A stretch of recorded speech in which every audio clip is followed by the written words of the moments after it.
Chapter 602 Geopolitical Tragedy. If there is one person among you vandals who looks brighter than the rest, it's you. Calabast suddenly gestured to Vase while holding a bubbling cocktail. Mr. Larkinson, Vase, I've met several mech designers, and I do say you're a cut above the others. Thank you, Miss Calabast. Vase replied stoically. I do wonder why I've caught your attention. I'm just a mech designer, you know. Calabast smirked at him. Don't put yourself down. Compared to those spineless nerds who will never amount to anything in their lives, you've got the air of a leader. I see that your current posting as temporary head designer has done you good. An outsider like you shouldn't know stuff like that, Vase replied with sharp eyes. You vandals are lousy at keeping secrets, especially when you are all running around the Harkinson system. It's like you are telling visions like me to watch you all. Well, we're here now. If you have something to say to us, speak. Please like and follow the Cultivation Audiobooks channel. Your words. We're at war. The only dialogue that matters is whose fist hits the hardest, he said. His fellow vandals all agreed. Outside of that, we don't welcome you. Don't be so harsh, Vase. We can't help but pay extra attention to the young head designer who is responsible for managing the 1,000 mechs of your task force. Ah, excuse me, that figure is already out of date. If I'm correct, your task force is only capable of fielding 500 mechs. Is that accurate? Don't answer that, Vase. Nolson said to him before turning to the Vision. Miss Calabast, it's no use trying to show off what you presume to know of us. While we aren't allowed to come to blows under Reynald's auspices, I doubt the Planetary Guard will be pleased when we call them over. There's no need for you to go that far, Lieutenant. Calabast said. Her smirk dropped a bit after hearing that. We are friends, are we not? There's no friendship between Visions and Brighters. Calabast shook her head. I very much doubt that. To me, we are peas from the same pod. Think about what the rest of the Komodo Star sector thinks whenever the Bright Republic and the Vija Kingdom are mentioned. Aren't we the dysfunctional twins of the Star sector? Constantly at war, yet never winning. Some believe we love each other too much to destroy each other. What a joke. Another vandal erupted. It's you Visions who are constantly starting the war by invading our space. If you'd just leave us alone, billions of mech pilots wouldn't have met an early grave. Another vandal joined in as well. Yeah, don't pretend you Visions have the high ground. We never asked to be your punching bags. If we never started our preemptive invasions, you Brighters would have come to us, I'm very sure of that. Our rivalry can't be melted with a single friendly gesture. Many innocent Visions will suffer if we ever soften our stance against your state. Some vandals laughed at that. What a hypocritical way of looking at the wars. You're like the butcher asking the pig why it wants to attack you. The entire wars are your fault. Bleating about suffering Visions, what about our citizens? I'm glad our mech regiment walloped the Dietmann system. You warmongers needed a reminder that the suffering can go both ways. Calm down, everyone, Nolson barked in an authoritative tone. That shut down the belligerent tones. I'm sorry, Calabast, but we aren't in a mood to discuss high politics with you. We're simple grunts, you see. As you say. The woman shook her head as if she found his response to be disappointing. Despite our disagreements, we are very much alike. Don't forget our brotherhood in the coming days. Whatever we may think of each other, the rest of the galaxy is a very dangerous place. With that, Calabast and her escorts slid from their chairs while bringing their drinks elsewhere. Once they walked out of sight, every vandal sighed in relief. Tis rubbed her head. That's weird. Why did that Vision spook decide to approach us out of the blue? Their motives are unfathomable, Nolson said. Don't read too much into their actions. That's exactly what they want. Just remember that nobody can do anything to us while we are out in public on Harkinson I. Someone else agreed with the security officer. Aren't we supposed to enjoy a holiday? They just tried to screw with our heads. I say don't let them win. Let's end our shore leave on a good note. Everyone tried to put the strange encounter on the back burner, but not everyone succeeded. When Nolson contacted some other vandal groups, they all mentioned an encounter with suspicious Vision individuals. Their group was not the only one visited by spooks. How many Visions are assigned to stare at us? Vase asked with dismay in his voice. No one knew the answer, but evidently their numbers was much higher than everyone had thought. It had to be mentioned that hundreds of groups split up in Harkinson I and Harkinson III. Any Vision intelligence operation needed to invest in a lot of manpower to stare at them all, let alone approach them in person for some inscrutable reason. Vase didn't have a good feeling about this. You know, I think we should be more careful from now on. Let's not visit anywhere remote or isolated. I've always taken that into account in our planning, Nolson said, but I can see why we need to be more prudent. Even if this is exactly what the Visions want, we shouldn't play with fire. The group resolved to remain in highly trafficked places on Harkinson from now on. Visiting an exo-beast safari or renting a boat to sail out into the sea had to be crossed off their list. The night is stretching on. Let's go back to the hotel. The group left the bar and took an aircart to the hotel on Harkinson which the Vandals had rented out. Though the place was less secure than the temporary compound on Harkinson 3, it saved them an unnecessary commute between planets. There were also a number of Vandal security officers on patrol, which reassured the Vandals who slept overnight. Good night, Vase. Tis waved as everyone returned to their suites. As Vase entered his hotel room, he walked over to the wide-open windows and stared out into the city they were in at night. Lots of lights flashed as many tourists still sought out entertainment in the night. Beyond, boats and ships sailed across the waters in an endless merry of partying. It was easy to forget that a war was taking place. The Reinald Republic sat at the other side of the Vija Kingdom, so any repercussions of the war only affected them indirectly. Having spent some time in this star system, Vase envied the Reinald Republic. Despite being small enough for the Visions to devour in a single bite, the Frozen Leaf Alliance was like a timely umbrella against the rain. Under the auspices of this ironclad defensive alliance, the Reinald Republic possessed much more security than it ought to. This was the blessing they enjoyed from their geopolitical situation. Unlike the Reinald Republic, the Bright Republic doesn't have any good neighbors to ally with. One of their tragedies was that the Bright Republic was surrounded by belligerents or nutbags. To their galactic east sat the Vija Kingdom. It went without saying that their conflict was irreconcilable. Over 300 years of wars interspersed with temporary peace periods created an enormous amount of enmity between the two rivaling states. To the galactic west of the Bright Republic sat the Ilvain Protectorate. The Bright Republic attempted to draw them into an alliance many times, but the Ilvainans repulsed every overture with the same isolationist stance. The Protectorate didn't get along well with everyone because every Ilvainan was a religious fanatic. To a state like the Bright Republic whose only religion was rationality, such fervor clashed directly against their values. Though the Brighters and the Ilvainans were like ice and fire to each other, neither side wanted to go to war against each other. The Bright Republic already had their hands full with the Visions, and they weren't snobby enough to think they needed to impose their values on the Ilvainans. The Protectorate on the other hand had their own concerns. To their galactic south existed a state called the Star Faith Collective. The collective was made up of religious fanatics who believed in an entirely different faith. Compared to the Protectorate dislike to faithless dogs like Brighters, their animosity against the collective was much more extreme. Discussions on religious dogma was a surefire way to spark a fight between citizens of both states. Strangely enough, the Ilvain Protectorate and the Star Faith Collective never came to blows for some reason. Unlike the many wars between the Visions and the Brighters, the two religious states largely kept their conflict contained.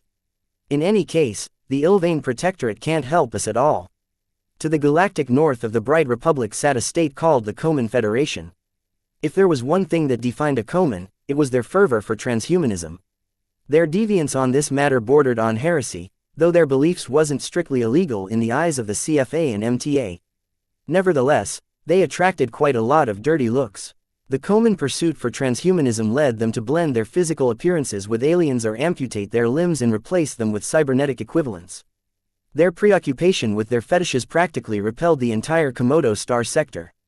Detesting the outside galaxy became ingrained in every Coman. Every baseline human was a primitive in their eyes.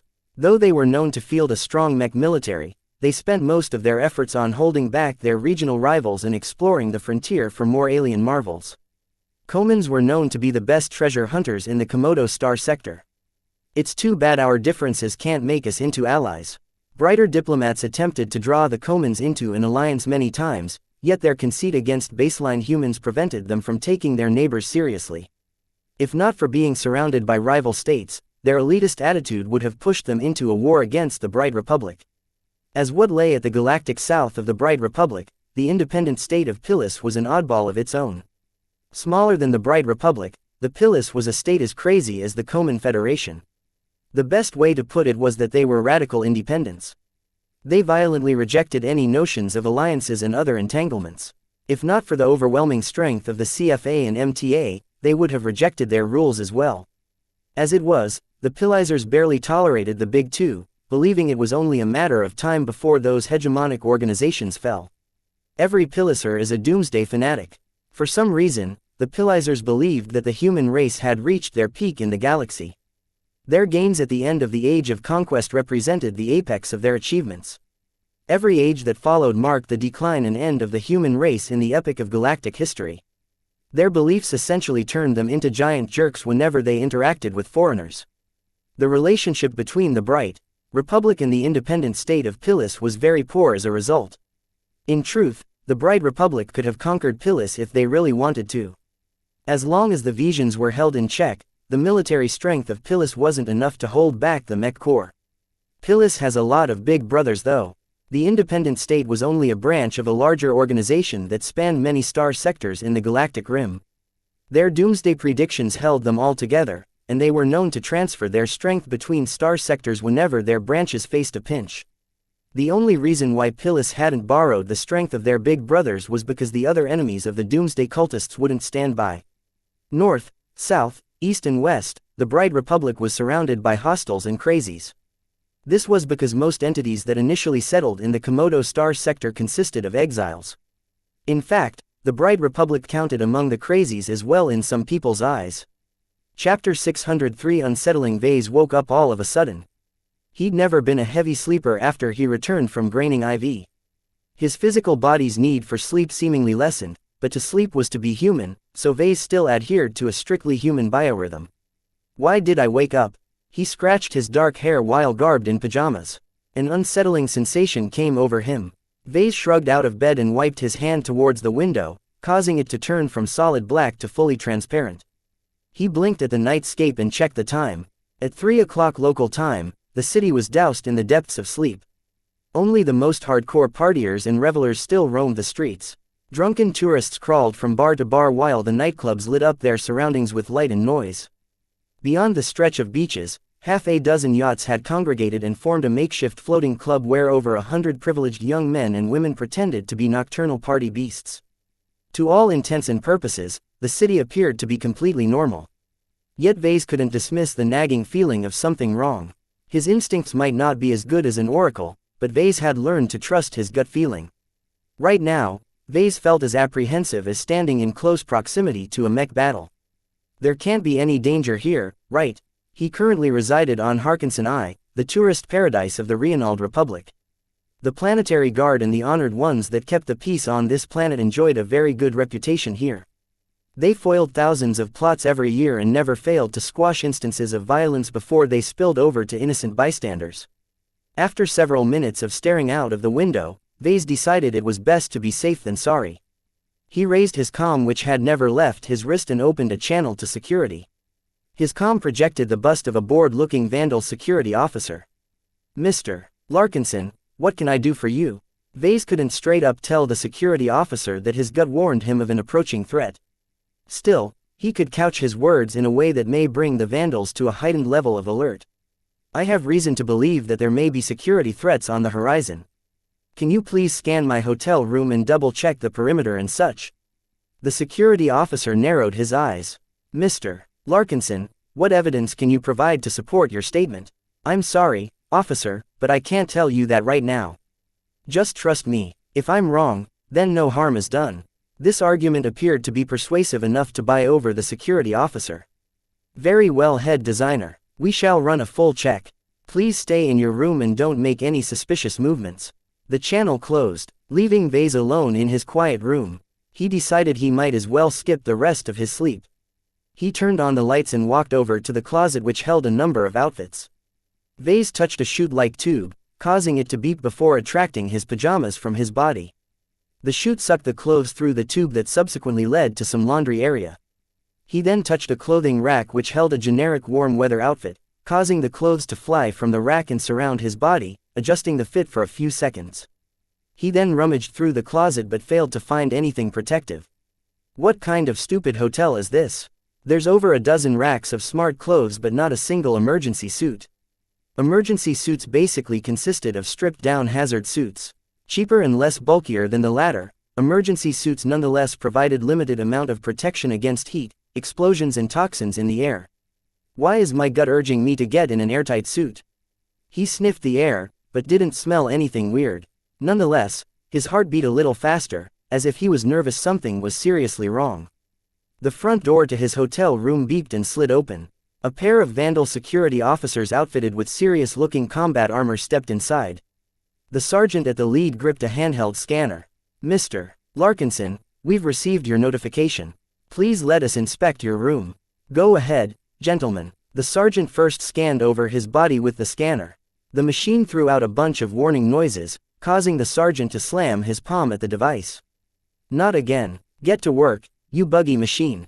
Has the device been loaded with my unique physique? I'm different than a baseline human. Dr. Kuskar should have loaded my parameters to the database." Vase frowned. "Oh, let me adjust the scanner then." Vase worked with scanners himself, so he easily guessed why the sergeant's scanner tripped up. He really missed the Vulcani he bought from the system. With a scanner worth 100,000 DP, he would have already been able to detect any anomalies himself. While the sergeant loaded in the right settings, the other security officer made a cursory inspection of the hotel suite. He wasn't very diligent about it. Vase figured the other guy thought they were wasting their time. "Alright, the scanner is loaded with the right settings. Let's see what's happening here." The sergeant pointed the scanner at Vase. This time, the device only released a single warning noise. "What's wrong? That's strange. According to the scanner, your body is doused with sedatives." The two stared at each other in a single moment of belated realization. Something suddenly exploded from the ceiling above, causing strong electromagnetic interference to blast their heads with noise while at the same time frizzling the scanner into a smoking wreck. A minute noise spewed out as invisible projectiles punctured the exposed face of the security officer nosing in the bathroom. Just an instant later, another volley of projectiles headed towards the sergeant. "Enemy attack!" The sergeant screamed. Unlike his partner, he had been much more alert, so his combat armor instantly went active.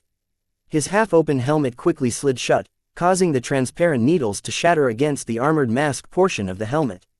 The needles worked wonders against open skin, but wasn't any good against any form of armor. "TCH, we go loud," an electronic voice sounded out. The room became instantly bright with the flash of a high-powered laser beam that tore through the sergeant's armor like it was made out of cloth. The Vandal's body slowly tumbled onto its back, as if the man couldn't fathom why he was killed so quickly. The hot laser beam instantly set off alarms in the hotel. The noise practically forced every Vandal awake. Just as Vase thought the assailants would be scared away, he glimpsed something alarming through the window at the other end of the suite. Out of the waters, a couple of mech-like shapes emerged from the depths. The nearby party fortress lit up the contours of the mechs that had hidden themselves underwater. Some of the mechs pointed their arms in the direction of the hotel. Twin booms sounded out as a salvo of kinetic projectiles thundered towards the tall hotel. Just as the projectiles hit the building, an energy screen came to life. The projectiles managed to punch through the energy screen, but lost a lot of their force in the process. By the time they hit the hotel, the structure only shook lightly as a couple of hotel suites became flattened. This caused the entire city to erupt in alarms. Warning noises penetrated everywhere, causing even the heaviest sleepers to shake off their dreams. A few seconds later, massive EMP detonations racked the area around the hotel, causing most of the nearby alarms to sputter out. Nightclubs went silent while bars went dark. Every electronic device with insufficient shielding became completely inert. Worse, more explosions detonated underground and elsewhere, causing the camouflage turrets and other security measures to freeze. Vase couldn't pay attention to those matters though, because a trio of dark-suited infiltrators dropped from the ceiling. He noticed that their suits possessed active camouflage capabilities that allowed them to blend into the background. They might have been staring at him at sleep for hours. "Who are you guys? Visions? Reinaldans?" Vase barked, but he didn't wait for their reply. He quickly turned around and dove towards the exit, only to skid to a halt when another infiltrator barred his way. All of the infiltrators wore the same high-tech getup.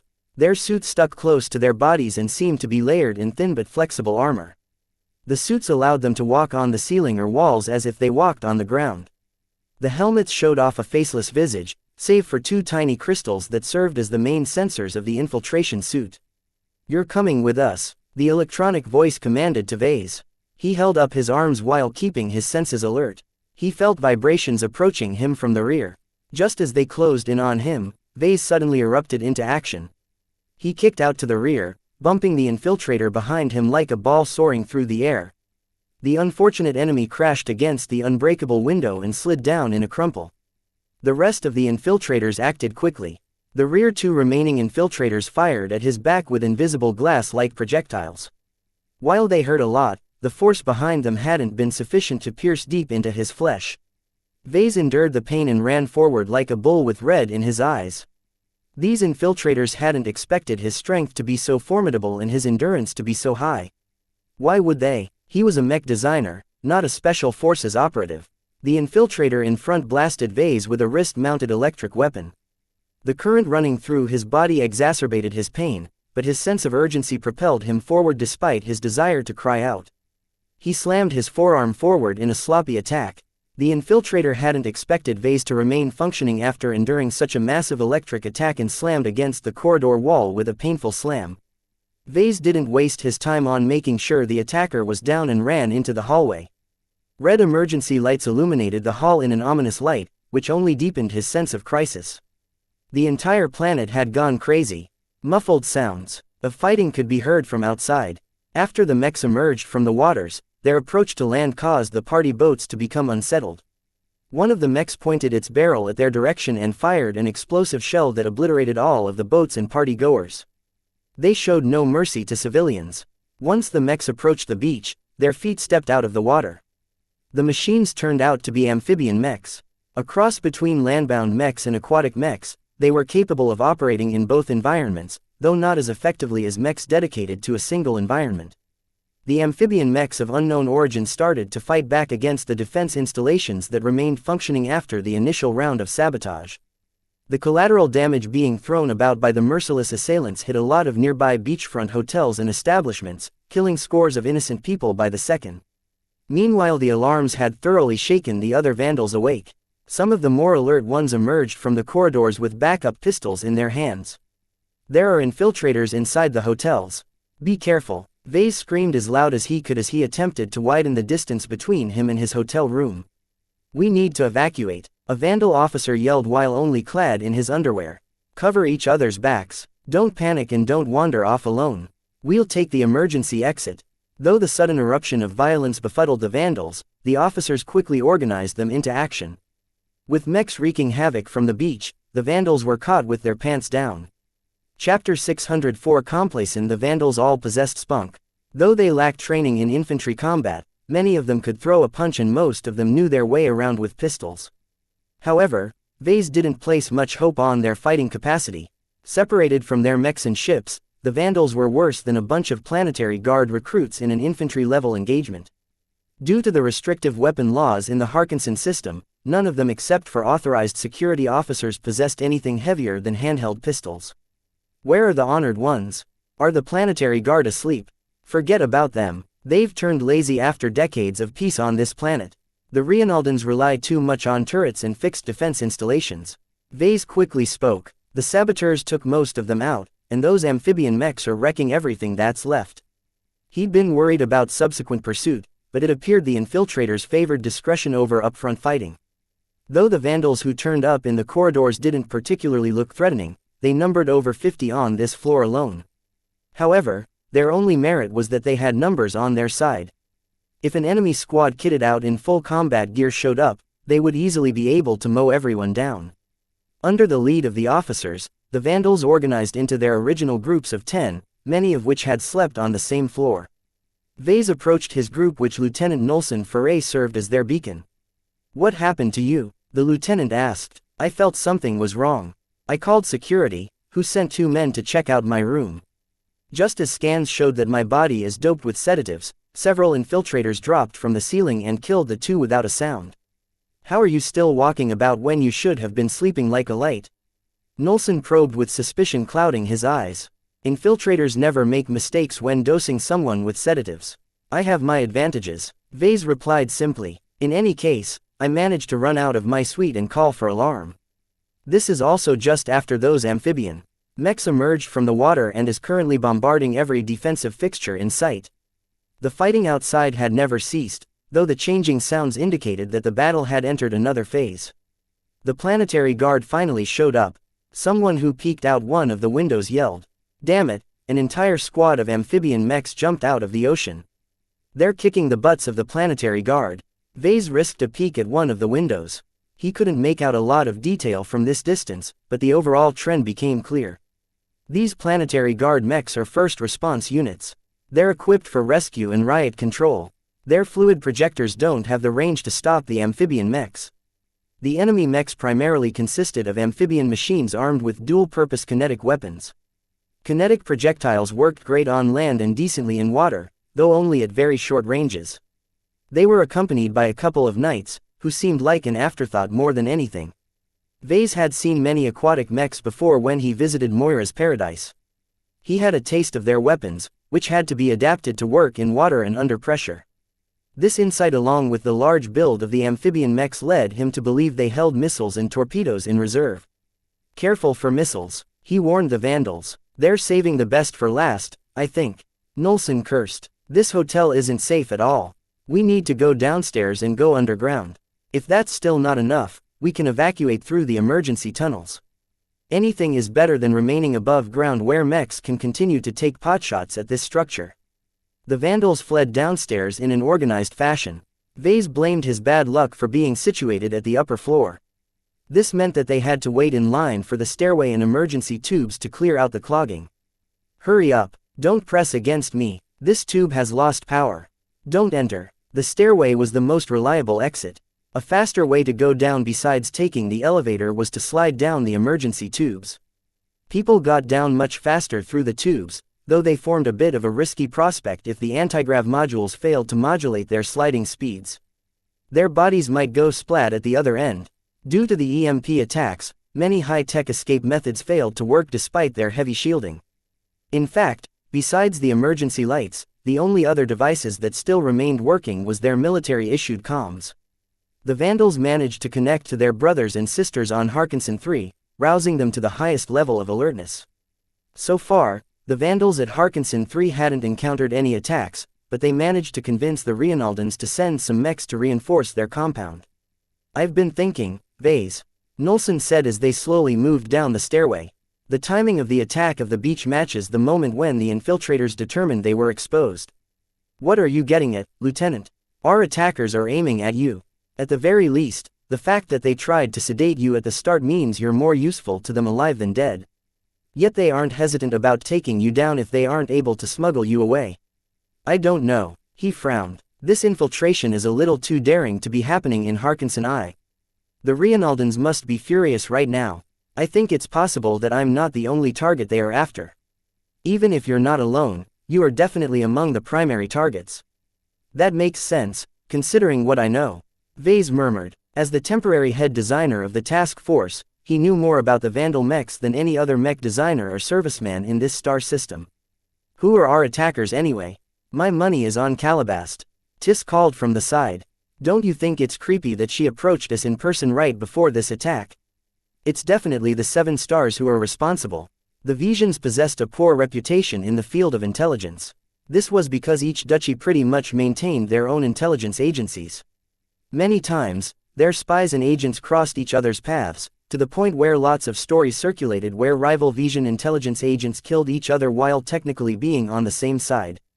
The only Vision intelligence agency with a barely passable reputation was the 7 Stars Intelligence Agency, which was loyal to the kingdom as a whole. Their funding was in regular contention since many dukes wanted to neuter them in a bid to weaken the power of the royals. The 7 Stars won't be stupid enough to implicate themselves in a terrorist attack on Harkinson I. Nolson pushed back against that theory. If anything, Calabast is indicative of a false flag operation. Not that the Reinaldans will fall for this trick. If Calabast can't push the blame on the Visions, why show up and suggest they're Visions in the first place? That's why we can't make any assumptions about our meeting with her group. There's an entire rabbit hole of mind games taking place in the background. For all I know, Calabast is truly a 7 Stars intelligence operative who is pretending to be a Reinaldan pirate acting as a fake Vision spy in an attempt to deceive the Reinaldans in ruling out the Visions as the primary suspects. I don't follow," Trian said from the other side. The mech pilot sorely missed his mech. He could have easily helped stomp out the terrorists if only he was piloting a multi-ton machine instead of controlling a weak human body. Don't think about it, Trian. Let the smart people do all the thinking. Nolson said. Even Vase couldn't figure out the depths of this conspiracy. All he knew was that this attack certainly didn't come without reason. His suspicion that the Vandals weren't resting and recuperating in the Harkinson system grew stronger. With all the shenanigans taking place behind the scenes, had the Vandals provoked a sleeping tiger? The hotel shook from another impact, this time hitting the floors above. The energy screen is overloaded. Another volley of impacts followed suit, causing the upper floors to become dangerously unstable. The groans of overstressed alloys and sounds of falling debris made it clear the structure hadn't been built according to the strictest building standard.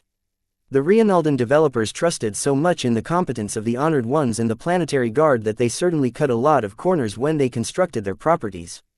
Vase quietly cursed the greedy Rienaldans as their group finally made their way to the ground floor.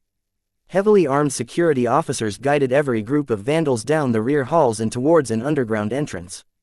I'm sorry friends, but I have to gear up and join up with my mates.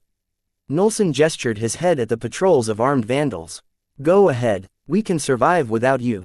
They all understood Nolson's need to help strengthen their guard presence. Once he adorned a suit of combat armor and equipped a heavy rifle, he would become 100 times deadlier than his current state. Right now, he was still wearing his sleeping clothes while armed with only a pistol. A string of Vandal guards guided the nearly defenseless servicemen into an underground shelter. Dust and air revealed that the Rienaldan owners hadn't even bothered to send down some cleaning bots or maintain the ventilation system. Perhaps they had already forgotten the need for underground shelters. Just as Vase and his group shuffled into the shelter, a couple of Vandals suddenly started dropping down the floor. Nobody screamed or panicked. Instead, they called out for medical assistance while keeping their eyes peeled for any attacks. More Vandals dropped. In fact, they fell onto the floor in an increasingly alarming frequency. There's something wrong in the air. We're being intoxicated. Hurry inside the shelter. Masks should be available in the storage vaults. An increased sense of alarm overtook the Vandals as they all tried to press into the shelter while avoiding stepping on their unconscious comrades. Other Vandals turned around and attempted to open the gates that led into the underground tunnel complex that could take them elsewhere. The exit gates are locked. We can't get them to open. We're stuck here. The storage vaults are sealed tight as well. We can't access the supplies stored inside. After a dozen seconds, half of the Vandals fell unconscious. Everyone was either wearing summer clothes or sleeping clothes.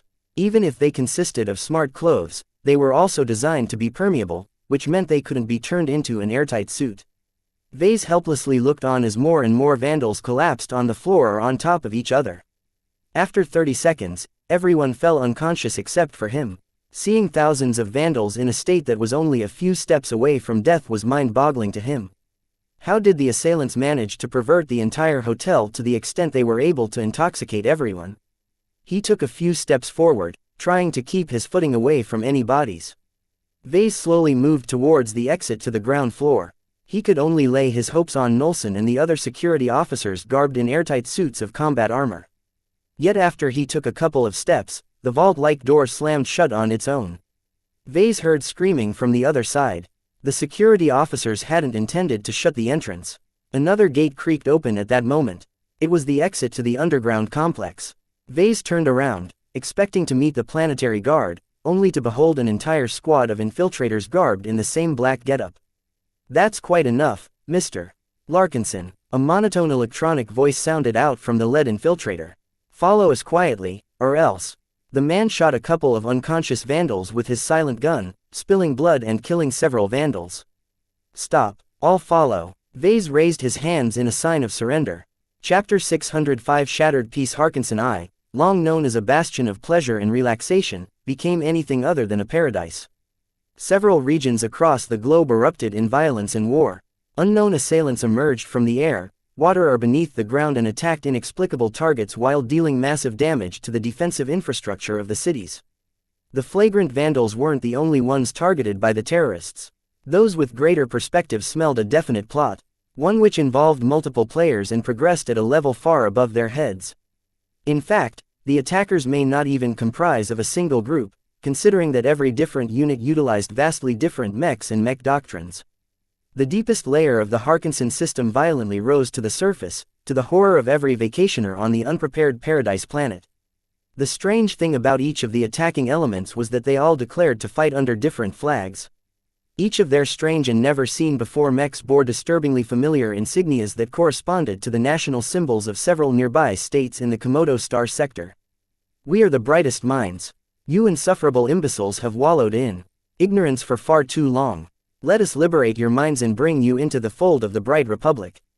Surrender to the Koman vanguard and accept the inevitable. Leave behind your weak and pathetic forms and embrace the virtue of evolution. Weak. You are too weak. Die in the name of Ropo. In this cruel galaxy of war and bloodshed, paradise planets such as Harkinson I should be razed to the ground.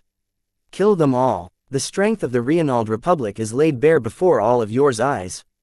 Against our kingdom, none of you can withstand our might.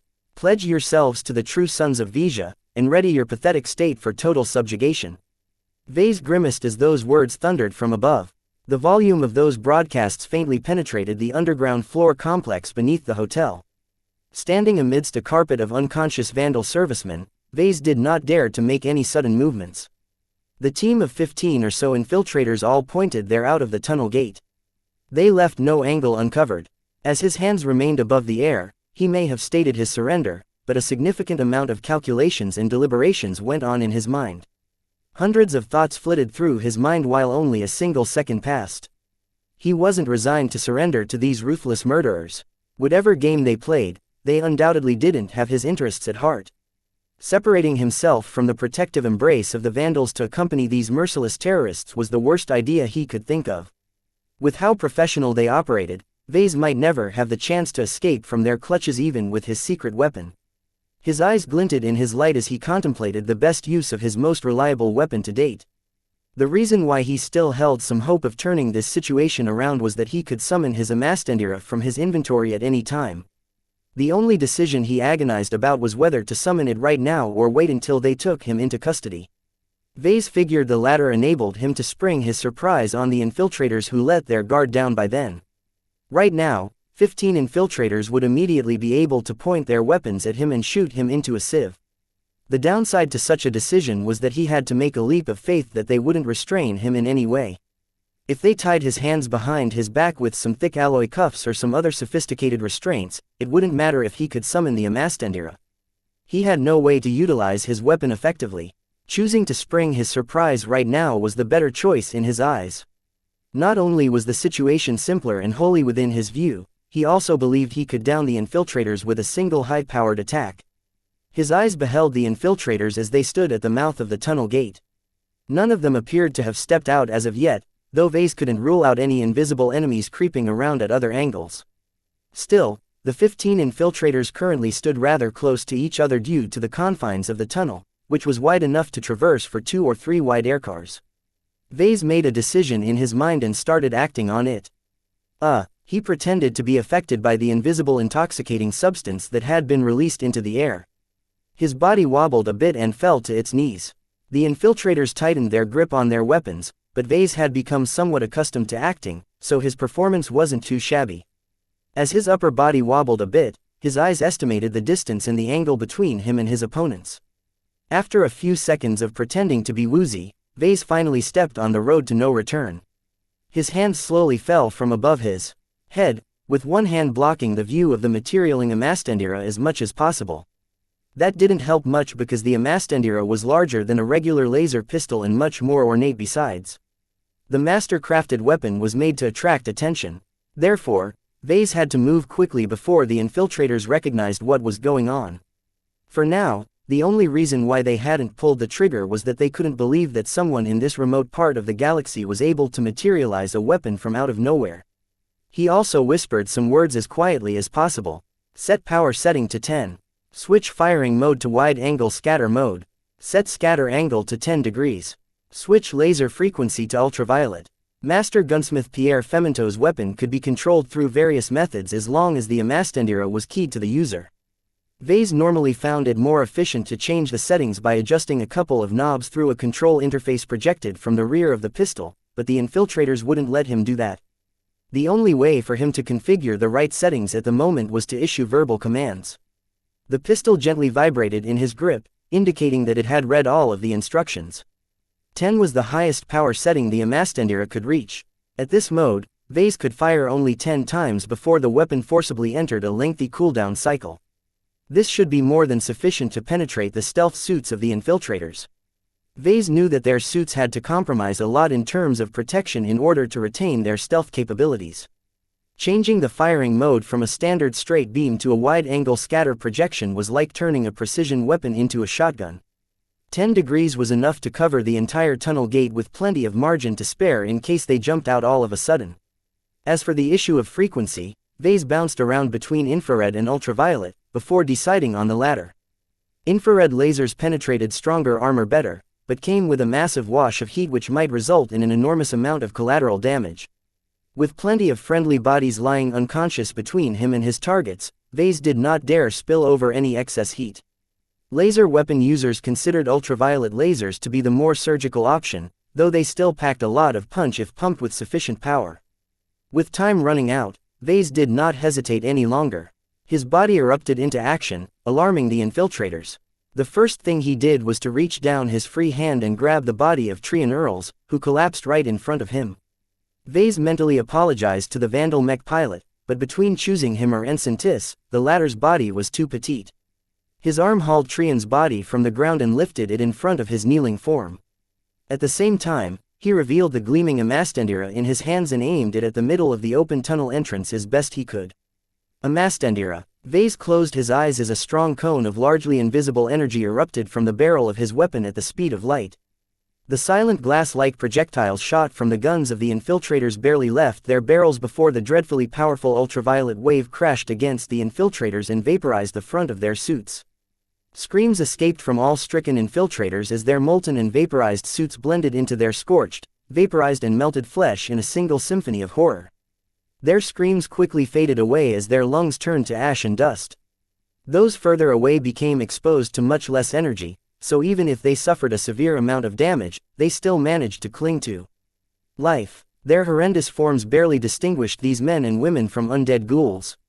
Throughout it all, Vase still kept his eyes closed. A high-powered laser beam was no joke, especially when fired in scatter mode where reflections could bounce back the light back into his own eyes. Though blindness from laser damage could easily be fixed in any clinic, Vase could not afford to go blind right now even if his endurance was sky-high. Set power setting to 7. Set scatter angle to 8 degrees.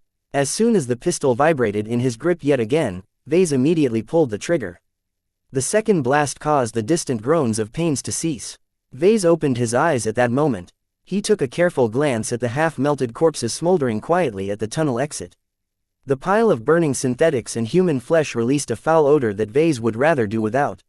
He counted 18 corpses, which meant that 3 of them had remained invisible. He looked down on Trian's body, and saw that it had been riddled with various projectiles. The mech pilot's back had been facing the enemy, and now became awash with blood pouring from the holes. He was definitely dead. Sorry mate. A couple more powerful kinetic projectiles managed to pierce through the makeshift meat shield and impacted against his body. Vase cursed a bit, but the holes in his body was much less severe. His inhuman level of endurance already worked to stall the bleeding. Vase remained on guard against other infiltrators that might have already sneaked inside the underground hall. He had no good answer against them, though.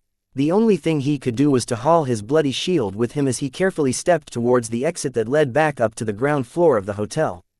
Right now, he needed the help of the security officers. Set power mode to 5. Switch firing mode to cutting beam, continuous. Set laser frequency to standard infrared. He pointed towards the locked gate that barred his way upstairs and began to hold down the trigger of the Amastendira. The laser beam that erupted began to cut away at the surface of the smooth alloy gate, burning its way through the thick material. Vase worked neither too fast nor too slow, and he barely paid attention to his progress. Instead, his eyes kept raking over the entire hall. The moment an infiltrator made a move, Vase would immediately rake their position with his continuous beam. Fortunately, it hadn't come to that. When Vase cut out a vague man-sized rectangle out of the gate, Vase released the trigger of his weapon and let it dematerialize back into his inventory. He also hastily threw away Trian's corpse, which landed in a messy splat that undoubtedly looked suspicious, but Vase quietly shrugged at that. As Vase was bending down trying to clean the blood from his hand, the vandals on the other side finally kicked down the rectangle that Vase had made. Two squads of security officers entered the room in a tactical fashion, with half of them pointing their heavy assault rifles at Vase. Unlike the light and stealthy needle guns of the infiltrators, these assault rifles would definitely be able to cut his body to ribbons despite his partially alien physique. Freeze. Hands in the air. Don't move. Vase threw his hands in the air for the second time this day. It's about time you arrived. Chapter 606 Paradise Falls. Some time later, Vase sat with his arms crossed against his chest. The security officers worked to neutralize the chemicals that robbed the vandals downstairs from their consciousness. The infiltrators hadn't used anything lethal or sophisticated in order to circumvent detectors. The security officers sealed into airtight combat suits were easily able to inject the vandals with a standard cure that woke them up over a couple of minutes. Many of them reacted with horror and uncertainty after hearing what had happened. Looking at the aftermath of what Vase had unleashed, they all knew that they had brushed dangerously close to death. Who knew what the infiltrators had in store once they took Vase into custody? As the hero of the hour, Vase stubbornly declined to explain how he repelled the attackers. With most systems down in the hotel, the security officers hadn't been able to retrieve any footage. This worked to his advantage. Vase simply stated that he possessed a secret weapon and that the higher-ups knew about it. This was probably close to the truth. "You're not making my job more convenient," Nolson said as he stood opposite to Vase. Like every other security officer, Nolson wore a menacing-looking black and burgundy combat armor that was only inferior to a full-fledged exoskeleton suit. "We've calculated the output of the directed energy weapon that is needed to vaporize 18 enemy operatives at once, and it rivals the energy released by a mech-sized laser pistol. That kind of weapon in the hands of a mech designer untrained for combat is incredibly reckless. If you want more answers, take it up with Major Verl or Professor Velton." Vase grunted. "I'm not the enemy here. Frankly, you should turn your attention to the enemy who dispatched those infiltrators and those amphibian mechs that are rampaging outside." Vase was right and the lieutenant knew it. After a few more minutes of fruitless questioning, Nolson walked away without any answers. Finally, the main reason why Nolson didn't push Vase any further was because in his eyes, he was a part of the higher-ups. As the head designer of the task force, Vase possessed an unsurpassed amount of prestige among the flagrant vandals. It should have come to no surprise that he possessed a couple of tricks to ensure his safety. A doctor had already come to remove the remains of the projectiles that passed into his body, so Vase was currently trying to recover. What a mess. The noise outside had died down a bit. From what he gathered, the Planetary Guard and the Honored Ones finally got their act together and pushed the enemy amphibian mechs away from the city. Yet despite fighting on their home ground, the Rienaldan forces responded poorly to the crisis. All the sabotage that crippled their fixed defense installations hadn't helped their situation either. The so-called true sons of Vija appeared to be outnumbered by the defenders, but their mechs possessed better armament and came prepared to fight a war. This difference in preparation had been enough to turn the tables against the numerically superior defenders.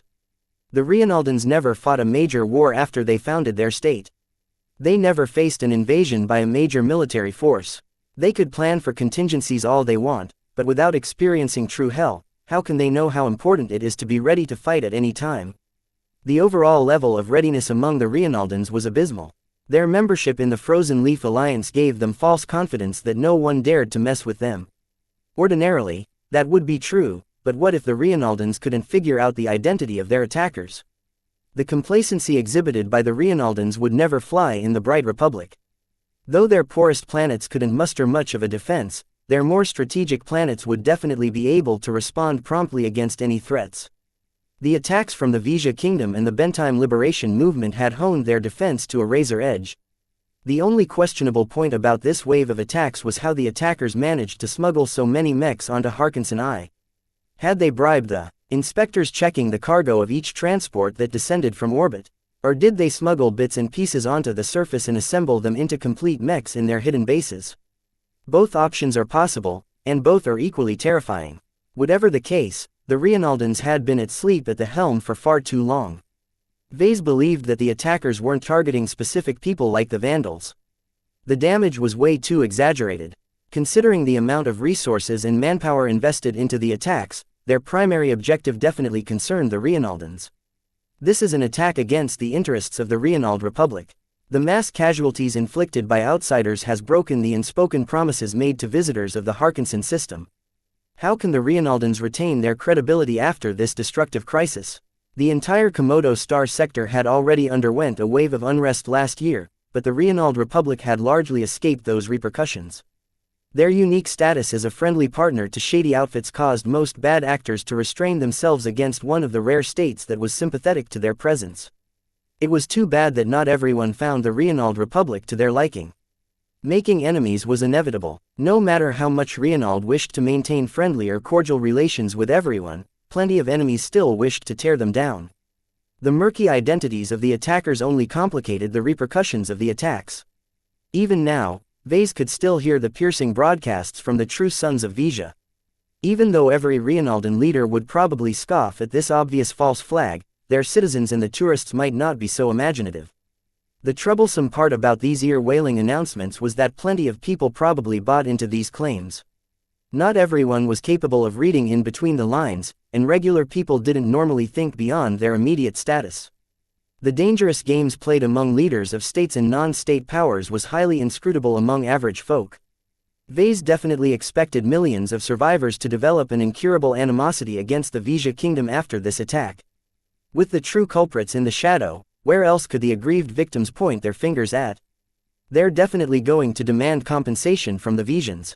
The attack by the true sons of Vija and all the other fake terrorist groups primarily served to sour the relations between the Rienald Republic and the other states.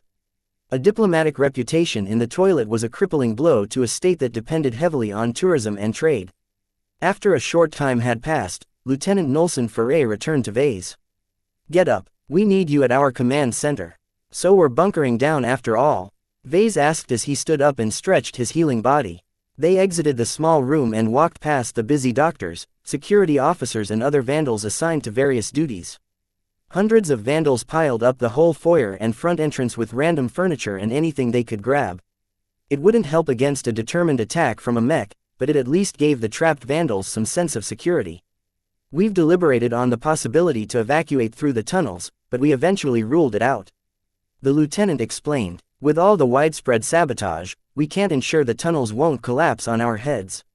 "Sounds logical." Vase nodded in approval. "Right now, the enemy appears to be in greater control over the city's emergency facilities than the Rienaldans. I don't have to explain why fleeing on open ground is a monumentally bad idea. With all the lasers, shells and missiles flying around, it only takes a single instance of bad luck to wipe half of us out. Besides, every vehicle trying to flee the city so far has been shot down. So the only choice that remains is to hunker down in the hotel." "What's the condition of the energy screen generators?" "Our engineers have managed to get them back online after they overloaded. They told us that the generators are outdated, so don't put too much stock in their defensive capabilities.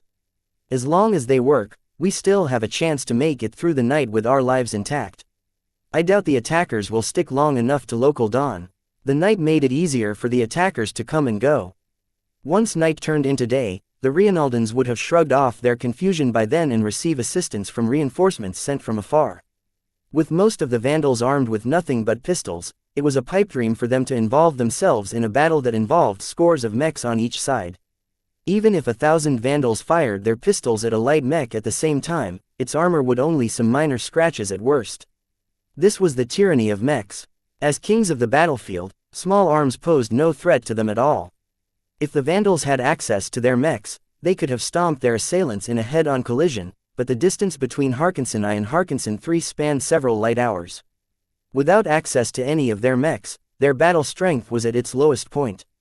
Besides fighting off other infiltrators or infantrymen, they really couldn't defend against any other threats. When Vase entered the makeshift command center, he quickly apprised himself of the situation. Since the vandals possessed no mechs, the only assignment he received was to study the enemy mechs and figure out their motives and origins.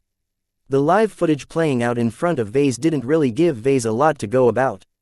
Whoever the true sons of Vija are, they've definitely done their homework. The design of their amphibian mechs make use of Vision design standards.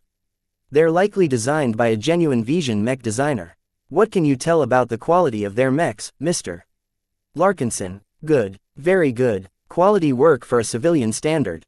They're ideal for mercenary corps or other private outfits with money to spare. I don't think their performance reaches the level of military mech models. In short, When it comes to mechs, the defenders possess the advantage. The quality of the amphibian mechs matched the quality of the mechs deployed by the planetary guard. The honored ones piloted better mechs, so in theory they should have gotten the upper hand. The reality was that their readiness and training severely fell short against their hardened and prepared adversaries. The terrorist mechs are piloted by experienced mech pilots. Veterans, I should say, seeing how coordinated they act. A Vandal mech officer commented. They're far better trained than my own boys.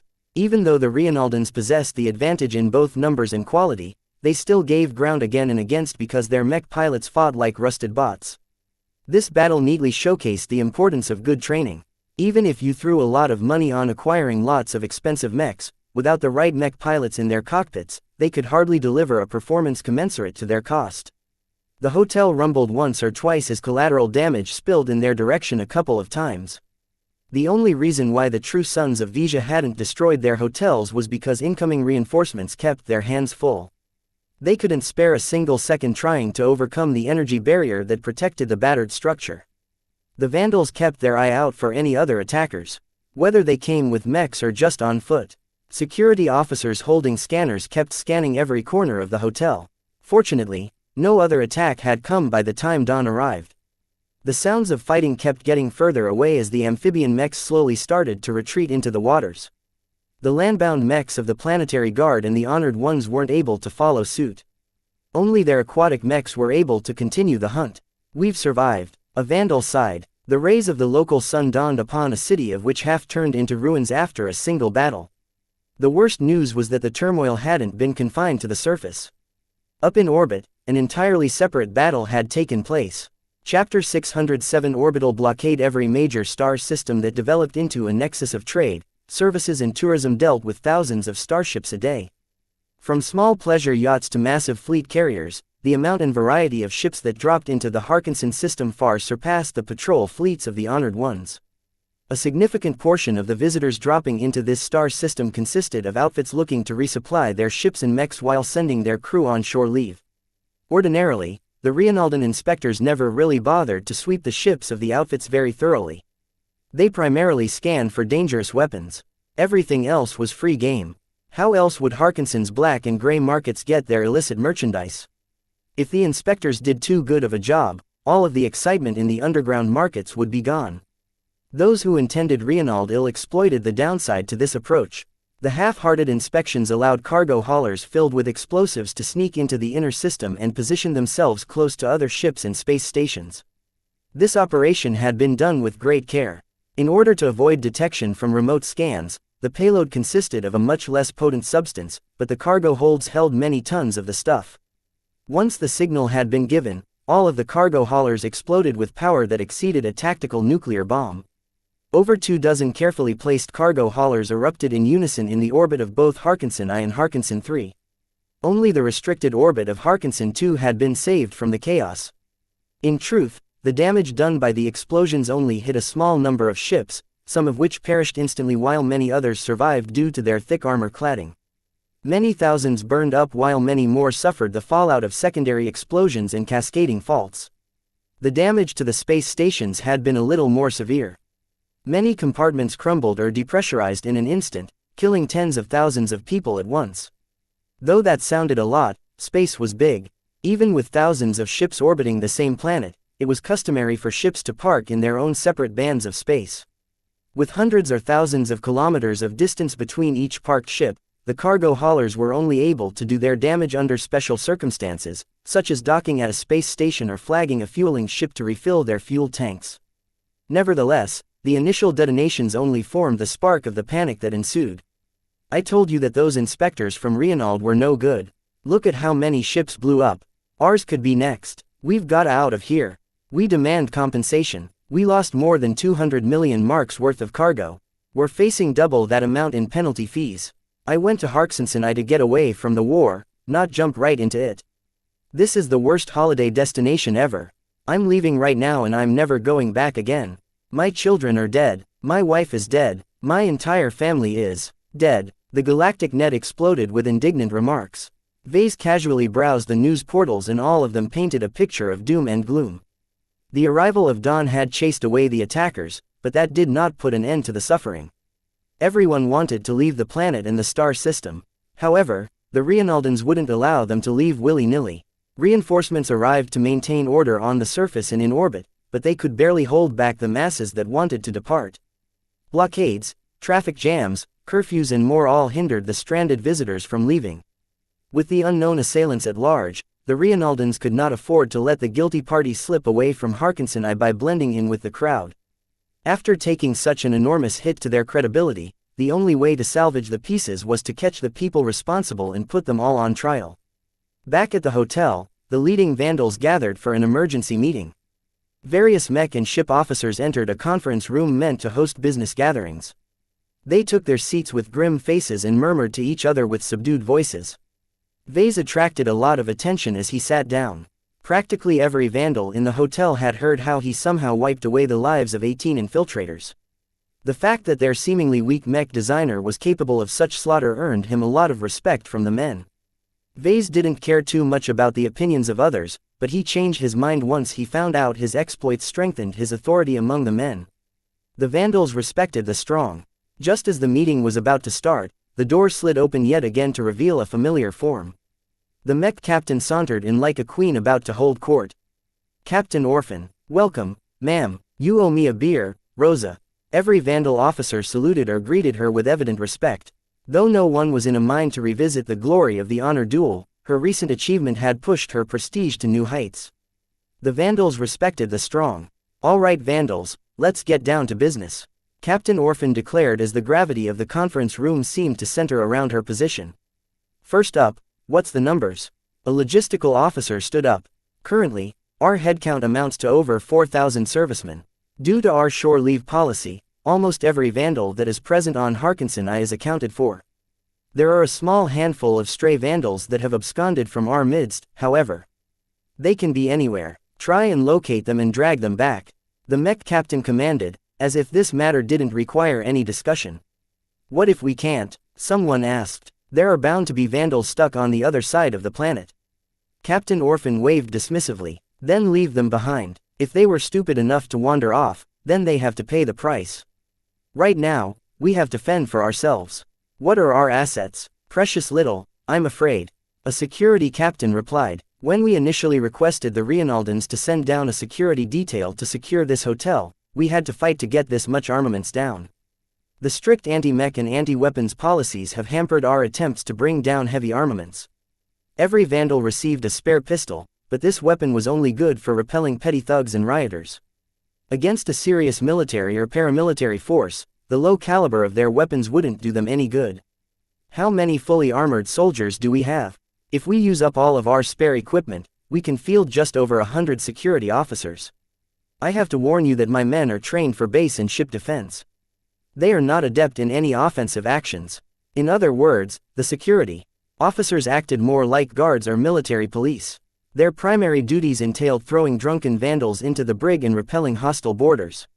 Well, they better learn quickly, because I've got plans," Captain Orphan said as she adopted a confident grin. "Let's begin with the first issue. Are we safe here?" The Vandal officers looked at each other and shook their heads. Vase spoke out his own opinion on the matter. "The Rienaldans have proven themselves to be incapable of guarding their heavily populated cities. From what I've gathered, the true sons of Vija made an orderly retreat and shook off the pursuit from the Rienaldan aquatic mechs. With much of the defensive infrastructure in shambles, the short-handed Rienaldan mechs are stretched too thin. When night falls again, who knows if the terrorists return? We can't stay here," a spaceborne mech officer said. "We have mech pilots but no mechs. We have mech technicians but no supplies. We have ship crew but no ships. We're as helpless as unarmed babes in the woods. Our highest priority should be to obtain war material so we can put our training to use." "Hear, hear, first sane idea I've ever heard." Without someone like Major Verl to maintain order, the participants didn't restrain themselves too much. Captain Orphan listened on with a smile. "Increasing our ability to protect ourselves is important, but I'd rather work to leave this planet." Vase interjected. "Right now, all of our assets are stuck on Harkinson 3. In my opinion, we should work to rendezvous with our brothers and sisters at the other planet and get the hell away from this star system." "Agreed. The sooner we're off, the better." Another ship officer shook her head. "How are we going to get off? The Rienaldans have set up a blockade and revoked every vehicle's permission to lift off into orbit. There's been reports of hundreds of shuttles and transports attempting to escape. All of them ignored warnings before being shot to pieces. The Rienaldan patrols in orbit really aren't messing around at this moment. This put the Vandals in a grim mood again. How long will the blockade last? Until the Rienaldans caught all of the perpetrators or aren't able to hold back the tourists looking to leave. Say, a week or a month. We can't wait that long. Vase stated, I don't know about you, but the terrorists targeted us as well. We've attracted their ire for some reason, and the presence of the infiltrators prove that we've landed on their list. The longer we stick around, the greater the risk of calamity. From what I heard, the sneaky bastards primarily targeted you. Why don't we split up so you won't bring us all down? A shifty-looking vandal proposed. Ridiculous. Mr. Larkinson is one of us. Without his assistance, we would have never succeeded so well in the Dietmar operation. Are you stupid or something? Captain Orphan slowly commanded with force. It's one thing to leave behind the dimwits who skeeted off in the middle of the night. It's another thing to kick out one of our own. Besides, from what I've heard, those pretend Visions are targeting all of us, so there's no point in singling our mech designer. I agree with our captain. This is no time to point our guns at ourselves. Vase sighed in relief. Captain Orphan's decisive words instantly solved this matter. Though he regarded her rather poorly, her simple thought patterns happened to benefit him this time. For the next 30 minutes, the Vandals hashed out a plan. Their primary objective was to reach orbit. From there, they would wait and see whether their fellow Vandals back on Harkinson 3 had managed to reconstitute the fleet and was able to pick up the Vandals stranded on Harkinson I. If this hadn't happened, then Captain Orphan vowed to reach Harkinson 3 by any means possible. Even if we have to hijack a ship, we're getting back no matter what. The crazy Vandals cheered her bold plan, though a couple of people such as Vase didn't join in. Driven by a lack of patience, the flagrant Vandals lived up to their name and planned out a bold series of actions. If Vase had to summarize the plan, it could be described by a single phrase. Steal or scavenge what they needed. They had no mechs to protect themselves against other mechs. Let's just salvage the wrecks strewn about on the beaches and hammer them back into working condition. They possessed no tools to fix up those mechs. Fine then, let's raid the nearby tool stores and miscellaneous boutiques to get our salvage operation going. They had no shuttles or transports to flee to orbit. There are thousands of them stranded at Harkinson I's spaceport. As long as we can incite the crowd, we can overwhelm the Rienaldan guards and lift off this war-torn planet in no time. That last step was especially tenuous. Too many conditions needed to be met. During a time of crisis, who could tell if the Rienaldans wouldn't point their weapons at the rioters itching to board the stranded craft? Naturally, the most eager proponent of this plan happened to be Captain Orphan. In her mind, it was better to do something than to do nothing at all. Hunkering down in the hotel and waiting for their deaths was not an attractive option to the aggressive mech captain. Vase palmed his face when he saw that the Vandals took this suggested course of action seriously. Am I surrounded by madmen? Chapter 608 Professional Troublemakers. The useless, overextended Rienaldan emergency services finally showed their presence on the streets. Countless wounded cried out for help. The true sons of Vizia and other supposed terrorist groups exercised no trigger discipline at all. As long as something was in the way, it deserved to be shot. The more collateral damage they inflicted, the more they hurt Rienald's interests. Foreign tourists and hardened outfit members on shore leave alike both suffered in equal measure.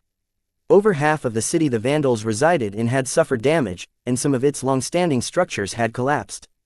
In this city alone, the latest casualty estimates had quickly surpassed 500,000 people. This was only a medium-sized city.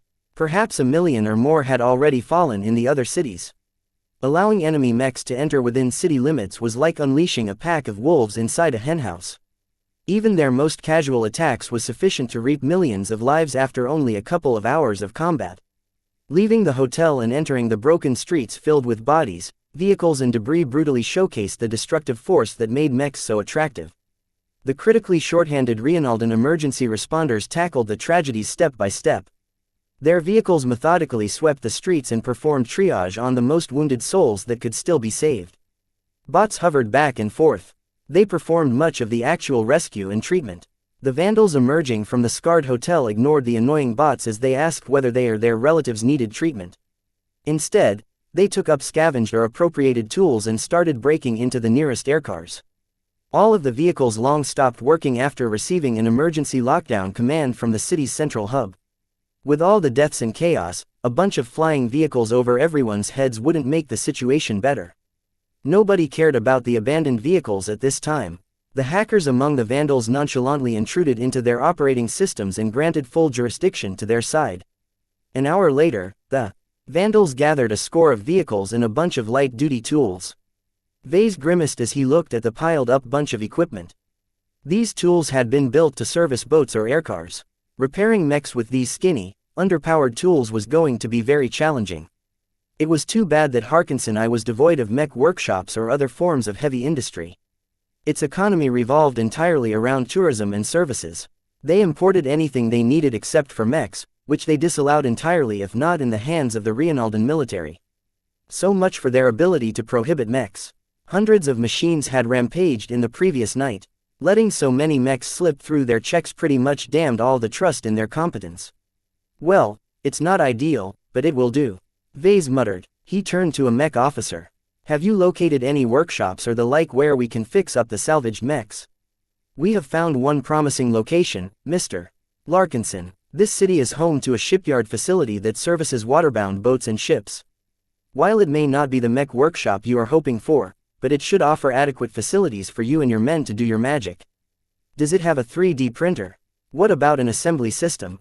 The mech officer looked down on his data pad.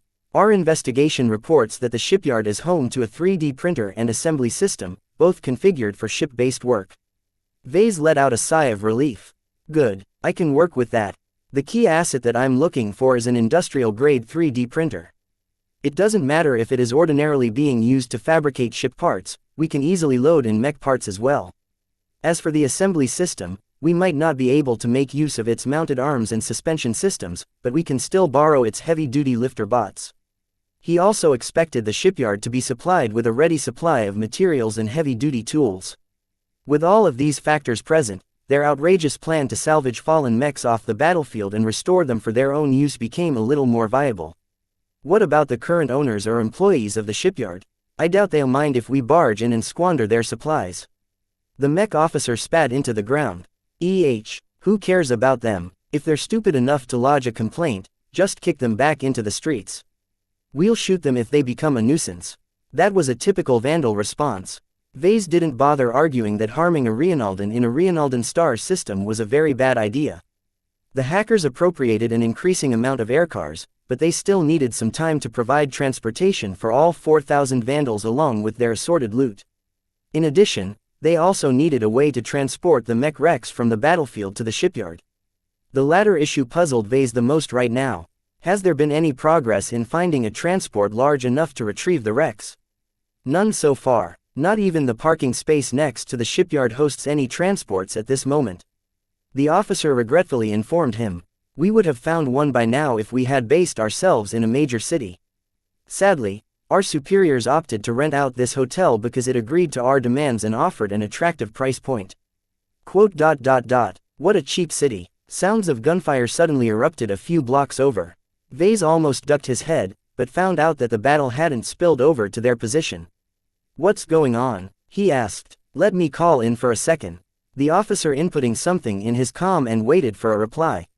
It appears the rats have crawled out of their holes. Members of a Rapangan mercenary corps have gotten the same idea as us. Since there's only so many aircars to go around, they've started fighting over us for control over the vehicles. That shouldn't be enough to come to blows with each other. Look, Mr. Larkinson, if we don't show these gutter rats who's the boss, they'll be up our necks in no time. The initial exchange of fire began to ripple across the half-ruined city. All over the city, groups of armed survivors started fighting over the limited amount of vehicles that could bring them away from this hell. Though the combatants only comprised of a small part of the inhabitants of the city, their selfish actions deteriorated the balance of peace that had emerged at dawn. You impulsive trigger-happy fools, look what you've done now. Vase yelled as he gestured his hand towards the vague direction of the city. We'll definitely get the blame for this. Countless sounds of weapon fire filled the streets while the Rienaldan rescue services scrambled into the air. Many wounded men and women cried out for rescue, only to see the life-saving bots return to their mother craft in the air. With the eruption of widespread fighting on the streets, the city began to deteriorate again. The Rienaldan patrols couldn't turn a blind eye to the chaos. The mechs of the Honored Ones possessed extremely lethal weaponry, so they weren't suitable for peacekeeping duties. Instead, the Planetary Guard mechs all made their moves. Armed with fluid projectors, the muzzle of the flamethrower-looking contraption started to spew large amounts of foul-smelling brown smile. Those unfortunate to get caught in the slime couldn't fight any longer as their bodies and their weapons became enmeshed with slime that quickly hardened to a degree that even mechs may find difficult to break. If not for their breathable and soluble properties, those who had been struck would have suffocated to death. A single Planetary Guard mech could slime over a crowd of hundreds within the span of a single minute. With almost every mech equipped with a fluid projector on the move, more and more troublemakers lost the ability to kill. None of the peacekeeping mechs had reached the Vandals as of yet, but Vase could already hear their thundering steps coming closer.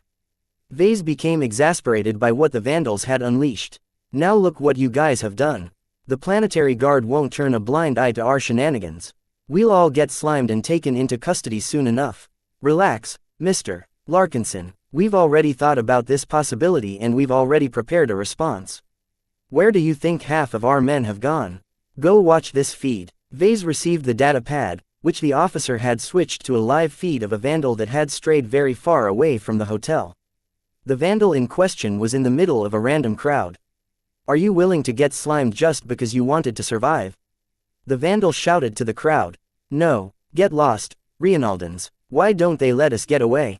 Then fight, the Vandal said, and incited the crowd even further. Where was the Planetary Guard when our shelter collapsed over our heads? What had the Rienaldans done so far to save our lives? They failed to fend off the terrorists and only came back crawling once the enemy has left. They're a bunch of greedy, cowardly, lazy sacks of dung who isn't worth a thousandth of what they are earning. The Vandal pumped up the crowd of survivors with a bunch of nonsense. Most of them had been pushed near their breaking points. They only needed a little bump to lose all their rationality.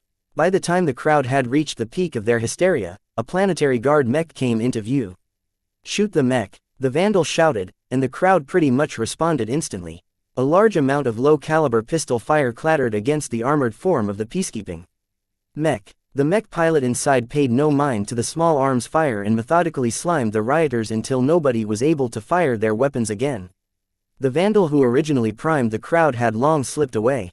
Once the Planetary Guard mech walked over to the next street, it encountered the same situation.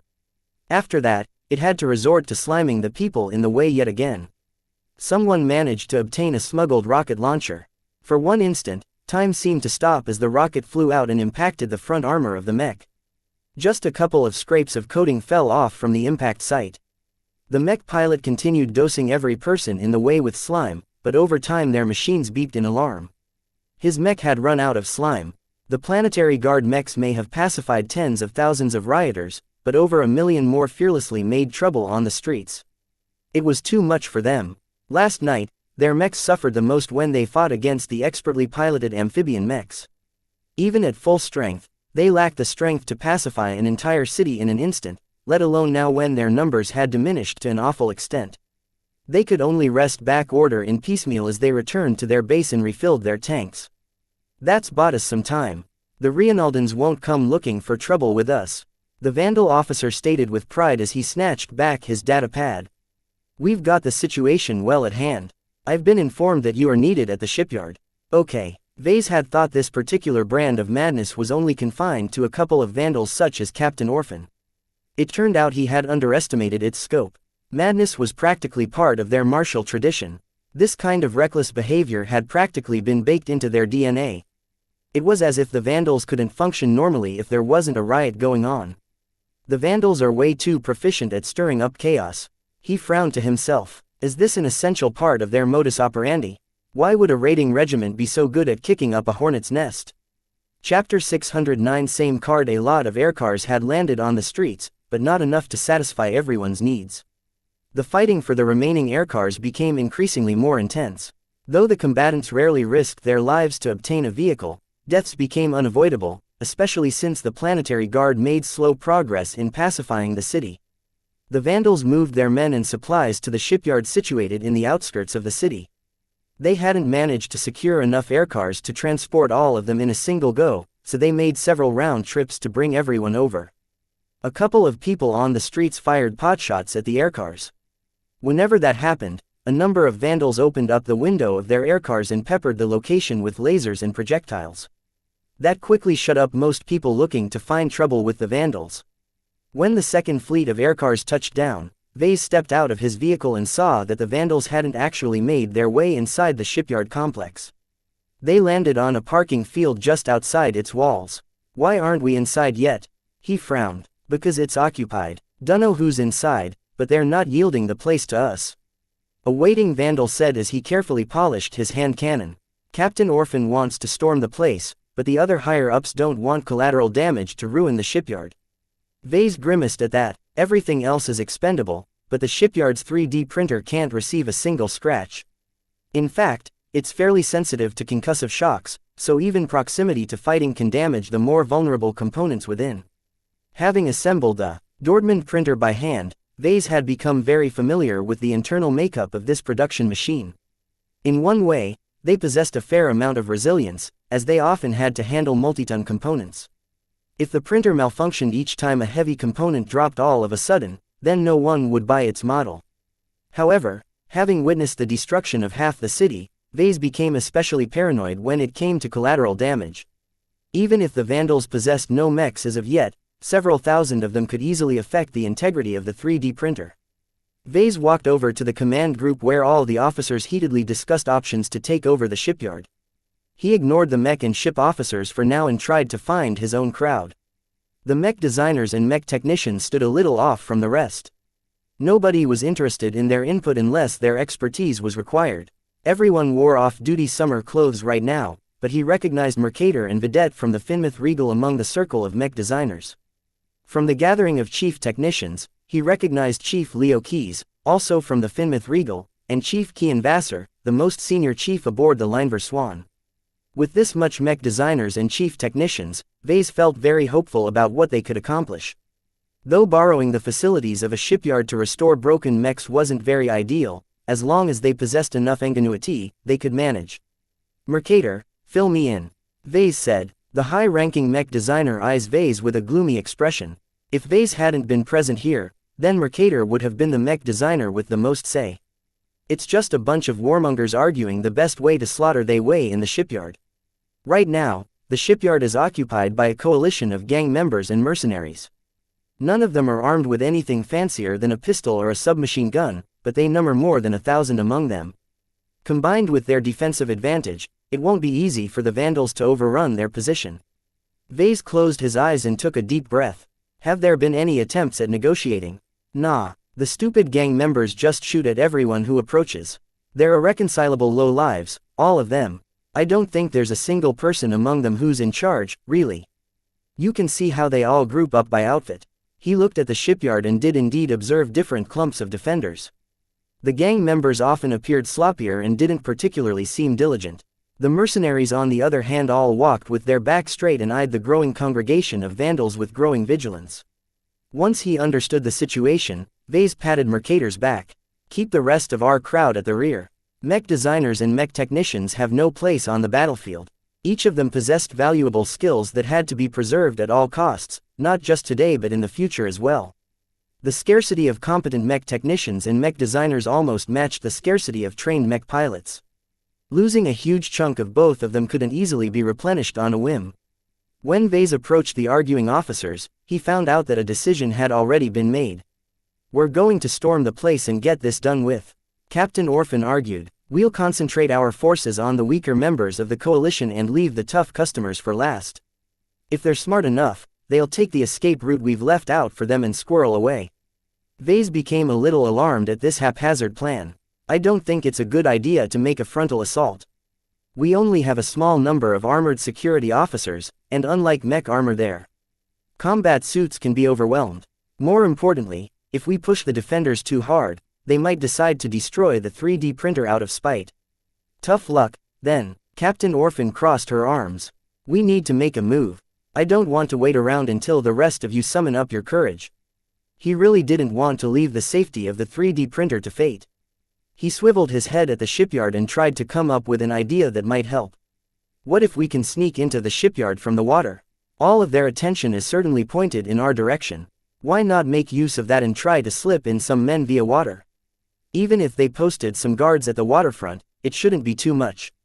The shipyard complex encompassed a stretch of water as well that was connected to the ocean. Some of the vandals looked intrigued at the idea. The idea has merit, but we don't have any specialized troops to send. Our armored security officers won't be able to function underwater, and our regular vandals are armed with nothing but some flimsy clothes and a pistol. Even if we sneak in 100 men through the water, they won't be able to accomplish much. Vase shook his head. It's not their role to defeat the coalition.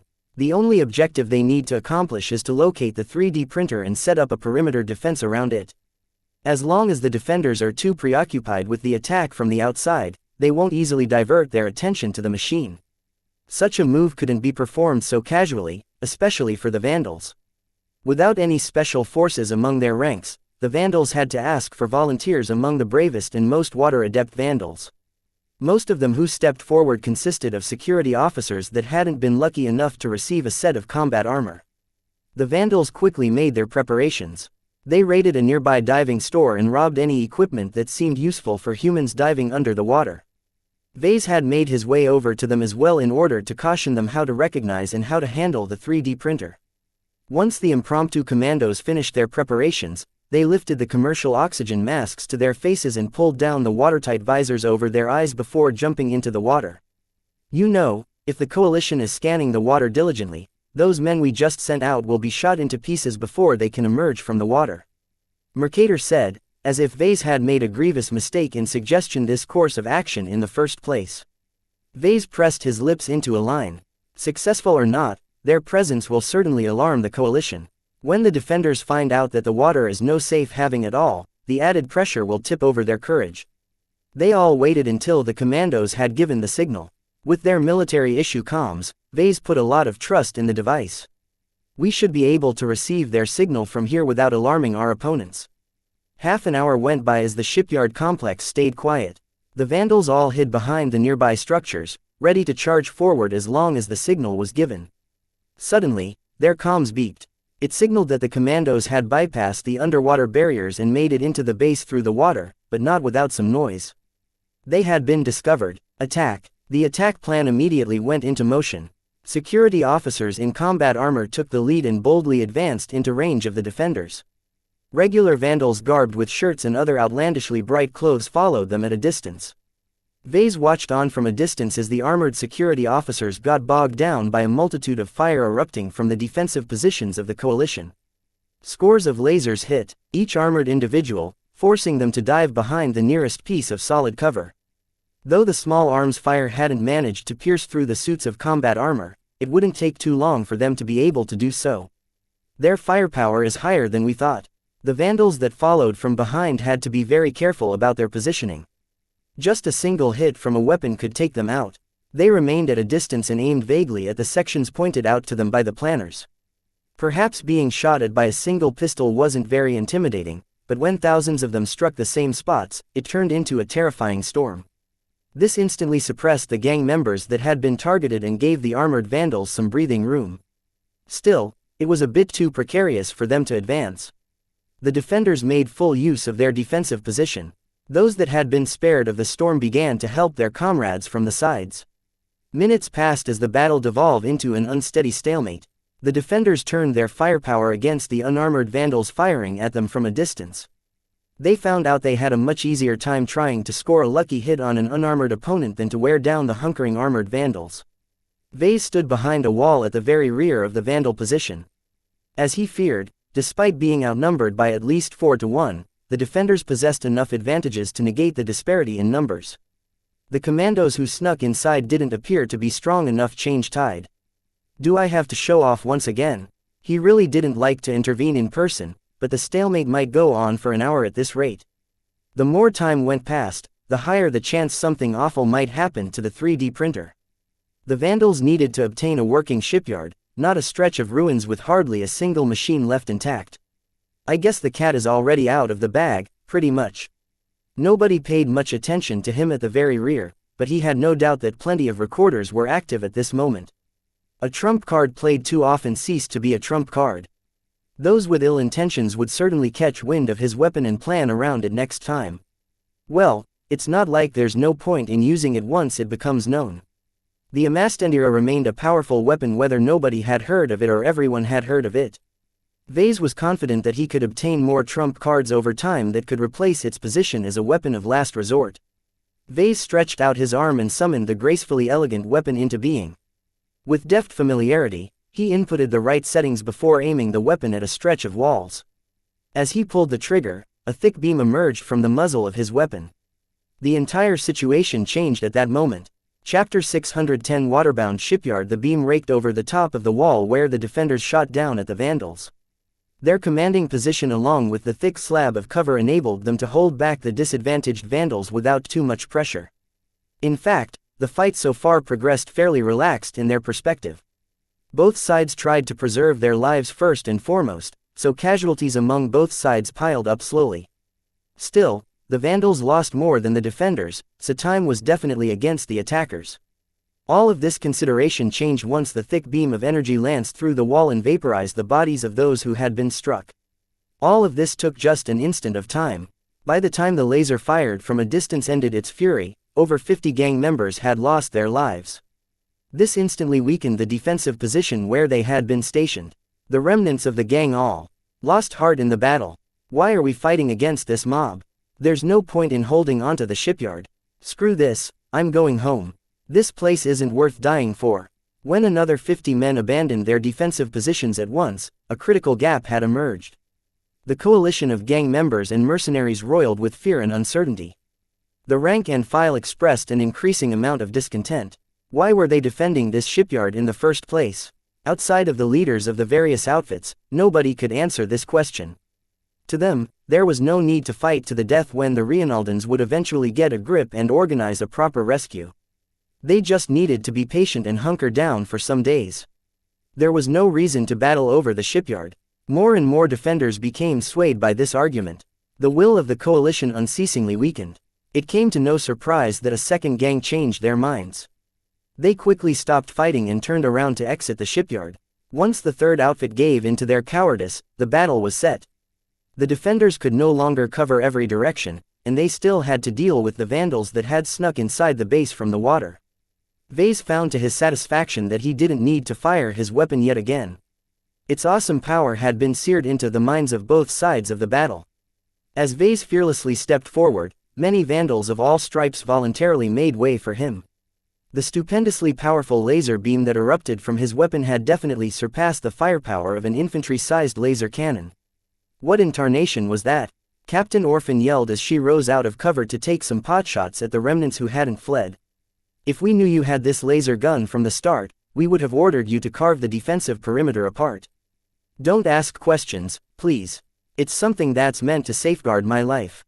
Let the listeners make up their own stories about Vase in their minds. He didn't care what conclusions they arrived at, as long as they didn't ask him to relinquish his weapon. Vase was pretty sure it wouldn't come to that. The Amastendira helped the Vandals out several times.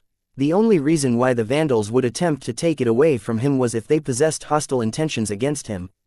Considering the many secrets floating about the Mech regiment, keeping one more secret to himself didn't hurt. The most mystical thing about Ves's weapon was that it disappeared after firing once. Many Vandals that paid attention to Vase suspected that he was carrying a cloaked weapon that couldn't be detected until actually used. Such weapons existed, but only assassins used them prominently. They could never in a million years imagine that Vase could still call upon his weapon if he was ever stripped and searched for hidden weapons. They're running. We won. Advance. Don't let them linger inside the complex. Secure the production machines as fast as possible. Don't let them bring anything away. The Vandals breached the unguarded entrance and poured into the expansive complex. Though the shipyard could only be considered on the smaller end, due to the size of the craft it routinely serviced, there was more than enough space to accommodate an entire mech company's worth of mechs. Hardly anyone had stuck around after the Vandals had made it through. The coalition had pretty much disintegrated after the first couple of gangs had abandoned their posts. Compared to the distant benefit of occupying the shipyard, they rather treasured their lives. The Vandals refrained from attacking anyone who fled. Though it might have been satisfying to shoot the bastards in the back, the Vandals did not wish to push them into a corner. They already won, and that was what mattered the most. As Vase stepped inside the complex along with the mech designers and mech technicians, they already started scrutinizing the state of the shipyard. The previous occupants hadn't been in control long enough to mess too many things around. Some of the less disciplined gang members had vandalized some of the equipment while taking away the more valuable-looking stuff, but there was no way they could haul away the heavy machinery. Most of the bots are still intact.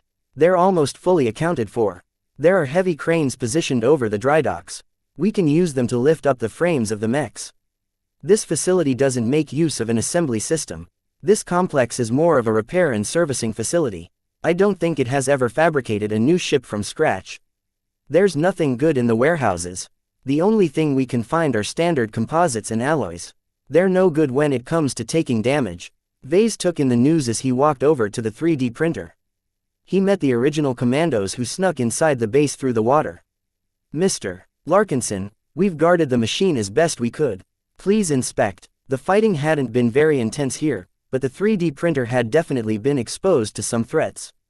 He winced as he saw that the exterior of the massive machine had suffered a glancing blow from a ballistic pistol. Fortunately, its shell held up and the projectile hadn't punched into the delicate internals. Good job. I think it's in working condition. The praise flattered the commandos. Though Vase couldn't give them a ribbon or something, his words gave them one more story to brag about. Some mech designers and chief technicians approached the 3D printer.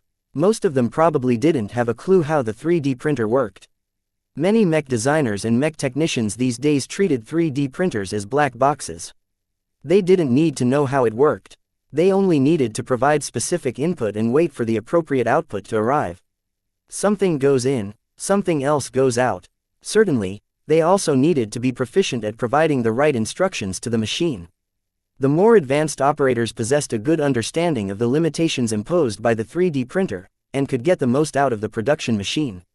Vase turned to the only person besides him who probably understood 3D printers at a deeper level. What do you think about this beast, Chief Vassar? Is it good enough to fabricate replacement parts for mechs? It's an old model, rather worn too. It's not suitable for jobs that require too much precision. The quality of processors and other microcomponents from this printer will be very questionable. I'd rather not put all my chips on this machine. Is it good enough to fabricate replacement armor plating? Theoretically, there shouldn't be any issues with that. In practice, a printer as old as this won't work well with harder and tougher alloys. Not that we have access to those alloys anyhow.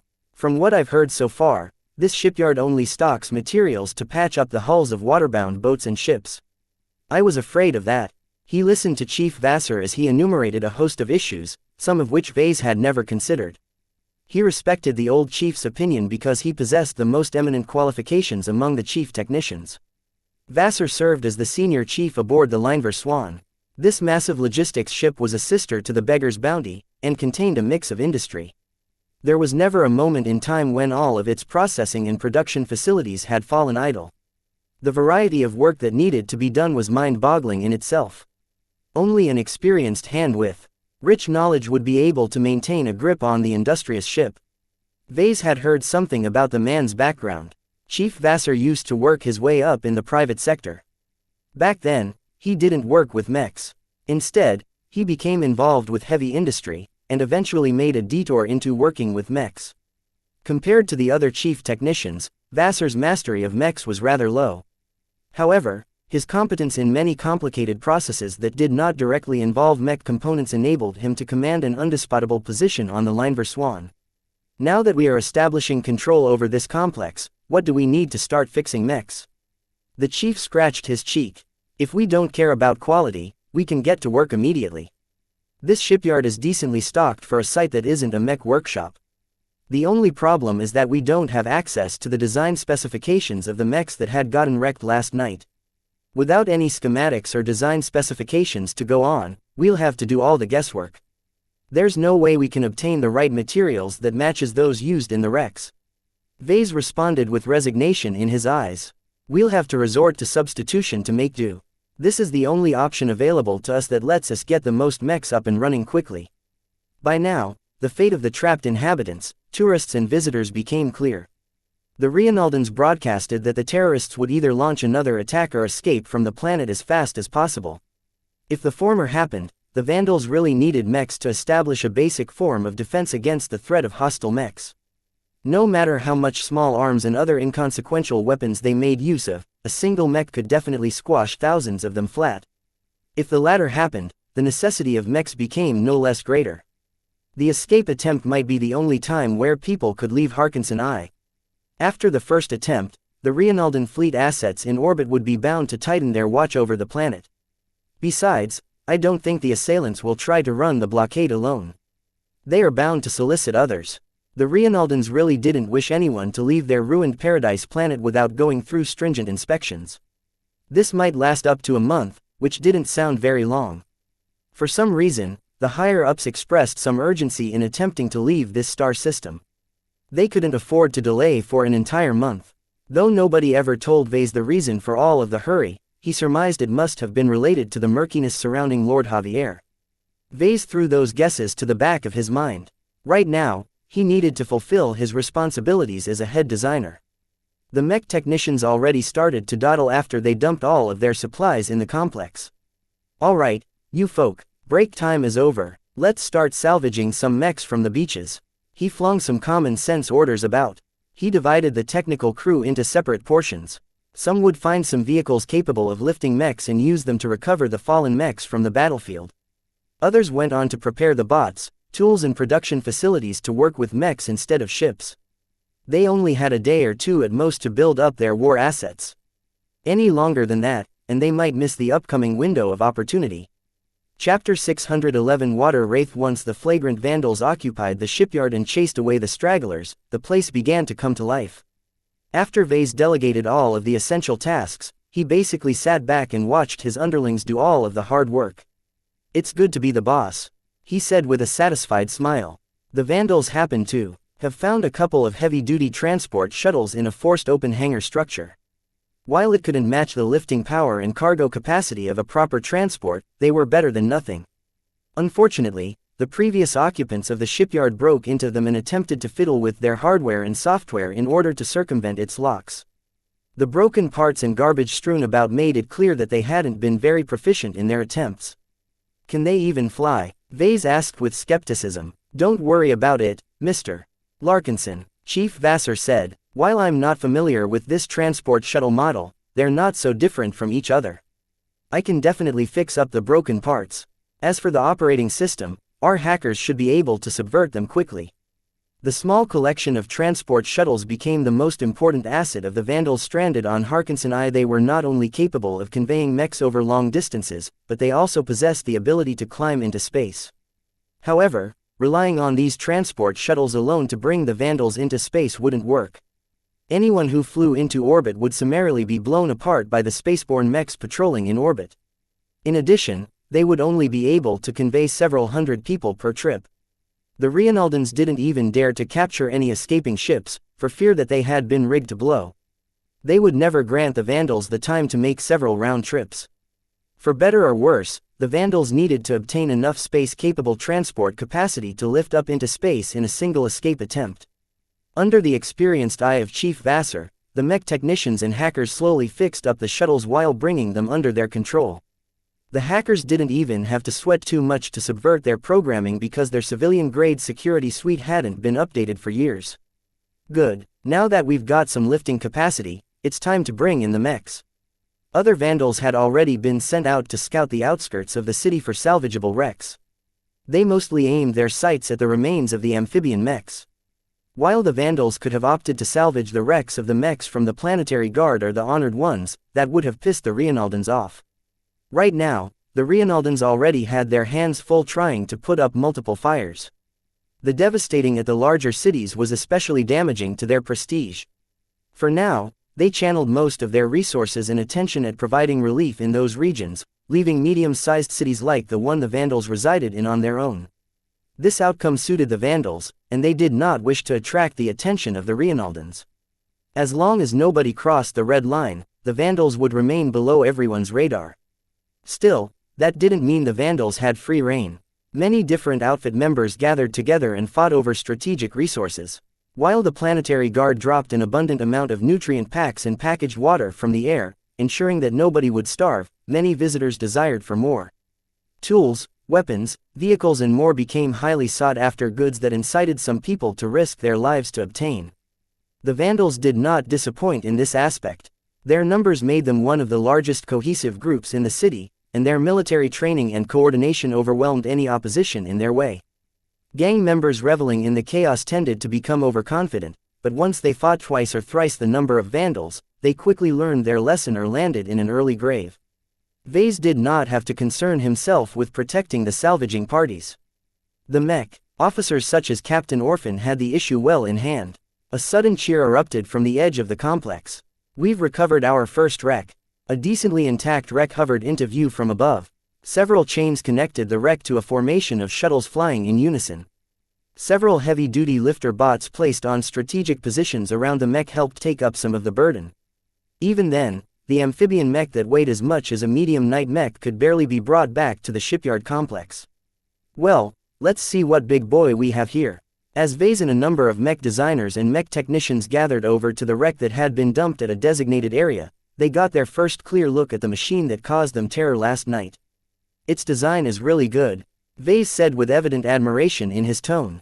"Has anyone identified its model yet?"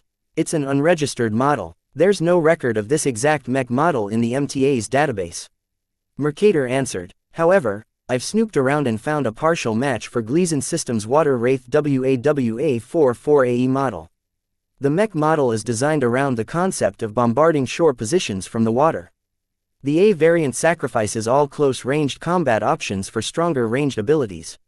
Its dual-purpose cannons are highly effective on land, but not as good underwater. The Water Wraith looked like a fat humanoid Mech with extra bits. Its surface was coated in blue and green, and besides bearing the insignia of the true Sons of Vija, it exhibited no other noticeable features. Even without studying amphibian Mechs in depth, Vase could tell the Water Wraith's design tried its best to balance out its performance over land and underwater. Its thick, streamlined armor had obviously been designed to keep it watertight and capable of withstanding a fair amount of pressure. Different from true aquatic Mechs, the Mech model hadn't been designed to withstand the crushing pressure of the deep. Depending on the characteristics of the ocean, diving 3 or 4 kilometers deep was probably their limit. Where is Gleason Systems based at? It's not a company native to the Komodo star sector. According to the records, it's a Mech manufacturer from the Vicious Mountain star sector. That caused everyone to mutter in surprise. Humanity settled Vicious Mountain earlier than Komodo, so its overall level of development was significantly higher. Does Gleason Systems maintain any branches in our star sector? None as far as I'm aware of. They may have extended their presence here through hidden partnerships, but if there are any, you won't be able to find any proof on the galactic net. This oddity sounded very strange to Vase. Why would the masterminds behind the terrorist attacks make use of a Vicious Mountain Mech design? It was not as if the Mech designers from Komodo lazed about. They developed more than enough amphibian Mech designs to choose from. Could this be a hint that the scope of the conflict encompassed multiple star sector? Or was this just another red herring meant to lead investigators on a false trail? No matter the truth, the Vandals had to work with the Mechs at hand. Alright, there's no point in speculating. Let's start by fixing up this Mech. Mr. Mercator, since you're so good at investigating stuff on the galactic net, see if you can't dig up some schematics or specifications on the Water Wraith. Even a repair manual will do. The other Mech designer shook his head. Mr. Larkinson, I'd like to remind you that the wrecks from the battlefield are not exact copies of the Water Wraith. What is the use of digging up those documents? Even if these wrecks are variants, they should still use the same components. Restoring them will be a lot easier if we have something to base our work upon. But not everything will match. How are we going to deal with the discrepancies? Vase sighed. Leave that job to me. Jury rigging is something of a specialty of mine. If we can't make the right parts, we can always fudge something up until it resembles the original. We're not looking to produce a long-lasting Mech. It's good as it holds up for a week or so. The reminder set their priorities straight. They did not need to work at the highest standard of quality. While that was important when it came for the main Mechs of the Vandals, right now they only needed to borrow the strength of the Water Wraiths for a few days. Once they transported the wreck to a workshop area converted for their use, Vase inspected the wreck and drew up a preliminary restoration plan. The front armor looks trashed, but the internals don't require too much work to fix up. Vase stated his conclusions to the crowd. Both the engine and the power reactor look like they can hold up, but we should double-check their integrity nonetheless. The cockpit is a total loss, though. Replacing it is going to be the biggest hassle to restoring this mech. The Vandals opted to recover this particular mech first because it seemed the easiest to repair. Compared with fabricating an entirely new engine or power reactor, duplicating a cockpit was much simpler. The only complication was that they needed to replicate the software as well, which was a significant hassle but not a big one as long as they employed hackers. Alright, let's temporarily designate this mech as WW1. Mr. Vidette. Lok Vidette stepped forward. Yes, sir, you're in charge of restoring this mech. Me. But this is too big for me. Oh, don't be such a worrywart. I'll take care of the design work. Your only job is to supervise the restoration process and to fix the small incompatibility issues that emerge. Vase assigned Vidette to WW1 because the mech was probably the easiest to bring back to life. His judgment was proven right because in the next couple of hours, the transport shuttle dragged over several wrecks in increasingly more awful conditions. One lost both of its legs as well as a head, while another one exhibited a hole from front to back which swallowed half of its power reactor. He assigned Mr. Mercator, Chief Keys and Chief Vassar to oversee the restoration of the other mechs. As for the wrecks the Vandals brought afterwards, Vase gave up on them after determining their exact state. The damage they suffered was so extensive that the Vandals likely needed materials they couldn't obtain from the city. They were only useful for the spare parts that the Vandals could scavenge off their broken frames. In particular, armor plating was hard to come by, so having a ready source available helped speed up the restoration work. Vase busied himself with solving all manner of technical problems. Despite the number of wrecks they recovered, some broken parts simply didn't have any spares to go around. He felt as if he became an emergency responder who constantly had to go back and forth in order to put out the fires started by his own underlings. Time passed as the mechs slowly started to get back together. Since their lives and freedom depended on their efforts, the mech technicians required no further encouragement to work hard. Vase had rarely seen them work at their full potential. It turned out that they became quite capable. The mech overseen by Vidette only needed a couple more hours to return to fighting condition.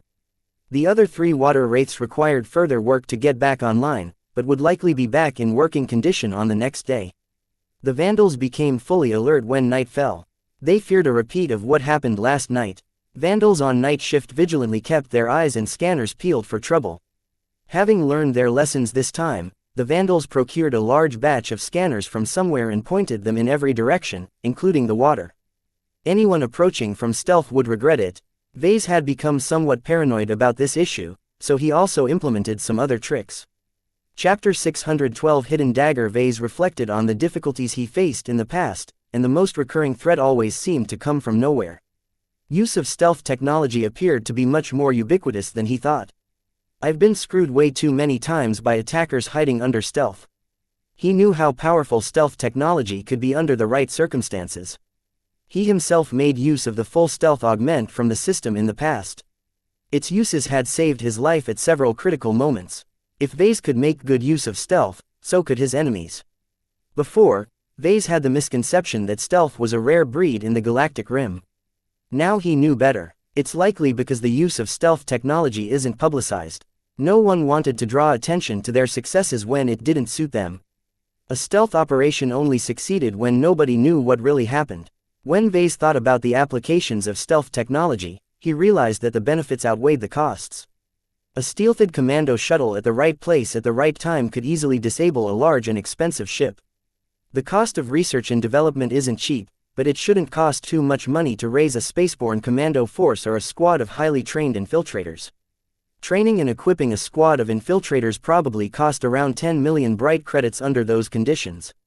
As long as someone spend this much money, they obtained a versatile means of sabotaging a facility worth an entire fortune or kidnapping an important scientist who could earn back billions in credits. Vase also didn't forget about Venice's largely successful attempt at crippling the ships of the task force a few months earlier. Those stealthed commando shuttles only cost tens of millions of credits at most, and they had been capable of crippling large logistics ships worth several billion credits at the very least. Plenty of methods existed to counteract stealth technology, but the problem was they came with greater costs. In the relatively poor and resource-barren places along the Galactic Rim, the standard of technology wasn't very high. Good anti-stealth technology required a significant investment in research and funding. Presumably, the only reason why stealth and anti-stealth technology hadn't become more prevalent was because only the larger players had access to them. While some off-the-shelf stealth and anti-stealth technology could be procured from the open market, their specifications became somewhat of a known factor as a result. When those products became popular enough to become widespread, developers could easily reverse engineer their inner workings and develop counters for their next product release. Perhaps only state-like entities are the only ones in the galaxy that can bear the cost of participating in this rat race. The reality of the matter was that placing a large number of handheld scanners onto rods and pointed them in every direction likely didn't help that much. The scanner devices could easily be fooled and lacked the power to brute force their way through the more sophisticated applications of stealth technology. Fortunately, the Vandals didn't put all of their hopes on these scanners. Every Vandal on patrol carried around a sack or container of sand dug up from the nearby beach. Once in a while, they grabbed a handful of sand and threw it around. Some of the hackers and mech technicians even reprogrammed some spare bots into doing the same. Though these means didn't seem foolproof, it massively increased the difficulty of attempting to infiltrate the shipyard. Their true worth lay in their deterrence value. The Vandals basically made it so that it wasn't worth the trouble to intrude upon their domain. Perhaps they had gotten their wish. The night passed uneventfully. With the Rienaldan mechs on high alert, anyone who wanted to sow more death and destruction wouldn't be able to catch them off guard anymore. The true sons of Vija evidently hadn't showed up again. Despite the lack of infiltrators showing up behind his back, Vase still didn't relax his vigilance against stealthed opponents. He developed a thorough loathing for this mode of attack. As long as threats came openly to him, Vase could always form an appropriate response. The trouble with stealth attacks was that they never left him with sufficient time to respond. As soon as he found out about anything amiss, the worst had already happened. The more he became entangled with the conflicts taking place at the upper rungs of power, the higher the odds of encountering applications of stealth technology. Vase resolved to guard against its use and develop his own solutions that counteracted any threats hiding under stealth. Once I have some free time, it's time to hit the books again. In the meantime, Vase caught up on what had supposedly happened during the night. The stories circulating on the galactic net reported several suspected battles going on during the night. All of them occurred far away from any city limits and underwater, so most of the inhabitants hadn't seen any signs at night. When Vase browsed the news articles, he figured that at least 75% of the reports contained pure fantasy. The events only existed in the imagination of the news portals that wanted to draw more traffic to their premium services. The only threats the night shift took care of amounted to fending off random groups of rioters and other troublemakers. Nonetheless, a large portion of the honored ones stationed around the city departed to reinforce other positions. This indicated that the fighting hadn't ended yet. For now, the unknown assailants still possessed the strength to contend against the Rienaldans stationed on this planet. How long this could last, nobody knew. The Harkinson system is one of the Rienald Republic's major star systems. A logistics officer explained to Vase the next morning. They have many mech units in reserve. While they don't dare to strip the defenses of Harkinson 2 and Harkinson 3 to reinforce Harkinson I, it's only a matter of time before reinforcements arrive. How long do we have? Vase asked. According to the intelligence we've gathered, we need to complete our business within 48 hours. Any longer than that and our projections enter into a deeply pessimistic state. Once the Rienaldans mobilized an overwhelming amount of mechs to dominate the planet and its orbit, the Vandals lost their chance to get away. Even though many vacationers complained about the forced delays before they could finally depart from the planet, the Rienald Republic was not an affable state at this moment. No matter how much weight the tourists and outfit commanders threw around, they could not contend against the government's determination to sniff out the terrorists and exterminate them to the last man. I don't understand why the Rienaldans are so hung up about keeping everyone in their place. They're pissing off billions of tourists by keeping them imprisoned on the surface. Though the initial outburst of violence had faded at the end of the day, the living conditions were far from ideal. Both native Rienaldans and wealthy foreigners alike suffered from the lack of order under equal measure. Their impressions of the Rienaldan Republic worsened by the hour. The logistics officer thought about it for a moment. The Rienald Republic is going for the long game here. To us, it might not seem worth it, but to the Republic, the only way they can really salvage their reputation is by hunting down the majority of the culprits. Finding a couple of scapegoats won't do. Vase understood this argument, but he really didn't agree with it. The human suffering occurring on the surface could have been relieved to a large extent if many of the visitors left the planet. Maybe there's a greater motive involved. Vase put out another guess. Redeeming their reputation is a basic goal, but the bigger issue is that certain influences have put Reinald in their crosshairs. So long as the Reinaldans can capture enough enemies, they'll eventually be able to find out the true source of their problems. That makes sense. However, the extreme reaction from the Reinaldans may also be for a more basic reason. Mr. Larkinson, what's that? The enemy obtained something that the Reinaldans really don't want to let loose from their grasp. When Vase heard this possibility, a small bomb exploded in his mind. This reason made a lot more sense than any notions about redeeming honor or trying to figure out the mastermind behind this plot. He still remembered that a week earlier, Harkinson 3 became engulfed with a spike of violent incidents. Perhaps the things the secret combatants fought over was also present on Harkinson I. Well, you've given me a lot to think about, that's for sure. Once everyone ate nutrient packs for breakfast, they resumed their work. Mech technicians crawled over the disassembled mechs like bees in a hive. Each of them contributed their own efforts into restoring the salvaged mechs to some form of functionality. Videt's WW-1 became the first salvaged mech to come to life. The test pilot who turned the mech online put the restored mech to its paces. A lot of problems popped up due to the overly hasty work, but Vase didn't mind them too much. The Vandals could deal with them for the time being. We've obtained our first mech. With a working example at hand, the remaining work crews became much more productive. The importance of WW-1 was that it provided a solid direction for the rest to work towards. They didn't have to come up with their own solutions to overcome difficult problems anymore. In the afternoon, 2 more mechs came online. Dubbed WW-2 and WW-3, their overall integrity was worse than WW-1. In a pitched battle, their weak and patched-up armor coverage could easily lead to their downfall. The Vandals didn't ask for much, luckily. Even a basic mech would do as long as it could move and pose a threat. The true worth of the mech lay in the ability to elevate their group over the heads of others that didn't possess any working mech. On Harkinson I, almost no private outfit or group possessed a mech. Owning even a shambling mech meant that their battle capabilities instantly multiplied by 1,000. Even the Reinaldan peacekeepers would keep their distance from the Vandals now that their mechs could pick them off from a distance. If the Vandals possessed a single water wraith when they initially approached the shipyard, they never would have bothered to fight the thugs who occupied it first. The shipyard would have already emptied out by the time the mech approached into firing range. Now we are talking. Captain Orphan grinned as she stopped by the workshop area. With these beauties in hand, we can finally step up to the next phase of the plan. And what is that? Vase asked. Why, taking them out for a spin. Now that we've become the top dog, it's time to take what is ours. Once the last water wraith became operational, the Vandals left WW-1 behind to guard the shipyard. They took WW-2, WW-3 and WW-4 and placed them at the head of 3 large expedition groups. Their goal, loot more ships and supplies. The 3 mechs wandered off into the city, walking well ahead of a convoy of aircars and other vehicles bringing hundreds of Vandals along. Whenever the local bullies attempted to repel the water wraiths, the Vandal mech pilots ruthlessly retaliated by firing back with their heavy cannons. Even a single kinetic projectile was sufficient to obliterate their strongholds. Tyrannical, flagrant, the instant the Vandals regained their power, they didn't hesitate to throw around their weight. Once the Vandals demonstrated their willingness to use the weapons in their possession, the other outfits instantly became honest. The Vandals extorted their aircars and other supplies at gunpoint, and there was nothing the victims could do about it. Naturally, the Vandals didn't go too far with their robbing spree. Once they obtained sufficient aircars, they let off on the rest. Chapter 613 Aircar Flee, they call it the Big Breakout.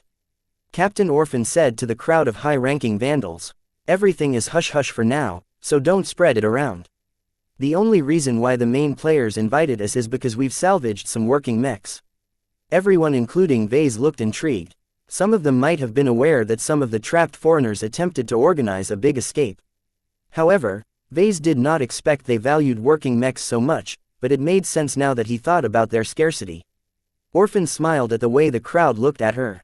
Another reason why they had been contacted was because she had recently shown her strength on Harkinson 3. Mechs are strategic resources on this planet. You all know how stingy the Reinaldans are with possession of mechs. If they aren't so busy chasing after the terrorists, they would have taken them away from our hands by now. Right now, only the planetary guard remained to guard the cities affected by the attacks. The landbound mechs of the Honored Ones all pulled back to reinforce more strategic locations or assist with the ongoing counterattack. Nobody was clear of the exact details. While Vase could always listen to rumors on the galactic net, the problem was that most of it was nonsense. The Honored Ones likely generated most of the rumors themselves in order to flood the net and make it impossible for anyone to figure out their true movements. When will the big breakout start? Someone asked. They've only given us 16 hours to reach the capital city. If we haven't reached Tekev City within 16 hours, they're starting without us. Even if we join at a later stage, we might not be in time to obtain a transport or a ship by then. The attendants of the meeting all showed ugly faces. 16 hours is too little time to bring everything with us. It only takes an afternoon for us to fly every one of us to the capital, but we don't possess a vehicle capable enough to bring along our mechs. If Harkinson I's infrastructure had still been working properly, then it only took 6 hours to fly to Tekev City. However, under the collapse in order, safety couldn't be guaranteed. Who knew how many people would fire missiles at a fleet of aircars and other vehicles in the air? The question on how to bring their mechs along became the most thorny issue. During their robbing spree, the Vandals prioritized the theft of heavy-duty shuttles. Even then, they barely gathered enough to lift 2 mechs and bring them to Tekev City at a decent speed. Do we really have to leave 2 mechs behind? Chief Keyes furrowed his brows. The man rarely spoke during the meetings. I'm afraid we won't have much of a say if we only bring half our mechs. A mech officer spoke up. We have all these aircars. Can't we use them to lift up the mechs instead? That's far too risky. Do you know how much a mech weighs? The water wraiths weigh more than a medium-sized office building. We need to connect a mech to more than 100 aircars to generate the lifting power necessary to transport a mech. It only takes a single error for the entire arrangement to collapse. There is no way we can safely transport a mech to Tekev City in this way. Vase had thought about this problem ever since he suspected the Vandals intended to relocate to the capital city. With thousands of kilometers of land and ocean to traverse, bringing along the water wraiths was by far their greatest challenge. The water wraiths are amphibian mechs, right? A logistics officer asked. Why can't they get to Tekev City on their own power? They're too slow. Vase immediately shook his head. But why? I thought that water mechs are supposed to be fast. It is indeed true that many aquatic mechs can traverse the waters quickly. They're larger and more powerful than landbound mechs and incorporate a special form of propulsion in their frame to achieve supercavitation. The shape of an amphibian mech of this price tier isn't compatible with this means of propulsion. In short, the water wraiths have given up their ability to move quickly over water in order to gain the ability to walk on land. By definition, amphibian mechs were products of compromise. Their shapes, sizes, weapon loadout and means of propulsion all attempted to accommodate 2 wildly different environments. Torn between these 2 extremes, amphibian mechs could never match the performance of an equivalent landbound mech on land or an equivalent aquatic mech in water. Everyone fell silent for a moment. Out of all of those present, Captain Orphan appeared the gloomiest of all. I already promised the big players that we'd show up with 4 mechs. If we only bring half of what they expect, we'll mess up all of their planning. Do we really have no way of bringing all of our working mechs to Tekev City? Since nobody provided any suggestions, Vase did not hesitate any longer. I still have one suggestion. I'm not in favor of it because the water wraiths aren't in good shape, but it seems we have no choice but to consider the option. The problem right now is that it's too much of a burden to lift a couple of extremely hefty mechs. Why not cut them up? Let's disassemble the 2 water wraiths into several pieces. As long as we are careful, our aircars will have a much easier time in lifting a couple of parts. The technically inclined Vandals seriously considered the proposal. They did not show immediate enthusiasm for the solution because it came with several caveats. There are a number of issues that come with this proposal. Chief Vassar stated. First, disassembling the mechs takes time. Assembling it back into a working mech takes even more time. Will we be able to do both as well as relocate to Tekev City within 16 hours? I'm not sure, but there's no harm in trying. It's better than leaving the mechs behind. Can the disassembled parts withstand the rigors of travel in this fashion? Vase already had an answer to this issue. We don't need to lift the parts in the open. This shipyard stores many spare containers. We can disassemble the parts into pieces that can fit inside the containers to protect them from exposure and avoid attracting any attention. A few more issues popped up, but either Vase or some of the other mech designers and mech technicians always managed to come up with a solution. Alright, it seems you fellows have this well in hand. Captain Orphan finally clapped her hands. Many of the mech officers and ship officers looked bored at the discussion. Since the clock is ticking, let's adjourn this meeting and get ready to move everyone out. We need to bring as many supplies as we need for the upcoming operation. The Vandals had already been ready to move out at any moment. With this much manpower, they tidied up the shipyard and packed up all of the supplies they thought they needed. Preparing the mechs for transport took a lot more time, however. The Vandals spent 2 hours trying to speed up the partial disassembly of WW3 and WW4. Vase had decided upon cutting up the worst 2 mechs while leaving their better mechs intact in order to preserve their defensive ability. Even if WW1 and WW2 were being towed in the air, they could still go online at any moment and fire at anything that attempted to threaten them. So long as they kept those mechs functional, the Vandals possessed sufficient deterrence to cross over to Tekev City without getting entangled along the way. More than 2 hours later, the flagrant Vandals collectively lifted off. Several hundred aircars moved into the air in waves. Sturdy alloy cables connected a dozen or so aircars to a container. Each group of aircar lifted off a separate container filled with water wraith parts along with other supplies. The aircars formed into a giant but largely vulnerable fleet. In order to provide some measure of security, heavy-duty transport shuttles lifted up WW1 and WW2, both of which had entered standby mode. The shuttles positioned the mechs at the front and the rear of the fleet. The massive swarm finally moved away from the city and started to make their way over to Tekev City. They made for a dramatic sight, and everyone that witnessed their migration became awed at their enterprise. Seeing 2 functional mechs being towed in the air made for a profound sight to anyone who witnessed the movement. Every city or settlement in the way fell silent as the intimidating Vandals flew past their vicinity.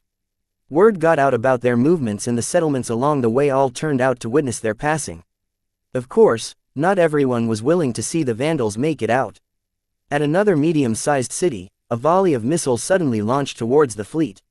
With so many aircars in the sky, the missiles could have their pick of vehicles to blow up. Activate anti-missile systems. The water wraith at the front fired fragmented projectiles from their gun barrels, each aimed at a different incoming missile. Within a second, the deadly missiles had all been swept up, exploding harmlessly in the air. Backtrack the trajectory of the missiles and teach them a lesson. This time, WW1 fired off all of its cannons. Instead of fragmented projectiles, the mech fired off solid kinetic slugs this time. Their high velocity quickly delivered them to the city block where the missiles had emerged. Boom! The heavy impacts flattened the entire area around the enemy stronghold and certainly wiped out every human in the vicinity. That will show them what will happen if they mess with the Vandals. WW1 deliberately went overkill in order to demonstrate their willingness to hit back twice as hard. By killing the chicken to scare the monkeys, every other group along the way who wanted to mess with the Vandals finally lost heart. The fleet of vehicles reached the outskirts of Tekev City almost half a day later. Vase peered through the window of the transport shuttle he was riding with and evaluated the state of the city. The sprawled-out metropolis prohibited high-rise structures, so the capital city featured a gigantic sprawl of different neighborhoods and districts, each of which served a different community. The adobe walls and tropical climate evoked a sense of paradise, and ordinarily average people could only dream of living in this prosperous city. Now, the paradise had fallen. Just like many other cities affected by the attacks, most districts witnessed a partial or complete collapse of order. Though the Reinaldans sent out a large amount of planetary guard mechs to keep the peace, Tekev City was host to many million citizens and foreigners. It was impossible to pacify the entire city within a week. The Reinaldans concentrated most of their defenses around government buildings and military bases. This left many gaps which turned into a gigantic no-man's land. Every street was under the control of a different thug, some of which possessed the strength to threaten the Vandals. Flying high above their heads was bound to be regarded as a provocation, so the fleet of aircars quickly descended from the air and landed a fair distance away from Tekev City's spaceport. As soon as the aircars landed on the ground, Vase and the others quickly left their vehicles. We've only got less than 2 hours left to reassemble WW3 and WW4. We need to hurry up. While Captain Orphan and some of the cadre flew off to meet with the organizers of the big breakout, the vandals who remained needed to get ready to take part in the operation. Their first priority should be to put the disassembled pieces of the water wraiths back together. Chapter 614 Tekev City, Mr. Larkinson, what now? We can't put the water wraiths back together out in the open. Vase sighed in an exasperated manner. It's a good thing I've done some research. I've identified a shuttle workshop in the vicinity that reluctantly meets our needs. Go take a water wraith and kick out the occupants. I don't care how you manage to do so, just make sure you don't damage the production equipment. After spending so much time among the vandals, Vase inevitably picked up some of their inclinations. Before, Vase would have never thought to outright plunder the possessions of others. Before the Mech Corps called him up, Vase mainly adopted a commercial mindset. Everything desirable became something of value. Every person and every group provided different goods and services to others for a price. A transaction occurred when two different parties agreed on an exchange of different goods or services. As a businessman who made his way up from scratch, his perspective became more and more tinged with lenses that only saw society in terms of transactions. A balance of demand and supply dictated his own responses. The vandals obviously didn't think that way. Certainly, they made transactions when it suited them. They relied on them to acquire their own funding. Outside of that, their default state was a little lawless. If anything could be taken for free, then they would certainly make a grab at it. Power dictated how far they could go. This isn't a normal way of looking at things, but it has its uses. It allowed them to skip a lot of troublesome matters. As long as they possessed enough strength, they could take what they wanted without much repercussions. The vandals didn't particularly care about pissing people off. As long as they were small fry, they didn't lose any sleep over their morally bankrupt behavior. During times of peace, this pattern of thinking was problematic. In times of turmoil like now, the vandals adapted to its rules like fish in water. Upon his suggestion, the vandals moved out with a single intact mech and a bunch of armored vandals. Upon approaching the workshop, its occupants had already scrambled out of the structure. They did not wish to be present when the intimidating mech pointed its guns at them. Well, that was fast. This saved the vandals a lot of trouble. With a quick command, the aircar fleet returned to the air and made a short hop over to the workshop. Container after container entered the workshop premises. Scores of mech technicians guided lifter bots to open them up and place them at an assembly point.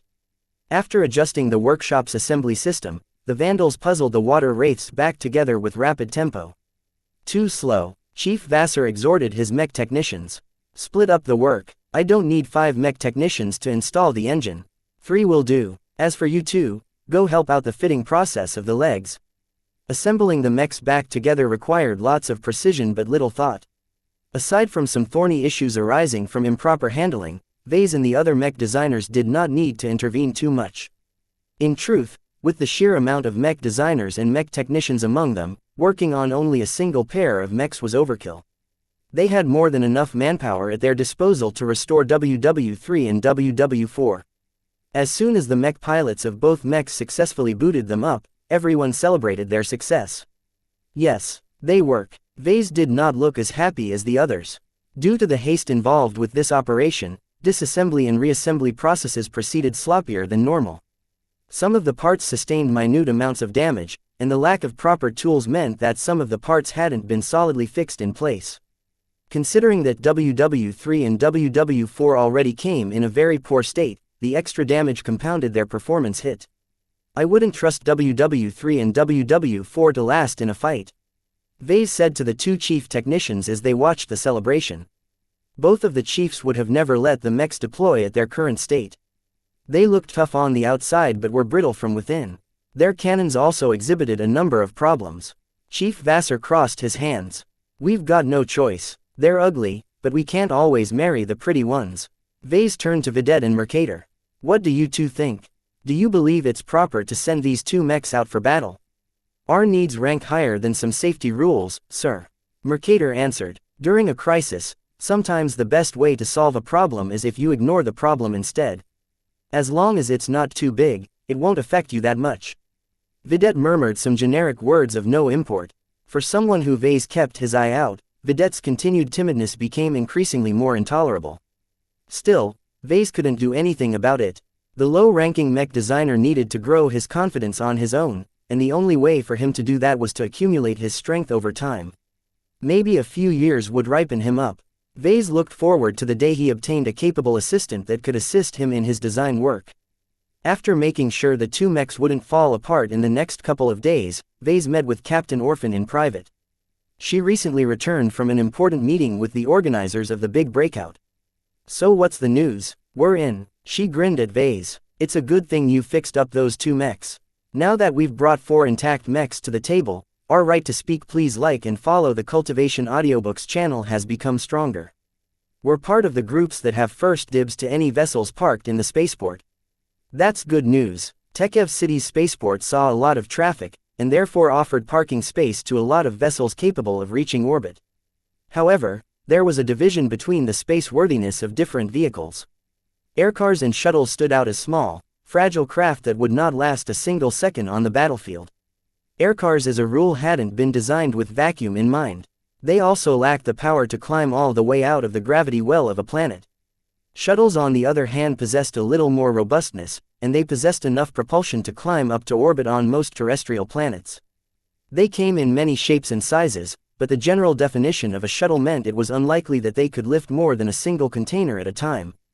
The larger issue with shuttles was that they were lacking in speed and endurance when it came to deep space travel. They were sufficient enough to bring someone from the surface of a planet to its moon and back. Any further than that, people usually transferred to other vessels. The truly valuable ships at the spaceport possessed genuine in-system travel capabilities. Transports and passenger ships both formed the staple ship classes in conveying people and goods from one planet to another. Some even came installed with FTL drives, but in general their limited capacity made it uneconomical to turn them into ships capable of reaching other star systems. Only true starships possessed the qualifications to enter interstellar space. Many of the larger starships were so big and heavy that they lost the capability to descend onto the surface of a planet. They couldn't handle the stress involved with fighting against the gravity of a planet. According to some of the information circulating on the galactic net, a number of true starships was currently parked in the spaceport right now. If the Vandals managed to obtain a ship with a decent amount of cargo of passenger space, they would be set for life, even if they technically committed piracy. "I know what you're thinking, Mr. Larkinson. I hate to spoil your hopes, but the other groups already divvied out the starships. We're left with taking a couple of transports. Enough to bring 4,000 Vandals into space with enough room to spare, but not enough to bring along our mechs. At least we've got something." Vase sighed. "A handful of transports is good. However, they're not meant to carry thousands of Vandals. Their life support systems will break before we can escape the atmosphere. We'll have to obtain some vac suits or bring in additional oxygen and water." "I know you can handle it. Just work that clever brain of yours." Orphan patted his shoulder. "I gotta go and brief the other officers. We'll be making our move at dawn. For that, we need to send the water wraiths ahead." The Vandals promised to send the water wraiths in advance in order to fit them into the main group of mechs. Nobody was stupid. They only had one shot at the big breakout, and in order to maximize their chances of success, the different mechs needed some time to figure out how they could work together and coordinate their actions. Keeping them separate and under the command of individual outfits was not the way to go. They needed to move as one and act as one. In truth, this couldn't be done in a couple of hours. However, like anything about this operation, they never had enough time to do things properly. They just had to make do with a hasty effort. It was already good enough if every mech pilot understood the same commands. 4 mech pilots entered the water wraiths and disappeared into the streets. The Vandals all felt much less safe now that they lost their most effective protective talisman. "I hope we don't have to wait long." Right now, night had fallen, and the Vandals caught up with their sleep whenever possible. The Vandals never loosened up on their vigilance. Tekev City was not their home turf, and even if they possessed 4 working mechs, other factions and groups might possess more. We're not the only ones who have salvaged some mechs. According to Captain Orphan, 4 mechs gave them some speaking rights. But not enough to gain the right to appropriate a starship. Vase deduced that other groups must be in the possession of even more mechs. The terrorists allocated most of their strengths in attacking the major cities. Tekev City is certainly their highest priority. All of their strengths gathered together turned them into a force to be reckoned with. Though they would still fall short of contending against the Reinaldans, their goal had never been to come into conflict with them. If the Rienaldans hadn't issued a blockade, the tourists would have never been in opposition to the local authorities. Everyone sharpened their swords and tidied up their possessions in preparation for the big breakout. The main organizers of this operation kept their cards close to their chest. The last thing everyone wanted to see was the Rienaldans receiving advance warning of what they intended to do. Secrecy became paramount at this time. Vase received a calm call all of a sudden. He frowned at that. Who's calling me at this hour? He normally received messages when someone wanted to get in touch with him. At this hour, most vandals should be at sleep. He looked around and entered a quiet area in the workshop. Once he accepted the call, an unexpected face showed up. Miss Calabast. Vase hissed with alarm. How in hell did you obtain my contact details? That's not important, Vase. The woman smirked at him. I haven't called you on a whim. Time is short, so let me get to the point. We require your assistance. Vase looked at Calabast as if she was a dullard. Why would I ever want to do that? Whoever you are, Vision, Rienaldan, Rapangan, Lisvian or whatever, you're certainly involved with the initial attacks. Her smirk grew wider. Can't you just take my word that I'm a Vision? Who would believe you? She shook her head. Whatever floats your boat. If that's all, I'll hang up now. Don't be too hasty, Vase. If you do, you'll never find out how you can save the big breakout from disaster. That attracted his attention. You know about that. Chapter 615 Veiled Negation. It shouldn't have been possible for someone to obtain the contact details of a military-issued comm. By default, they blocked all incoming contacts from unknown sources. This prevented the comm from being influenced by malicious code and annoying ads. Not even most of the Vandals possessed the privileges to send a message to his comm. The only ones who possessed the necessary qualifications would either have to be a chief technician, a mech designer or a senior officer. As for the rank and file, Vase wasn't interested in hearing them out.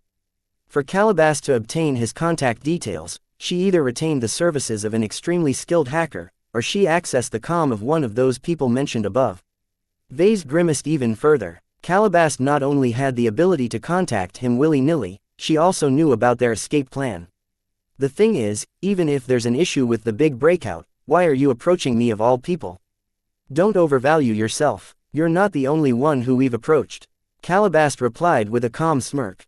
Even without your assistance, my goals can still be met. Contacting you is just an afterthought. Though it was hard to determine Calabast's intentions, his intuition told him she was mixing truth with lies. His business sense told him that Calabast attempted to gain the upper hand in an upcoming negotiation. A negotiation meant a bargaining process. Each side wanted something from the other side, but neither side was aware of each other's limits. The best negotiations resulted in a win-win situation for both sides. However, if one side bargained too well while the other side let themselves get ripped off, a win-lose situation could easily occur. An important weapon in any bargaining process was information. If one side possessed more information about the limits and intentions of the other side, they gained an inestimable advantage. They could use their superior information to extract the maximum amount of value out of the other side while minimizing the price they needed to pay in return. Right now, Vase knew that he possessed a very distinct disadvantage in this area. Even as the temporary head designer of the Vandal Task Force, Major Verl had never initiated Vase into his inner circle. The Vandals of the outer circle usually played fast and loose with the rules. However, it was a very different matter when it came to the inner circle. Each member of the inner circle kept their lips sealed on the secrets they learned. If not for being more perceptive than others, Vase would have never been aware of this undercurrent hiding underneath the Mech regiment's facade. Miss Calabast, let's not be too obtuse here. You contacting me definitely means you're out to get something from me. I'm not too keen on interacting with a suspected terrorist such as you. The blood on your hands must be enough to fill Harkinson's eyes oceans. The woman carefully maintained her expression. She did not exhibit a single micro-expression on her face, a sign of extremely diligent training. There are no permanent enemies, only permanent interests. Whatever you think about me, it won't benefit you at all if you keep up your hostility to me. Let me remind you that the big breakout that your allies are brewing in the dark can only succeed in a single shot. Once you fail, the Rienaldans won't let those spacecraft linger at Tekev City's spaceport. She had a good point.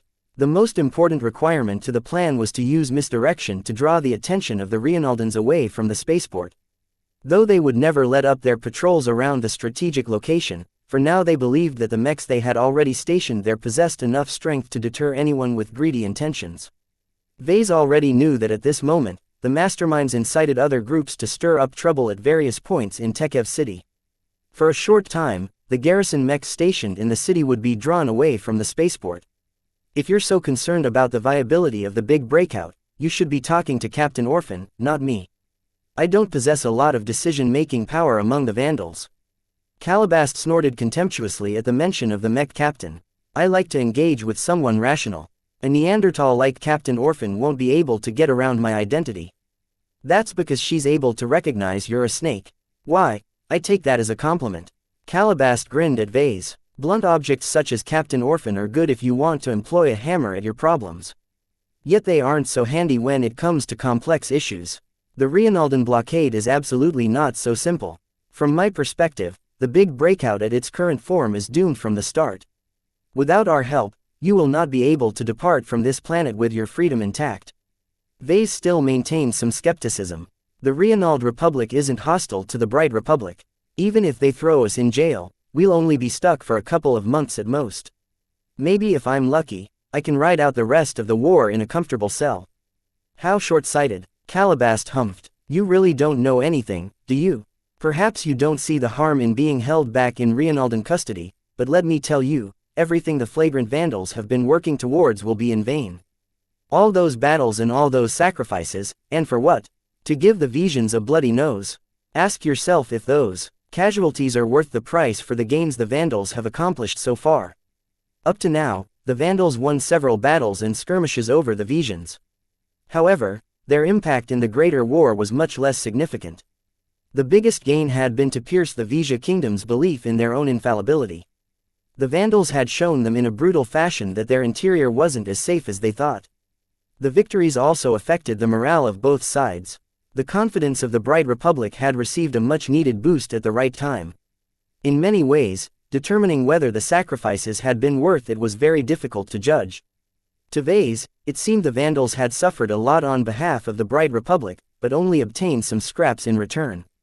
To the selfish flagrant Vandals, they would never work to the death for the benefit of others. I'm still reserving my judgment, but I'm willing to hear you out. Vase cautiously said, what is it that you want? Calabast paused for a moment. Instead the comm suddenly broke connection. Vase scratched his head. Why did she cut off the comm call all of a sudden? A familiar voice suddenly spoke from behind. That is because I can only discuss this matter in person. Vase immediately jumped and turned around. Calabast, how did you manage to sneak all the way here? We've set up an entire scanning perimeter. The smirking intelligence operative jerked her head at the handheld scanners placed on top of poles. Those toys, we've long cracked their code. To them, we're completely invisible and inaudible. The same goes for your comm right now.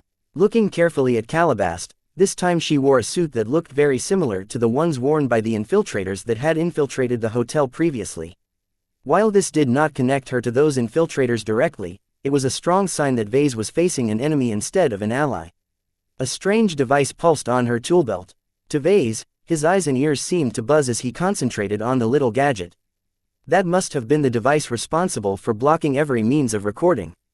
The power coming out of the object very overbearing for such a small package. Vase couldn't help but flex his fingers.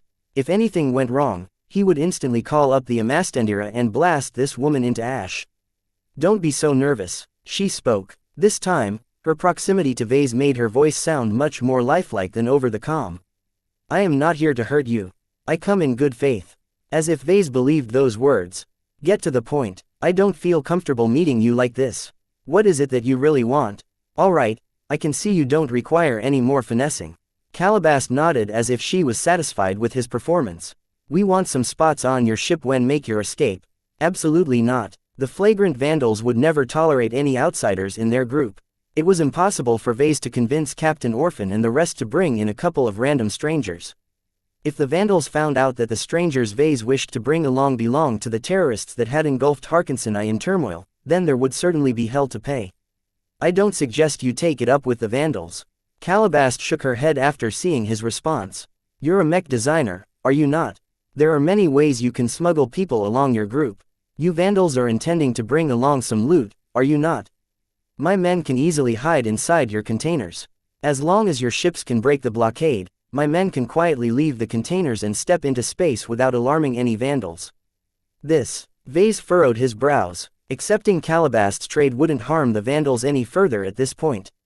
However, he could not forget the vandals killed by the infiltrators and the casualties they suffered when their hotel got shelled by the true sons of Vija. Though it sounded contradictory, the vandals valued brotherhood and loyalty. They hated their enemies and would never stoop to betray their principles in order to obtain more benefits. This was one of their redeeming factors that distinguished them from pirates. No matter what awful stunt they performed, all the time they fought on behalf of the Bright Republic. If Vase entertained Calabast's request, then he would be breaking one of the core tenets of the Vandals. It would tarnish his honor if his actions became known. Still, what was honor worth? Everything had a price, and while Vase had his bottom lines, he was not beyond taking some advantages as long as nobody got harmed. He came to a decision. If you wish me to facilitate this smuggling attempt, you need to show me some sincerity. Solving the disaster of that is facing the big breakout is not enough for me. That's basically helping yourself now that we are on the same ship. Calabast crossed her arms. We are already doing you a great favor. Let me remind you that you are not the only ones we've approached. If your demands are too outrageous, then I don't mind approaching someone else instead of you. I'm not asking for much. I mainly want information this time. That shouldn't cost you anything. Information is valuable, you know. I might not answer if you ask the wrong questions. If you want to know our background, then don't bother. Vase fell silent as he formulated his question. Of all the things he wanted to know, one question constantly nagged him ever since the Vandals left the Deepman system. I'm tired of running in the dark.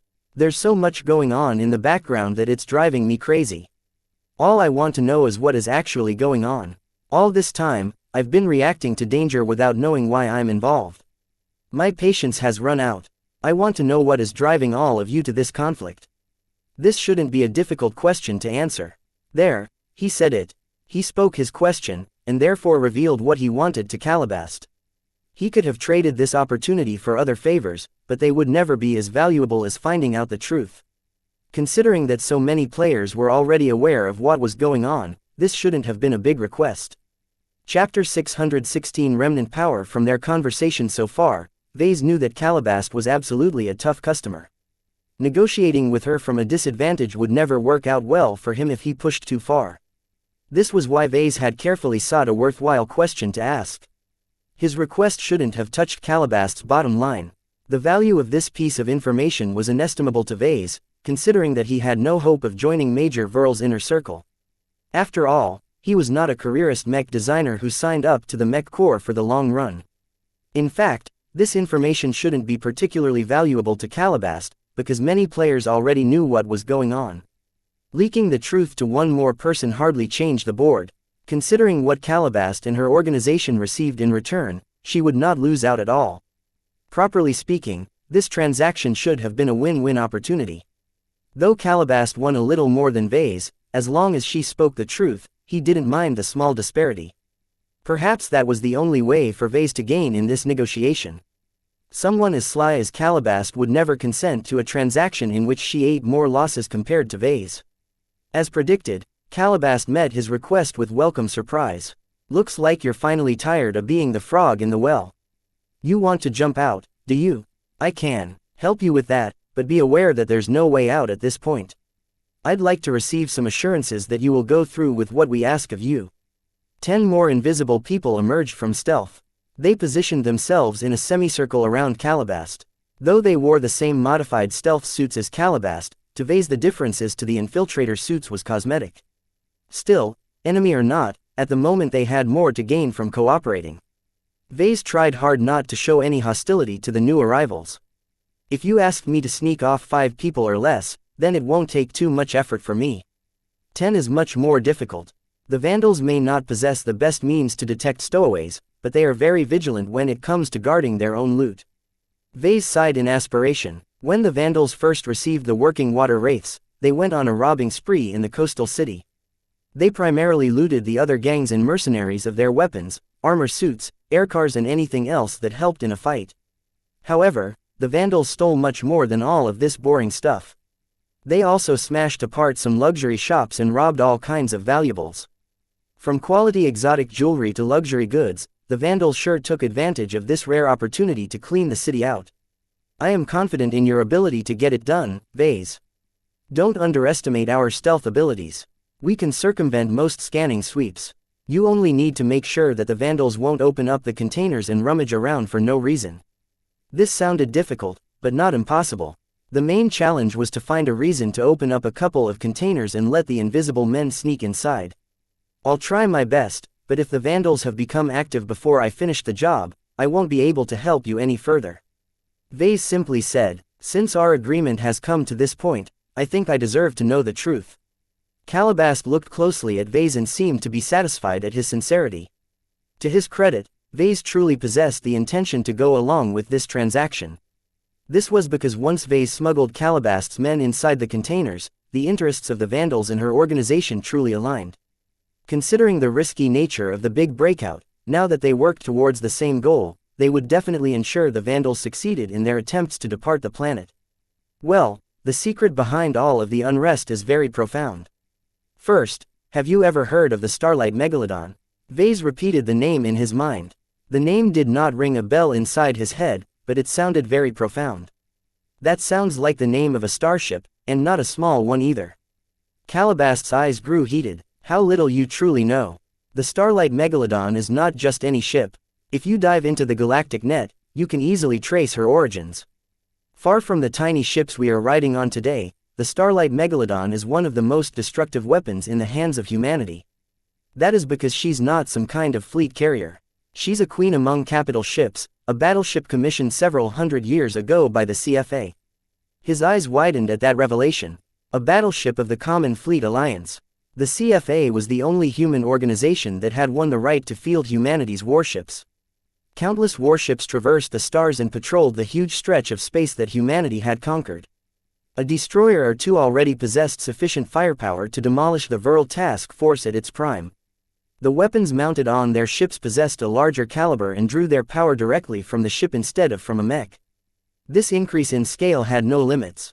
The larger the ship, the more tyrannical their weapons became. Warships defined the age of conquest that came before the age of mechs.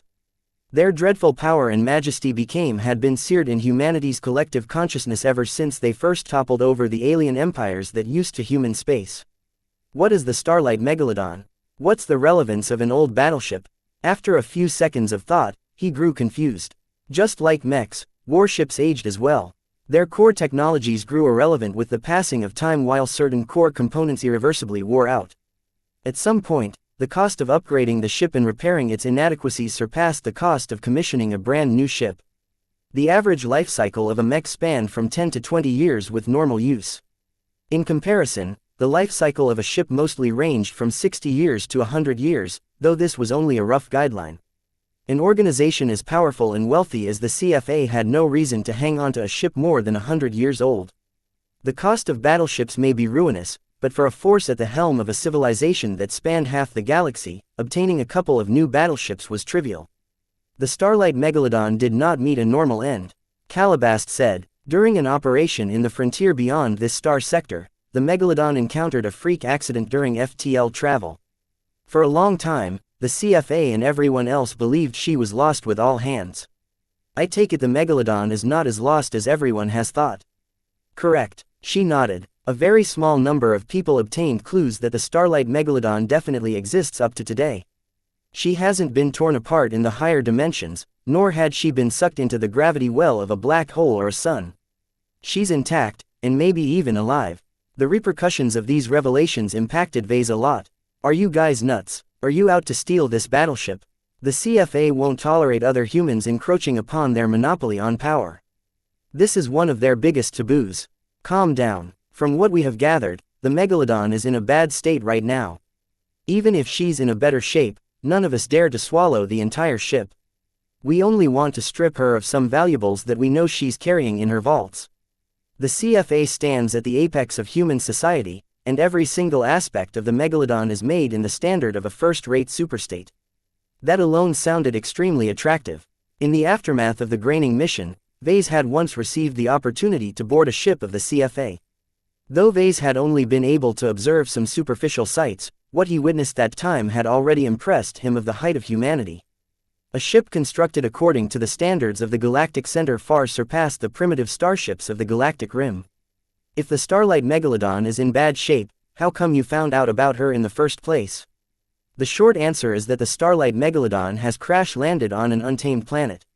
Over time, the original crew have all died off, but before they croaked, they followed their instincts and gave birth to descendants. Repeat this cycle a couple of times and you have a whole community of humans that have essentially gone native in the frontier. Recently, some of us have gotten into contact with some of their descendants. We even captured some of them, but keeping them alive proved more difficult than we thought. This story grew wilder and wilder as Vase listened on. He would have treated the tale as fantasy if not for Calabast's serious retelling. These descendants, they just wandered off into the frontier for no reason. No, she shook her head. There is a reason for that. The Megalodon is in a very bad state, and it has grown worse. Due to the condition of the planet she has crash-landed upon. The planet she's landed on turns out to be a super-Earth. Its gravity is several times higher than the Terran standard. Now he knew that Calabast wasn't lying to him. This was because Vase recalled the time where he helped the Vandals purchase high-gravity equipment in bulk. The expense of this transaction was very significant, especially since the equipment had to be rated to withstand 5Gs. If you managed to capture a descendant, couldn't you have traced his route back to the Megalodon? Calabast grinned again. Ah, that's the puzzle that we have all been trying to solve. The descendants of the crew might have degenerated a lot compared to their ancestors, but they still possess some common sense. Everyone sent out into the frontier traveled on modified FTL-capable shuttles. In particular, they tweaked their navigation system to wipe out the route they traversed. This isn't something that can be reversed by hacking. All of the logs were permanently scrubbed. This explained why the Megalodon remained relevant. So long as the prize was still there, people would continue to kill for it. So if the shuttles erase the route back to the Megalodon, how can the descendants even go back to their homes? As large and wondrous as the Megalodon might be, she didn't carry an unlimited fleet of shuttles. Vase didn't know why it took several hundred years for the descendants to show up in the frontier, but they never would have been allowed to take the shuttles if they didn't have any interest in coming back. Each descendant that we've met carries an encrypted data chip, Calabast simply explained. The trouble is that we're not talking about a regular data chip. Its encryption is virtually unbreakable unless you have access to a Terran or Rubarthan supercomputer. Even after such a long time, the standard of technology of the CFA is still ahead of ours by many leagues. Still, for some reason, besides entering the right input, the data chips can also be unlocked in another way. That is to gather several of them and put them all together. The encryption will fade and the coordinates of the Starlight Megalodon will be revealed. This part sounded really fishy to Vase. The descendants have gone through so much length to wipe out the logs and encrypt the data chips that contains the only way back to the Megalodon. How come they offer such a stupid alternative for unlocking the data chips? Isn't that asking for them to get robbed? Calabast shrugged her graceful shoulders. Mind you, the offspring of the original crew are a far cry from modern humans. Their knowledge, values and beliefs are shaped by their environment. Under such extreme conditions, none of them have grown up entirely sane. No matter the reason for this quirk, Vase finally became enlightened to the truth behind the conflict in the Harkinson system. For some reason, the small club of people who got wind of the Starlight Megalodon decided to gather in the Harkinson system and began to compete over the data chips. Holding only a single one was useless. The only way to derive value out of them was to gather even more. Besides taking them directly from the descendants wandering in the frontier, the best way to obtain them was to snatch them from their competitors. Chapter 617 Ultimate Prize. The Starlight Megalodon represented more than just a tool for war. Though classified as capital ships, their majesty and power outshined all other capital ship classes. The fleet carriers utilized by the militaries of human states paled in comparison to even a single warship. Whether it came to size, technology, materials, firepower, toughness, the combat prowess of a battleship surpassed the combined combat power of a fleet carrier and her full complement of mechs. A single fleet carrier possessed enough strength to conquer an average medium-populated planet. A battleship possessed enough firepower to destroy the same planet. Naturally, Vase also came in touch with rumors of even greater weapons of war. The Common Fleet Alliance supposedly developed dreadnoughts capable of snuffing out stars. Even wilder rumors hinted at the existence of gigantic planet-sized constructions capable of wiping out black holes. That last bit sounded far too mind-blowing to Vase. In any case, battleships already formed the culmination of humanity's peak strength. Their dreadful firepower had amply been proven during the Age of Conquest, having broken through countless alien fleets and paving the way for total conquest. The legacy of that glorious age lived on until today. Much of the traces of alien occupation had been wiped out. Star systems that used to be marked by millennia of alien occupation had been utterly paved over by human terraforming in order to make the planets more favorable for human habitation. Billions and trillions of planets that used to host diverse ecosystems and marvels of nature lost their unique brands under the vigorous efforts of human expansion. The ceaseless hunger for human-compatible living space turned the ecosystems of these diverse once-alien planets into carbon copies of old Earth's ancient environment. All of this was only possible due to humanity's ceaseless development of battleships. Even at the onset of the Age of Mechs, the constant evolution of battleships and other terrible warship classes had never ceased. The CFA had only put them out of sight of human society. Keeping to themselves, they continued to nurture their strength in the shadows in order to safeguard humanity's accomplishments over the aliens that survived until today. The conquest of the galaxy by the human race had never ceased. It only entered an intermission period. Once the drums of war began to rumble, the power of battleships would definitely make a return to the battlefield. Even if the Starlight Megalodon had fallen several hundred years ago, a battleship as large as a city would never degrade so easily. Much of her assets would have likely retained their value, even under the crushing influence of 5 times standard gravity. "I've got one more question," Vase said. "The Starlight Megalodon is a treasure trove of advanced technology and high-grade exotics. However, she's so large that it's impossible for any single faction to swallow her whole. The CFA would definitely recognize the signs. What is it about the Megalodon that is driving all of you to such extremes that you're even willing to activate your hidden forces on Harkinson I?"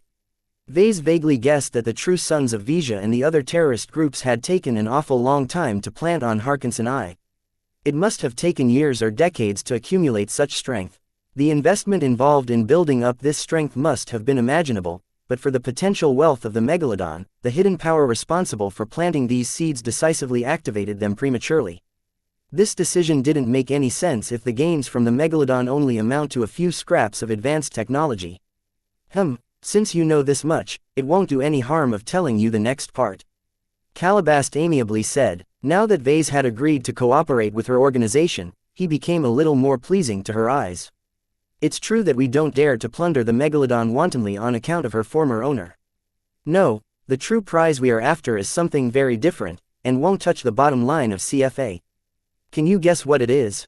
What could those hidden players be after if not for advanced technology?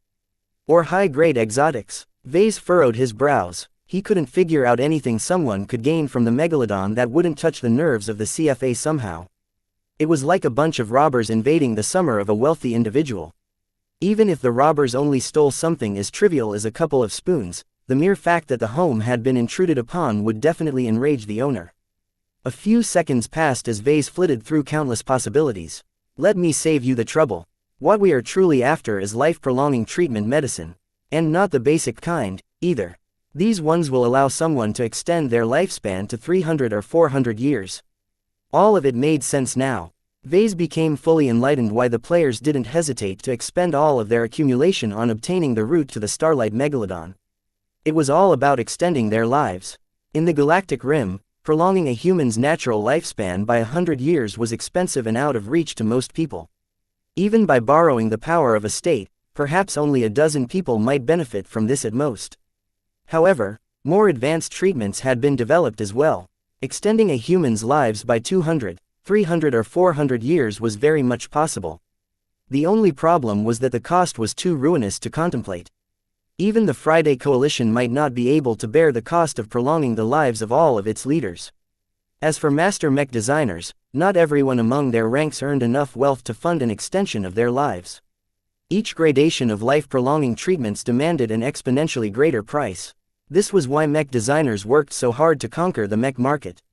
From their first mech design when they became a novice, they had stepped in an unimaginably competitive race for income and market share. The winners earned enough wealth to extend their lives, while the losers eventually expired under the passing of years. To third-rate states like the Bright Republic and the Vizia Kingdom, the most basic life-prolonging treatment was all they could afford. Extending a powerful person's life by more had always been a pipe dream to these old coots. Yet now they gained some hope. The discovery of the starlight megalodon shone a light at the end of their paths. As long as they worked hard enough, they would eventually be able to live 100 or 200 years longer. Of course, such a good thing would never be in much supply. Even the CFA themselves couldn't afford to expend the lives of their officers. Do you know how much of those medicines are left? Haven't they expired already over the years or due to the crash? Vase frowned as more questions popped up in his mind. Maybe the original crew has already used them up. That's impossible. Calabast shook her head. The vault which stores the key medicines is locked even tighter than those encrypted data chips that we are hunting for. Even if the starlight megalodon is torn apart, the vault will definitely survive. This, we know. The CFA is never stingy when it comes to storing the containers of the medicines. You can be certain that the crew haven't been able to access it either. After all, these treatments are reserved for senior admirals and great statesmen. None of the crew possesses the original access rights. If the vault is so hard to get into, how are you planning to break into it? Even if you borrow the power of a taboo weapon, you still won't be able to make a dent on such a formidable vault. Calabast smirked at him. I've been generous so far, but I'm afraid this question and answer session is over. Be careful with the information you've received. There are several influences in this star sector who can be very jealous about knowing these secrets. After all, the megalodon only carries so many doses. Vase understood what she meant. The pie was very small. It could only be sliced a couple of times, so the number of winners would certainly be no more than a handful. Are you aiming to claim a dose for yourself? Vase probed. She sighed at that. That's impossible. Small fry like us will never be able to benefit from this privilege.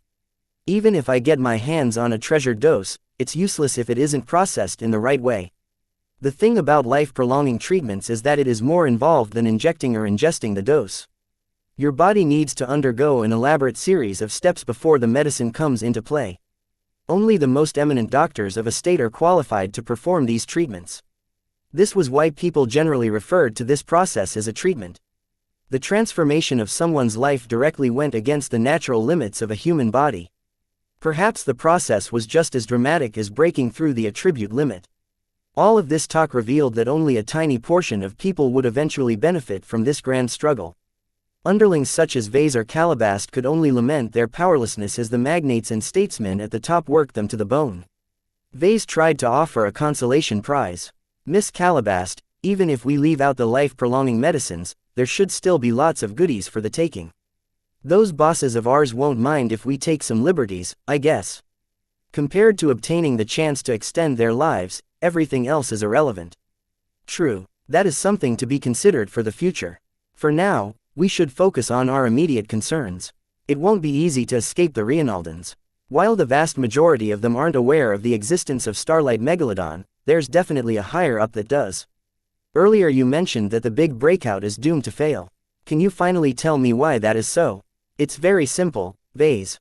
She said. While the masterminds behind this plot were very thorough in their planning, their understanding of what they face is incomplete. Did the Rienaldans got wind of our intentions? Surprisingly, no. Naturally, if we hadn't smashed Tekev City's infrastructure so thoroughly, they might have been able to pick up the clues. For now, our agents among the Planetary Guard and the Honored Ones have detected no reactions against your plot. Then what else have we overlooked? It's not very complicated. While the Rienaldans haven't thought to bring the vessels parked at the spaceport away, they didn't leave them lying around as they were. In secret, the Rienaldans drained all of their fuel supply. All of them are completely dry. Vase was shocked yet again. Ha ha ha, Calabast laughed. Can you imagine the sight? All of you have worked so hard to overcome the defenses of the spaceport. After accomplishing all of your checkpoints, once you Vandals step inside your ship officers suddenly realize that they're completely incapable of lifting off.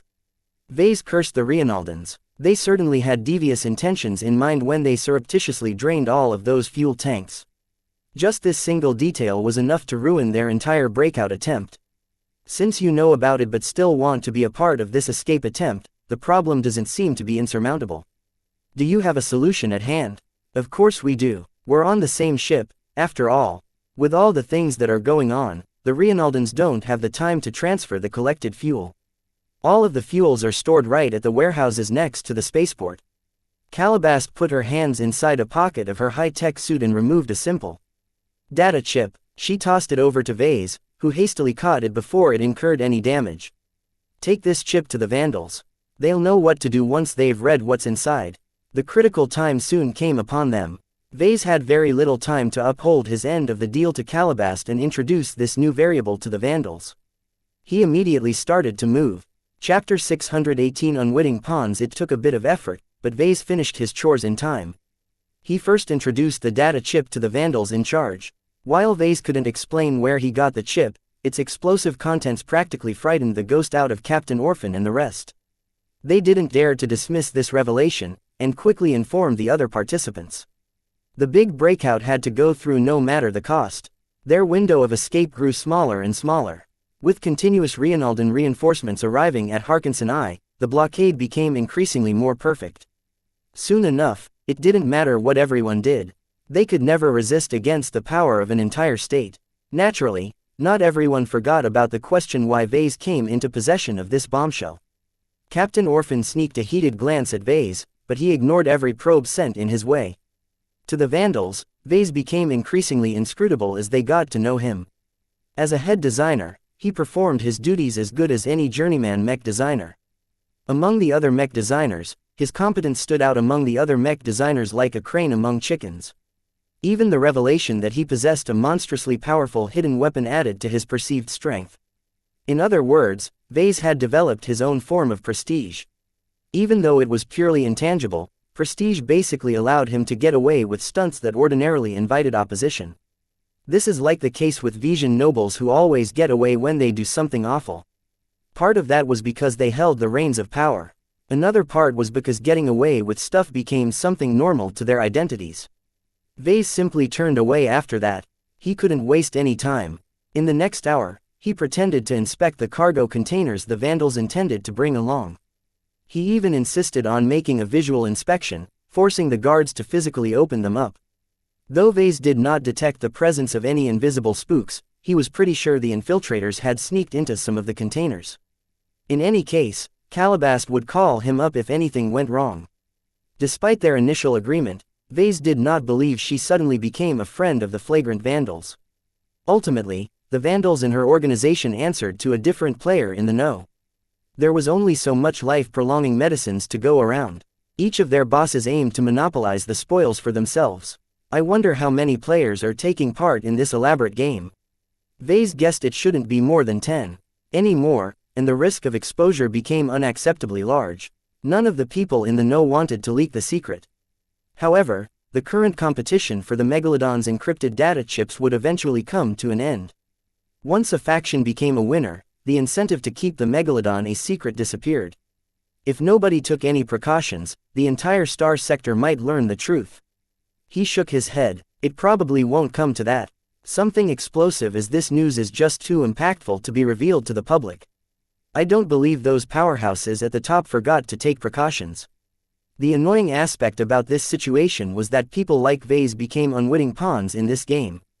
If Calabast hadn't approached him for a favor, he might have never gotten an opportunity to become aware of the stakes. The Vandals likely would have kept the secret to themselves until they physically arrived at the super-Earth where the Starlight Megalodon crashed all those years ago. I don't even know who I'm working for, really. Is it the President of the Bright Republic? Some Marshal of the Mech Corps? A patriarch of an influential family?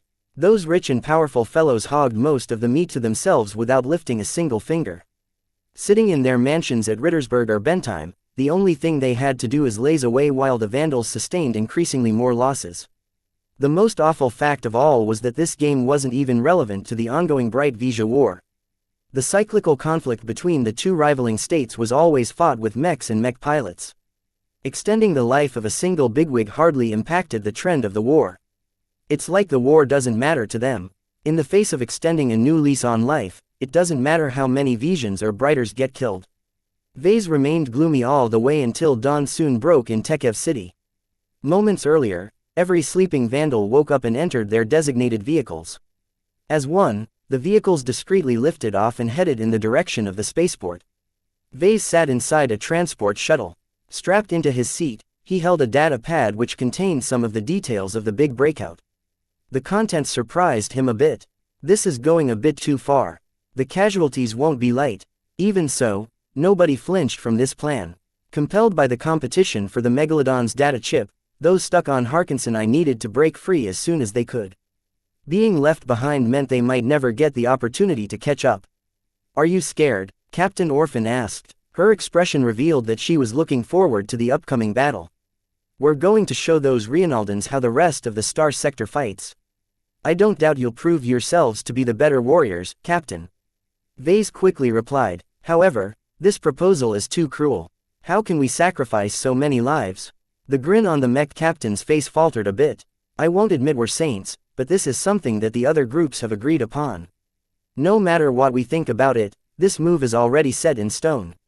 Vase was relieved that Captain Orphan possessed a conscience, though she easily absolved herself of any guilt by pushing the responsibility to the other groups. The aircars didn't have to travel very far to reach the meeting site. Once the Vandal aircar fleet arrived at a park, the vehicles halted in the air. Their fleet wasn't alone. 5 other fleets had already arrived. Once the Vandals joined up with them, all of the principal groups had finally been gathered. Below, an eclectic collection of mechs stood by. Amphibian mechs, landbound mechs and aerial mechs of many shapes and sizes formed up into ranks. In just a couple of hours, the mechs of every participating group had been integrated in a unified chain of command. All of this looked very impressive to Vase. He quickly counted the number of mechs. Over 70 mechs. That's a lot, but is it enough to conquer the spaceport? As a strategic location and an important channel in and out of the planet, the Reinaldans stationed a fair amount of mechs from the Planetary Guard and the Honored Ones. Since Tekev City was the capital of Harkinson I, the Reinaldans never decreased the strength of its garrison. According to the intelligence we've obtained, the spaceport is guarded by at least 3 mech companies. Captain Orphan informed him. 1 landbound regiment of the Planetary Guard and another landbound regiment of the Honored Ones are manning the walls and patrolling the interior. They're backed up by an aerial mech regiment of the Honored Ones that has always been stationed there. That's at least 120 mechs.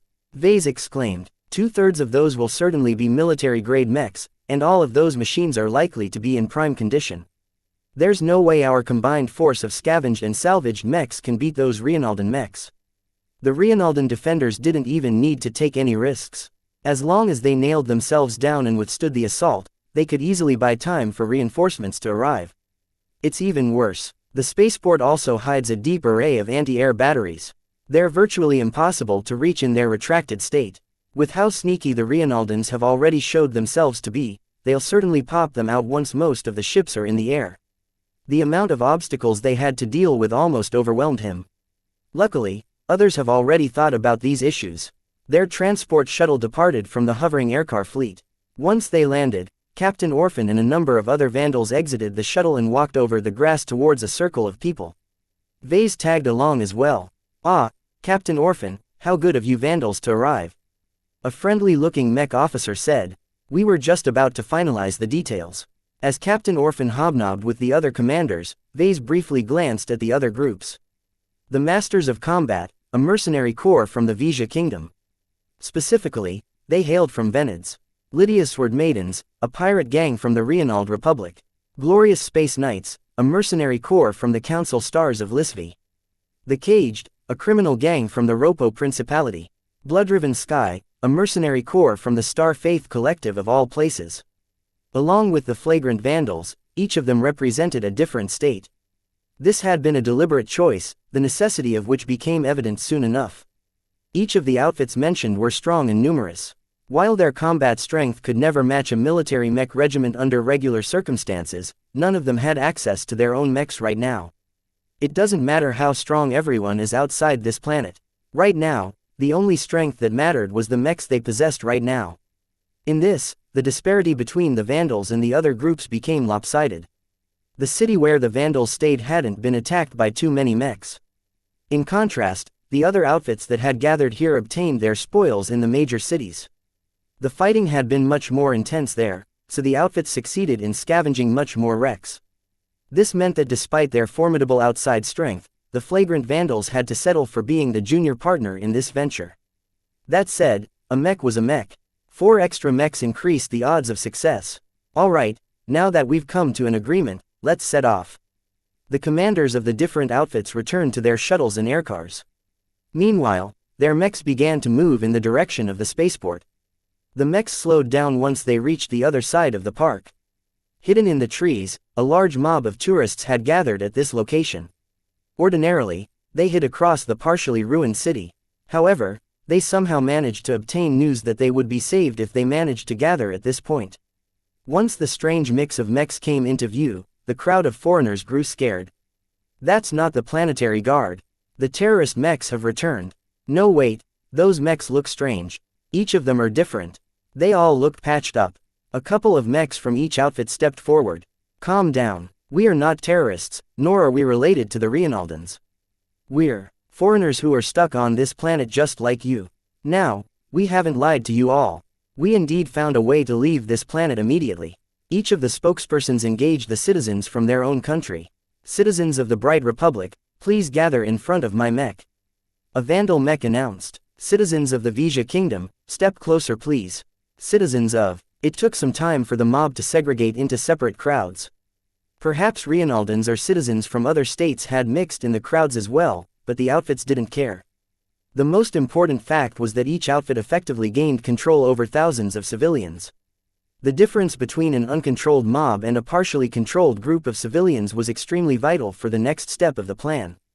If you want to get home, you have to take the opportunity yourselves. Are you resigned to remain stuck on Harkinson I? The Reinaldans have no right to keep us detained. We have families to get home to and work to return to. Don't you wish you can go back to your normal lives? The spokespersons all engaged their own crowd of people. After several minutes of inciting the crowds, they finally got to the crux of their speech. Let's head to the spaceport and storm the premises. Our ships are waiting for us to get out of here. Go. The Reinaldans will never kill us all. They won't dare to provoke our states. The truth of the matter had finally come to light. The conspirators intended to drive these crowds to storm the spaceport and put the defenders on the spot. Chapter 619 Devil Mechs. Mechs piloted by members from 6 different outfits moved in unison. Though they came in different shapes and sizes, their evident coordination made them appear as if they came from the same unit. The mechs on land drove the crowds of people to the front of the spaceport, while the mechs in the air cautiously covered them from aerial threats. Though many in the crowd seemed to develop misgivings about this sudden venture, the more desperate foreigners eagerly bought into the nonsense spun by the representatives of the outfits. It helped that each of the outfits present enjoyed some fame. The flagrant vandals earned several mentions in the news recently. Their valor and courage made them larger than life, and any citizen of the Bright Republic in the crowd regarded them as champions. The other outfits enjoyed no less of a reputation. For example, the Masters of Combat inherited Venez's brutal style of attrition warfare and became kings of landbound warfare. Their open and above-board fighting style gave many enemy outfits headaches. Anyone who dared to fight the Masters of Combat on their terms would inevitably suffer a loss or a Pyrrhic victory. Many veterans from Venez's mech legions have signed up to the Masters of Combat. Their martial tradition is colored by their military roots. Lydia's Sword Maidens was nominally a pirate gang, but it was pretty much a known fact that they possessed some ties to Reinald. This connection wasn't very tight, or else they wouldn't have been a part of the plan. As a rare all-female pirate outfit, the Sword Maidens acquired a reputation for ferocity and sisterhood. Those witches are far more cunning than they appear. Nobody truly knows where they came from and whether they are closely tied to Reinald. The Council Stars of Lisvi was a small third-rate state of the same caliber as the Reinald Republic. Their peculiar culture had breeded the formation of the glorious Space Knights, a foolhardy mercenary corps largely made up of spoiled brats and wealthy potentate scions. Fortunately, they invested a lot of money into shoring up their ranks with highly competent professional mech pilots, so their overall strength was very overbearing. The glorious Space Knights worship mech duels and always favor melee mechs for some reason. The notion of chivalry has gone through their heads. The Caged was one of the weirdest criminal gangs from the Ropo Principality. In a culture obsessed with hierarchy and order, the Caged rose up in defiance against the established order. They called themselves the Caged because their members regarded themselves as prisoners of Ropo's social order. Many of them desired to escape from this invisible cage and elevate their social status to a higher rank. The Caged makes it seem like they're a bunch of lunatics in constraints. That's pretty much right. They're a bunch of savages camouflaging behind a civilized veneer. The only outfit which didn't enjoy as much fame was Blood-Riven Sky. The distance from the Harkinson system to the Star Faith Collective meant that not many tourists came to enjoy the sights. Like many starers, the members of Blood-Riven Sky devoted themselves to their faith. The only problem was that nobody truly knew what they believed in. Understanding the Byzantine religion of the collective was already hard enough. Never ask a starer to explain their beliefs. That goes double for Blood-Riven Sky. Mercenary work is their secondary occupation. Their true job is to export their incomprehensible beliefs. Citizens who didn't share the same nationality of the other outfits had been pushed towards Blood-Riven Sky. The fanatical mercenaries proved to be the best at motivating the crowd, so their mixed composition didn't impact their forward momentum. Behind the crowds and behind the mechs exhorting them forward, a large fleet of aircars hovered from behind. There had been a lot of discussion about whether to remain in the aircars or let the men go on foot. They eventually decided to stay in their aircars as long as possible despite the risk of attracting anti-air fire because the advantage in mobility was too great. The timely intelligence from Miss Calabast forced the outfits to divert some troops to the warehouses adjacent to the spaceport. The ships weren't going to refuel by themselves. As customary, Vase was seated in the same transport shuttle as before. Compared to the flimsy civilian aircars, a transport shuttle was much more robust. Vase turned to Captain Orphan. "If I may ask, Captain, why aren't you piloting one of our water wraiths?" "Just because I'm a mech captain doesn't mean I'm a multitool," she replied as she checked up and issued silent commands to the Vandals via her data pad. "I'm great with a spearman mech, decent with any other melee mech, but marksmanship is my one big failing. The other mech officers who won the right to pilot the water wraiths won't do them a disservice." He nodded. Even if she was eager to pilot a mech, the amphibian artillery mechs truly didn't fit her style. She favored landbound spearman mechs with an emphasis on mobility. The sluggish water wraiths moved slowly on land and its immense bulk hindered its agility by a massive truncation. After several minutes, they moved past the park and reached a major transit platform. Ordinarily, the platform hosted thousands of vehicles that conveyed countless tourists to the prime tourist locations of Harkinson I. Now, it had largely been emptied ever since the blockade had commenced. Many of the vehicles had been recalled to their depots, leaving the spaceport with an unobstructed stretch of ground. The mobs of men, women and children emerged from the park and moved towards the front entrance of the spaceport like an inexorable tide. The Rienaldan mechs on patrol had already sensed their presence minutes earlier, and had sounded the alarm. A mech of the Planetary Guard stepped forward. "Halt! This spaceport is closed for business. Entry is forbidden. Turn back now and go back to your shelters." Ranks of Planetary Guard mechs brandished their fluid projectors. Behind, another rank of mechs from the honored ones readied their lethal weapons. Already, aerial mechs started to appear in the air on the other side of the wall. "Step forward at your own risk," the Planetary Guard mech continued. "You'll be regarded as hostiles if you proceed within 200 meters of the spaceport." "Ignore those Rienaldan fools," a decorated mech of the glorious Space Knights commanded to the crowd composed of fellow Lisvians. "The Rienald Republic won't dare to massacre their guests. It's all a bluff. Keep running forward." When the vanguard of the crowd of civilians reached the 200-meter mark, the Planetary Guard mechs prepared to fire their fluid projectors. Then they started spraying. Disgusting slime spurted out of their projectors like waterspouts. Upon landing, thousands of desperate humans became engulfed with quickly solidifying slime. It was as if their entire bodies became engulfed with glue. If the Planetary Guard mechs continued to use up their fluid projectors, the terrain would certainly become impassable. Humans. This was not the outcome the organizers of this operation had in mind. Sure enough, Captain Orphan nodded. When it comes to line combat, the Planetary Guard can't catch up to the military. However, when it comes to subduing riots, their non-lethal weaponry has no equal.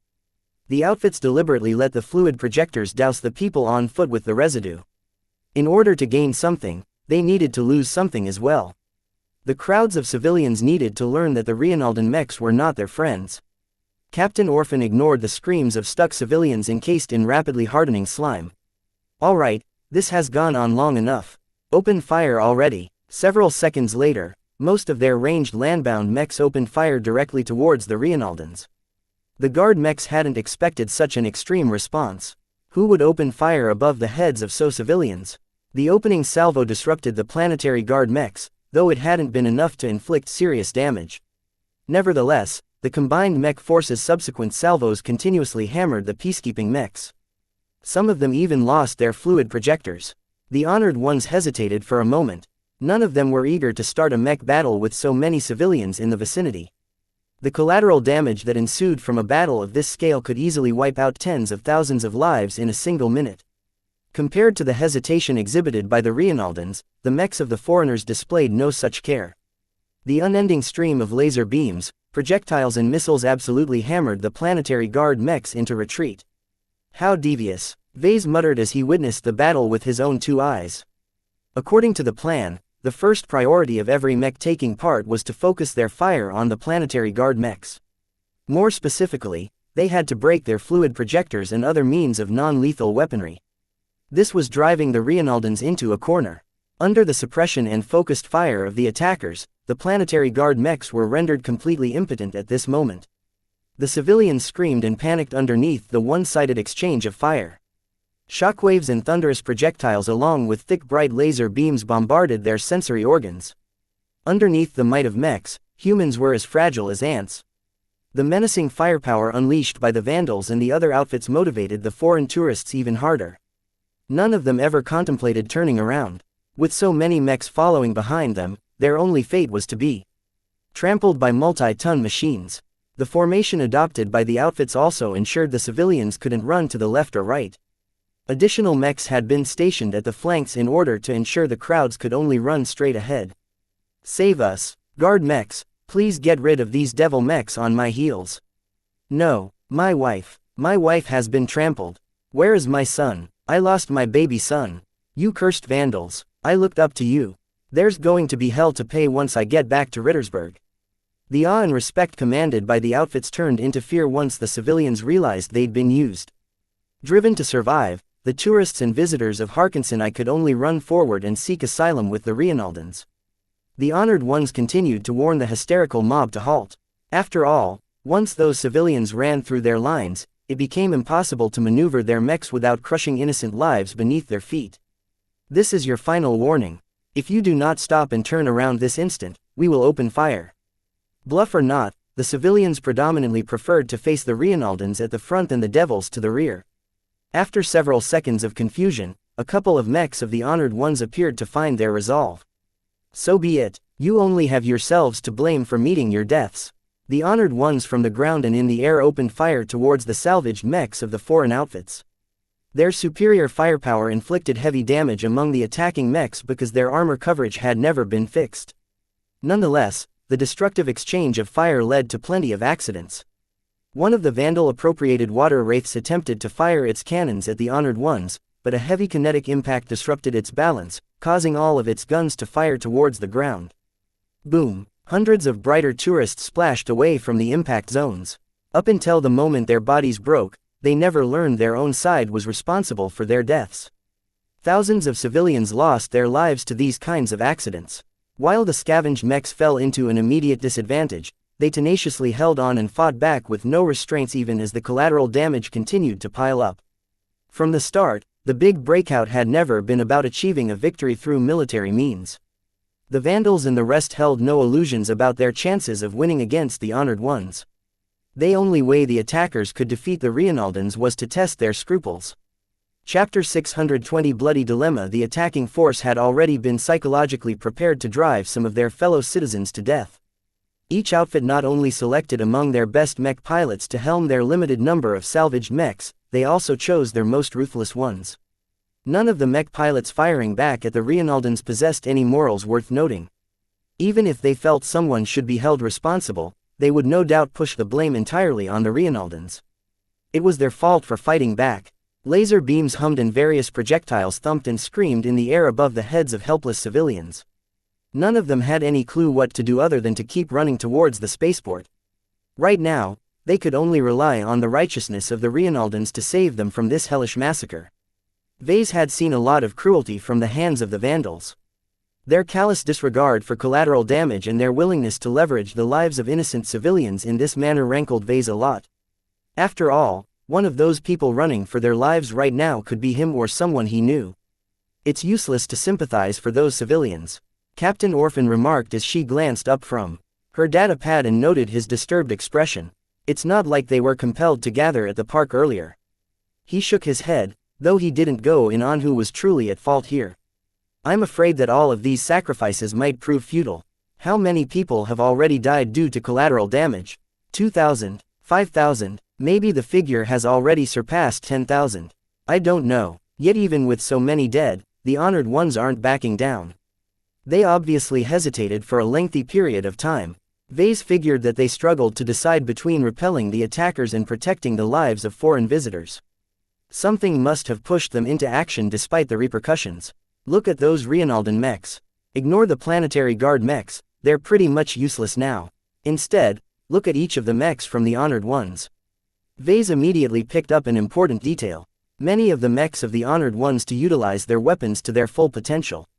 One rifleman mech wielded a laser rifle capable of firing once every 2 seconds. Instead of aiming to achieve the highest possible firing rate, the mech pilot dithered and only fired once every 7 seconds or so. This was far from the only mech that held back their killing potential. The aerial mechs of the honored ones basically danced in front of the aerial mechs of the attackers. Despite their overwhelming numerical superiority, they did not dare to engage their outnumbered opponent. As soon as one of them suffered fatal damage, their frames would drop from the air and splat all over the teeming waves of civilians. A single drop had the potential to reap over 500 lives at once. If they fell on top of a particularly high concentration of people, perhaps thousands might get crushed from the enormous impact and the debris flinging in every direction. Of course, to achieve this deterrence, the aerial mechs in the hands of the outfits deliberately hovered over the densest parts of the mob. Some of the participants of this scheme earned a reputation for honorable and valorous behavior on the battlefield. None of that was on display right now. The masters of combat basically turned their core tenets upside down, while the glorious space knights who fancied themselves as saviors became indirectly responsible for the deaths of thousands of fellow Lisvians. If everything went as predicted, none of them would be able to retain an unblemished record. Their behavior was simply too despicable to remain clean. Of course, to scum like the flagrant vandals or Lydia's sword maidens, the loss of reputation didn't bother them that much. It was nice to be so highly regarded, but it wasn't essential to their functioning. They would rather pursue their own goals over listening to their conscience. As for the Rienaldans, they highly favored the opposite. Their orders compelled them to fight, but their heart wants to let the civilians go. Stuck between their duty and their moral fiber, many Rienaldan mech pilots endured the greatest dilemma in their lives. Did they enjoy the feeling of blood dripping from their hands? Should they continue to follow the orders of a superior who was probably several light hours away from the battlefield? A ripple went through the mechs of the honored ones. By now, every mech of the planetary guard had either been disabled or retreated from the battlefield. As long as any mech of the planetary guard popped up, the attackers immediately shifted their firepower towards the unlucky mech. This was all in the name of depriving the Rienaldans with the means to subdue the crowd with half-hearted warnings and idle threats. Whoever is ordering the Rienaldans to persist in the fight is an even greater heartless bastard than us, Captain Orphan noted with a smirk, as if the deaths of thousands of Briters had nothing to do with her at all. Yet the mech pilots aren't bots who follow orders without question. The honored ones are famous for thinking on their feet. The Vision Mech Legion trained their mech pilots to obey their orders and pursue their mission at all cost. While their rearguard units may not be very diligent, their frontline units rigidly adhered to the expectations of their superiors. In a society ruled by nobles, these privileged sons and daughters did not wish for their subordinates to develop any initiative. It was different for the Rienaldan honored ones. Their name betrayed their past as a band of honored fighters. Codes of brotherhood as well as a martial tradition that venerated the ideal of a warrior allowed for a high degree of personalization. While each mech pilot still received the same training in every mech regiment, they didn't necessarily have to follow the orders of their superiors if they were objectively bad. In comparison, the Bright Republic's mech corps fell into the middle ground somewhat. It differed from mech regiment to mech regiment, but overall bad orders didn't happen as much because the mech corps prized promoting officers for their competence. Very rarely did bad apples get to reach a higher rank. They've finally had enough. Around 20% of the defenders spontaneously ceased to fight. They rebelled against their orders and attempted to step back from the battle. This was made more difficult due to the sheer amount of people running between their legs. The civilians had no choice in the matter because the people pressing behind their bodies didn't allow them to turn around or change their course. Inevitably, dozens of people got crushed beneath the feet of the Reinaldan mechs as they attempted to move. This incited the crowd into a greater panic, yet the rush to storm the spaceport never abated. Ha ha ha ha, keep running, Captain Orphan laughed. Whether she referred to the mechs or civilians, Vase didn't know. The rest are following suit. The honored ones possessed a marked advantage against the opposition. Their numbers were greater, their units were uniform, the quality of their mechs was high and all of their machines were in tip-top shape. In a frontal engagement, the attacking force would lose 99 times out of 100. There was no way the Reinaldans could lose unless they made a massive blunder. The Vandals knew this. The Masters of Combat knew this. Lydia Sword Maidens knew this. Everyone else could perform the same arithmetic. So in order to achieve victory despite facing such an overwhelming disparity, they lured these civilians over and basically took them hostage. What could the Reinaldans do? Killing foreigners in a star system meant to attract tourists was extremely bad for business. The diplomatic repercussions of this fight might lead the Reinaldans to face heavy retaliation from almost every nearby state in the star sector. In addition, the honor espoused by the honored ones rejected wanton massacre. Not every military mech regiment was as callous as the flagrant Vandals. Though the Reinald Republic involved themselves in many shady affairs related to pirates, their military had been molded as a counterpoint to their activities in the dark. The honored ones were supposed to be heroes, not butchers. Vase believed an additional element was at play here.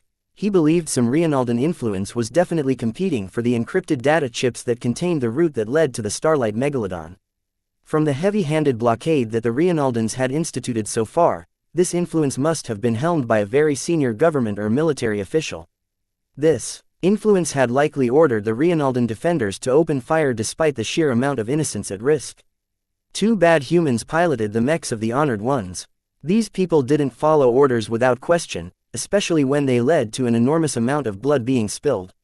Already, the collateral damage had taken its toll on the mob. Craters and molten puddles sprinkled the open field, each of them surrounded by broken bodies and enough blood to fill up a cargo hauler. The frantic mob, the unrestrained attackers, the inappropriate orders from a distant superior, all of this pushed the honored ones in the field to their breaking point. The honored ones have given up. They're pulling back. The Reinaldan mechs simply had enough. Fed up and tired of spilling so much blood, they collectively pulled back, moving slowly enough to give the innocent people underneath their feet some time to avoid their footsteps. For their part, the attacking force let them go. They never intended to drive the Reinaldans into a corner. Forcing them to continue the fight was detrimental to them for many reasons. As long as the Reinaldans ceded the spaceport and its immediate surroundings, the outfits were content to let them retreat. While the Reinaldans decisively pulled back from the spaceport, the Vandals and the other outfits started to go forward to claim their own ships. Of course, they didn't forget to drive the hysterical mob to the field where thousands of parked vessels lay dormant. Without their presence, the outfits lost their protective talisman. By now, the Reinaldans certainly hated their guts. Naturally, the triumphant attackers didn't forget about the fuel supply. A third of the mechs diverted from the spaceport and moved to secure the nearby warehouses. The first step is over, thankfully. Vase sighed. If this engagement went on any longer, then I can't even imagine how many people perished here. The outfits did a very good job in gathering all of those foreigners to the spaceport. Attracting all of these people had been essential in pressuring the Reinaldans. All that's left is to lift off and run through the blockade in space. Orphan noted with a satisfied smile. That's going to be trickier now that the Reinaldans know what to expect. The crazed and frightened civilians had reached the dormant vessels by now. All of them attempted to break into the locked ships and get inside. Aircars landed near the vessels. Hackers went to work in breaking through their security systems. On the other side of the spaceport, hovering fueling vehicles flew towards the ships in order to inject their empty fuel tanks with some juice. The fueling vehicles didn't need to fill the fuel tanks to the brim. The ships needed just enough to escape the planet's gravity well and fly in space for a couple of hours. Through fear and authority, the outfits imposed some measure of order to the mob. Though many of them had quietly turned around and started to run from this hellscape, a sufficient number of mechs had forced the people to stay. They still needed these hostages to act as their shield. The flagrant Vandals may not have been the main drivers of this plan, but they had definitely been complicit in its execution. Our reputation will end up in the toilet by the time this day is over. The worst thing about it was that his personal reputation might be tainted by association. Though he wasn't in the chain of command, the mere fact that he'd been attached to the flagrant vandals may be enough to affect his future business career. Chapter 621 Ganged Up, ha ha ha, the Reinaldans are taking a load of flack for the deaths. Captain Orphan laughed as she patched into a news feed. Throughout this entire ordeal, the planet had never lost connection to the galactic net. The neighboring states got to follow the chaos live as it happened. In any case, the problem the outfits pushed onto the Reinaldans had already led to a firestorm of criticism and blame. Foreign diplomats went livid while Reinaldan politicians argued about the next course of action. One political faction argued that since they already drew some blood, they might as well go all the way. Another political faction wanted to wash their hands of the incident entirely and ensure the deaths did not continue to pile up. Many Reinaldans scratched their head about the blockade. Why did they need to keep the foreign tourists prisoner on Harkinson I? Vase only found it regretful that he couldn't identify the player among the Reinaldans. The aggressive faction counted too many Reinaldan bigwigs among their number. The player who pushed this cart along could be any one of those figures. If the player was smart enough, he or she would have kept themselves neutral instead, opting to achieve their goals by directing their pawns. It seemed like every other player stuck to the rules of the game as well. Secrecy was paramount. No matter what, their identities could never be exposed in public. Right now, they're in the dark, and we're the chumps who they've pushed out in the light. Naturally, the individual outfits who incited the butchery received plenty of accusations as well. The heroic halo cast upon the flagrant vandals had instantly been torn down. The Bright Republic went from worshipping their heroics to casting them aside like pieces of dirt. Fey, typical. The Mech captain spat. There's no pleasing this crowd of soft-hearted cowards. We did go over the line, Captain. Vase spoke. This escalation of violence is too extreme. While it feels good to take the Reinaldans down a notch, we are still risking our lives by trying to challenge an entire state. She waved her hand dismissively. It won't go that far. Nobody wants to change the status quo, the Reinaldans least of all. They've got a good thing going right now, but the only way they can keep raking in the money is if they don't piss off too many states. If everyone is turning against them, their dreams of running a profitable trade hub will crash and burn. That sounded surprisingly sophisticated coming from her mouth. Vase guessed that she merely parroted the analysis of a logistics officer or something. Vase looked around as he exited the shuttle. Well, here we are. In possession of some transports. These large interplanetary vessels formed the lifeblood of interplanetary trade. They possessed enough thrust to transport cargo between different planets without taking too much time. Smaller than interstellar cargo haulers, they also lacked FTL drives as well as advanced life support. This increased the difficulty of their escape. They couldn't rely on these transport vessels to escape the Harkinson system. He glanced at the serial number stamped on the hull of the transport. The vessel wasn't worthy of receiving a true ship name. Considering its paper-thin armor and cheap construction, Vase could hardly blame this decision. This transport is 2 or 3 cannon impacts away from decompression. It's the best we got, Mr. Larkinson. The masters of combat and their ilk are hogging the best ships for themselves. He turned around and noted the members of the other outfits crawling over the biggest ships. A large number of mechs stood on guard while fueling vehicles slowly filled up the tank. The ships and vessels in possession of the outfits received the best treatment, but the other vessels received some attention as well. Smaller fueling bots paid a visit to each shuttle and spurted some fuel in their empty tanks. In order for the next phase of the plan to work, the Vandals and their temporary partners still needed the civilians to act as their shield. That meant they needed to divert some effort into refueling all of those shuttles and other passenger craft. Vase entered the transport along with a lot of other Vandals. The interior cargo holds lacked any form of seating or other comforts, but the Vandals already thought about that. Teams of mech technicians brought in foldable benches and crudely bolted them to the floor. They weren't crash seats, but the benches would be sufficient to keep the Vandals in place if the transport met some mishap along the way. Half an hour passed as everyone raced to get their act together. Taking control over the ships and filling them up with passengers and cargo took a lot of time. If they hadn't planned all of their moves beforehand, then it could have easily taken twice as long to get their act ready. Hurry up, planetary guard reinforcements are on the way. They're bringing out the big guns. The big breakout's success depended on whether the outfits moved fast enough. The moment they slowed down, the vengeful Reinaldans would certainly catch up. Just as they finished loading in their cargo, something unexpected happened. The mechs piloted by the Masters of Combat suddenly turned on the Vandal-controlled water wraiths. Damn it, I knew those visions couldn't be trusted. The abrupt shelling heavily damaged the water wraiths. WW4 outright malfunctioned and its pilot immediately ejected. WW1, WW2 and WW3 immediately counterattacked in the vague direction of the Masters of Combat. The mechs controlled by the Masters of Combat immediately came under pressure. Though the Vision Mercenary Corps managed to scavenge more mechs, they hadn't been able to restore their condition as well as the water wraiths. 2 of their mechs had fallen, and the rest immediately fell back. It became apparent that the Masters of Combat hadn't expected the water wraiths to hold up so well. Vase looked around and saw a nearby mech officer hollering at his comm for the fighting to stop.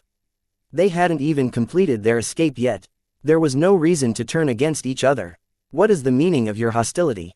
The big breakout is still in progress. You are risking everything we have gained. The other outfits shied away from the spontaneous battle between the Masters of Combat and the flagrant Vandals. Instead, they accelerated their preparations and hastened to lift off into the air. Then, for some reason, they engaged hostilities against each other. The mechs piloted by Lydia's Sword Maidens, the caged and blood-riven Sky all ganged up on the glorious Space Knights for some reason. Everything went to hell at the spaceport. Numerous shuttles filled with scared and frightened civilians exploded or vaporized as they got hit with errant shells or laser beams. Many of the shuttlecraft piloted exclusively by civilians already made their way out. Having survived one active battlefield, they thoroughly became frightened at the thought of suffering the same helplessness all over again. Let's go, let's go, let's go. Forget about the mechs. Many of their transports started lifting off. Meanwhile, the mech pilots of the water wraiths steadily abandoned their mechs in attempting to board a nearby shuttle. The Masters of Combat attempted to keep the Vandals in place by shooting at their vessels. However, the Vandals hadn't gone up into the air straight away. Instead, they attempted to mix with the other outfits, finally forcing the Masters of Combat to hit a couple of mechs controlled by the Caged.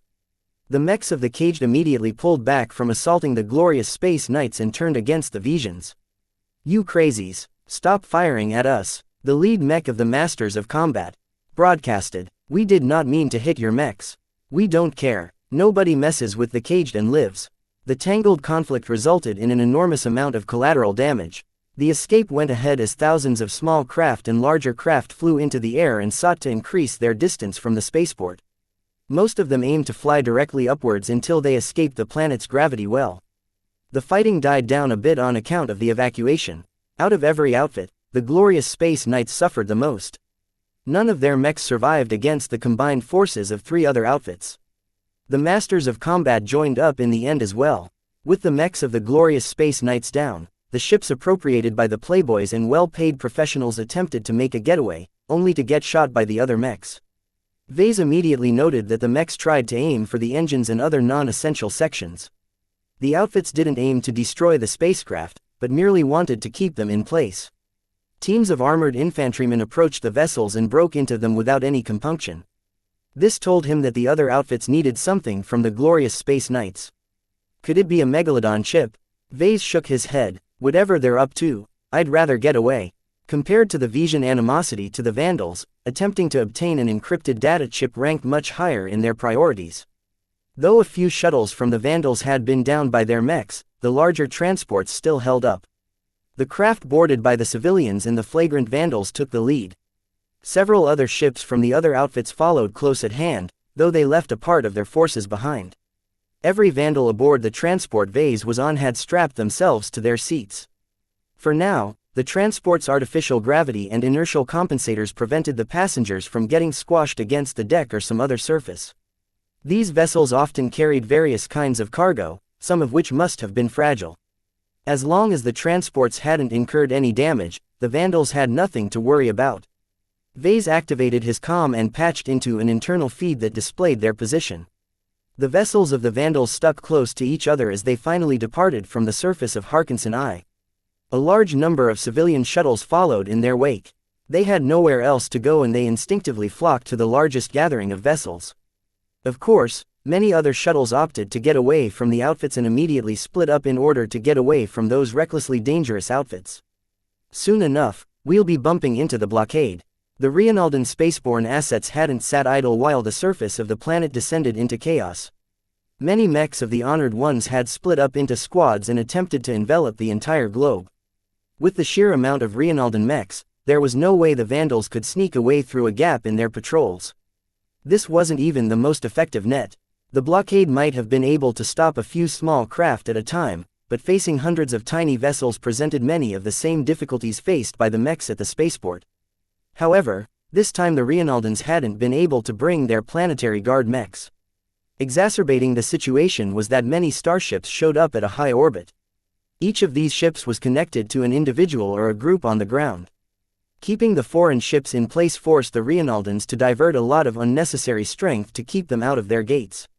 In essence, the spaceborne mechs of the Honored Ones were being stretched thin because they needed to keep an eye on ships coming from the surface and from deep space. We've established contact with the fleet. Captain Orphan's comm lit up as a projection of Major Verl appeared in front of her face. They had all missed his presence, and it was incredibly reassuring to see him once again. "You've done the best you could, Vandals.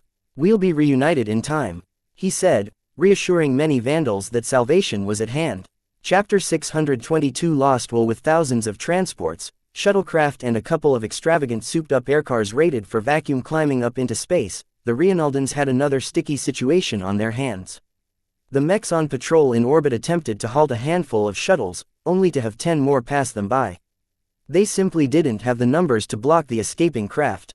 On the other side of their blockade, the starships waiting for their associates on Harkinson I to arrive were coming closer and closer. Some of the ships that belonged to various outfits even deployed their mechs as an open threat against the Reinaldans. The ships and mechs of the flagrant Vandals happened to be among them as well. Every outfit stuck on the surface of Harkinson I had backup waiting for them at space. Blending in the masses of other ships, they impatiently waited for days for their employers, owners, outfit members and so on to arrive in space. Vase accessed the galactic net from his comm as the transport he had boarded almost reached into low orbit. He browsed the news portal and saw that most publications had turned against the Reinaldans. Looks like the Honored Ones aren't able to justify their actions anymore. Certainly, the Reinaldans couldn't be blamed. Most of them merely acted upon orders, and they weren't even responsible for most of the violence. The blame lay squarely on the terrorists who launched a surprise attack on Harkinson I. Beyond that, the flagrant Vandals and the outfits they partnered with deserved some condemnation as well for driving so many civilians to their deaths. The worst thing about this course of events was that most people would never find out the truth behind the outburst of violence. Perhaps on the surface, most people believed this event was meant to harm the lifeblood of the Harkinson system. Only a handful of those involved knew that the fighting involved more than giving the Reinaldans a kick in the nuts. Tens of millions have died so far, and for what? Just so an old fart can postpone his death for a couple of 100 years. Humans never succeeded in cracking the secret to immortality. Yet they did manage to obtain the next best solution. Even though the cost of life-prolonging treatments became prohibitively more expensive, so many power players still chased after this distant dream like ducks. Hope, no matter how faint, one couldn't help but hold even as it burned their fingers. If all of those old and powerful people believed that extending their lives wasn't humanly possible, then they would have aged gracefully and faded into the background to let the next generation bloom.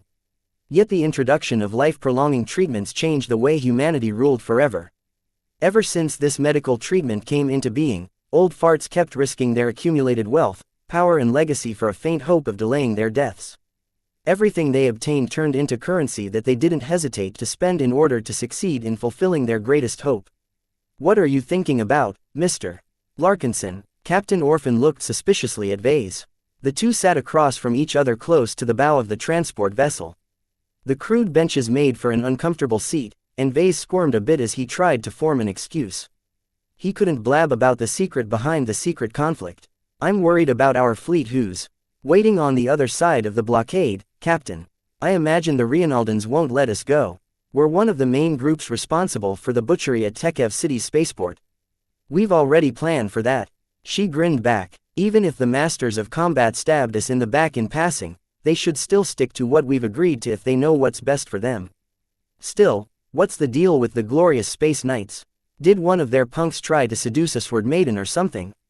I don't know. I'm thankful they didn't decide to gang up on us.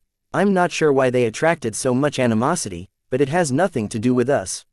He lied, of course, but Captain Orphan didn't have to know that. From his judgment so far, Captain Orphan didn't appear to be an insider. She lacked the restraint and discretion necessary to keep such a big secret. I do say, the water wraiths held up better against the surprise attack than I thought. You did a really good job with fixing up those amphibian mechs. Vase smiled at the compliment. I'm just doing my job. It helped a lot to gain access to the facilities of the shipyard. From what I've seen, the other outfits hadn't been able to secure any workshops. The mechs from the Masters of Combat look so shabby that they likely fixed them up in field conditions.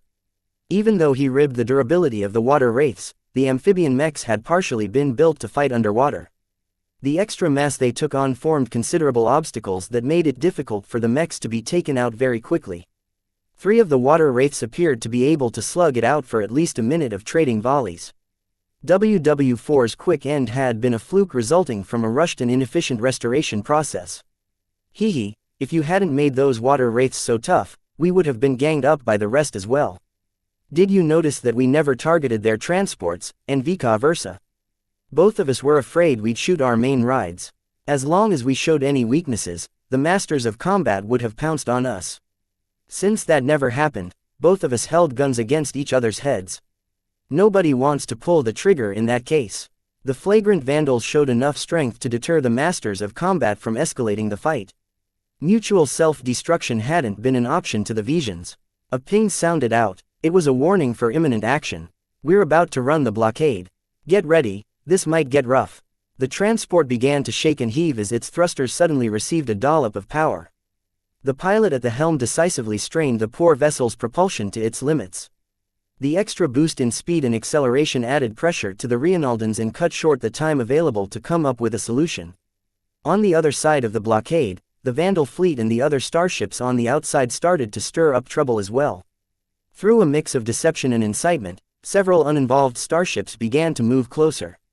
The Reinaldan patrols attempted to halt the ships from nearing the planet, but their warnings seemed to lack sufficient force. Halt! This planet's orbit is restricted space. Get lost, you greedy pigs. My corps commander is on his way up, and I won't let you shoot him down. If the Reinaldans stationed more mechs in orbit, they could have made a better effort. As it was, they still hadn't gotten over the confusion in their chain of command. Different commanders demanded different responses, and the rank and file had put up their own stance on the matter. Thus, when ordered to halt the starships from closing in with the small craft coming up from the surface, the majority of the honored ones only blustered while keeping their fingers off the trigger. Some of the vandals aboard the transport blinked when nothing happened. We prepared a lot of fireworks. Captain Orphan said despondently. A couple of ships and shuttles would have blown up if the Reinaldans wanted to play hardball. She sounded genuinely disappointed that they didn't get the opportunity to sow more chaos. Many other vandals shared her feelings. Vase simply sighed. With the mechs in orbit standing aside, the shuttles eagerly sought out their starships and returned to the fold. The Vandal transports and shuttles effortlessly met up with the Shield of Hispania, the Finmouth Regal and all the other ships of the Vandals. All of them had been fixed up at the commercial shipyards orbiting over Harkinson 3. All of their scars had disappeared as the shipyards had done a thorough job in replacing the damaged armor plating. The transports were too large to enter the hangar bays of the combat carriers. The vessels had to park alongside one of the hatches of the combat carriers and extend a docking bridge in order to let the Vandals in. The cargo containers the Vandals brought along had to be ejected into space to allow other shuttles to bring them in the cargo bays of the starships. Vase thought about the infiltrators that may have been hidden in the containers. Had they sneaked off into space at this time, or did they intend to hitch a ride with the Vandal fleet? I hope not. Those fellows aren't friends. He gratefully stepped back aboard the Shield of Hispania. He missed this old ship. The familiar interior map of the combat carrier reappeared in his mind, and he immediately marched towards the command center. Upon entering, he sat at his customary observer's seat, only lamenting the absence of a capable assistant. Mr. Larkinson, good for you to join us again, Major Verl said. His expression appeared rather glum. I need to have some words with you after we handle this crisis. You and the rest who goofed off in Harkinson I. For heaven's sake, We have made an oath to protect our citizens, not use them up as human shields. Nobody liked to be blamed for causing so many civilian casualties, especially when it had been a deliberate act on their part. Vase held up his hands as if Verl was from the Planetary Guard. I don't like it either, sir, but the plan was going ahead whether we liked it or not. Something very fishy was going on down there, and it seems to have driven some people to extremes. The Major's eyes narrowed at him. That had been a veiled jab at the Mech officer. I may have directed my ire to the wrong person. Verl conceded. You are not the person in charge. I'll have to obtain some answers from someone else. Likely, Captain Orphan was going to have a bad time in the coming days. As the principal decision-maker on the ground, her decisive leadership had won her plenty of kudos from the other Vandals. However, her sheer callousness ruined the hard-earned reputation of the Vandals had gained in recent months. Once the starships slowly picked up their passengers, they made their way out of the star system as fast as possible under the auspices of the Rienaldans. None of the mechs of the Honored Ones moved to stop them from taking off. Perhaps the conflicting orders in their chain of command had already been sorted out, because they didn't act in futility. Each outfit involved in taking over Tekev City's spaceport split off and went their separate ways. Besides the ships of the glorious Space Knights, every other outfit headed towards a different Lagrange point, all the while remaining alert for any sudden moves by the Rienaldans or everyone else. Vase did not concern himself with these matters. He went back to his old job and started to catalog the mechs the repair businesses had painstakingly fixed. In the last 4 weeks, a visual inspection of the projections of the repaired mechs already showed some inconsistencies. Damn it, they slacked off once I was gone. During the time he supervised the repair work, the bosses had been fairly diligent in meeting his expectations. All of that ended once he toured Harkinson 3 and Harkinson I. While the mechs didn't appear to be broken in any way, Vase would definitely have his hands full with fixing the quality issues. After all, since the Vandals recently bought a batch of high-gravity mech equipment, their next destination was very likely going to be a super-Earth. One small problem inside a landbound mech might be magnified to a ruinous proportion once the local gravity multiplied by 5. Seems like I've got a lot of work on my hands again. Chapter 623 Vengeful. The events on Harkinson I revealed that not even the Rienald Republic could escape the rising tide of war. Trouble lurked in every corner. It could pop up at any planet at any time. The debates on what truly happened at that planet turned the galactic net into a separate battlefield. Public opinion seesawed between one extreme to the next. One day, the prevailing opinion regarded the Rienald Republic as victims. The next, they were painted as greedy merchants who were wildly out of touch with reality. In any case, everyone smelled a purge. Conflicts within the upper ranks in the government and military revealed stark contradictions between their factions. Reconciling their differences could only be achieved when heads started to roll. Many officials readied themselves for war among themselves. The mysterious terrorists who had built up a massive presence on Harkinson I elicited many questions as well. Where did they come from, and what were their motives? Why did they spring their attack at this specific time? Once the Rienaldans imposed some measure of order on the surface of Harkinson I, they finally picked off all of the wrecks and started to trace their origins. Naturally, if the terrorists had been even mildly competent, the mechs shouldn't have revealed any clues. Vase knew this for certain, because he already combed over the water wraith the Vandals recovered. Other than the fact that their design comes from Vicious Mountain, there's nothing else that stands out. Potential meddling from neighboring star sectors aside, Vase kept wrangling his head around Miss Calabast. Though she spoke with a distinct Vision accent, his gut kept telling him her facade was only skin deep throughout their interactions. Is she from the 7 stars? Or is she an agent from another intelligence agency? He frowned a bit. It would have made a lot of sense if she had been stationed in the Harkinson system as an asset of the Visians. There was no love lost between the Visia Kingdom and the Rienald Republic. Undermining the hive of scum and villainy that was the Harkinson system definitely benefited Visia the most of all. In fact, the galactic net had been leaning on that theory the most, objections from Visian diplomats be damned. He truly missed the presence of someone like Iris. Right now, he could really use a sounding board. As the newly invigorated Vandals headed towards another star system, Major Verl finally called for another meeting. As Vase entered the conference room, he could tell the ones who lived through the mess at Harkinson I from the others. Those who survived the ordeal on the Paradise planet kept their guard up at all times. Good, everyone is here, the Major said to his subordinates. Let me begin by explaining our next mission. I know that many of you are hoping to return to the Bright Republic. That isn't on the table at this moment. A wave of dissatisfaction ran through the officers in the meeting. Those physically present on the Shield of Hispania and those attending through projections both appeared rather frayed. The shore leave was supposed to recharge their batteries, not drain them even further. Nobody had anticipated that everything had spun out of control. The Vandals still had to deal with the aftermath. I get it, you're tired. We're far away from home. We are squatting in the territory of a state that doesn't look kindly on us. However, we are soldiers.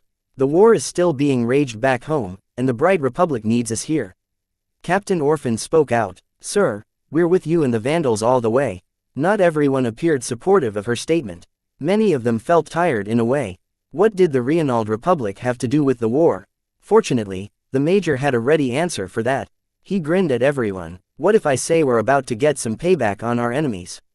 During the previous escape, some of you came under fire from your erstwhile allies, the Masters of Combat. Those mercs from Venids tested our defenses, and felled a number of our brothers. The Masters of Combat shot down a couple of shuttles carrying Vandals and supplies. Overall, the casualties didn't amount to much in the larger scheme of things, but that was already a significant price to pay. Before they transitioned into FTL, I've ordered our navigation officers to trace the most likely destination of their fleet. As soon as we determined their destination, we've aimed at the same star system and followed suit. Vase had a bad feeling about this. They hadn't even left Reynald in space yet. Are we going to pile up on the Masters of Combat? Good. They deserve to be taken down a notch. Their visions, as far as I know, we should wipe them off the face of the galaxy. The mere prospect of beating up the Masters of Combat put a smile on everyone's faces.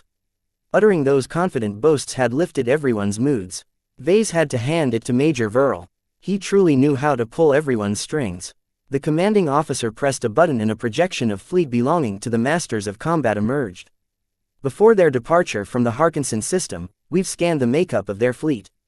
Captain Rakeshire, the projection of the senior ship captain of the antecedent, stood up. While we've failed to hack into their database, our analysts have drawn accurate models of their combat capabilities through a mixture of external scans and historical research. Overall, the Masters of Combat is a large Venid-style mercenary corps that puts much of their emphasis on landbound combat. That's not to say their spaceborne assets are weak, but the Masters of Combat treat space battles as a necessary evil to secure their landbound forces from above. The central projection cycled through different combat carriers, light carriers and large transport craft. Their fleet complement is rather barebones, but sufficient for a mercenary corps of their scale. Their most prized starships are their only two combat carriers. These twin vessels are slow and fat, but are able to perform a combat drop on a terrestrial planet securely due to their prodigious amount of armor. These ships are built like rocks and fly like one. The Masters of Combat have a habit of using them as the vanguard of an orbital drop near hostile territory. The projection changed to display a number of light carriers. Their light carriers form the mainstay of their fleet. Although they are technically classified as light, their capacity is just as high as their combat carriers, and their armor is at the upper range in their ship class. They're tough as nuts and can take a beating any day. The only reason why they aren't classified as combat carriers is because they aren't rated to land on terrestrial planets. A mercenary corps had to be frugal and couldn't afford to splurge on expensive ships. A combat carrier was the premier carrier class in the mercenary scene. The cost to commission and maintain a combat carrier could easily match the expenses of several light carriers. If the Masters of Combat replaced their light carriers with combat carriers, then it was impossible for them to turn a profit. The Masters of Combat utilized their light carriers to carry their second-line landbound companies and spaceborne companies. Their overall value is less, but don't mistake them for being pushovers. Their mech doctrine is nearly identical to Venids's attrition warfare doctrine. The only element they are missing out on is high-tech stealth technology. That was a big relief to everyone, including Vase. They'd been screwed by stealth technology several times. The scale of their operation is considerable for a mercenary corps. Captain Rakeshire summed up. Currently, they are able to field 5 landbound mech companies and 2 spaceborne mech companies at once. Mind you, these numbers may not be entirely accurate, as the mech and personnel roles of a mercenary corps is much more fluid than a military mech regiment like ours. Vase raised his hand like a schoolkid in class. What is the time frame of the impending battle? We'll fight immediately upon arrival at the next star system, a small industrial system called the Remas system. Captain Rakeshir announced. While the masters of combat in our fleet have departed to the Remas system from different Lagrange points, the divergence shouldn't be too big. The gravitic tides our fleets are facing should be nearly identical, so very likely we'll arrive several hours and light minutes away from each other. That is tight enough for us to converge on their fleet and force a battle before their FTL drives finishes cycling. FTL drives sold in the private sector demanded longer cycle times than military-grade drives. Depending on the quality and condition of the drives, the total cycle time could take up to 6 hours. The news that the Vandals intended to force a battle in the next few days was a little unsettling to the other Vandals. They didn't have much time to prepare and prep their men. Nonetheless, the Vandals would deal with it. At least they had some warning this time. The time where the Vandals were caught with their pants down on Harkinson I was a thing of the past. Vase asked another question. What are our exact objectives? Do we want to beat them up, wipe them out completely, or are we after something more? He wanted to clarify this matter first, because he suspected that the Vandals hadn't chosen to stare at the masters of combat on a whim. Revenge. Peef. As if the profit-oriented Vandals willingly threw themselves into battle over hard feelings. Captain Rakeshir threw a gaze at Major Verl, who pressed his lips into a line. The masters of combat is an extension of Vision power. They maintain close ties to Venids. Crushing them completely is a good deed for the Bright Republic, as we can deprive the Vendisons from hiring them as garrison troops. That said, their flagship should be captured and kept intact if possible. Besides gathering valuable intelligence from the Glazed Omens database, there are also other valuables that we'd like to obtain. Some of the Vandals already dreamt of obtaining luxuries or other riches, but Vase knew better. Still, the challenge of boarding the Glazed Omen was very considerable for the flagrant Vandals. The main problem was that the Vandals had to stop and disable any self-destruct mechanisms before the masters of combat got wind of their intentions. Vase knew the capabilities of the Vandals. Their security officers may be able to moonlight as boarders, but casualties would inevitably be high. A security captain couldn't help but become discolored. Sir, will our men be needed for an offensive action? Verl nodded. I'm afraid so, but not as the main thrust. Your men will be needed to secure a beachhead upon entry and attract their attention. As long as your boarders can hold their ground and withstand their counterattacks, the Glazed Omen will inevitably fall into our hands. If my men aren't the ones responsible for taking control of the flagship, then who will?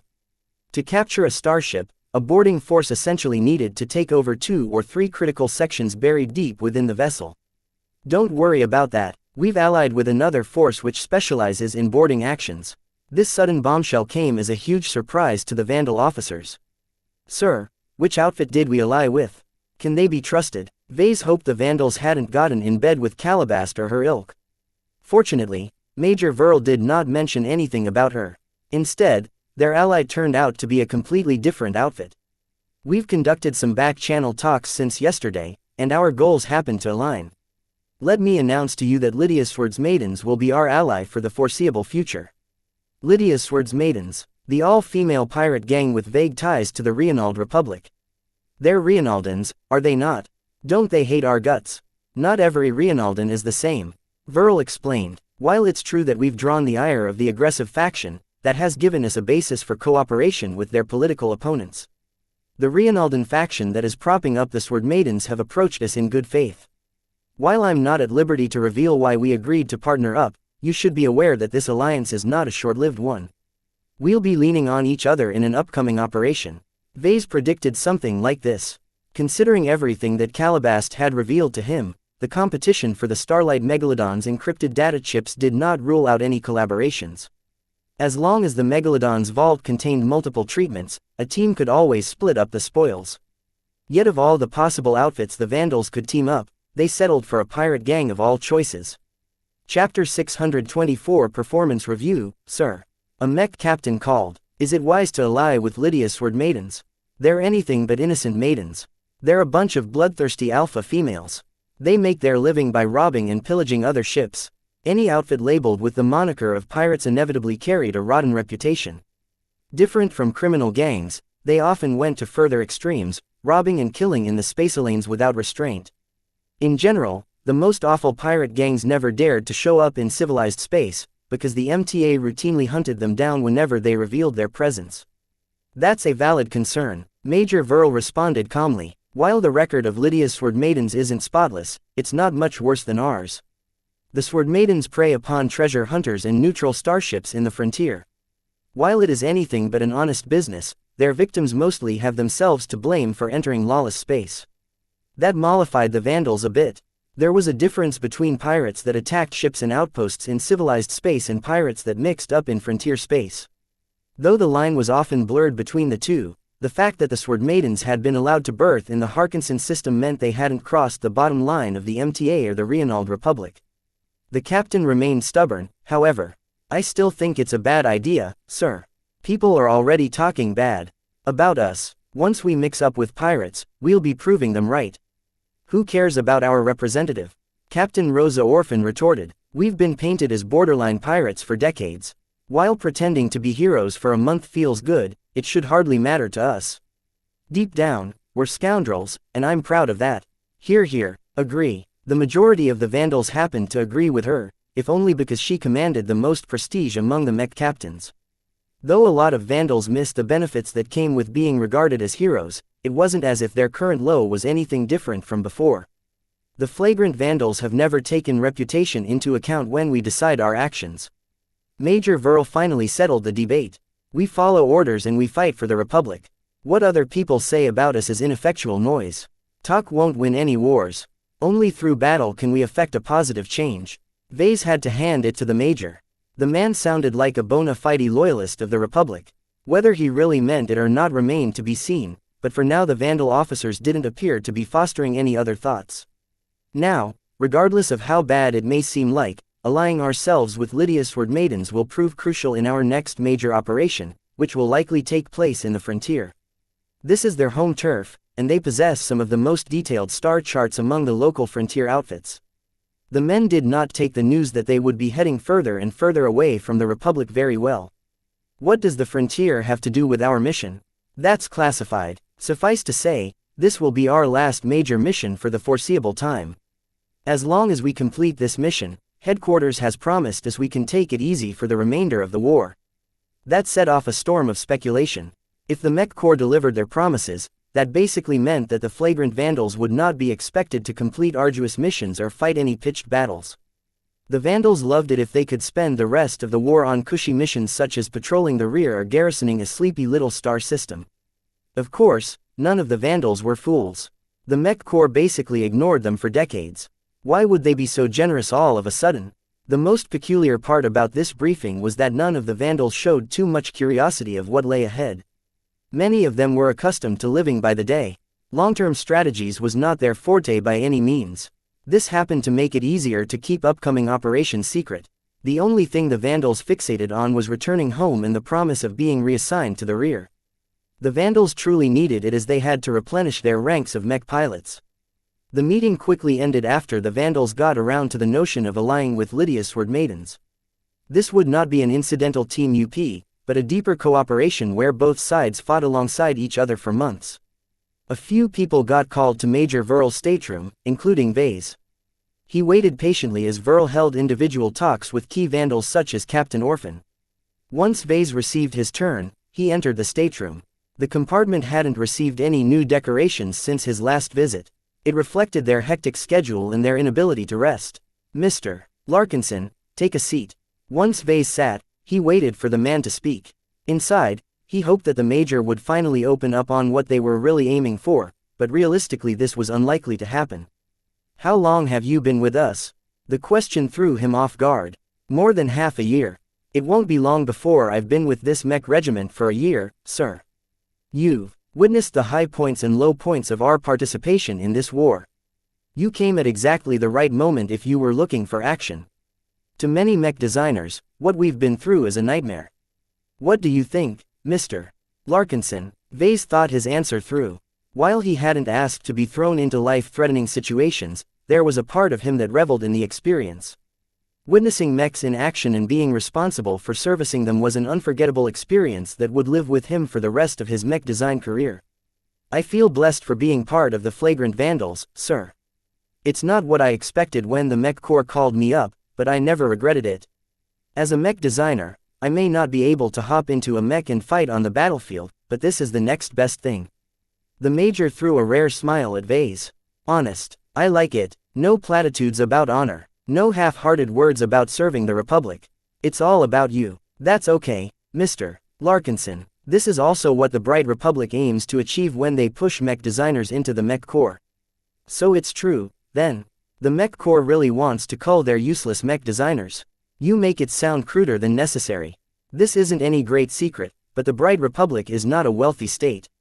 The man waved his arms around him. It can only support so many mech designers, whether you're talking about the private sector or the military. We're doing you mech designers a favor by squeezing out your potential. Only through the worst moments of your lives can you discover the greatness within yourselves.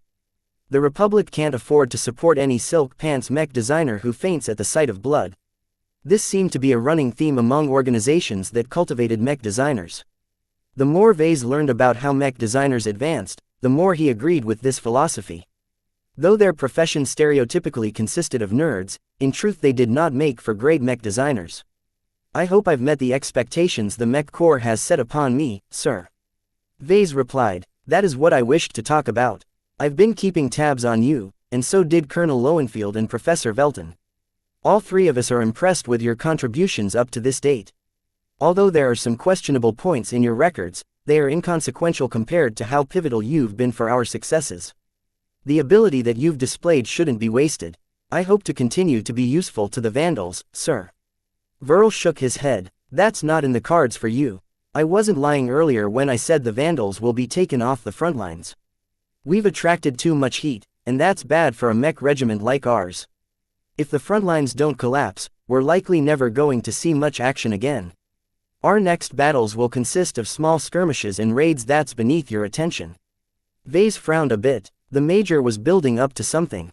Therefore, we thought it over, and decided it is best to transfer you to another assignment ahead of time. This is a great privilege for a conscripted mech designer such as you. Usually, it takes years of vetting before being sent to your next assignment. The news of his impending transfer almost floored Vase. Just when he got acclimated to the rambunctious Vandals, the higher-ups wanted to send him away. The Major made it sound like this was a reward, but he couldn't help but feel as if they wanted him out. As I said, the 6th Flagrant Vandals is thankful for your contributions. This is why we don't wish to bury your talent. There are other mech regiments that are fighting the good fight, and many more units besides that are awfully short on mech designers with your specific set of competences. While I can't reveal anything about your next assignment, I can assure you that many mech designers would kill to be in your place. Won't the Mech Corps intervene, sir? Back at the training camp, I performed better than any other apprentice mech designer, but they still sent me to your mech regiment along with all the other untrustworthy folk. Major Verl turned to his terminal and called up some records. I can see why you formed such an impression, but not everything you cooked up in your mind is true. While you make a valid point, who says the Mech Corps isn't trying to kill two birds with a single stone? There is more to your placement with us than lack of trust. In any event, your performance up to date is more than enough to dispel any suspicions. No matter what you say, your reassignment is already set in stone. Understood. Yes, sir. Vase truly felt ambivalent about this change. He had really grown on the Flagrant Vandals that he basically couldn't imagine working for a conventional mech regiment. Still, until he received concrete details about his next assignment, he shouldn't make too many assumptions. That said, it's not easy for you to obtain this great opportunity. Although you've already performed above our expectations, our mission is not yet at an end. The commanding officer leaned forward and crossed his fingers on his desk. I'm not referring to our upcoming battle against the Masters of Combat. What I'm truly concerned about is the challenges we will face in our next operation in the frontier. Our mechs will be facing extreme conditions further away from Republic space than you can ever imagine. Your aid is indispensable to what we have in store. He knew there was a catch. Major Verl never praised someone without an ulterior motive. The so-called great opportunity turned out to be a carrot that was meant to motivate Vase to perform his duties at his best. I will endeavor to keep our mechs in tip-top shape, Major. He said, is this related to the batch of heavy-duty gravitic backpacks we recently procured? Right now, all of that heavy equipment took up valuable storage space in their starships. Vase was a little peeved at all of the deadweight. It is. I would prefer it if you prep our landbound mechs to deploy on super-Earth-like environments. I understand that normal mechs won't be able to endure the crushing gravity of such an environment without preparation. Vase nodded. That's correct, sir. It depends on the quality and design intentions of the mech designer, but most landbound mechs are optimized for standard gravity. Even the mechs that are advertised as tough may only be able to endure crushing force over very short intervals. They have no problem facing 10 Gs of force in a span of a couple of seconds, but withstanding 5 Gs of gravity for a day will certainly degrade the most delicate components inside the machines. He could already tell their current complement of landbound mechs wouldn't be able to last on a super-Earth even with the help of the gravitic backpacks. The mech technicians had a lot of work ahead of themselves to change this outcome, and this inevitably required his full attention. No wonder the Major treated Vase in such a friendly manner. Vase was the only mech designer in the Vril task force who could save them from their impending doom. Chapter 625 Emotional Swings. Vase mulled over the implications of his recent meeting with Major Vril. The man never issued orders without purpose. His leadership style leaned towards motivating his subordinates to take a desired course of action out of their own free will. The mech officer was so adept at saying the right things that Vase took a lot of notes. However, his observations also made him aware when he was on the receiving end of this method. The problem is that I don't even know if I want to pursue this great opportunity. He muttered. Certainly, Vase had no reason to doubt Major Vril's credibility, but the mech officer's tendency to keep his secrets close to his chest was infuriating. Countless possibilities tantalized in front of Vase, yet couldn't it have hurt to receive a hint or two? The news that he might get separated from the Vandals put him in a depressed mood. Vril's arguments made sense, but Vase couldn't help but feel as if the Vandals didn't want him anymore. That's not true. He shook his head. His logic reasserted itself. I've worked hard enough to earn everyone's appreciation. There's no way they'd willingly let me go. It might be due to another reason. Vril reminded him that he had made some faulty assumptions based on incomplete information. Vase had a habit of overthinking his extrapolations of the future based on guesswork and scraps of information. He couldn't help it as his imagination went hyperactive sometimes. All of this comes down due to my inability to control myself. He was far from the ideal of an enlightened man. Deep down, he was still being ruled by his emotions, desires and instincts. This is what it means to be human. Vase suspected that his physical and genetic changes exacerbated his moments of irrationality. He felt peeved whenever he lost control without realizing it. Just this moment where he preferred to stick with a dead-end mech regiment like the Flagrant Vandals had been another example of his emotions ruling over his logic. The Flagrant Vandals was one of the saddest and most decrepit mech regiments of the Mech Corps. They could barely maintain the development of just 3 in-house mech models. They employed only a single senior mech designer and 2 journeyman mech designers to helm their design teams. Compared to what Vase initially dreamt about, every aspect about the Vandals turned out to be a disappointment. Yet sentiment had a way of sticking around despite his efforts to push it aside. He'd grown on the Vandals, and almost considered himself as one of their own. Despite their deficiencies, Vase had grown to love the casual atmosphere and freewheeling internal culture. Nobody acted too stiff and the Vandals maintained just enough discipline without turning into massive jerks. He could act more freely here than in any other military setting. The lack of talented mech designers also provided Vase an opportunity to take on greater responsibilities. He'll certainly miss that last part. Vase had grown to like being in charge. Though he still had to keep Professor Velton apprised of his decisions, the distant senior mech designer generally refrained from meddling in the way he executed his authority. After a while, he pushed his concerns from his mind and decided to focus on the immediate future. Any hopes and fears about his next assignment had to wait until he completed his current one with the Vandals. Once he returned to his office, he discovered something new. The moment he logged into his terminal, he discovered that he inexplicably gained greater access to the central database. His security clearance received another bump, allowing him to access more detailed classified design schematics and giving him the right to study another batch of exclusive textbooks. Perhaps any other mech designer might have become ecstatic about this level of access by now, but Vase hardly felt roused. After his recent insight on how much he obsessed over hoarding technical knowledge, Vase became aware that studying new theories without purpose wouldn't make him a better mech designer. The increased access to the internal database had become a hollow reward for him.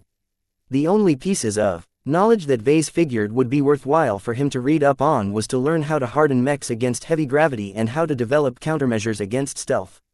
Right now, the Vandals are about to force a battle against a Venedsian mercenary corps. Even though they shouldn't have access to stealth technology, the records did mention that they are buddies with Venedsia's mech legions. It's not out of the question that they are holding back their stealth capabilities as a trump card. The more he thought about it, the more his paranoia surged. Perhaps his recent bad experiences with stealth left him with some trauma, but Vase simply couldn't shake off the fear that the masters of combat had the ability to turn the tide of the battle. Vase recognized that this was another instance where his emotions dominated over his logic, but the two did not have to be in opposition this time. Encountering stealth technology is a low-probability event, but that doesn't mean it makes sense to discount the possibility. One ought to hope for the best but prepare for the worst. He decided to brush up on his knowledge in this field and make some preparations to counter any instances of stealth. First, I've got to draft another schedule. 4 weeks of rest and recuperation at the Harkinson system had done a lot of good to their ships and mechs. The Shield of Hispania looked much more robust than before, and even received some upgrades. As for their complement of mechs, both their spaceborne and landbound mechs regained their strength. Though the repair businesses tried to cut as many corners as possible, they looked a lot better than before. Vase drew up a schedule for the coming weeks. He based his planning around two priorities. First, the Vandals needed to ready their spaceborne mechs for immediate combat against the Masters of Combat. The Vision Mercenary Corps might not be able to match the Vandals in battle, but they were tough as hell and wouldn't succumb without a fight. We'll have to upgrade the sensors from a number of inheritor mechs as well. After that, the mech technicians needed to put most of their focus on strengthening the internals of their landbound mechs. Certain processors and other delicate components needed to be replaced by more robust variants that could withstand the continued abuse of high-gravity environments. We also need to configure the heavy-duty gravitic backpacks to the landbound mechs. Relying on the default settings won't be not enough. A gravitic backpack basically exerted an oval-shaped anti-grav field around the frame of the mech. It counteracted the crushing gravity at the cost of gobbling up lots of power. The power issue will be the biggest issue by far. A super-Earth with an average gravity of 5 Gs required at least 3 Gs of anti-grav force to restore a semblance of mobility to a mech. Anything less than that slowed the mech to a crawl. Vase performed some quick and dirty calculations. The results didn't appear to be optimistic.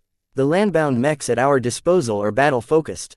If the mechs have been optimized for enduring extreme environments, then they don't require as much hand-holding. The internal batteries of the heavy-duty gravitic backpacks drained themselves within an hour at their highest settings. This backpack model isn't a cheap knockoff. It's a quality product, yet even then, the batteries drained too fast. The only saving grace was that the backpacks could connect to a mech's internal power supply via the standardized power ports that conform to the Vision modular fitting standard. No matter how many Vision landbound mech models the Vandals make use of, every single one of them shares the same MFS. I don't need to rack my heads over making the gravitic backpacks compatible to their mechs. This saved him a lot of time and effort.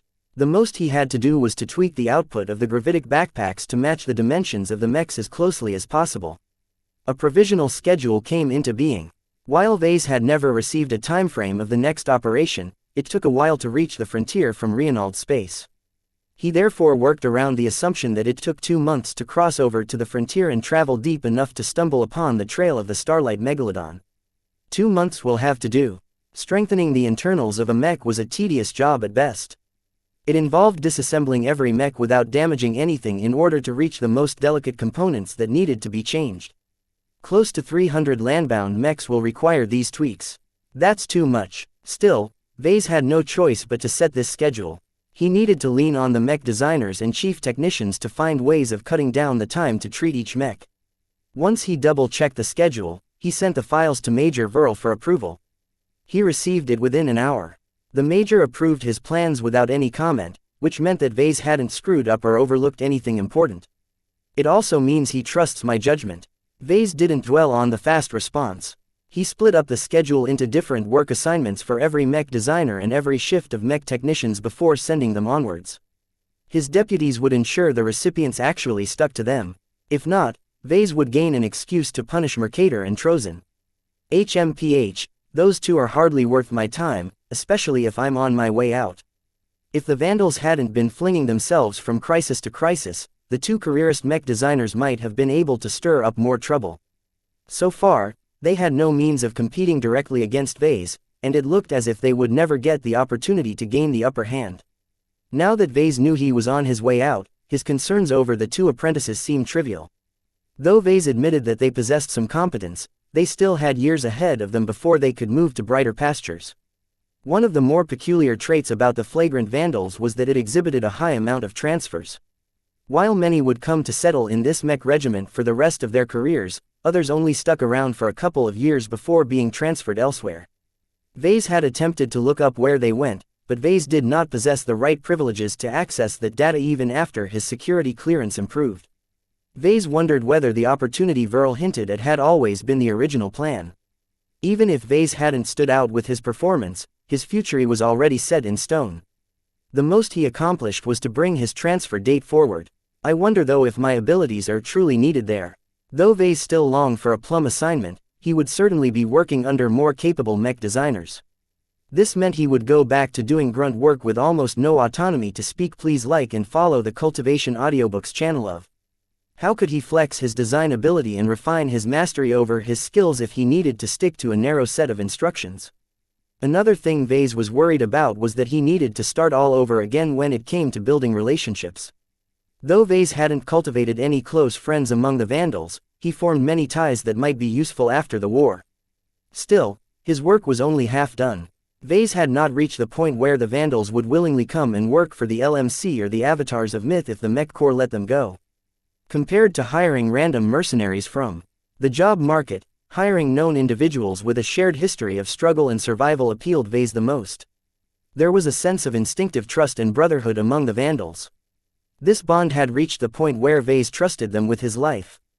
Chapter 626 Players of the game. The Verl Task Force was about to reach the Remas system in one more day. The Remas system was a popular stopover point for treasure hunters and pirates traveling back and forth between the frontier and the Harkinson system. The Remas system offered nothing interesting to any visitors. With a big neighbor like the Harkinson system, it lacked the ability to offer anything worthwhile to tourists and outfits. Its domestic industries was rather anemic as they were forced to produce low-value bulk goods that sold for a pittance in Harkinson. While Remas didn't station any garrison forces in the outer system, they nonetheless maintained a small but capable defense fleet. Since the upcoming battle would likely take place in the outer system, the local defenders likely wouldn't intervene. Though the relationship between the Reynald Republic and the Flagrant Vandals had soured, it shouldn't have come to the point of provoking them into action. Even if the local garrison is compelled to act, they're too weak to challenge the Vandals. He focused most of his attention on preparing the Vandal spaceborne mechs for battle. He first read up on the Masters of Combat in order to see whether he missed something crucial. The Masters of Combat turned out to be a few decades old, the same as the Flagrant Vandals. That was sufficient for them to develop their own unique culture and mech tradition, but not to the point where they had reached the ranks of the elites. Battling them won't result in a repeat of the battle against the Frosty Meteors. Vase recalled the desperate circumstances of that fight. Though the Frosty Meteors only managed to intercept the Verl Task Force with 3 or 4 companies of spaceborne mechs, they practically halved the Vandal mech roster with their near-unyielding charge. He scratched his chin while he processed the extra data. The Masters of Combat excel on land, so we definitely have to catch them before their mechs make landfall. This is a rare opportunity to take out one of our competitors before they become 10 times harder to dislodge. He could already imagine the horror of trying to stem the tide of Vision mechs on the surface of the Super-Earth. In such an extreme environment where their power-hungry gravitic backpacks formed their only means of succor, the best asset was experience. It makes sense to force the Masters of Combat off the board. If they're one of the participants of the game, their prowess on land is too scary to contemplate. This also explained why the Flagrant Vandals and Lydia's Sword Maidens went to bed with each other. Though the two had little in common, it also meant their interests didn't collide. Besides chasing after the same prize, they had little else to fight over. I wonder what Lydia's Sword Maidens are good at. They sound like they're a bunch of melee maniacs. Diving into the records revealed sparse details. Because they operated entirely in the frontier, detailed records was hard to come by. Nonetheless, Vase stitched together various scraps of intelligence and formed a decent impression of their fighting style. He snorted at the result. They're a bunch of robbers. Just like any other pirate outfit, the Sword Maidens earned their living by robbing others. The main distinction with the Sword Maidens was that rather than intercepting fleets in transit in space, they favored attacking ongoing expeditions on land. This required a lot more effort than sitting in wait at the edge of a random star system. Pirates generally lay in ambush near popular transit points. In practice, the huge distances involved and the inherent lack of precision of FTL technology made ambushing fleets in space exceptionally hard.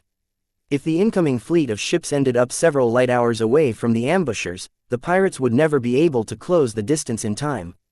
Even if the pirates predicted the route and vector of their targets, they still let too many victims slip from their grasp. The pirates couldn't help it. Space was simply too big.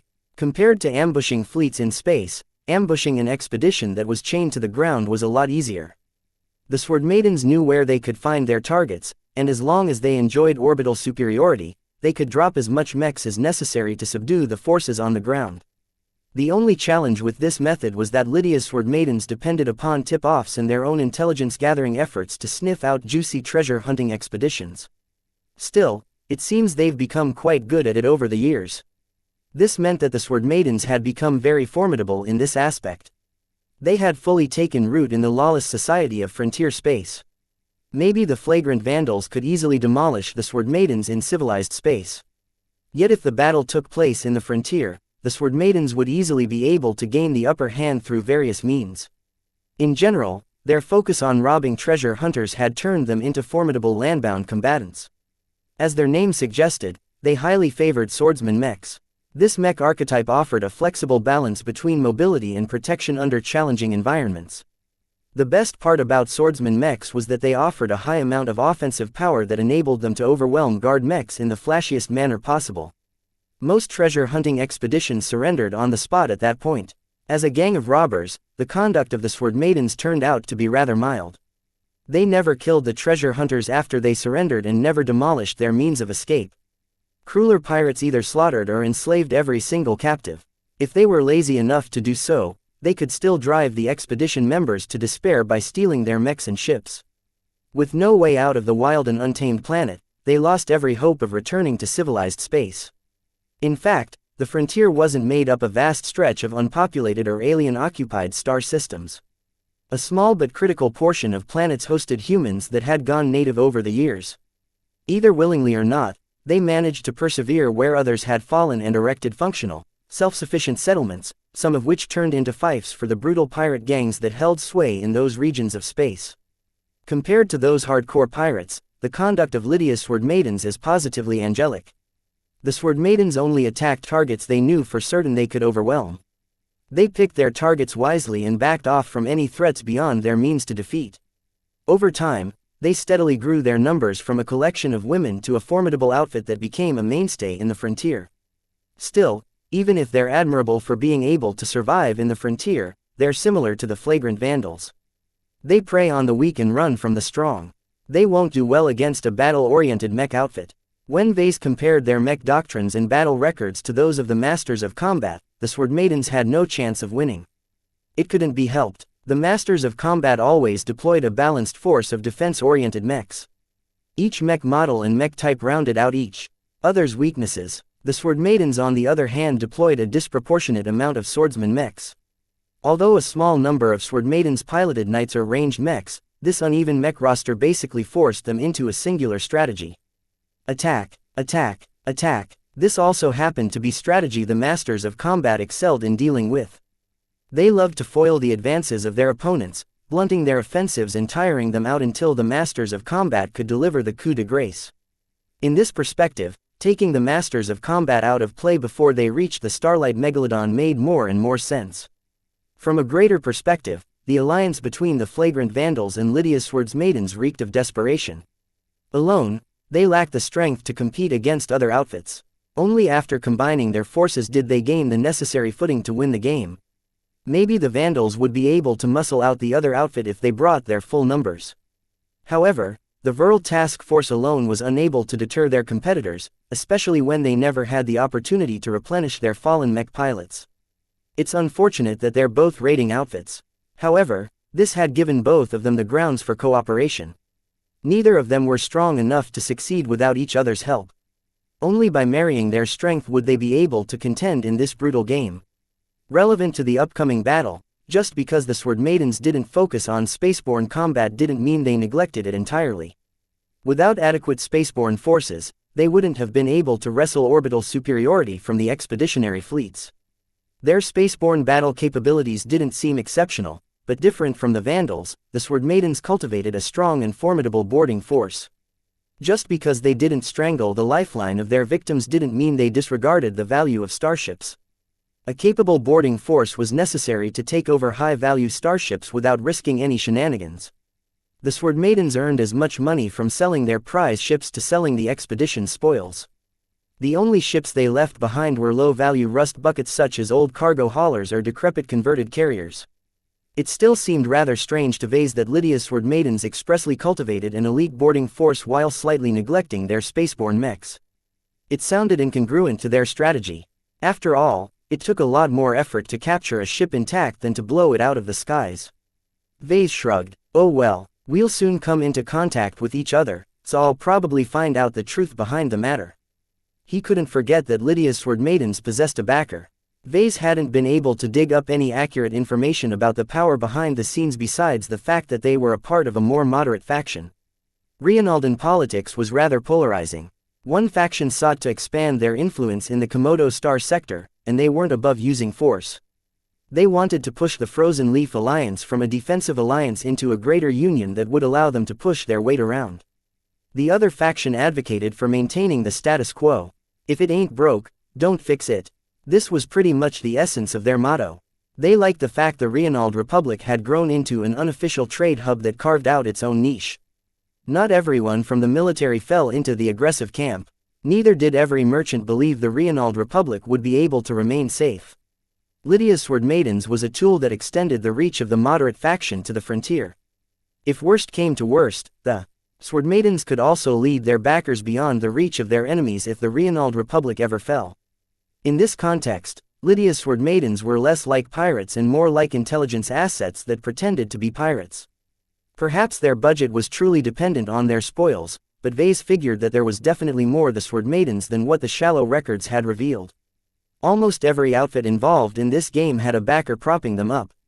Otherwise, they wouldn't have been so desperate to obtain the life-prolonging doses. If not for themselves, why compete for it in the first place? This property was far too hot to be sold to someone else. From what Vase could gather up to now, there were at least 4 players in the game. One had to be a senior official from the Bright Republic. That person wielded enough power to direct the flagrant vandals. The player behind the Masters of Combat had to be a Vision, though not necessarily a Venidzin. The player depending on Lydia's Sword Maidens had to be a part of the moderate faction of the Rienald Republic. The identity of the 4th player was the most mysterious. This individual had ties to the terrorists who turned Harkinson I into a hellhole. This was the most thorny player of all, because he displayed the least scruples of all. Chapter 627 Pirate Empire's 2 Chief Technician Hain, Chief Engineer Avenian and Lieutenant Commander Soapstone gathered at their usual haunt, though they hardly managed to squeeze the time. The impending call for battle meant that every Vandal had to needed to make the most out of the few hours that remained. Vase was at the makeshift lounge as well. The foursome played their usual game of Pirate Empires. The semi-virtual board game spiced up the growth of their 4 chosen outfits with lifelike miniature graphics and a melodramatic music score. Chief Hain directed her usual choice of pirates. Chief Engineer Avenian went with his familiar band of elite mercenaries, while Soapstone switched up her game by opting for pirates as well. Unlike Hain, who relied on snowballing her pirate gang through making use of her charisma, Soapstone opted to make external alliances with rivaling pirate gangs. The logistics officer's strategy was novel, but worked out well enough because she mitigated the backstabbing nature of pirate gangs by entangling them with material benefits. The contrast between their pirate gangs couldn't be more different. While Hain essentially developed a cult of personality around her pirate commander identity, Soapstone faded into the background and became the hidden shadow behind a coalition of pirate gangs. The 2 players competed directly against each other, and the conflicts between them became so heated that Vase and Avenian farmed the rest of the map in peace. As for Vase, he mixed it up as well. He tried out an outfit only available from an expansion. I hate to break it to you 2 gals, but the head designer is running out of control. In 20 turns, he's about to topple the rulers of an entire province. Avenian warned. Hayne and Soapstone diverted their attention from their catfight.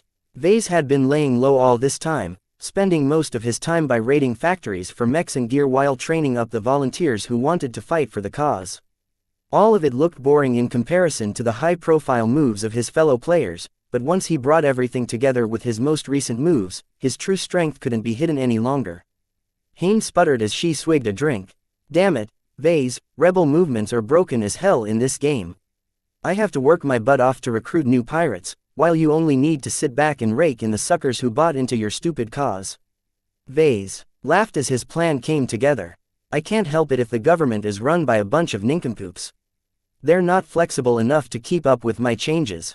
Pirate Empires was a board game that modeled after the management of various outfits and groups in the frontier. It allowed average people to roleplay as someone with power at their fingertips. Though the gameplay was nothing like the real thing, Vase nonetheless found it useful to experience the mindset of different outfit commanders. Playing as a rebel movement mostly meant Vase played on a different field than the other players. The goal of a rebel movement was to wrest control over the province. Achieving this difficult objective would put all of the province's military mechs at his disposal. Even if the game limited the amount of mechs that could be reassigned from garrison duties, the forces would be enough to crush any player. Only the best players with endgame level ships and mechs stood a chance of surviving such an onslaught. Getting there will be difficult, though. Rebel movements started small and pathetic. With untrained fanatics as foot soldiers and only a single wad of cash as starting funds, rebel commanders needed to build up their movement step by step. Each raid not only had to inspire the local citizens, but also turn a profit.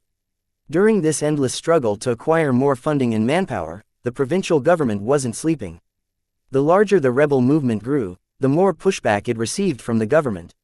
Crack anti-terrorist units constantly sniffed out his cells and confiscated his supply caches. Trying to survive under this constant hounding meant that Vase had to learn to be adept at risk management. He was going to lose men, equipment and funding regardless. What he needed to do was to keep the rebel movement growing so that it could easily sustain the losses. Both the gains and losses was subject to chance. Perhaps everything went perfect in one match. The anti-terrorist forces only managed to destroy some inconsequential cells while the rebel movement succeeded in taking down facility after facility. His luck might turn out to be awful in the next match. His key cells were being hunted down one after another while his raids bumped into stiff opposition. Traitors emerged among his ranks and sold out the positions of his supply caches, or worse, split off into a splinter movement that competed directly against their parent movement. The intervention of a rival player could easily tip the balance against his favor. For example, Avenian's elite mercenary corps built up a formidable force based around excellent carriers and a small but high-quality company of mechs. The mercenary corps could easily accept a contract to hunt down the spaceborne assets of the rebel movement. Without ships, the rebel cells couldn't reinforce each other. Neither would Vase be able to trade his gains for additional funding and gear. Too bad it was too late now. Vase had quietly overcome the weakest period of any rebel movement. His force now numbered hundreds of spaceborne and landbound mechs. Though currently his mechs were spread throughout more than a dozen different cells, once he gathered them into a cohesive force, he gained the ability to contend for the provincial capital. TCH. Soapstone spat. My pirate coalition has gained too much infamy. The border patrol will shoot my pirates down if I send them into civilized space. Chief Hayne's pirates suffered from the same problem. Neither of them had taken the route of Lydia's sword maidens. With not a single backer from civilized space to vouch for their good conduct, it was virtually certain that they would be hunted down by military mech regiments or several mercenary corps on contract. Only Avenians, mercenaries possessed the opportunity to halt Ves's momentum, but he was busy on a long-term contract himself. This was why he called Vase out. If Avenian broke off his current mission, his mercenary corps would have received a black mark. To any mercenary corps, a black mark on their record meant an end to lucrative missions. This would certainly stall the growth of Avenian's forces, putting him out of contention by the time the match progressed to the endgame. So in short, none of his rival players interfered as Vase called for his rebel movement to begin their uprising. As everyone did their own thing, Vase began to ask a question, partially to distract the other players but also because this might be the only time he could get an answer. Does everyone know about what's in store for the Vandals after we complete our mission at the frontier? Everyone nodded. According to the boss, we'll be sent to the rear. The days of pitched battles and high-risk operations will soon be over for us. I wouldn't be so reassured if I were you, Hain. Soapstone cautioned. If the stalemate at the front line tips in Vija's favor, headquarters won't hesitate to break their promise. They're going to need mechs at the front, and they won't care about their own guarantees. The words of warning highlighted the unpredictable nature of war. Many times, the Vijans succeeded in punching through the defensive lines of the Bright Republic. This allowed them to advance to the interior of Republic space. Once they got into striking distance of Bentheim, the Mech Corps really started panicking and would pull out all the stops. Vase followed up this thread with his real question. Verl informed me that I might be reassigned at that point. Something about my talents being wasted in a rearguard unit. The only thing that's nagging me is that he's being too coy about it. He simply won't say where they'll station me next. Can any of you help me out? The logistics officer and the two chiefs looked at each other. The familiar behavior indicated to Vase that they weren't ignorant about the matter. Eventually, the chief engineer spoke up. I think we have a good idea where you are heading next. The problem is that they're rather prissy about confidentiality. They won't like it if they find out that we spilled the beans. After that, they all shut their mouths like clamps. No matter how much Vase attempted to pry open their mouths, they took their duties seriously. This was too large of a secret for them to casually leak, even to a known friend like Vase. All right, I get it. He sighed and gave up. He turned to another matter. What do you think about hitting the Masters of Combat? I don't like it, Chief Hain responded. Sure, they're Vijans, but the Major wants to hit them after we've taken only a single step away from the Harkinson system. That's practically taunting the Rienaldans in front of their doorstep. Chief Avanian agreed with the chief technician. The Masters of Combat aren't pushovers. While it's true that we can crush them if we combine our forces with Lydia's Sword Maidens, can those witches be trusted? They're pirates, after all. Who's to say they aren't already in bed with the Masters of Combat, and are just waiting for us to walk into their trap? Lydia's Sword Maidens don't have many betrayals on their record. Vase added, while they aren't the most trustworthy bunch, I don't think they're willing to double-cross a military mech regiment. He had read through their history, and while the records were very spotty, they had a history of cultivating long-term relationships. They couldn't have survived so long in the frontier without befriending some of the locals. Lieutenant Commander Soapstone added in her own thoughts. The Masters of Combat will get in our way sooner or later. They need to be wiped out regardless of what everybody thinks.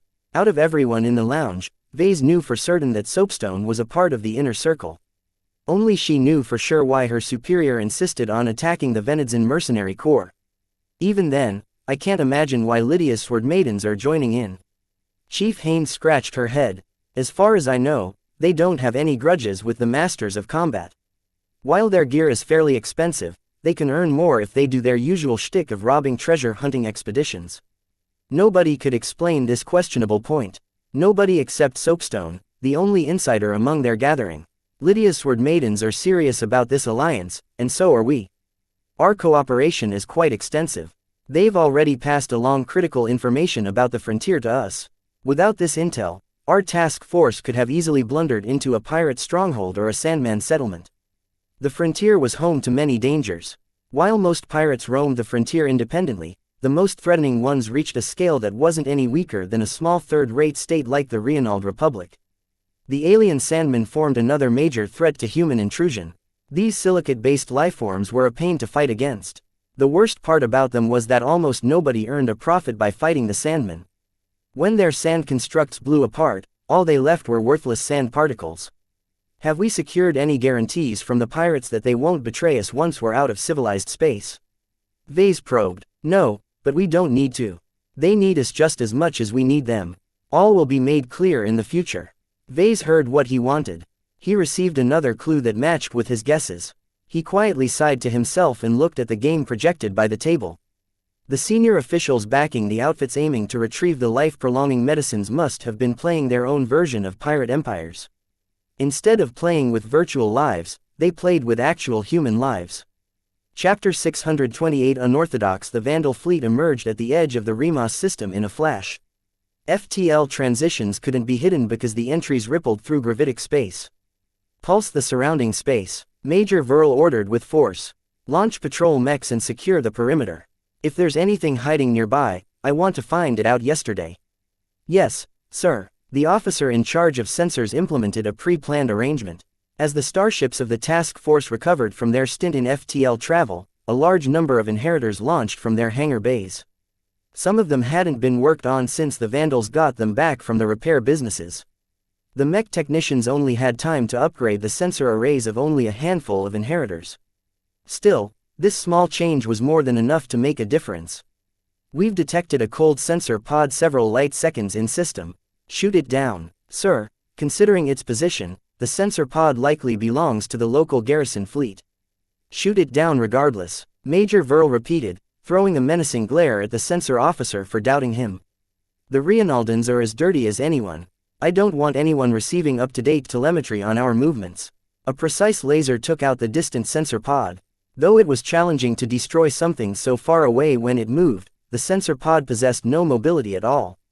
It was as immobile as a floating piece of rock orbiting around the sun, so its trajectory was a cinch to predict.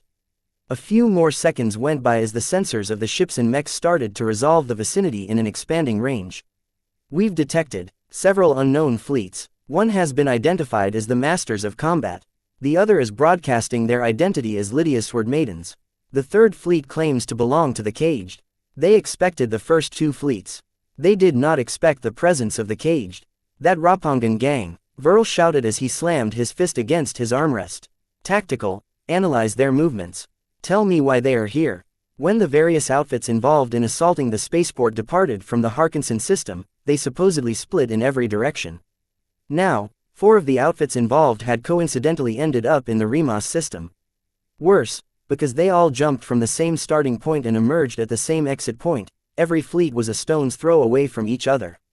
While that still amounted to countless kilometers in absolute terms, it only took a couple of hours to close the distance, and that was if one fleet tried their best to run away.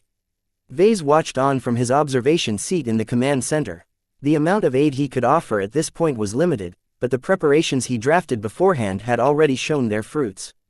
At this point, his analyses of the enemy mechs would be of limited use, since the Masters of Combat had a tendency to employ high-quality mechs with all-encompassing defenses. Mech designers and mech technicians contributed as much to a battle as mech pilots. The former two made a difference before the battle even started. The latter contributed to victory once the fighting commenced. Therefore, even if his presence wasn't entirely useful, Vase still earned the right to witness the battle from the command center. Still, the presence of the Caged might change all of that. While the Vandals had done their homework on the Masters of Combat, they couldn't say the same for the Caged. Vase immediately pulled up every scrap of readily available intelligence on the gang. The limited number of reports in the central database depicted them as a major criminal influence in the Ropo Principality. The governments of Ropo and Reinald maintained close ties to each other because they were both part of the Frozen Leaf Alliance. However, the same could not be said of their criminal elements. In general, Reinald's gangs held a lot of sway in the surrounding region. The massive amount of commerce and trade in Reinald had empowered the gangs and pirates overseeing the underground markets. This turned them into bullies who weren't afraid to throw their weight around. This little fact immediately explained why the Rapangan fleet adopted a defensive position against the Reinald-backed Sword Maidens. The pair's backers might have been allies in public, but their outfits were definitely rivals. The communications officer spoke up. Commander Lydia is hailing our ship. Do you wish to accept her calm request, sir? Major Verl sighed. Accept her hail but put it on my console. I'll be taking this call in private. A privacy screen emerged around the Major's command chair. Nobody could eavesdrop on their conversation unless they brought a high-tech listening device. Vase really wanted to hear what the two commanders had to say to each other. Obviously, they hadn't expected the Caged to tag along. He dove back into the archives and tried to figure out what their mech doctrine looked like. As a gang that held a lot of territory in the Principality, they put more emphasis on their landbound mechs than their spaceborne mechs. However, they hadn't neglected the latter to a great extent. Whereas the Masters of Combat went all in on beefy armored mechs, the Rapangans opted to base their spaceborne mech doctrine around the concept of hit and run. They employed large numbers of long and medium-ranged mechs that might not be very tough, but could always be counted upon to move quickly in space. Looking at it another way, the Masters of Combat have imitated Venitz's mech doctrine, while the Caged have taken a page off Klein's mech doctrine. The Klein Duchy's cowardly mech legions may have been a laughing stock in the kingdom, they were still hell to fight against in certain situations. Lydia's sword maidens, the flagrant vandals' erstwhile allies, invested most of their resources into fielding melee mechs. Even an idiot could tell that throwing melee mechs against a prepared force of ranged mechs was a bad idea. The sword maidens risked losing at least half their mechs before their first swordsman mechs managed to close in. Worst of all, the caged had gained a lot of experience in kiting around their enemies in circles. The fighting style refined by the caged was an anathema to the honor-obsessed Ropongans. Many Ropongan elites dedicated their training to perfecting their ability to wield mech-sized melee weapons. Among these armaments, mastering the sword was the perennial favorite. This meant that the caged possessed a lot of experience in countering swordsman mechs. As a criminal gang with a lot of contradictions with rival Ropongans, it was practically mandatory for them to develop means to cope against melee mechs. As much of their members were made up of Ropongans who rebelled against the stifling society of their state, they took up ranged mechs without any hesitation. Vase frowned a bit. The Masters of Combat's mech doctrine counters the mech doctrine of the flagrant vandals. The usual fighting style of Lydia's sword maidens won't work against the methods of the caged. This was an awful situation to be in. Vase had experienced the consequences of a poor matchup several times. Just thinking about the battle against several mech companies of the Frosty Meteors had shown how costly such a battle could play out for the disadvantaged side. We can only count on other advantages if we want to win. After a brief period of time, Major Verl finished his little talk with Commander Lydia. The projection of the female pirate commander swept her view throughout the shield of Hispania's entire command center before winking out. Commander Lydia has informed me that the caged are old friends with her sword maidens. He informed the crew. While neither of us have received any indication that the caged have come in understanding with the Masters of Combat, we should assume the worst. Unless directed otherwise, we will treat the fleet from the caged as hostiles. On the central plot of the local space, the icons depicting the ships from the caged took on an ominous red shade. Right now, the random spread after emerging out of FTL had flung every fleet at least an hour away from each other. None of the fleets were close enough to each other to launch a surprise attack. If any fleet held any hostile intentions, they first needed to move closer to their targets. Anyone could see the attack with hours to spare. Sir, our sensors have detected movement from the Masters of Combat and the caged. They are converging upon each other while widening the distance from us and the Swords Maiden fleet. It would take hours to catch up to a fleeing opponents, but it took much less time for two fleets to meet each other. The Vandals and the Sword Maidens could never stop their enemies from teaming up in time. Major Verl was already resigned to this outcome. Please inform Captain Rakeshire to get our butts moving as well. Since the Masters of Combat and the caged have decided to combine their forces, let us do the same with the Sword Maidens. We can make our next moves from there. The shield of Hispania and the other ships of the Vandals rumbled as their thrusters came to life. They made their best speed over to the ships of the Swords Maidens. This wouldn't take too much time. Right now, the balance of power had tipped towards their opponents. The flagrant Vandals initially traveled to the Remas system in order to catch up to the Masters of Combat. They dragged in Lydia's Sword Maidens to guarantee a victory, only to see their advantage evaporate now that the Masters of Combat had called up a buddy as well. Mr. Larkinson, I trust you have studied the force composition of the caged. Tell me what we are facing and explain the odds of winning against the combined hostile force. Vase took a moment to gather up his answer. He didn't spend nearly enough time on figuring out what made the caged tick, but right now they weren't exactly swimming in time. The caged fight like the Klein mech legions. They predominantly field swift and agile ranged mechs that can take out their opponents from a distance. This goes for both their spaceborne and landbound mech contingent, Captain. He quickly explained the background behind this development, making it clear that the caged did not fight like an orthodox Ropongan mech outfit. Many Vandals needed to wrap their minds around this concept, because the mech pilots of the Ropo Principality had gained a stereotype of being obsessed with swords. I see. Verl frowned. He understood the disadvantages facing the Sword Maidens better than anyone among the Vandals. Leaving out the Sword Maidens and the Masters of Combat, how do you judge our chances against the caged? The news isn't all that bad, sir. Vase released a rare smile. They all needed to hear some good news. The mech pilots from the caged possess a lot of enthusiasm, but they are hardly elites. Similar to the members of other gangs, the average skill level among the mech pilots of the caged is lower than average. Even if they are a force to be reckoned with in their home state, skilled mech pilots can pursue better career opportunities. In short, most of their mechs consists of spaceborne frontline mechs. In other words, the mech pilots of the Caged waged their battles in the most basic mech models imaginable. While frontline mechs could be deadly in the right circumstances, their fixed weaponry and cheap construction meant that they exhibited poor flexibility. The mechs of the Caged are fast. At their most optimal states, they can outrun our Hellcats and our other medium mech models. Vase continued, yet even their lightest mechs can't outrun our inheritor mechs. Our skirmishers can close the distance at a fairly good pace, though they'll have to endure several minutes of accurate laser fire.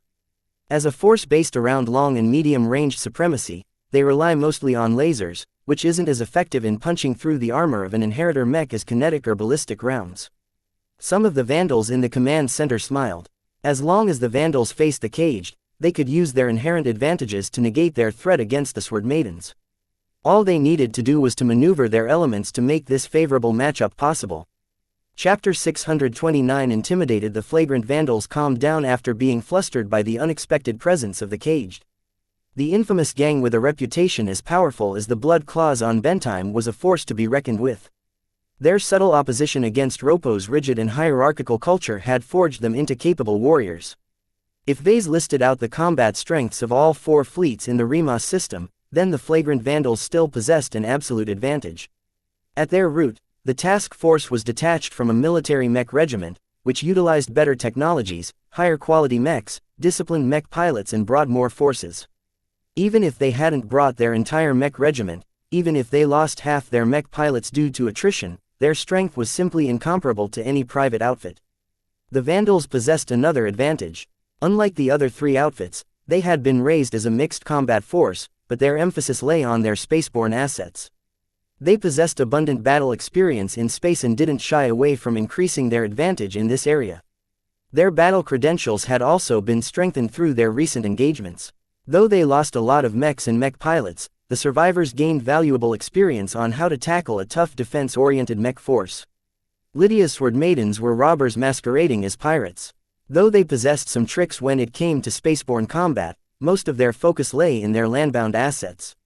The Vandals valued the Sword Maidens for their landbound fighting capability, but placed modest expectations on their ability to fight in space.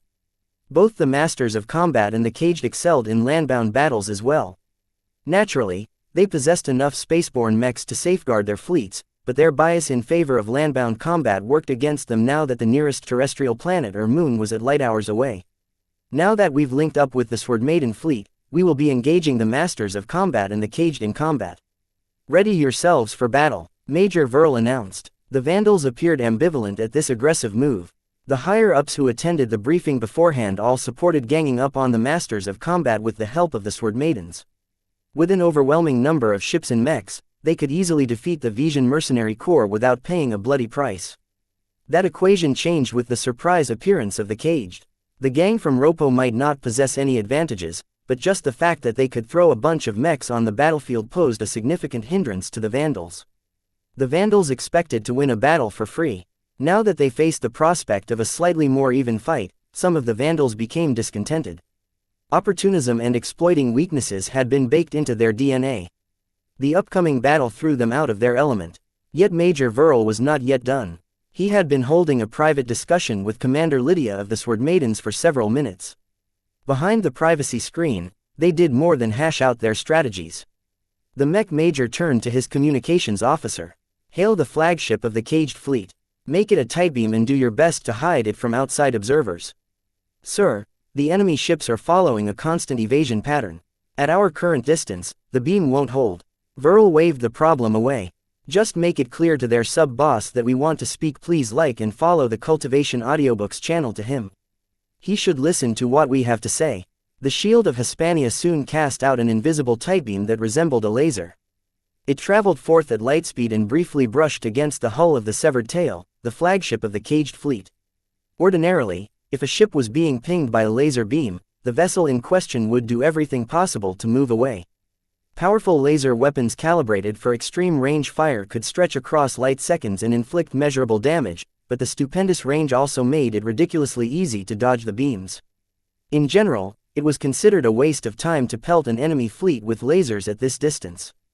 The crucial seconds of delay meant that the mechs who fired their laser weapons basically had to guess the evasion pattern of their targets. The severed tail initially took the low-powered tight beam as a laser strike, so she immediately intensified her evasion efforts. The surrounding ships of the caged followed suit, afraid that they would be the next ones being targeted. The ships of the caged might not boast the best armor, but their mobility was better than average. Their agile ships gracefully weaved in every direction, making it impossible to hit them with an extreme range beam for more than a fraction of a second. The shield of Hispania persisted nonetheless. The gunnery officer, normally in charge of managing the Akira heavy mechs when slotted into the bunkers across the hulls of their ships, personally took over control over the tight beam and used his best judgment to paint it against the severed tail. After a minute of intermittent hits, the severed tail finally did something other than attempting to dodge the beam. The entire caged fleet ceased their high-intensity maneuvers to conserve their fuel supply and prevent the buildup of excessive heat. While their ships still followed a dodging pattern, they at least wouldn't be running on fumes. "Sir, we've received an unknown signal." The communications officer spoke up again. "The severed tail has transmitted a burst of encrypted data to us." Major Verl smirked. He pressed a few buttons on his projected console. "I've just sent you the encryption key." When the Vandals sent out a tight beam to the severed tail, they demanded the utmost amount of prudence. Any reply had to come in the form of an encrypted burst. If anyone was listening in on their exchange, the encryption should at least delay their eavesdropping for a couple of hours. That was enough time to get things done. Once the communications officer unlocked the data, he recognized its contents. "Sir, the data describes an evasion pattern." The cage transmitted the mathematical formula of their own evasion pattern. Normally, this was top-secret information that was only shared among a single fleet to coordinate their movements. Leaking it to an outsider could potentially be disastrous. Now that the gunnery officer received the data, he loaded it into the targeting system and activated the tight beam transmission. This time, the beam unerringly landed upon the hull of the severed tail. The transceivers of the ship read the transmission and sent out their own tight beam transmission. A continuous connection formed between the two vessels. Though the Vandals and the caged went through a lot of trouble to establish this channel, it was almost absolutely secure. While it was easier to establish a channel through their quantum entanglement nodes, this form of communication was not entirely secure. The biggest problem was that it went through too many stops. If the subject of their conversation leaked at any stage, this opportunity would be wasted. A lower-tech tight beam limited to a couple of isolated systems aboard both flagships was much easier to control. A proper pair of tight beams should be invisible to any other observers out the way. A projection appeared in front of Major Verl's face. This time, he didn't bother erecting a privacy screen. A weathered man's face looked straight at Major Verl's face. "Flagrant Vandals, I've heard much about you. I did not expect to see you again so soon. I am Major Quinlist Verl. Who am I speaking to?" Vase almost spurted his breath. So his first name was Quinlist. No wonder nobody called him by his first name. Out of every Rubarthan-style name he had heard so far, Quinlist was at the top of the silly list. Nevertheless, the commander of the caged fleet did not display any amusement. Due to the distance involved, a delay of several seconds ensued as the tight beam signals had to travel several seconds back and forth. "My name is Alon Scornburned. I am the sub-boss of this fleet. Can you speak? Please like and follow the Cultivation Audiobooks channel on behalf of the caged." Scornburned growled. "My control over my forces is complete. There is nothing holding me back. Not even my boss will countermand my decisions on the field." The command structure of the caged was fairly loose compared to other Rapongan organizations. That didn't mean that anarchy reigned among their ranks, but the sub-bosses possessed enough autonomy to deviate from their directives. The middle management of the caged expected nothing less. If the higher-ups kept a tight grip on power, then they would have proven themselves to be no better than the orthodox Rapongans. "You know what I'm here for, Scornburned. Our goal is to annihilate the masters of combat. Hitching your battle wagons to a soon-to-be deceased mercenary corps is a waste of time and resources. With or without you, we're not letting the masters of combat leave the Remas system intact." Those powerful words immediately set the tone in this negotiation, for that was what the Vandals had aimed for from the start. No matter what reasons the caged may have to ally themselves with the Visions, their current situation didn't seem wonderful. Nonetheless, the sub-boss did not yield in front of the Vandals. "The caged have made a pact with the masters of combat. We do not break our agreements lightly. Your efforts at dividing us is useless. Both sides were basically posturing. An invisible war of words and implicit meanings was being waged between the two. Verl eventually smirked after staring down the sub-boss for a few seconds. Let me tell you what will happen if you won't buzz off. The sword maidens and us will catch up to the lumbering tubs of metals the masters of combat call their ships in an hour or two. We both know their acceleration is abysmal. Even if your fleet predominantly consists of swift and agile light carriers, a chain is only as strong as its weakest link. The only way you can combine your strengths is to move as one, and that entails moving as slow as their heaviest ship. We can split off from the masters of combat and circle around the masters of combat. If you dare to do so, we'll send out our fastest mechs to chase down your forces first. Your mechs and ships lack the resilience of the masters of combat. Though you're not our primary target, I don't mind it if I have to clean you up first. Scornburn did not appear pleased. It was true that the Caged was in an awful position. Facing a superior enemy force, the only way the Caged could get the better of their opponents was to leverage their mobility. Yet the necessity of partnering up with the masters of combat meant that their crucial advantage in this aspect couldn't be unleashed. In fact, if you don't accept my suggestion, I can promise you our forces will focus our firepower on your mechs over those of your already doomed allies.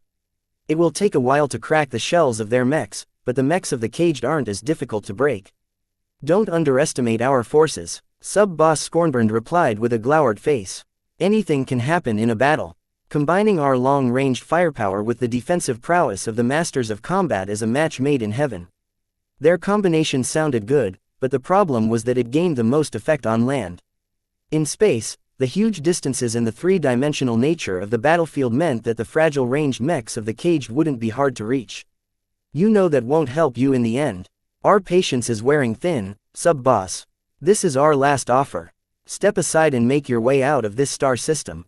We didn't come here to stomp you, but we will if it's convenient. Verl grinned at the sub-boss of the Caged.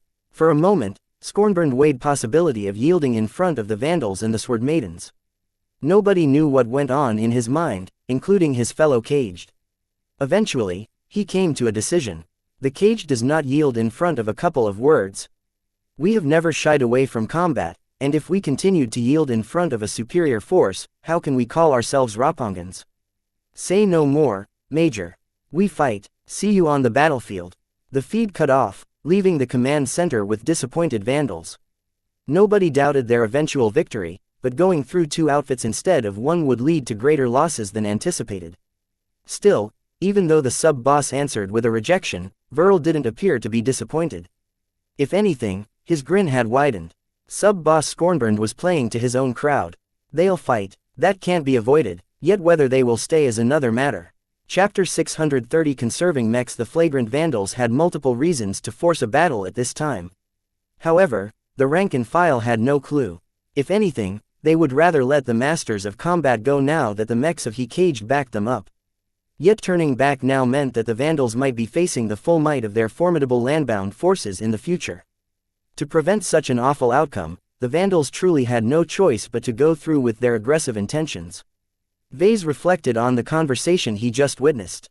Major Verl appeared to have failed in his attempt to intimidate the Caged. Yet Verl's reminder informed them that there was more to the conversation than what appeared on the surface. First, Sub-Boss Scornburn indirectly informed them of a couple of crucial points. They were under orders to cooperate, and couldn't simply place them aside in order to ensure their survival. Second, they were under the obligation to put up a fight. Running without unleashing a single shot would certainly lead to backlash. Scornburn couldn't afford to burn his bridges with his organization. Had the two made some sort of implicit agreement? Vase got the sense that the two came to a compromise. Would the Caged stab the masters of combat in the back? Would they simply exchange a couple of shots and split from their ally? Or did Vase just imagine something that wasn't there?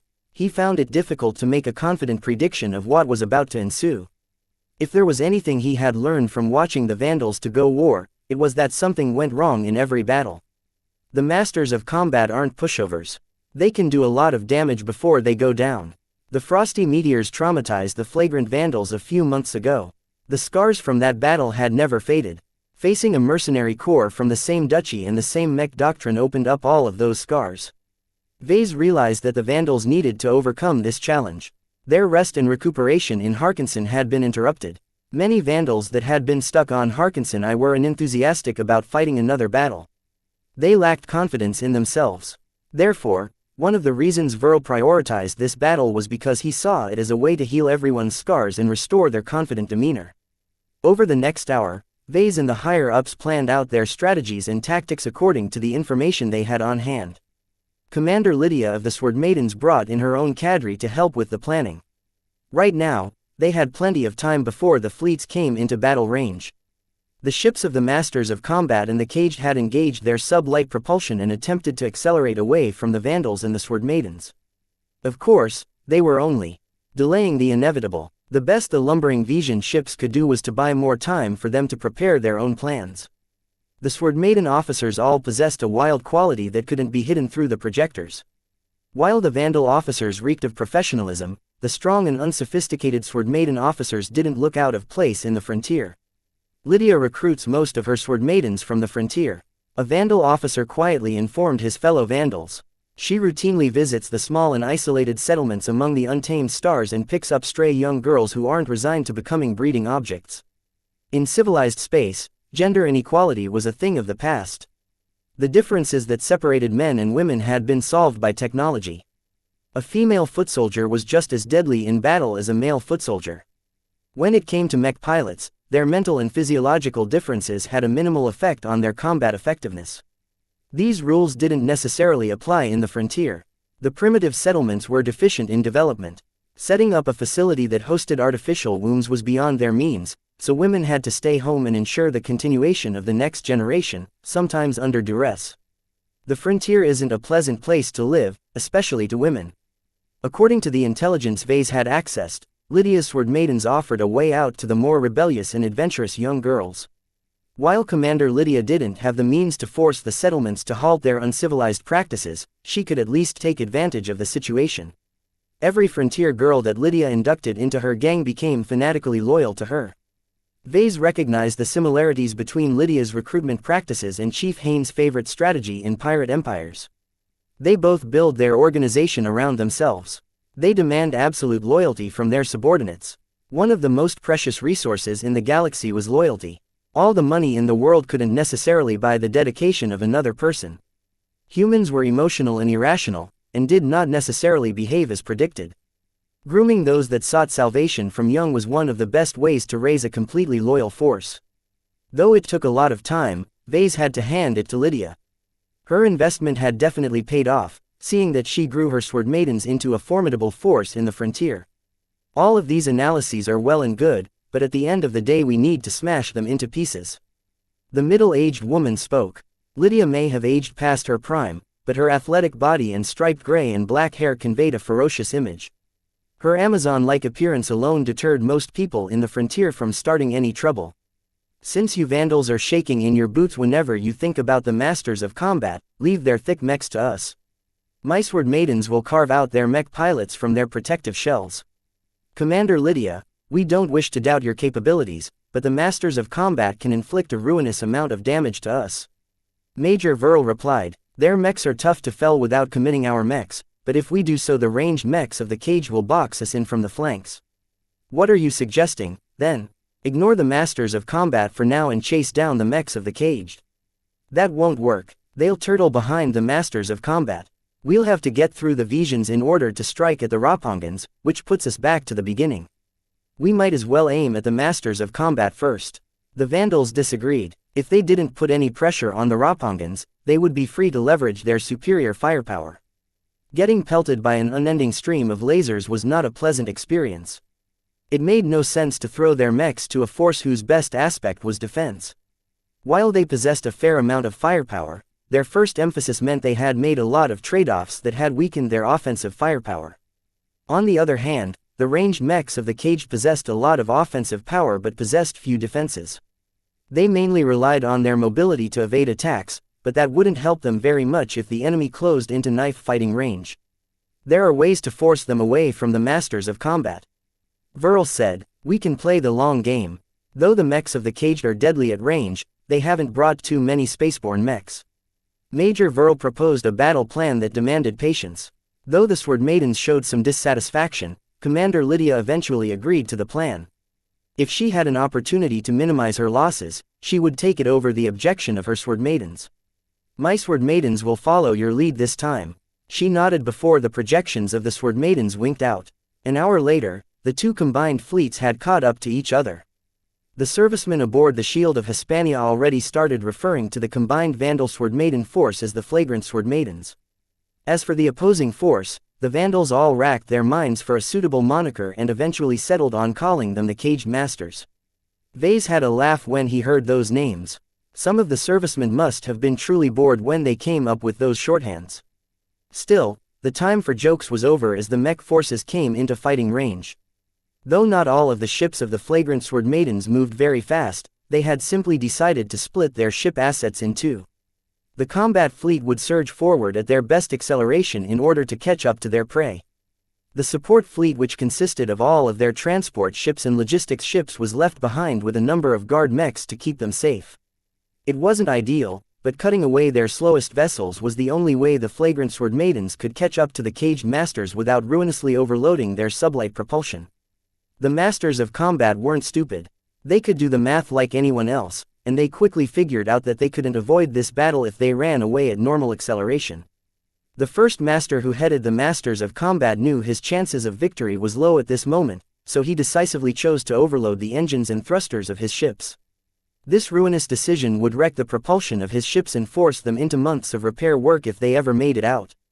Yet that was better than the prospect of total annihilation. The first master also made the cunning decision to split off his non-combat vessels in their own support fleet. The useless transports and logistics ships flew off in another direction, baiting the Flagrant sword maidens into diverting their forces. Major Verl and Commander Lydia didn't take the bait. The key to destroying the Caged Masters was to wipe out their combat forces. Crushing their support ships might inconvenience them a lot, but they could easily acquire more supplies and support ships. The combat fleet of the Flagrant sword maidens didn't bother to overload their own propulsion. Most of their ships were still able to keep up. Now that they had entered effective combat range, the mechs of the Caged made their first move. Their laser cannons and rifles pelted the Flagrant sword maidens with surprisingly accurate aim. They unleashed most of their firepower on the slower and heavier mechs of the Flagrant sword maidens. They ignored the ships because they possessed too much armor. The medium mechs of the Vandals took the brunt of the offensive. As for the sword maidens, their melee mechs remained in their hangar bays. They wouldn't be able to play any role in a long-ranged firefight. Their time would come when the fleets closed in on each other, but for now the sword maidens only deployed their limited number of space knights and rifleman mechs. Put our combat carriers to the front, Verl commanded. Inform Captain Xianxia to offer up our heaviest armored combat carriers as cover. Since we recently fixed them up, it should be no problem for them to take a beating. Captain Xianxia aboard the antecedent quickly called back. His projected face looked angrily at the mech officer. Major, I highly advise you to reconsider your last order. Our combat carriers are not slabs of alloys for your mechs to hide behind. We need our armor to remain in good condition for the challenges that lay ahead. I will take your suggestion under advisement, but my decision stands. We cannot afford to risk the lives of our mech pilots at this point. Right now, their lives are more precious than plates of armor. You can always patch up your ships afterwards with metals mined from asteroids. The captain looked pissed, but he had no way to fight back. In the greater scheme of things, the major had a point. They needed to conserve their mechs and mech pilots more than the armor of their combat carriers. Very well, sir. I'll relay the orders and move our combat carriers into position. This decision might bite them back in the future, but Verl gladly accepted this possibility if it meant closing in on the Caged Masters without losing a quarter of their mechs. Chapter 631 Multipurpose Mechs. The combat carriers of the Vandal fleet had taken a beating from the Visions over the course of several battles. Sending them to the repair yards of Harkinson III had done them a lot of good. Though they hadn't returned to their original condition, there was no question that they could take a beating. The ranged mechs of the Caged, and soon after the Masters of Combat tried their best to whittle down the incoming force of Vandals and Sword Maidens. The ranged Vandals mechs deployed in space didn't particularly excel in long-range combat. They half-heartedly fired their laser rifles at the distant enemies, and hit perhaps about 1 out of 15 shots. Those armed with ballistic weapons didn't even bother firing yet. Anything other than a railgun or a weapon that fired rounds that traveled at relativistic speeds had a chance of hitting the targets. However, That would soon change as the range between the two forces decreased. The ranged mechs of the caged and the masters of combat predominantly relied on laser weapons. The caged went for accuracy while the masters of combat emphasized staying power. While some of their mechs were capable of firing shells or kinetic projectiles, their influence in the battle could be ignored. The Vandal ships getting raked by long-ranged fire absorbed the laser beams like champions. The combat carriers spun around like a drill as they followed evasive patterns. This made it difficult for laser beams to penetrate through the armor plating and reach inside the compartments. By spreading the damage around in this manner, the combat carriers with the thickest armor lasted several minutes against a sustained barrage from the caged masters. The only reason why this interval was so short was because the enemy deployed over 3 companies of ranged mechs. "Our ships can't sustain this beating for long," Captain Xianxia said over the comm channel. The senior ship captain never forgave Major Verl after he ordered the carriers to be used as shields. By the end of this battle, the cost of replacing the damaged armor plating will reach more than several billion credits. And that's if we assume we can afford to send our ships back to repair yards. The mech commander dismissed the complaints. "The price is worth it if we can injure the caged and take out the masters of combat. Don't forget what we are fighting for, Captain. Resources are meant to be used." That put an end to Xianxia's objections. The captain turned his attention to micromanaging the formation of the combat fleet. Though Vase was not a specialist in ship maneuvers, their current formation wasn't hard to understand. Lydia's sword maidens needed to be protected. Their only combat carrier was their flagship, and the vessel happened to be an aged, second-hand rust bucket. The remainder of their vessels consisted of a mix of light carriers and converted cargo haulers. In other words, tin cans in space. It wouldn't take the rifleman mechs of the caged a very long time to burn through the scrap that posed as their armor plating. Only the combat carriers of the flagrant Vandals possessed the bulk to absorb all of the laser fire.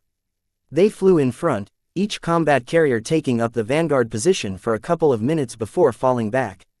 This was a very clever arrangement as it was meant to handle the heat transferred through the laser beams. Therefore, even if the battle looked as if the Vandals took a beating for no reason, the actual damage amounted to using up a lot of expensive armor plates. The same can't be said for the caged masters. Vase shook his head. He felt pity for the enemy for getting caught up in a battle where they were outclassed in almost every aspect. The Vandals basically bullied their opponents, having caught them when they were unable to display their specialization. No matter how strong they performed on land, no matter how many landbound mechs they could field, the Vandals would never fight a battle at an environment of their choosing. The Vandal spaceborne mechs consisted of a mixed bag of mech models centered around a trio of internally developed mech models. Right now, the Vandals put the Akira heavy mechs on reserve. The landbound mechs had already slotted themselves into the bunkers placed along the hulls of the combat carriers. While their firepower was prodigious, their impact was best at close range. Their other ranged mechs steadily put pressure on the thickly armored mechs of the masters of combat.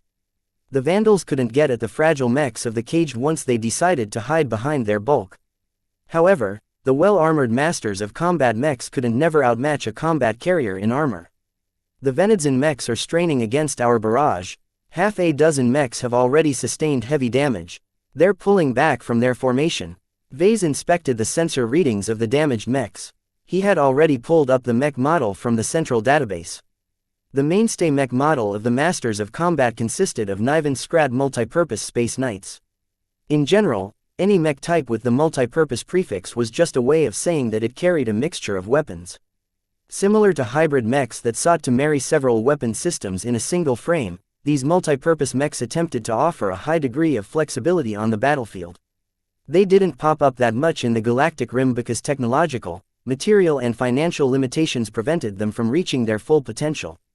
A minimal degree of investment was necessary to make them viable against single-purpose mech types. Evidently, the Masters of Combat ignored this rule. The elite mercenary corps fielded the Niven Scrats in great numbers.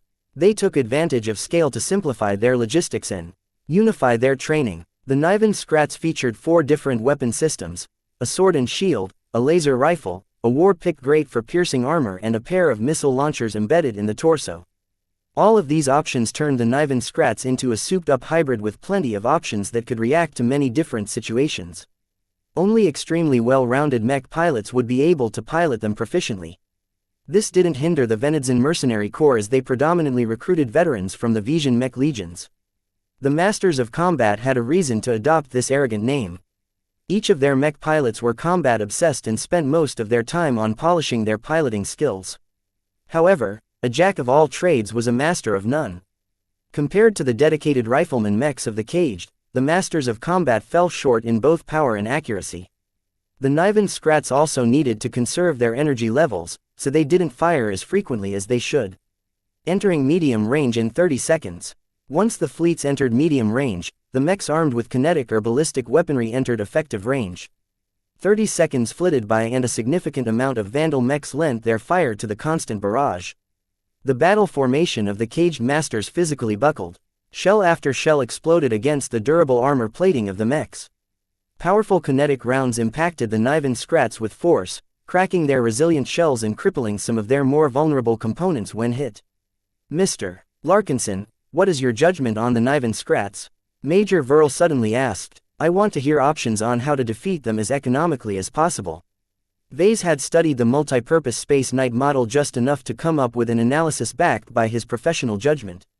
Sir, the Niven Scrats sound impressive if you list out their capabilities, but when you dig into their construction, they are riddled with holes. Multi-purpose mechs aren't very popular for a very good reason. The sheer amount of compromises in their design choices has led to many internal flaws. The only reason why the Niven Scrats are viable is because they carry enough armor to qualify as knights. So only their outer shells are tough. Correct, sir. While that doesn't make it easy to get at their weak points, our job is mostly done once we can accomplish. The Niven Scrats feature two major weak points. First, the integrated missile launchers are placed in their pectorals. One heavy hit is enough to demolish the launchers, opening up a gaping hole that's uncomfortably close to the cockpit and the power reactor. If the Masters of Combat are using low-quality missiles, then there's a high chance we can set off their warheads as well, causing a chain reaction that can blow up a Niven Scrat from a single lucky hit. Vase thought this was unlikely to happen, as the Masters of Combat was aware of this weakness as well.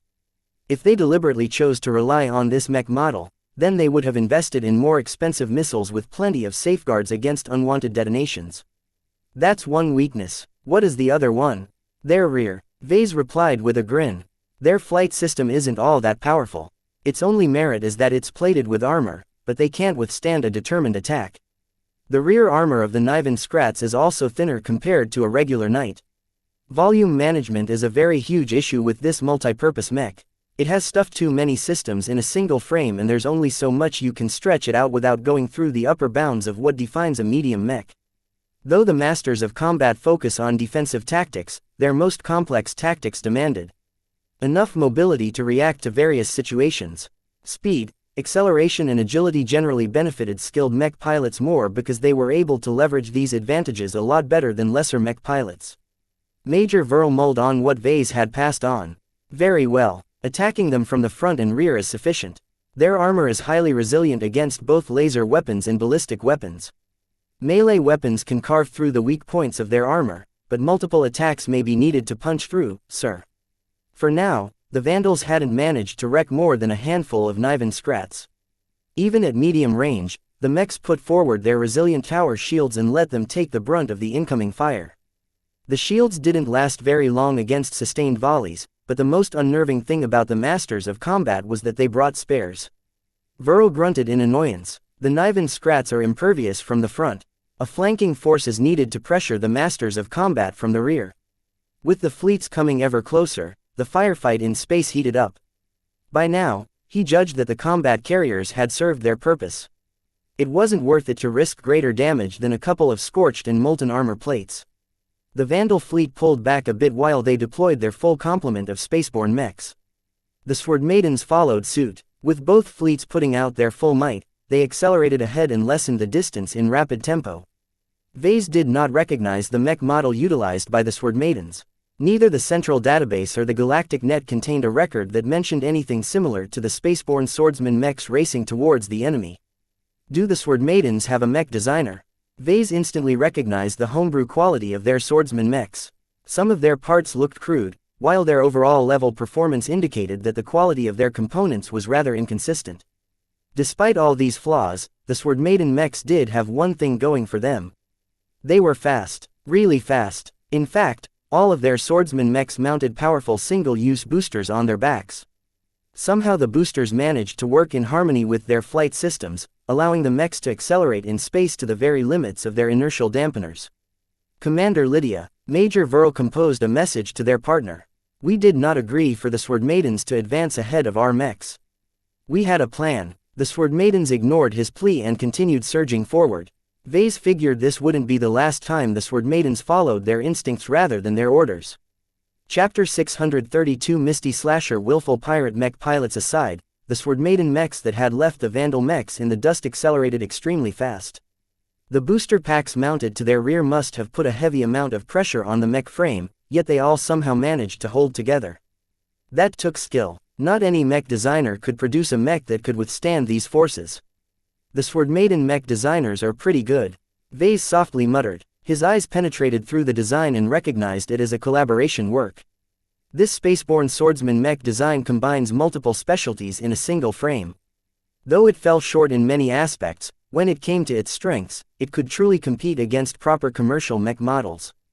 This was not some amateur work from a bunch of inexperienced novices. He sent out a data request to the Sword Maiden flagship. A couple of seconds later, his control panel displayed a very brief spec sheet of what the Sword Maidens called the Misty Slasher. Fast and powerful, the spec sheet confirmed most of the guesses that Vase had made about the design. The Misty Slasher was designed as a peak performance mech. It was capable of delivering a powerful burst of performance, excelling in both mobility and offensive power.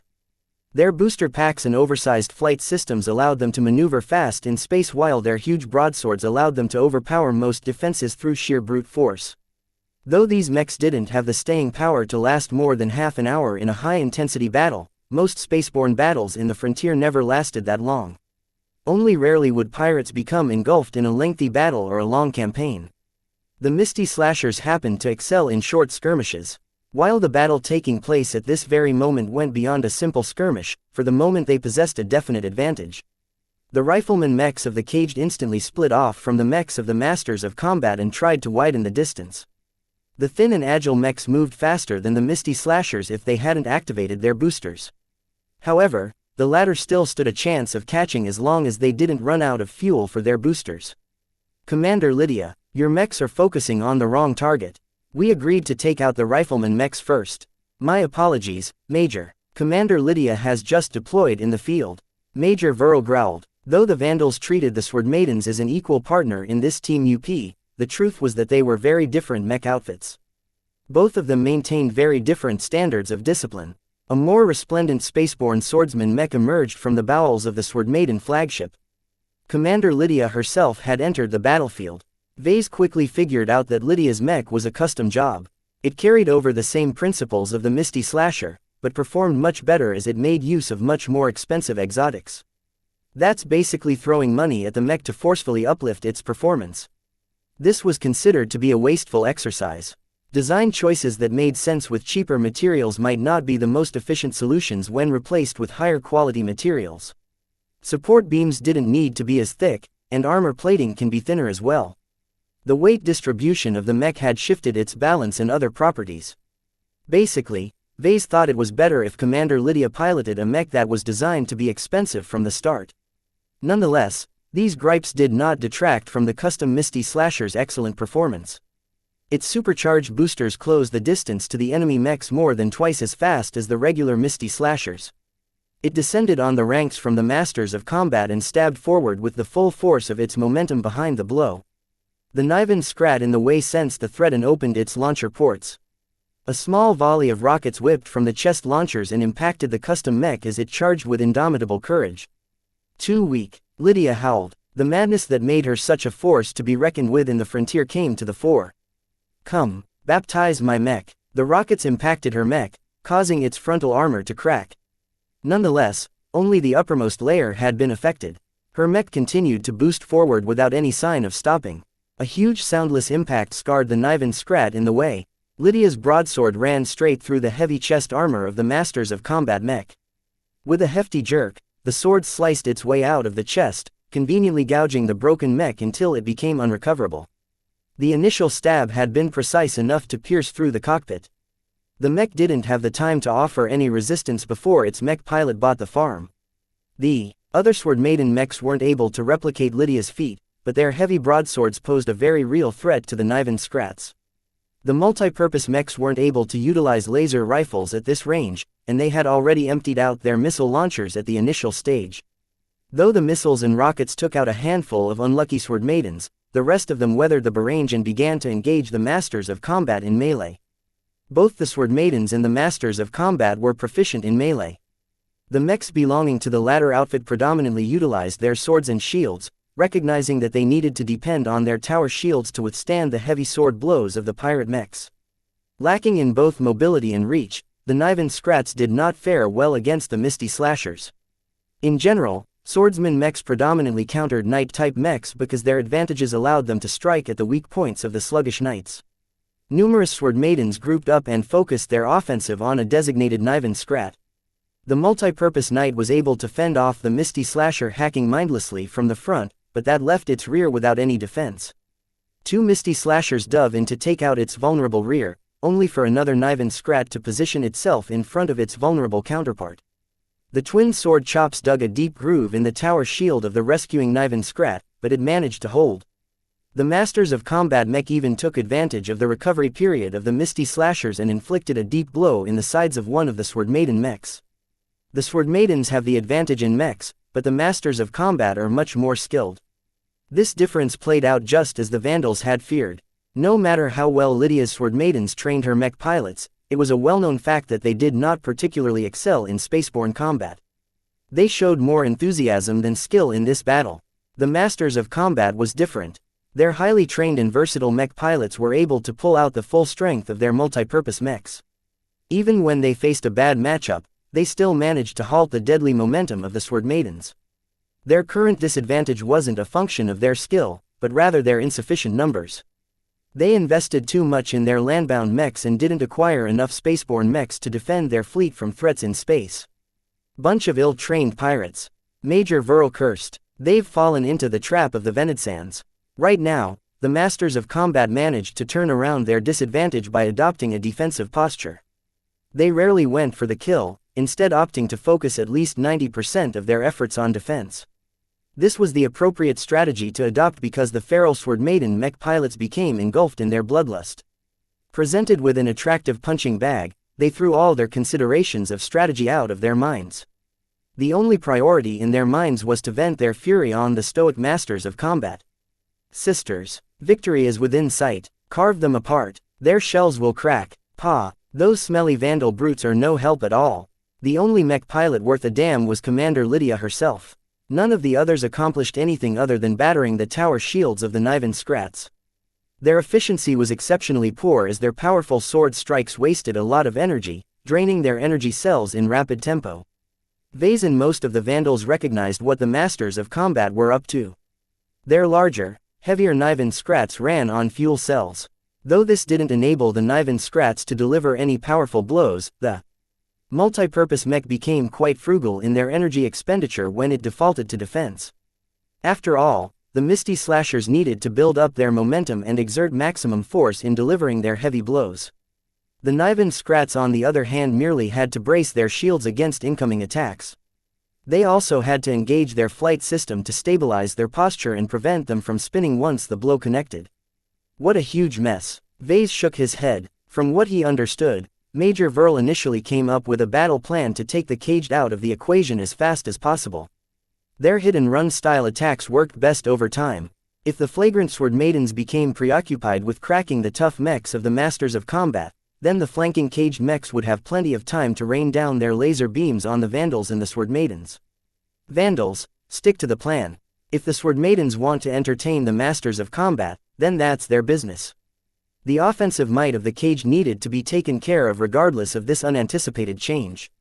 In the original plan, the mobile mechs of the Vandals and the Sword Maidens should have overwhelmed the ranged mechs right at the point of contact. After the caged lost dozens of mechs at once, Sub-Boss Scornburn would be able to seize upon the shock inflicted upon his subordinates and call for a hasty retreat. This effectively put an entire outfit out of play within the span of a single minute. This was a plan straight out of Major Virl's playbook. The mech officer constantly sought to boost the morale of his allies while attempting to break the morale of his opponents. Vase sighed from his observation seat. Too bad that doesn't work now. The Sword Maidens aimed their powerful offensive power at the wrong mechs. Many Vandals in the command center gritted their teeth at the brain-dead behavior of Lydia's Sword Maidens. They had never expected these savvy pirates that have managed to survive in the frontier for decades to be this impulsive on the battlefield. Then again, their usual opponents weren't much better. Waves of Vandal Inheritor mechs descended upon the rifleman mechs of the Caged. The cunning Rapongan mech pilots saw the skirmisher mechs coming and most managed to dodge the twin dagger strikes at the last moment. It turned out that the ranged mechs incorporated miniature boosters along its frame that easily allowed it to evade incoming attacks. Though Vase predicted that these mini boosters wouldn't be able to displace the rifleman mechs more than half a dozen times. Yet their impact on the battle was profound. The mech pilots of the Caged utilized this initial boost to accelerate out of the reach of the confounded inheritors. The confusion among the Vandal mech pilots didn't last very long. Now that they knew what they were dealing with, they adjusted their strategies and formed groups that attempted to gang up on the Caged mechs from multiple directions. Still, all of this cost time, during which the Rapongan mechs steadily chipped away at the lightly armored Inheritor mechs. At close range, it wasn't easy for the Caged mech pilots to track the swift and complex movements of the skirmisher mechs, but they did manage to score some fatal hits, disabling more and more Vandal mechs. Fortunately, the inherently inferior penetration power of a laser weapon granted the Inheritor mech pilots enough leeway to eject their cockpits in time. Tens of them had ejected in the first minute. Their cockpits soared towards the Vandal combat carriers without interruption as their opponents didn't wish to drive the Vandals over the edge.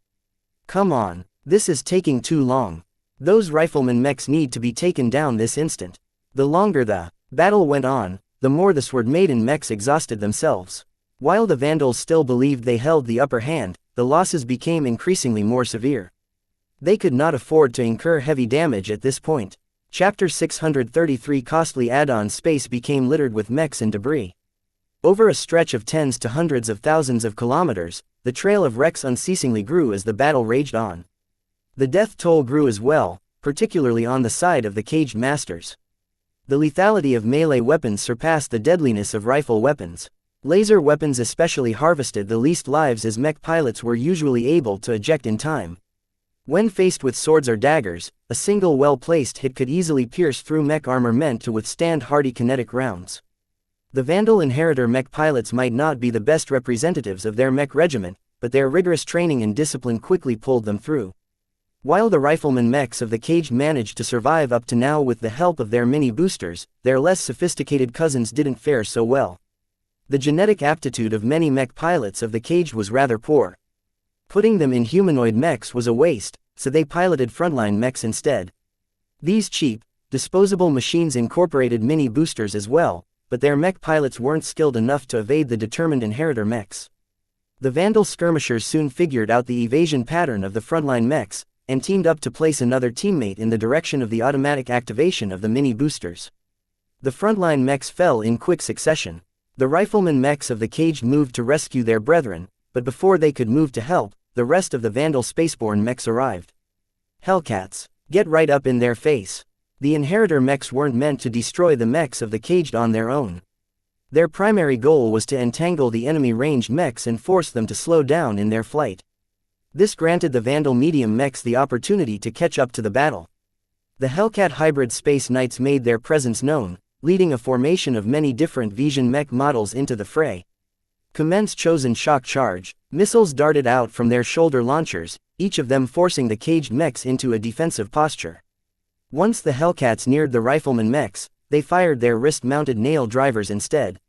The agile Caged mechs mostly managed to dodge the short-range projectiles, but the ones that got hit suffered a severe piercing blow that punched right through their fragile armor. The Caged mechs only had a couple of seconds left before the Hellcat mechs all slammed their shields into their disoriented frames. Though the Vandals wasn't able to field the Hellcat mechs in great numbers, their courageous charge had a disproportionate impact on their targets.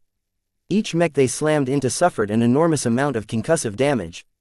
With their frontal armor crunched and their mech pilots jarred from the shock, the vulnerable rifleman mechs couldn't do anything as the Hellcat mechs delivered the coup de grace with their swords. Now that they caught up, the main force of the flagrant Vandals finally unleashed their full might. With the arrival of the Vandal prestige mechs, the battle instantly took a turn for the worse to the caged. The predominantly ranged force had no hope of fending off the melee mechs of the Vandals. With the swift and agile inheritors cutting off their escape routes, the Hellcats and the other Vandal medium mechs formed into pre-arranged formations and came at the disheveled gang mechs with unstoppable force. Double chevron assault. Mech. Squads formed into double-ranked chevrons and slammed into the caged mechs. If the first impact didn't finish them off, the follow-up attacks guaranteed the kills. With the use of this formation, the disparity between the two forces widened. The caged could never match the coordination of the flagrant Vandals. Retreat. Sub-boss Scornburn finally ordered. The flagrant Vandals can't be overcome. Let us depart. Ordinarily, the mech pilots of the caged would never retreat so easily. Ropongans took their honor very seriously. Yet they had already started sliding into defeat ever since the Inheritor mechs caught up to them. The sudden shock attacks by the Hellcat mechs had tipped over their courage, causing them to waver just enough for the sub-boss to recognize the moment. They had to retreat. As ignoble as it sounded, it was better than to perish against a foe they could never hope to defeat. The mech pilots of the cage had lost their nerve and flew their mechs back to their carriers as swiftly as possible. The Inheritors followed them but kept their distance. Their presence was meant to pressure the caged and prevent them from regaining their courage. The Hellcats and the other medium mechs turned to the mechs of the Masters of Combat. The Misty Slasher mechs started to run out of steam. While their berserk fighting methods might have been a recipe for success in the frontier, the Masters of Combat was made up entirely of seasoned veterans and elite mercenaries. The Vandals needed to save the Sword Maidens from their own blunder. The battle is over now, Vase declared to himself. Even though they hit a couple of snags, they still managed to achieve the expected result. It feels good to be on the superior side for once. Still, the Vandals didn't let down their guards. They expected the cage to crumble early, but they expected more from the Masters of Combat. Even now, their Niven Scrats still managed to withstand the offensive. Now that the Vandal medium mechs had entered the fray, their situation became increasingly dire. If they still held back a trump card, then now would be the final time to put it into play. Major Verl turned to Vase. Those enhanced sensor arrays you produced, how much do you trust them? With my life, sir. They might not be able to pick up anything fancy from the Friday coalition of the Hexadric hegemony, but at our level it's more than enough. Good. Initiate full active scanning. I want those sensors and detectors pumped up to the highest power. Not every Inheritor had raced ahead to tackle the caged mechs. The Vandals held at least a company of Inheritors, half of which bore the crucial sensor upgrades. They formed the main line of defense against any threats that attempted to sneak up to their ships. Upon the Major's command, a series of scanning arrays popped up from the heads of the light mechs. A powerful pulse of energy surged from the arrays. Within a range of thousands of kilometers, the entire space around the flagrant Sword Maiden fleet rippled with invisible waves. Nothing became visible, but that didn't mean nothing was there. We've detected several anomalous signals to the rear of our ship. Range, 200 kilometers. Akira mechs, open fire at the suspect coordinates.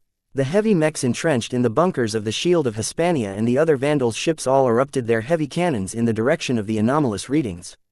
Hundreds of laser beams and physical rounds saturated the region. Within a spread of tens of kilometers, one explosive shell hit something other than empty space. A stealthed objective immediately lost its transparent visage and became visible to the naked eye. It's a stealthed boarding shuttle. The explosive shell had ripped through the thinly armored shuttle, blasting apart its entire frontal section. The continuous volleys of the Akira mechs soon hit other stealthed shuttles. By the time the heavy artillery mechs fired 10 volleys in quick succession, the entire area around the first shuttle became riddled with pieces of shuttle wreckage. What is the result, sir? Our Akira mechs have taken out 7 stealthed shuttles in total. There are no survivors. The Vandals in the command center grinned when they heard how many precious stealth shuttles they destroyed. These high-tech toys cost a pretty penny to produce. Ever since the flagrant Vandals aimed at the Masters of Combat, they did not believe a word about their inability to acquire stealth tech on their own. The Masters of Combat are made out of elite veteran Venedzan mech pilots.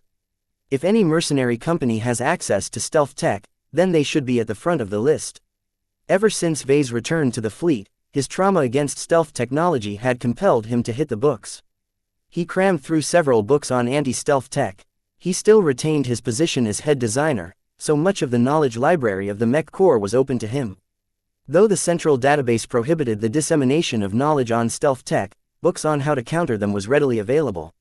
Though I only had a day to read through a couple of books, that is more than enough to install some upgraded sensors on a handful of light mechs. His paranoia paid off. The Venedzin mercenary corps had indeed planned to perform a fatal strike from stealth.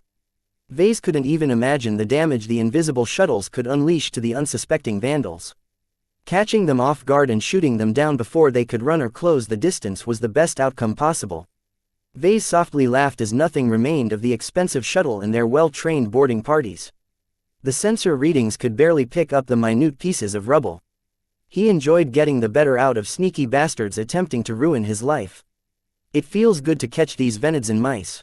I should make these sensor upgrades more prevalent among the inheritor mechs. The only reason why he couldn't upgrade all of the light skirmishers was because it was a fairly expensive upgrade. Vase had made a conscious decision as head designer to deviate from Professor Velton's standard design templates. Though he could justify his decision if it only affected a small portion of the Vandal mechs, if he insisted on making it a standard feature, then he would violate a bunch of rules, the most important of which was budget stipulations. If 5 million extra credits per mech allows me to sleep better at night, what does it matter? This didn't sound like a lot, but it increased the costs associated with the inheritor mechs by 25%. The powerful sensor arrays were also very delicate, requiring frequent servicing in order to keep them functioning at their optimum states. It's not economical to arm 100 inheritors with this upgrade. The inheritors were meant to be cheap and disposable. Turning them all into expensive detection platforms was a step too far to the Vandals. Keep sweeping our perimeter with active scans. I don't want any space rock left unturned. Though a follow-up attack seemed unlikely, the Vandals did not mind wasting their energy on continuous scans. The mech battle up ahead entered into the final stage.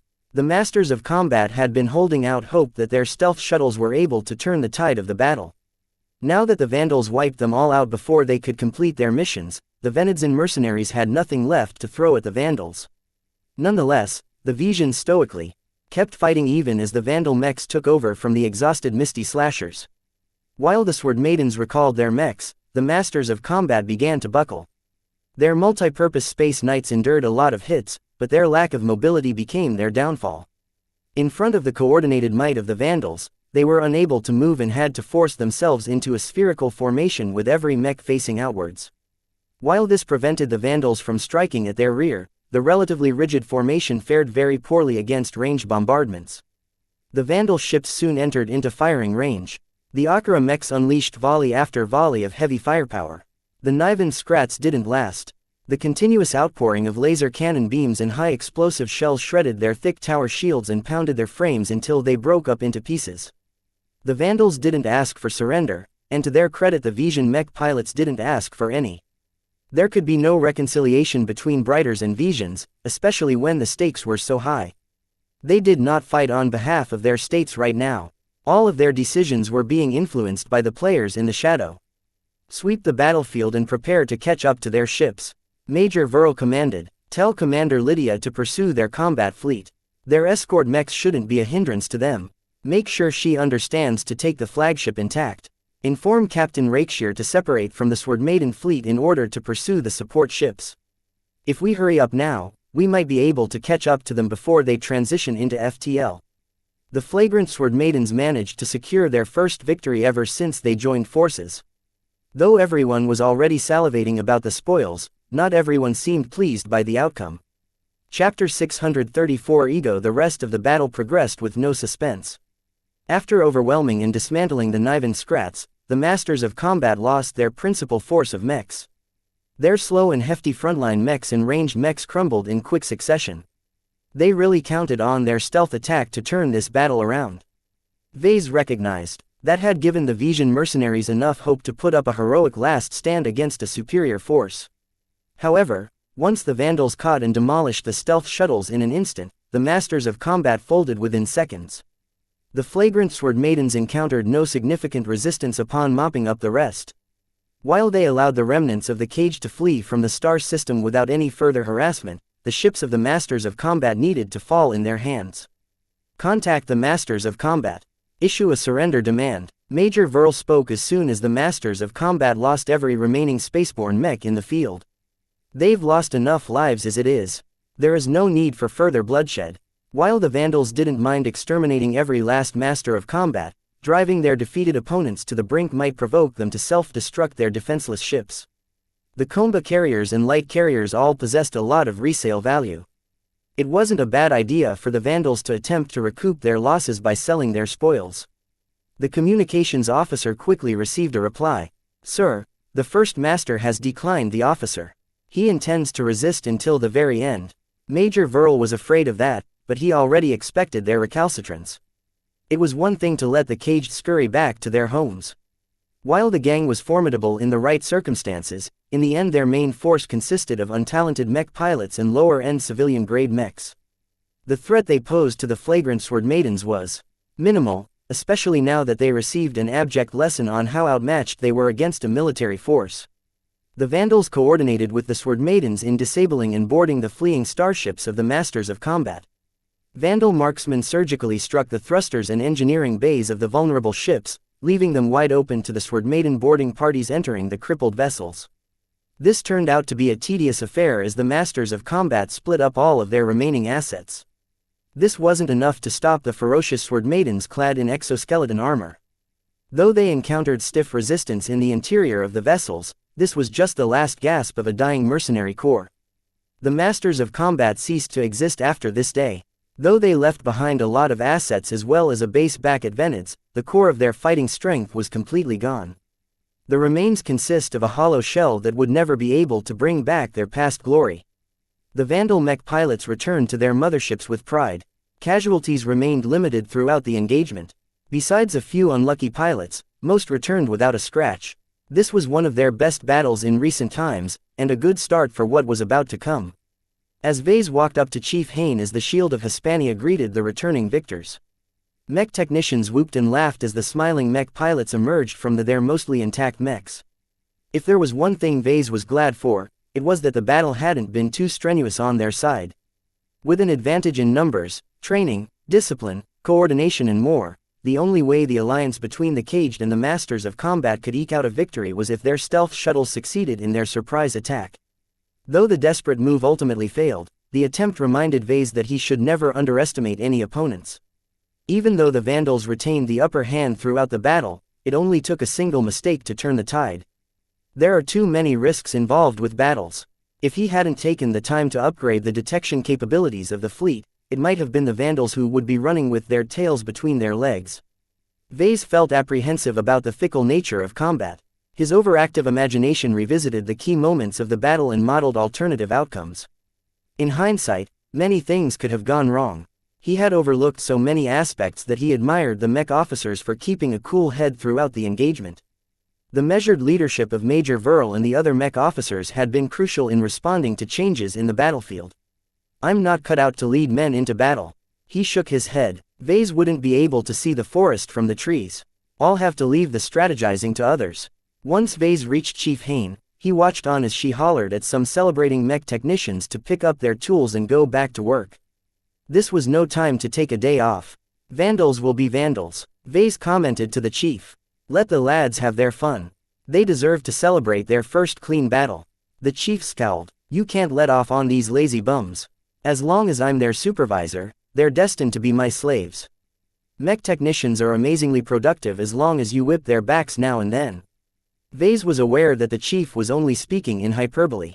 She didn't literally treat her mech technicians like slaves. However, out of every chief that Vase had met, Hain was the most serious about maximizing productivity. They both observed the returning mechs in silence. Vase mainly wanted to observe the condition of the mechs. From what he saw so far, the Vandal mechs mostly incurred surface damage to their exterior and armor plating. Each mech pilot had been skilled enough to prevent the incoming long-ranged laser fire from focusing on a single section of their mechs. "Looks like we'll mostly be fixing surface damage in the next couple of weeks." Chief Hain nodded. "The only mechs that need disassembling are the inheritor mechs. Those fragile light mechs sure break easily. The upside is that fixing their internals is much easier than trying to fix a Hellcat that suffered a breach. The internals of their hybrid Space Knight was at least an order of magnitude more complex than the elegant internal architecture of their light skirmisher. The latter was devoid of complicated components with punishing material requirements. They talked shop for a while. Vase drew up the outline of a repair schedule, to which the chief had few objections. Major Verl wants us to prioritize the task of preparing our landbound mechs for high-G conditions. It's extremely important we optimize all our landbound mechs for crushing gravities within 2 months. That's only doable if your mech technicians provide some guidance for my boys and girls. We don't have a single clue on how to strengthen the internals of our landbound mechs. Don't worry, I'll take care of it. You just focus on making sure that our work proceeds on schedule. We can't afford to delay the plans our superiors have in mind. At this moment, Chief Haynes should not be aware of their true mission. Vase couldn't say anything more on this topic. He had a feeling that the time of disclosure would come by the time the flagrant sword maidens crossed into the frontier. The Vandals deserved to know why they were leaving the war behind in order to chase after a fairy tale in the frontier. I really don't know what we're supposed to do with high-G compensation gear in the first place. Chief Haynes scratched her head. If the Mech Corps want to send us off to a super-Earth, then they could have sent out a mech regiment that's better prepared. Maybe the other mech regiments are already committed, and we're the only mech regiment around that's available. You mean we're the only ones around who the Mech Corps won't lose sleep over if they cut us off? It also helped that the flagrant Vandals were largely disposable. It wouldn't affect the Bright Republic at all if they got ambushed and ceased to exist the next day. Just like how the Masters of Combat was destined to disappear in the annals of history, so would the passing of the Vandals affect very little change. What is your perspective on this last battle? Vase abruptly asked. Chief Haynes pointed back to him with a meaty finger. You first. I thought ladies are supposed to go first. Ha, I'm hardly a lady, and don't distract me, I really want to hear what your big head has to say about this battle. Vase thought about his answer. The truth was that he didn't really know what to think about it either, so he wanted to borrow the opinion of the chief to form the right perspective. Well, it's clear that the higher-ups hadn't decided to annihilate the Masters of Combat just because they were conveniently close. There's a definite intention to do more than inflict a military defeat. I just hope our gains have paid off. Whatever the reason, I'm glad we fought right out of the gate. Haynes remarked. Ever since you folks returned from Harkinson you guys acted all stoic and depressed. No offense, but you needed to be loosened up. Now that everyone has returned to normal, I'm ready to dive head first into the frontier. Everyone pretty much knew that their next destination was somewhere deep in the frontier. The gravity compensation gear took up too much space and couldn't be hidden under the observant eyes of the mech technicians. This first battle was just an appetizer to the challenges that lay ahead of the flagrant sword maidens. They would likely compete against other rivals along the way. Not all of them were despicable or had too much blood on their hands. Perhaps they might even bump into a mech outfit from their home state. The thought of running down brighter citizens just because they competed over the same prizes left a sour taste in his mouth. Vase had fully figured out why he felt so discomforted by the recent battle. Something fishy is afoot. If our opponents weren't Vesians, then there would have been a lot more discontent. Can we even say that we are still involved in the war? This issue had been bugging him ever since Miss Calabast shed open the veil of secrecy that shrouded this game from prying eyes. The thought of working his butt off for some elderly official who should have left his job for the younger generation rankled his mind. Was the hunt for the Starlight Megalodon really about the life-prolonging doses? Vase blinked and shoved away those thoughts. Thinking about these doubts only increased his discontent. Right now, this did not fit with the celebratory mood of running through the entire fleet. Perhaps the Vandals would mistake him for a Vesian who mourned for the loss of the Masters of Combat. Pirates are your favorite outfits in pirate empires, right? Why did you bring that up? Oh, I figured you know how pirate outfits are run. Do you know why Lydia's sword maidens ignored our battle plans? Chief Haynes smirked and crossed her arms. That's easy. It's all about showing who's boss. From what I know about pirates, they don't like to play second fiddle. From what I've gathered, Commander Lydia probably didn't expect us to be so powerful or field so many mechs. We're the senior partner of this alliance. That's got to do a lot of harm to their self-esteem. So the Sword Maidens threw out a completely sound plan that was almost guaranteed to minimize our losses just because we hurt their egos. The reason sounded preposterous to Vase. His logical mind simply couldn't parse this excuse. Certainly, the deviation hadn't resulted into a cascade of failures, but if the Sword Maidens deviated once, they could certainly do it again. Resolving this issue should be a top priority to the Vandals. Chapter 635 Stealth Ambitions. The flagrant vandals and Lydia's sword maidens divided the spoils among themselves, with the former claiming the biggest share. This was what they deserved, as they fought harder and accomplished more. The cost had been significant as well. The vandals tallied the damage, and it became clear that while they hadn't lost a lot of men or mechs, some of their assets gained a lot of deep scars. It's frigging awful. Chief Engineer Avenian spat as Vase paid a visit to him down at the engineering bay. The chief read through scores of damage reports. The shield of Hispania alone looked as if a gigantic tiger had ripped its molten claws throughout her entire hull. We just fixed up the shield's armor belt at Harkinson 3. Now we're halfway back to square one.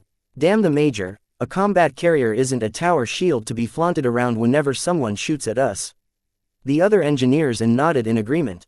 While the mech pilots and mech technicians celebrated the clean victory, the ship crew members all seemed disgruntled at the decision to put the combat carriers at risk.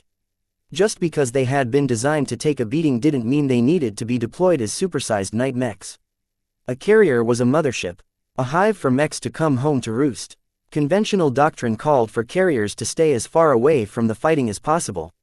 Heavily armored combat, carriers provided some exceptions to the rule, but they only applied in special situations. Well, it's better to lose some armor plating than some lives. Vase replied. Though he sympathized with the enormous workload the ship caretakers had to go through, he was on the side of Major Verl for once. Lives are much more precious than inanimate objects. The combat carriers will live. I don't disagree with you. Avenian waved his hands in emphasis. It's just that fixing this battle damage is going to take another stint in a dry dock. Will the higher-ups agree to that? According to what I know, that's extremely unlikely. We are bound for the frontier and we won't let anything hinder us. You'll have to fix up the shield while we're on the move, most likely. The only times they could go out and fix the armor plating was to go out in space while the fleet transitioned out of FTL and entered a cooldown cycle. Perhaps their ships would linger in the material dimensions for a while longer in order to mine some asteroids, but other than that they needed to hurry through the frontier as fast as possible. Vase understood their pain, because he had to live with the same logistical constraints. There would be no respite after they departed the Harkinson system. They would navigate towards the frontier and cross the invisible dividing line that marked the end of civilized space. They would find no succor in the untamed stars that lay beyond. Pirates, Sandmen and other threats made their home there. What space stations existed there were ramshackle constructions that provided inferior services to the worst examples of mankind. The Sword Maidens may be welcome in such pirate ports, but the Vandals would be greeted as enemies. No matter how many people referred to them as pirates, the truth was that they were firmly fighting on behalf of a state. They did so openly and took up the mantle of responsibility, however threadbare it appeared. This mantle was an anathema to pirates and every other kind of scum in the frontier. No matter where they traveled, every frontiersman would regard them as interlopers as best, and mortal enemies as worst. This was also why the alliance with Lydia's Sword Maidens was so crucial to the Vandals. They were intrinsically part of the frontier and knew all of the major players. Their connections with the pirates and other organizations that made themselves home at this chaotic region of space would save them a lot of grief. They say that a delegation of Lydia's Sword Maidens are on their way to our ship soon. Avenian remarked. Half of my men are drooling at the sight. The recordings some of us managed to obtain from the galactic net sure makes them out as exotic. Vase had glanced at the same images. They look tribal, as if humanity has regressed by a dozen ages. They sure like to show off their martial prowess. Their clothing revealed much about their culture. It was undeniably based around personal strength. Commander Lydia stood at the top, while the ranks further down were based on which Sword Maiden had the biggest fist. Such a crude method of determining their hierarchy worked up to a point. If the Sword Maidens consisted more than several thousand women, then the limitations of this method became increasingly apparent. Not that it mattered. The Sword Maidens seem content at their current numbers. By the way, Larkinson, I appreciate the social call, but you didn't drop by just to chat, right? I know you. If you aren't working, you're doing something that's related to your work. You have to learn to ease up, man. Vase chuckled a bit. This wasn't the first time someone accused him of being a workaholic. I'm hardly the mech designer you are making me out for. Don't I join your little game sessions every once in a while? That doesn't count. We all know you're only present because you can squeeze some secrets out of us. We don't mind, of course. We do the same to you. Hey, it's not all about that. I'm having fun as well with the game. Pirate Empires has taught me a lot. Even though it was just a silly game, it had given him a taste of what every kind of outfit had to struggle with. Pirate groups needed to keep themselves afloat at the edge of civilization. Treasure hunters dug up at least 9 duds before they came across something good enough to pay off their debts. Mercenary corps had to deal with the fickleness of the battlefield, sometimes choosing to abandon the mission despite receiving a black mark on their record. Rebel movements only grew when a state was in discord. If the government was too competent in ruling over their territory, then the rebels had no choice but to inflict their own brand of terror. A game is just a game. It's not an accurate reflection of reality. Avenian stated. Look at Lydia's sword maidens for example. Even though they look like a bunch of pirates gone native, it takes a lot of talent to grow them to their current heights. Commander Lydia is not a simple person. Vase nodded in agreement. Someone who survived and thrived in the frontier for decades had to be exceptionally savvy.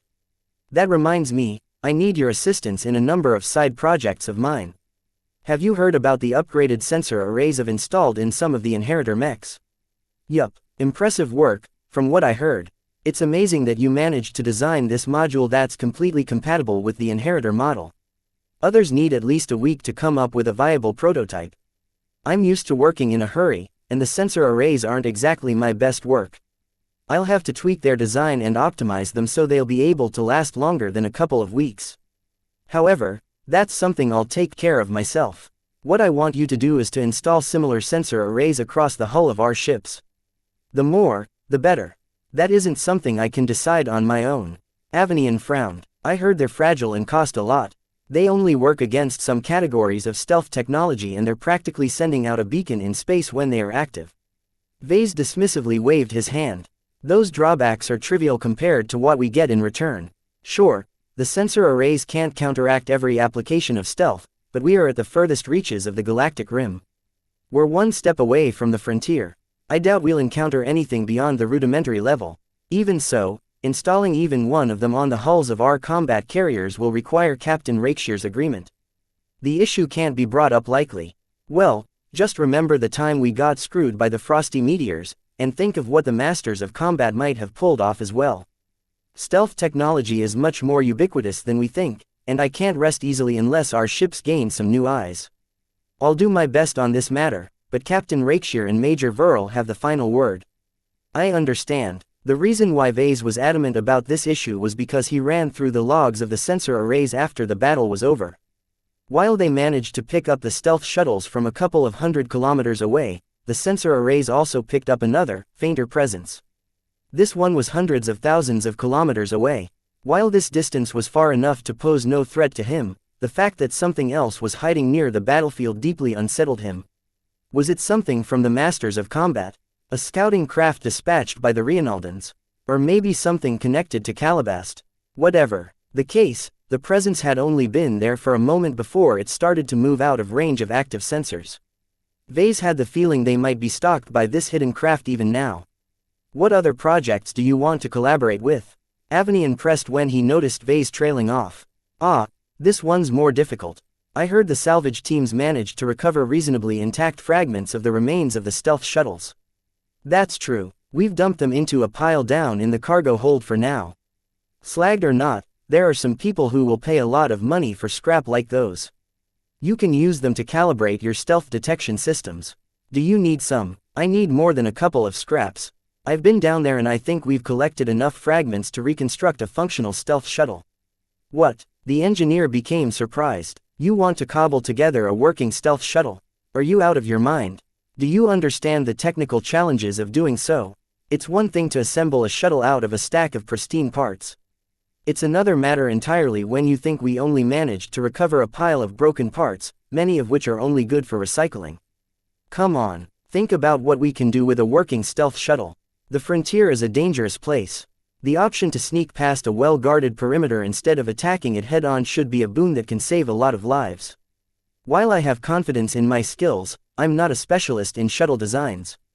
I need someone who knows their way around this craft. It's a pipe dream, Larkinson. The fragments are too sporadic. Even if our boys manage to crumple 7 shuttles at once, there's really too few pieces left. We don't need to reconstruct the original shuttle. The internal structure can be whatever we want. The key is to figure out the principles behind its stealth system and to replicate a passable imitation of its stealth plating. In other words, I'm not aiming to rebuild a stealth shuttle, but rather create a new one entirely. The project intrigued the chief engineer. He started to get around to the idea. I don't have the time to help you out. I'm already swamped with overseeing the repairs to the armor belt of the shield. Still, I'll drop by when my shift is over. That's good enough. I hope we can complete our shuttle in time. Vase left the engineering bay with a smile. With the chief engineer in his pocket, he had no doubt this project would succeed. While it was true that he wanted to create a stealth shuttle in order to strengthen the Vandals, the true reason for this sudden drive was to develop his own understanding of modern stealth technology. If the central database won't let me study stealth technology, then I'll just have to perform my own research. Chapter 636 Shadow Force. Vase had the tendency to be driven by obsession whenever he put his mind on a major project. This mostly manifested whenever he began to design a virtual or a physical mech design. He ignored every other matter in favor of solving the puzzle pieces brought in front of him. He loved these moments, because he felt as if he performed his calling. Right now, his latest obsession concerned stealth technology. His fears about their use by his enemies and the thought of mastering this technology for his own ends drove him on a path to no return. He could halt his progress, set it aside for a time, but he would never be truly content until he reached the promised end. As Vase stepped back inside his office, he sat down behind his desk and unlocked the top drawer. Two crude hand-sized gadgets rested inside. Vase retrieved both of them and placed them on top of his desk. Vase smirked at his handiwork for the last couple of days. He had gone through a lot of trouble to construct these two gadgets. He spent hours on adapting their capabilities into a slim and portable form factor for both devices. He flicked the activation button for the first device. A horrible feeling of static washed over his body, and his terminal projection turned unstable before winking out entirely. When Vase tried to activate his comm, the wrist device acted as if it had gone completely dead. It still works, he muttered and flicked another button that shut it down. The gadget was an inspired creation of Vase. Inspired by Calabast's jamming device, Vase wanted to obtain something similar. He was amazed at the original device's effectiveness despite its compact package. That led to the creation of his first homebrew jamming device. Vase skimmed over several technical documents from the central database for inspiration. While he only had access to technical specifications of jamming modules sized for mechs, he still managed to derive their principles with the help of his existing base knowledge. Once he understood the principles, it wasn't hard for him to design an imitation scaled for humans. The result was a working jamming device that was smaller but much less powerful than the real deal. It could effectively block all manner of signals within a range of a couple of meters. It was a passable first attempt. While it hardly matched Calabast's more refined jamming device, it still did the job. Vase had no doubt that he could refine his initial attempt into something smaller and better if he spent enough time on this project. Still, this isn't the only project on my mind. The jamming device was useful, but the utility of his next creation was much more valuable to him. He carefully placed the jamming device back in the drawer and shoved the second device to the center of his desk. He pressed its activation button, causing its surface components to unfold into an array of antennas. Another wave washed over his body. Compared to the jarring sensation of being shocked by static electricity, this one was more subtle. The output of his second gadget wasn't meant to disrupt signals and transmissions. Instead, it was meant to detect invisible presences. Vase stood up from his desk and pulled out his multiscanner from his tool belt. He activated his scanner and held it out towards his second gadget. He started off pointing his multiscanner right in front of the active device, and slowly stepped backwards until his back bumped against the bulkhead of the compartment. Damn, it's worse than last time. This meant his second device had degraded due to its shoddy construction. After studying the readings from his multiscanner, he figured out its effective was no more than 5 meters. 5 meters of effective stealth detection. While it's better than nothing, that won't help me if an infiltrator is aiming a gun at me from a distance. The second device was his attempt at creating a compact human-sized stealth detector. The original mech-sized sensor array was already delicate and finicky. Shrinking it by at least 2 orders of magnitude introduced many complications. Its effective range dwindled from thousands of kilometers to only a handful of meters. The main problem with these gadgets was that their power supply was woefully insufficient. The larger mech-sized modules could tap into the mech's central power supply at any time. These handheld objects wouldn't be able to do so because Vase wasn't in the habit of carrying a portable power reactor everywhere he went. He had to fashion some batteries for the devices, and what power they eked out was woefully insufficient to the task at hand. Without access to better batteries, Vase wouldn't be able to upgrade the capabilities of his two latest gadgets. It's fine, though, after some refinement, they'll be good enough to earn a permanent place on my toolbelt. He pursued these pet projects while he thought about his approach to reconstructing a stealth shuttle. Compared to the challenge of creating a jamming device and a stealth detector, figuring out the principles of stealth technology was a much larger challenge. The chief engineer was right to doubt the viability of this project. Both of them were burdened with a huge workload, and sinking so many free hours into this pipe dream may not be the best use of their time.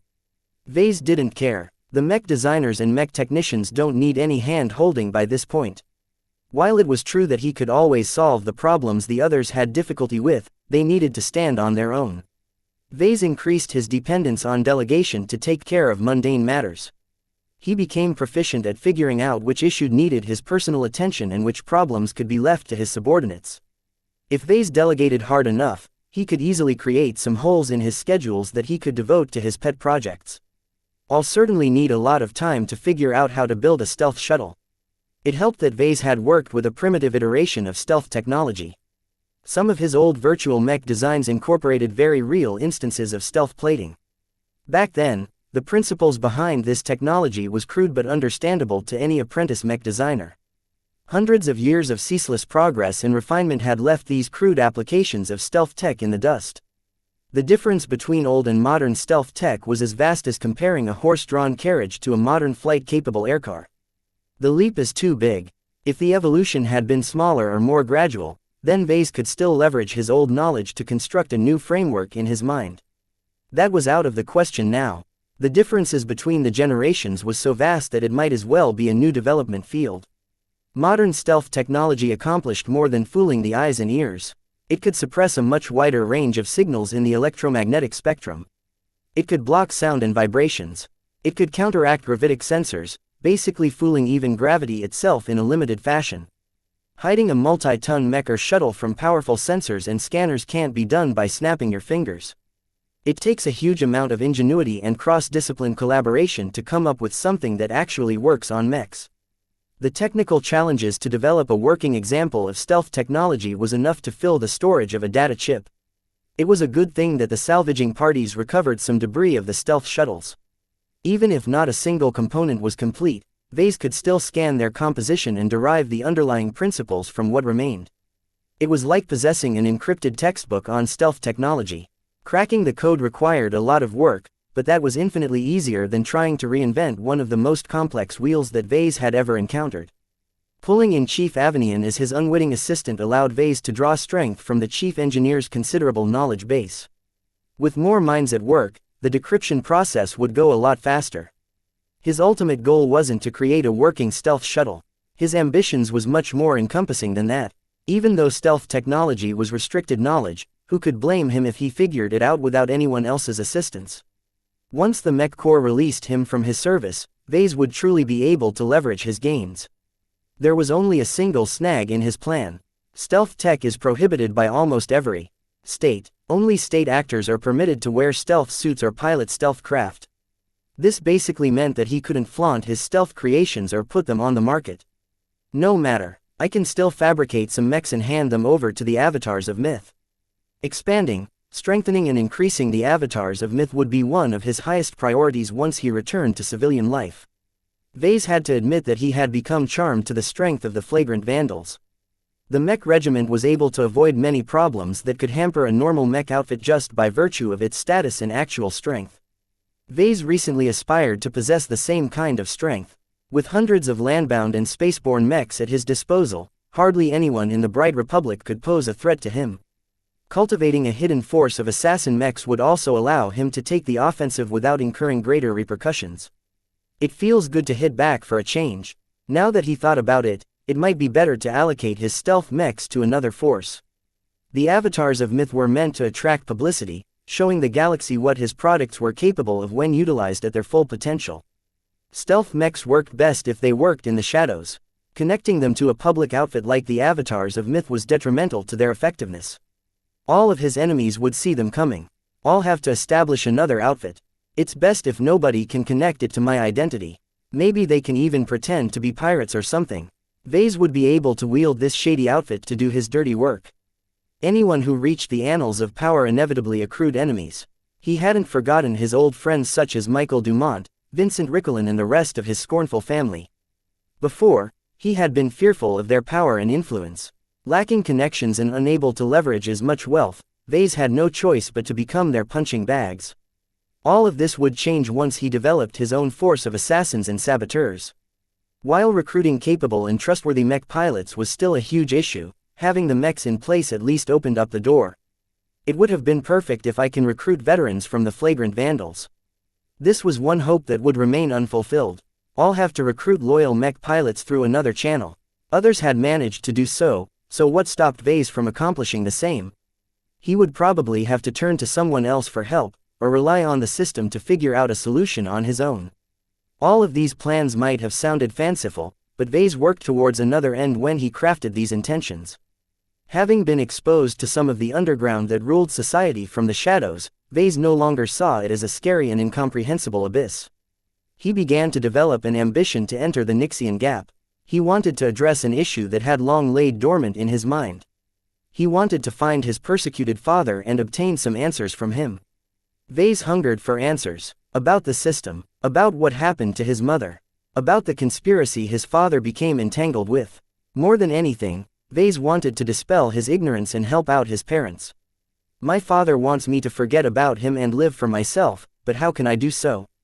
Chapter 637 Daughters of the Frontier. Establishing his own shadow force enabled Vase to punch above his weight. It also allowed him entry into the darker part of the galaxy. He could accomplish both without tarnishing his reputation. In the light, Vase was talented and promising mech designer. He ran his own company that had grown to the point of selling his mechs all over the Komodo Star sector. In his free time, he dabbled with treasure hunting expedition, but all in all he was only as shady as the average businessman. In the dark, Vase or whatever pseudonym he decided to adopt would become a hidden player in a game that few people were aware of in the first place. His shadow force granted him the right to participate in such games and thereby enable him to achieve goals that would have been impossible for his public identity to accomplish. Most people think society is ruled by those in the light. I would argue that the real power brokers are the players who prefer to lurk in the dark. Vase couldn't offer any solid proof to his assertions. However, the events he witnessed so far had been so impactful that his perspective of human society couldn't be divorced from this dualistic perspective.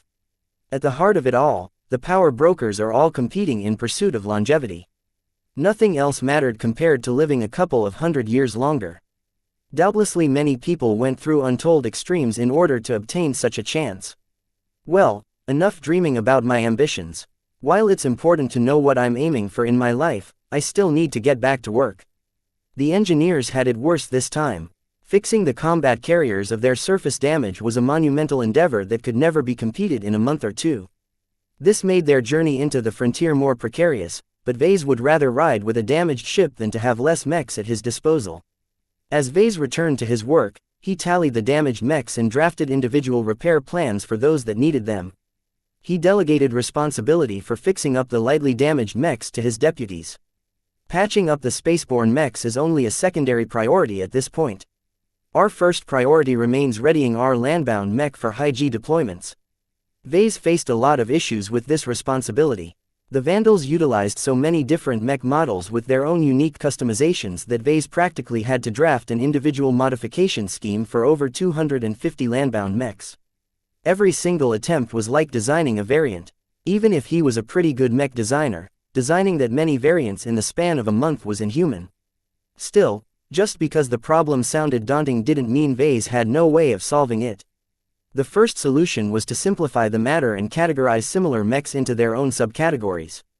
Vase would only have to put his full efforts on developing a modification scheme for only one of the mechs. He would then dump the scheme in the laps of his deputies and order them to adjust them to the other mechs that shared the same base model. I've been hogging so many duties that Mercator and Trozen are having it easy. It's about time for them to sweat on my behalf. This wasn't an easy decision to make. Vase held the utmost confidence in his own skills, and he was never truly satisfied with the work of his lessers. Their current capabilities simply didn't garner any respect from him. Yet if Vase wanted to complete his work in time, he had no choice but to lower his standards and spread the workload to his lessers. Maybe they won't be able to produce the best work, but it should be good enough for the Vandals. That was what mattered the most right now. Necessity and lack of time forced Vase to loosen up from his constant refrain of delivering the highest quality possible. The approach went against his instincts. Vase would never tolerate such sloppiness in his own company. Unfortunately, reality wasn't so kind to grant him the time to slowly work his way through his problems. Speaking of problems, the Sword Maiden delegation is about to arrive. Vase didn't know what to think about Lydia's Sword Maidens. Were they pirates or intelligence operatives masquerading as pirates? They certainly acted the part during the last battle. According to Chief Hain, much of their actions could be chalked to posturing. They didn't really put their mind on this battle, but instead acted to improve their standing in front of the Vandals. Pirates thrived on reputation to a much greater degree because they couldn't depend on the law to protect them on their behalf. Frightening or intimidating their peers was a survival mechanism to them. Just like how Vase relied on building up a reputation for quality to survive in the market, Lydia's Sword Maidens relied on their reputation for ferocity to fend off any bottom feeders with ill intentions. Vase couldn't lie to himself. He was curious about the Sword Maidens. For all intents and purposes, they were probably the most amiable pirates he would ever encounter. He arrived at the shuttle hangar bay at the appointed time. The majority of the servicemen aboard the Shield of Hispania already arrived early and stood at ranks. The Vandals decided not to roll out the dress uniforms because other threats could always pop up in the Remas system. This is just an attempt to get a feel for each other. Chief Hain commented as Vase found his way to her side. It's no secret that some bigwigs forced us to work together with the Sword Maidens. We don't have anything in common, so everyone is in a hurry to get to know each other. Vase nodded. This marriage is a little too forced. What happened in the last battle can't happen again. A shuttle coated in the outfit colors of light green and blue slipped through the energy screen covering the open hangar entrance. The craft looked beaten but robust, and Vase instantly spotted the marks of frequent patchwork repairs. The side of the craft carried a faded emblem of the Sword Maidens. It depicted a screaming woman in knight's armor holding a two-handed sword aloft against a backdrop of stars. The image it conveyed was as simple as a rock. Nobody would be able to mistake their identity or ideals. When the shuttle touched down on the deck, the hatch slowly opened up. First to leave were 4 serious-looking Sword Maidens in semi-powered heavy combat armor. Though not as strong as exoskeleton armor, these suits performed much better in confined spaces. They all looked like they had plenty of experience in boarding enemy craft or invading enemy bases. The second wave of women consisted of what appeared to be their officers.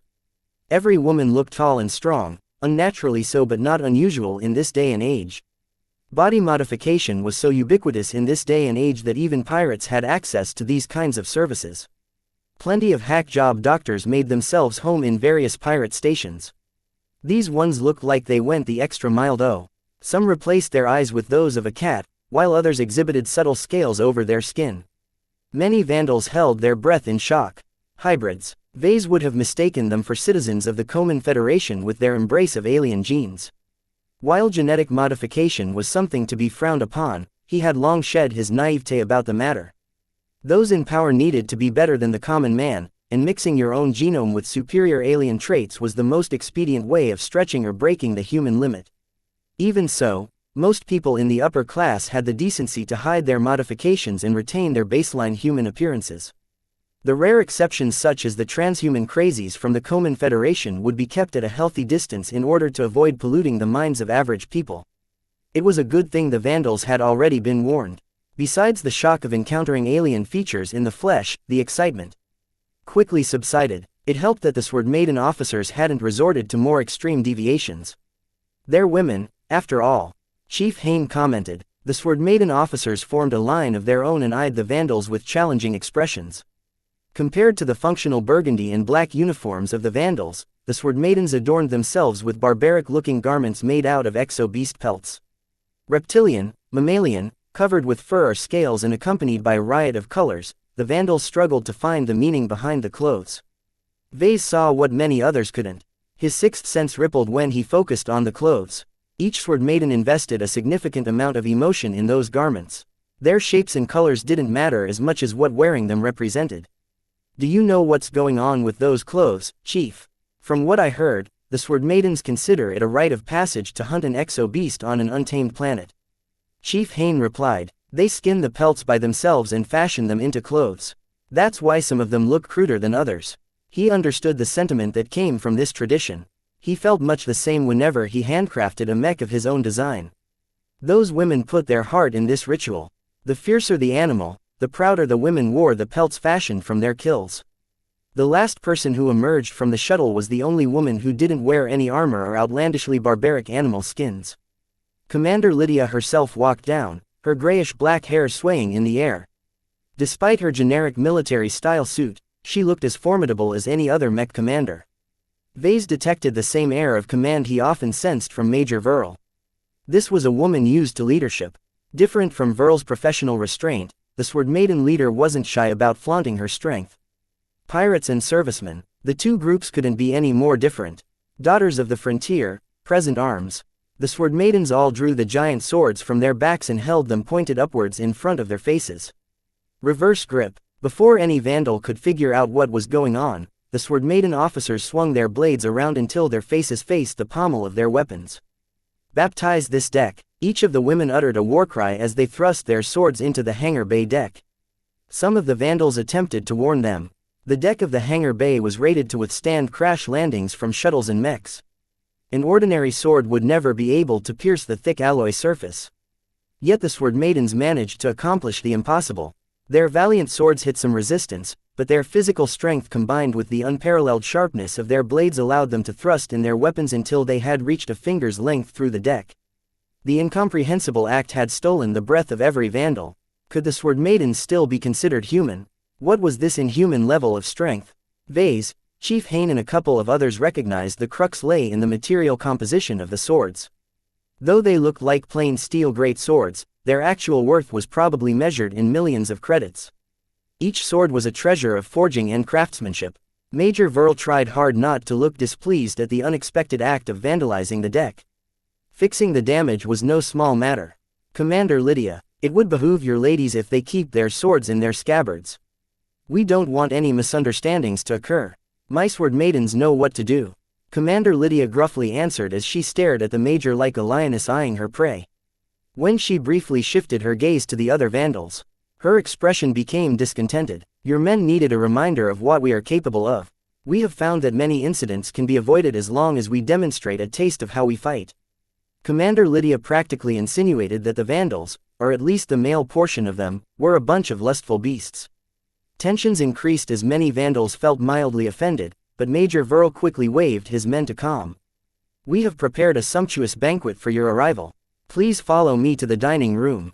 The daughters of the frontier wordlessly advanced, sparing very little glances at the other Vandals. It was as if none of them earned any respect in their eyes. Chapter 638 Myra Lydia's Sword Maidens appeared horribly out of place with the elegant, wood-paneled dining room. The earthen, classy interior clashed violently against their colorful exo-beast garments. Nonetheless, the Sword Maidens remained relatively composed. They showed no signs of unfamiliarity with formal settings. Though the flagrant Vandals wasn't the strictest mech regiment of the Mech Corps, they could be very traditional when they were serious. The dining room hosted several large square dining tables. For clarity, the Sword Maidens were invited to sit on one side of the table, while the Vandals claimed the other side.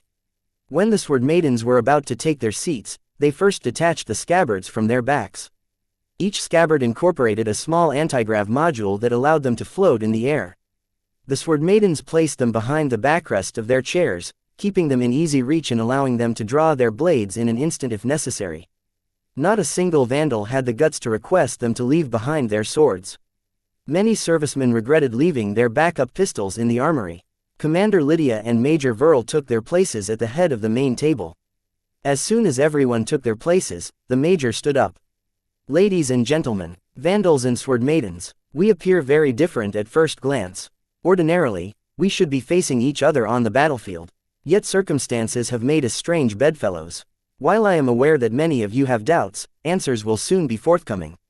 Suffice to say, I can think of very few combinations that are both flexible and formidable in battle. Together, we have wiped out the masters of combat from history. That gave both of them a lot of pride. If there was anything that lifted up the Vandals, it was a clean victory against a formidable opponent. Even the Sword Maidens felt pleased at this achievement. Despite our successes, many of you harbor questions. Questions about our mission. Questions on why we are heading to the frontier. Questions why the Sword Maidens and the Vandals need to combine our strength in the first place. Answers to all of these questions will soon be forthcoming. Due to the extremely confidential nature of our mission, the briefing will have to wait until we cross into the frontier and disable all of our quantum entanglement nodes aboard our ships, with the exception of our flagships. These extreme measures should already underscore the importance of our mission. A lot of Vandals looked mildly alarmed when their commanding officer informed them that they would disable most of their quantum entanglement nodes. This was because the process of shutting them off was irreversible. Pulling the plug on the hardware would turn the machinery into an extremely expensive piece of scrap. These nodes communicated instantly across countless light years through the interaction of matched pairs of particles. Creating these matches pairs could only be done in a lab or a specialized production facility. Not a single mech regiment possessed the capability of producing new pairs of entangled particles to replace the ones that fizzled out. Basically, the Vandals and the Sword Maidens willingly cut themselves off from the galactic net. Though they left 2 lifelines intact, Vase imagined that the remaining nodes would be put under heavy guard, to the extent of denying routine use of the nodes. The impact of this announcement to the Vandals was profound. The idea of heading into the frontier with only a tenuous connection to civilized space was as frightening as crossing a cable over an endless chasm on foot. Only a single misstep was required to throw them into a fall they might never recover from. What kind of mission required such an extreme level of discretion? Verl did not let his subordinates stew over this declaration too much. He silently clapped, causing numerous bots to float into the dining room and drop off the dishes to the hungry Vandals and Sword Maidens. Vase sniffed with a smile. Finally, some real food. I'm sick and tired of those meals synthesized from nutrient packs. A small piece of lizard-like leg had been served in front of him. The meat was topped with gray sauce and was surrounding with purple garnish that smelled like fresh ocean. Vase didn't recognize any of the ingredients, but it didn't matter too much. Every exomeat and exoplant safe for human consumption tended to taste the same after sampling enough of them. Human taste buds could be surprisingly lazy in some ways. Tastes like chicken, Chief Avanian muttered as he chewed his lizard leg like a piece of gum. Correction, it tastes like a chewy piece of chicken. Everyone from the technical branch of the Vandals sat around their own table. Vase, Chief Avanian, Chief Hain and a couple of other familiar figures faced a smaller number of unknown women. Disconcertingly, the Sword Maidens sitting across the table looked no different from the Sword Maiden mech officers. Even their support personnel possessed the ability to chop someone up with their swords. As the most sociable among the Vandals, Chief Hain broke the ice. How's the food? Adequate. Not as good as the meat we have harvested from our own kills. Okay, so did all of you grow up in the frontier? The Sword Maidens nodded. The oldest woman among them, who looked as if she came from the same generation as Lydia, spoke up. We know you civilized folk think the frontier is a wasteland of alien and environmental threats. You are right to think so. None of our planets have been subjected to the fancy terraforming you take for granted. The frontier isn't referred to as the untamed stars for nothing. How do you manage to live on those planets in the first place? By the thread, mostly. By relying on our filtration systems, our hydroponic farms and our oxygen recyclers. Nearly every settlement is based around a life support system. Breathing air and drinking water is thousands of times more valuable there. We have all grown up to respect and fear the planet we call home. To many of us, leaving them is a dream. Her eyes grew fervent and she threw a glance at Commander Lydia in the distance. Obviously many of the Sword Maidens owed everything to the woman who founded her own pirate gang. They soon introduced each other. The oldest Sword Maiden turned out to be their head designer. You can call me Myra. She spoke calmly. We don't tend to use last names. They have no meaning among us. Every Sword Maiden is a sister. Vase looked interested upon learning she was a mech designer. He quickly introduced himself before asking something that burned in his mind. Are you the designer of the Misty Slasher? It is one of my designs. I see. Your design is very capable. The implementation of mini boosters has doubled its effectiveness in spaceborne combat. Many of our Sword Maiden mech pilots don't like to wield a rifle. They're fussy and demand a lot more maintenance. Many times, our mechs are stranded on a planet for weeks. Running out of ammunition or batteries happens far too often during those times. The reliability of a plain alloy sword is what allows us to endure. That's on land. What about in space? Melee weapons are far less popular in spaceborne combat. Myra snorted. Maybe in civilized space, that is so, but in the frontier it makes no difference. Navigating in the frontier is fraught with peril. If we are being chased by the Sandmen, we could be driven far away from the stars we are familiar with. Without knowing the lay of the stars, we might not be able to encounter a port or trading settlement for months on end. Those fancy rifles we brought will break or run out of ammunition soon enough. The Sword Maiden mech designer described a harsh life. Each sentence painted a bleak picture of living on the edge. Perhaps their ships were one oxygen recycling system away from suffocating in space.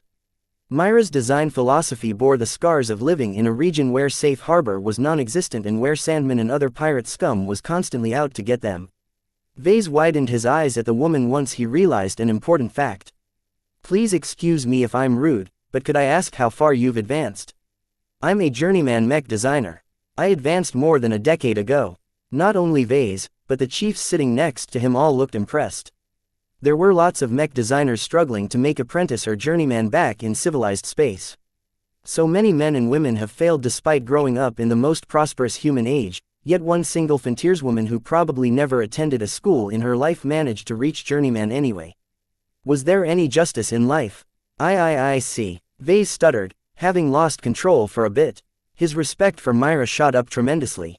No wonder the Misty Slasher is such a stable mech model.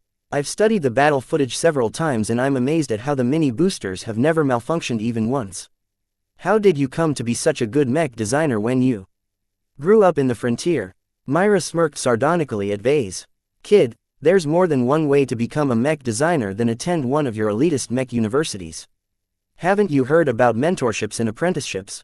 You'd be surprised at how many mech designers are driven from civilized space. Commander Lydia happened to sponsor my apprenticeship to one of these exiles when I showed a lot of promise in tinkering with machines. Meeting my mentor was the best day of my life. I can't thank Lydia enough for introducing me to the old pervert. As Myra chuckled to herself, Vase grew curious about who could have mentored her into becoming a journeyman. From her wording, he ruled out the possibility of her teacher being master mech designer. That possibility would have been ridiculous regardless. Each master was a treasure of humanity. Even Master Null of the Limar Institute of Technology stopped his flight once he reached the Komodo Star sector. My mentor is one of the greatest mech designers in our region of the frontier. His talents might not be the equal of your impressive masters, but there is hardly any better mech designer that can design a great mech with so little means. Among the pirates and the outcasts of the frontier, his name ranks among the top of their community. Who is he? Vase asked with bated breath. He is Skull Architect Jimenez. This caused another ripple of shock among the vandals at the table. Skull Architect Jimenez. While his name inspired awe and respect in the frontier, the Komodo Star sector mainly associated his name with fear. Isn't he the eccentric who incorporates human bones in his mechs? Vase almost called the Skull Architect a madman, but thought better of it at the last second.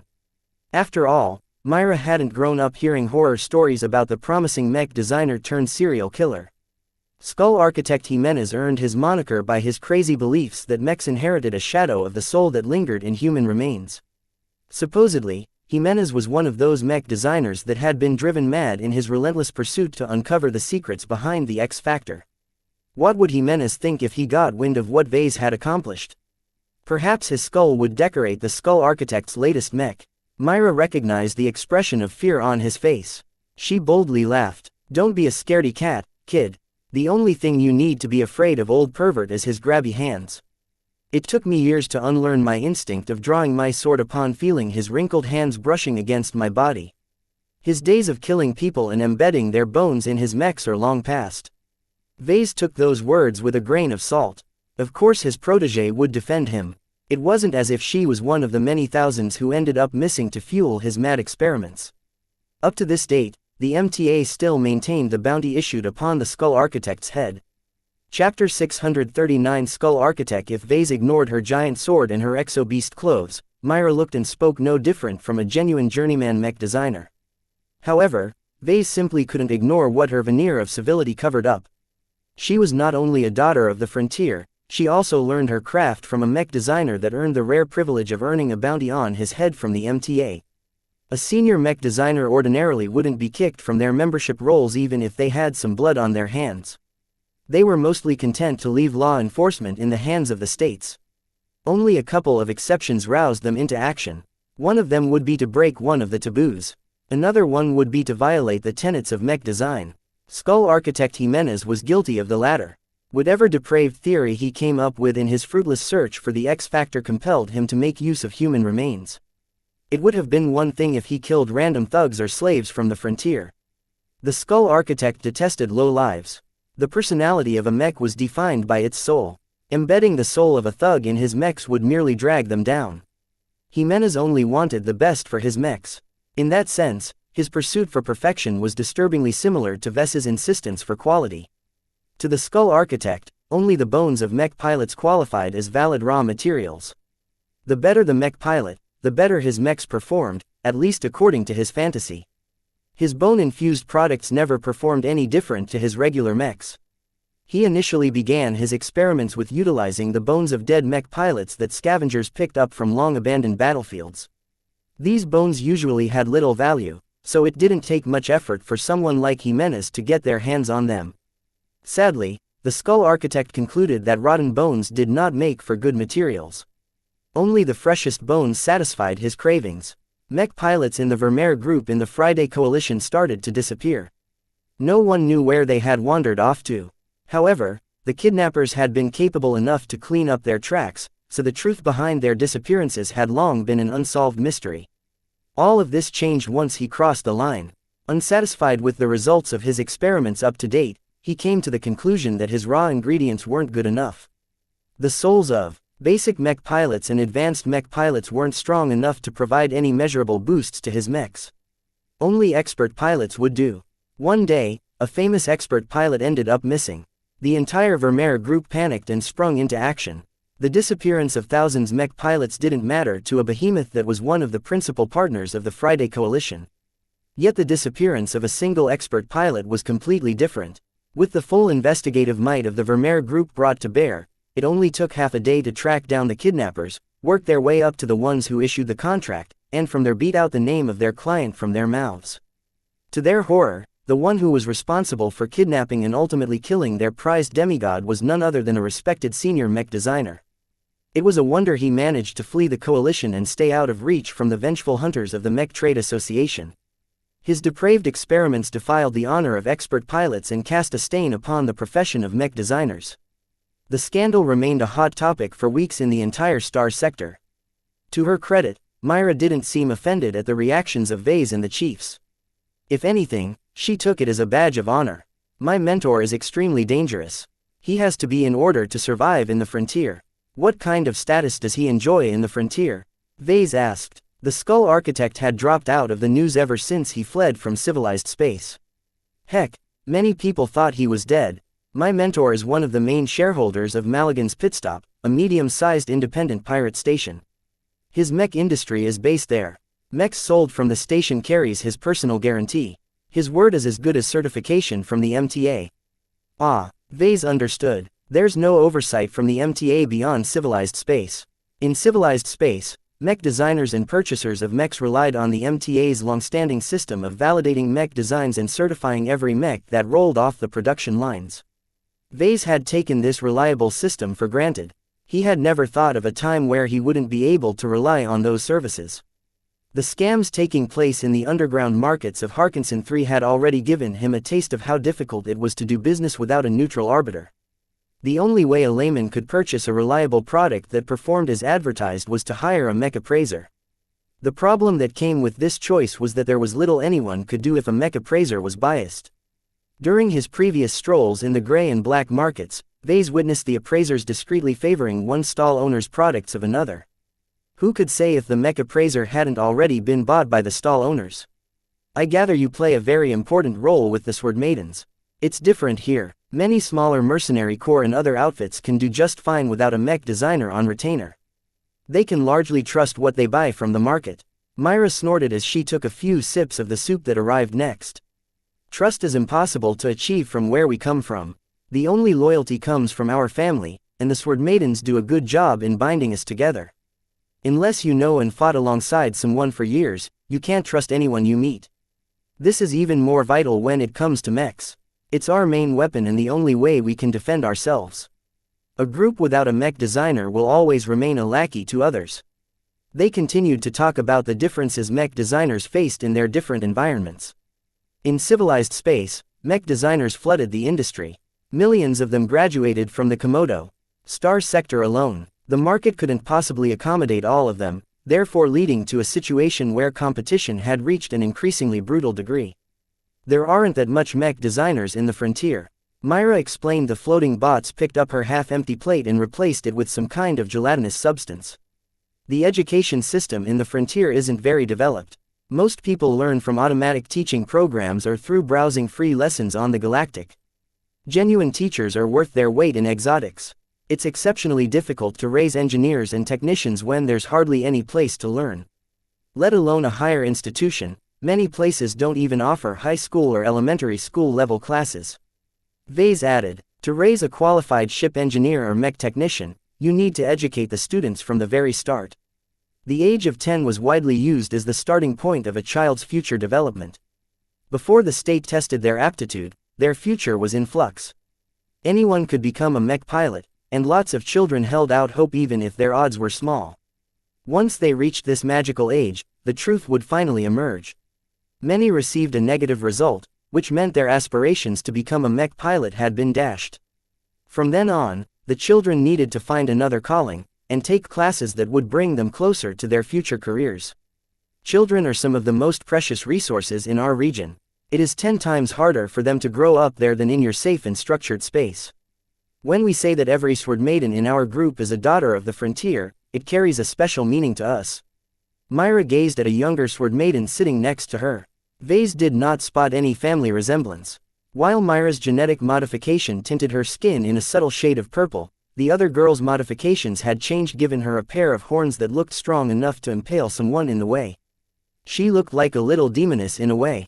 There was no telling what other modifications she hid underneath her clothes that consisted of a dragon scale-like pelt that glittered in orange and red.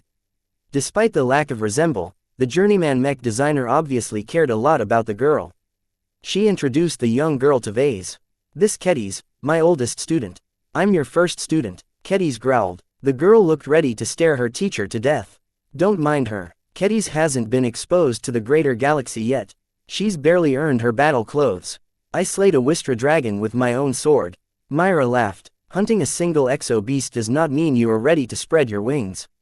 Mech designers like us are valued in the frontier, but that also means that many pirates want to obtain us, and they don't care how.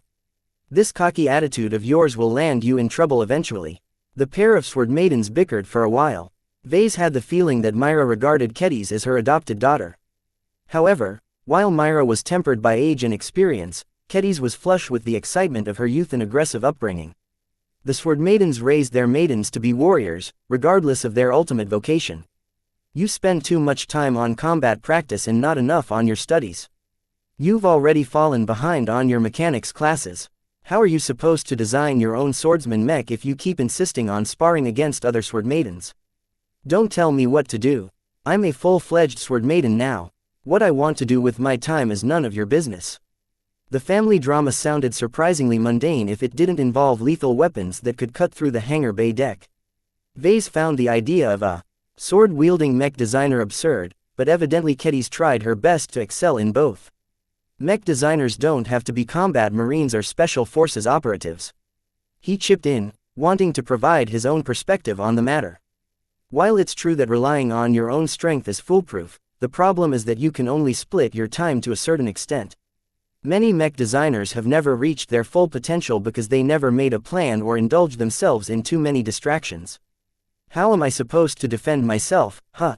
Kedis retorted. By relying on others. That's the ultimate lot for mech designers. You never hear stories as mech designers that are excellent soldiers. It simply can't be done. It takes a lifetime to study the art of designing mechs. If you only spend half of your time on designing mechs and the other half on becoming a better warrior, you'll only end up average in both at best.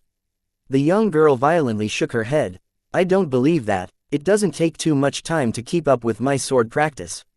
This must have been an old argument for the couple. Kutiz's attitude would have never been tolerated in civilized space. Mech designers who lazed about or got distracted by other activities quickly became redundant in the industry. Employers could easily replace the slackers with more motivated mech designers. As the dishes floated in and out of the dining room, the vandals became a bit more accustomed to the hybrid-looking sword maidens. They were still human, in a way. Myra began to probe Vase on his background and accomplishments. She became mildly impressed when she found out that Vase had founded his own company and managed to become a nominal disciple to a master mech designer. It's not so impressive, Vase said, not wishing to make a mountain out of a molehill. I'm merely a part of the periphery in Master Olsen's organization. I'm in no way comparable to her direct disciples. The pirate mech designer eyed him with an appraising look. You seem like you have a good head on your shoulders. Your grasp on mech design is more encompassing than the usual collection of fugitives that arrive in our region of space. I'd like you to tutor Kedis for a time. What? Kedis erupted. That's absurd. I've got nothing to learn from this fellow. Even Vase was shocked. Though he understood Myra's intentions, an unwilling student was the worst kind of student. Chapter 640 Bold Offer. The Skull Architect taught me more than theory or how to design a mech. Myra spoke, brushing aside her bright purple hair. Whether her hair turned purple because she dyed it or because her genes had compelled it to, Vase couldn't guess. He conveyed the attitude of a proper mech designer to me. Not a crafter of machines, neither a merchant of death, but a servant for mech pilots. Kedis scoffed at that. That's a stupid attitude to take. Without us, mech pilots would still be piloting primitive machines that's half as good as what they are using now. Do you see? The older sword maiden shrugged her shoulders at her young charge. Confidence is vital to our shared profession, but arrogance is a deadly poison. When I grew up, the sword maidens was just an embryo of what we have accomplished today. I'm afraid that Kedis has taken too much of our comforts for granted. Back then, I had to compete against other mech designers, and work hard to earn the recognition of the Skull Architect. Madman or not, a senior mech designer usually possessed enough self-respect to adhere to the traditional customs surrounding mentorships. The pupil had to be worthy and compatible to the design philosophy he adhered to. Raising an unworthy mech designer beyond their level of competence reflected badly on the mentor. What about the Skull Architect? Won't he adopt your protege? I've tried. He's a much more prestigious mech designer now. His standards aren't as low as they used to be. He only accepts the most promising pupils, or ones that will gain him favor among the pirate factions that rule over the Ferris Star region.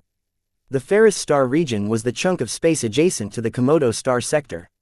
For now, the classification purely existed on paper, but if the CFA ever decided to expand the borders of human space, the Ferris Star region would likely transform into the Ferris Star sector. I see. That's unfortunate for you. The opportunity to study under the wing of a formal senior is very precious. Still, I'm not the equal of a senior by any means. What is it you are asking me to teach, exactly?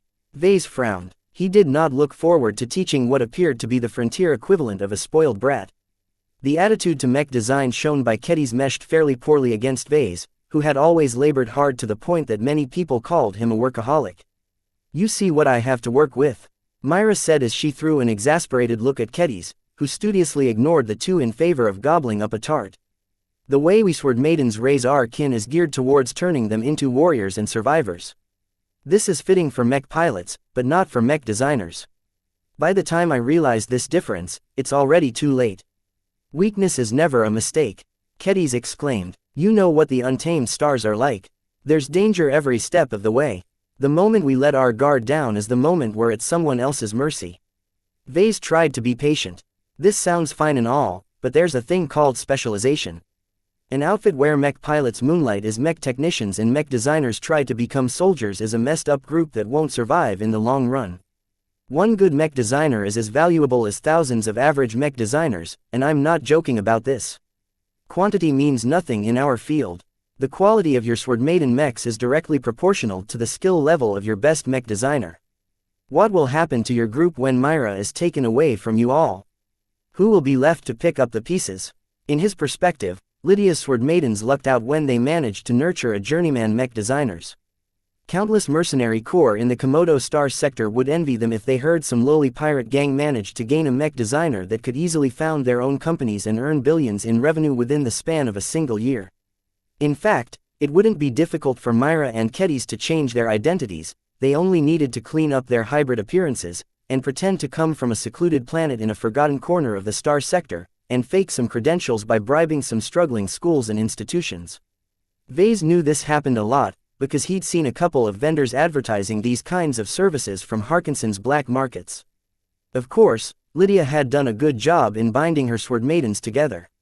Their bond of sisterhood was of a slightly higher degree than the comradeship of the Vandals. Recruiting them when they were at a young and impressionable age and indoctrinating them to be completely loyal to the organization had turned them into completely loyal pawns. When he looked at it, Commander Lydia had done everything possible to bind the sword maidens to her cause. The ties of sisterhood, the strange and unique customs, the proliferation of genetic modification, all of these measures isolated them further and further from the general norm and turned them into a separate and distinct tribe of humanity. It was no wonder the sword maidens regarded other people as filth, while those very same people dismissed the sword maidens as barbaric Amazons. Breeding the feelings of isolation and contempt for others was a surefire way of keeping your underlings under control. This realization had upped his regard for Commander Lydia by another notch. Vase could learn a lot from her methods. He was already taking mental notes of her methodology. Once he returned to civilian life, he could apply the best practices on the avatars of myth and his yet as unnamed shadow force. So what do you think, Larkinson? Myra prodded him. I think you have a good point regarding specialization. This is even more dire in the frontier where there is a large shortage in skilled technical personnel and reliable fabrication equipment. When something becomes scarce, it becomes valued. Kedis, the best form of protection is to remain valuable to your sisters. Knowing how to swing a sword may earn their respect, but you will lose your place among them. The sword maidens don't have the room to accommodate a useless sister. This argument shut Kedis up. The girl might have been brash, but the crux of the matter was that she tried hard to fit in. Her participation in all of these martial rituals allowed her to connect with her fellow sisters, but the more she spent time away from advancing her mech design ability, the worse off she would be at the end. Are you a novice or an apprentice? Vase asked. She's a novice, Myra answered for Kedis when she looked peeved.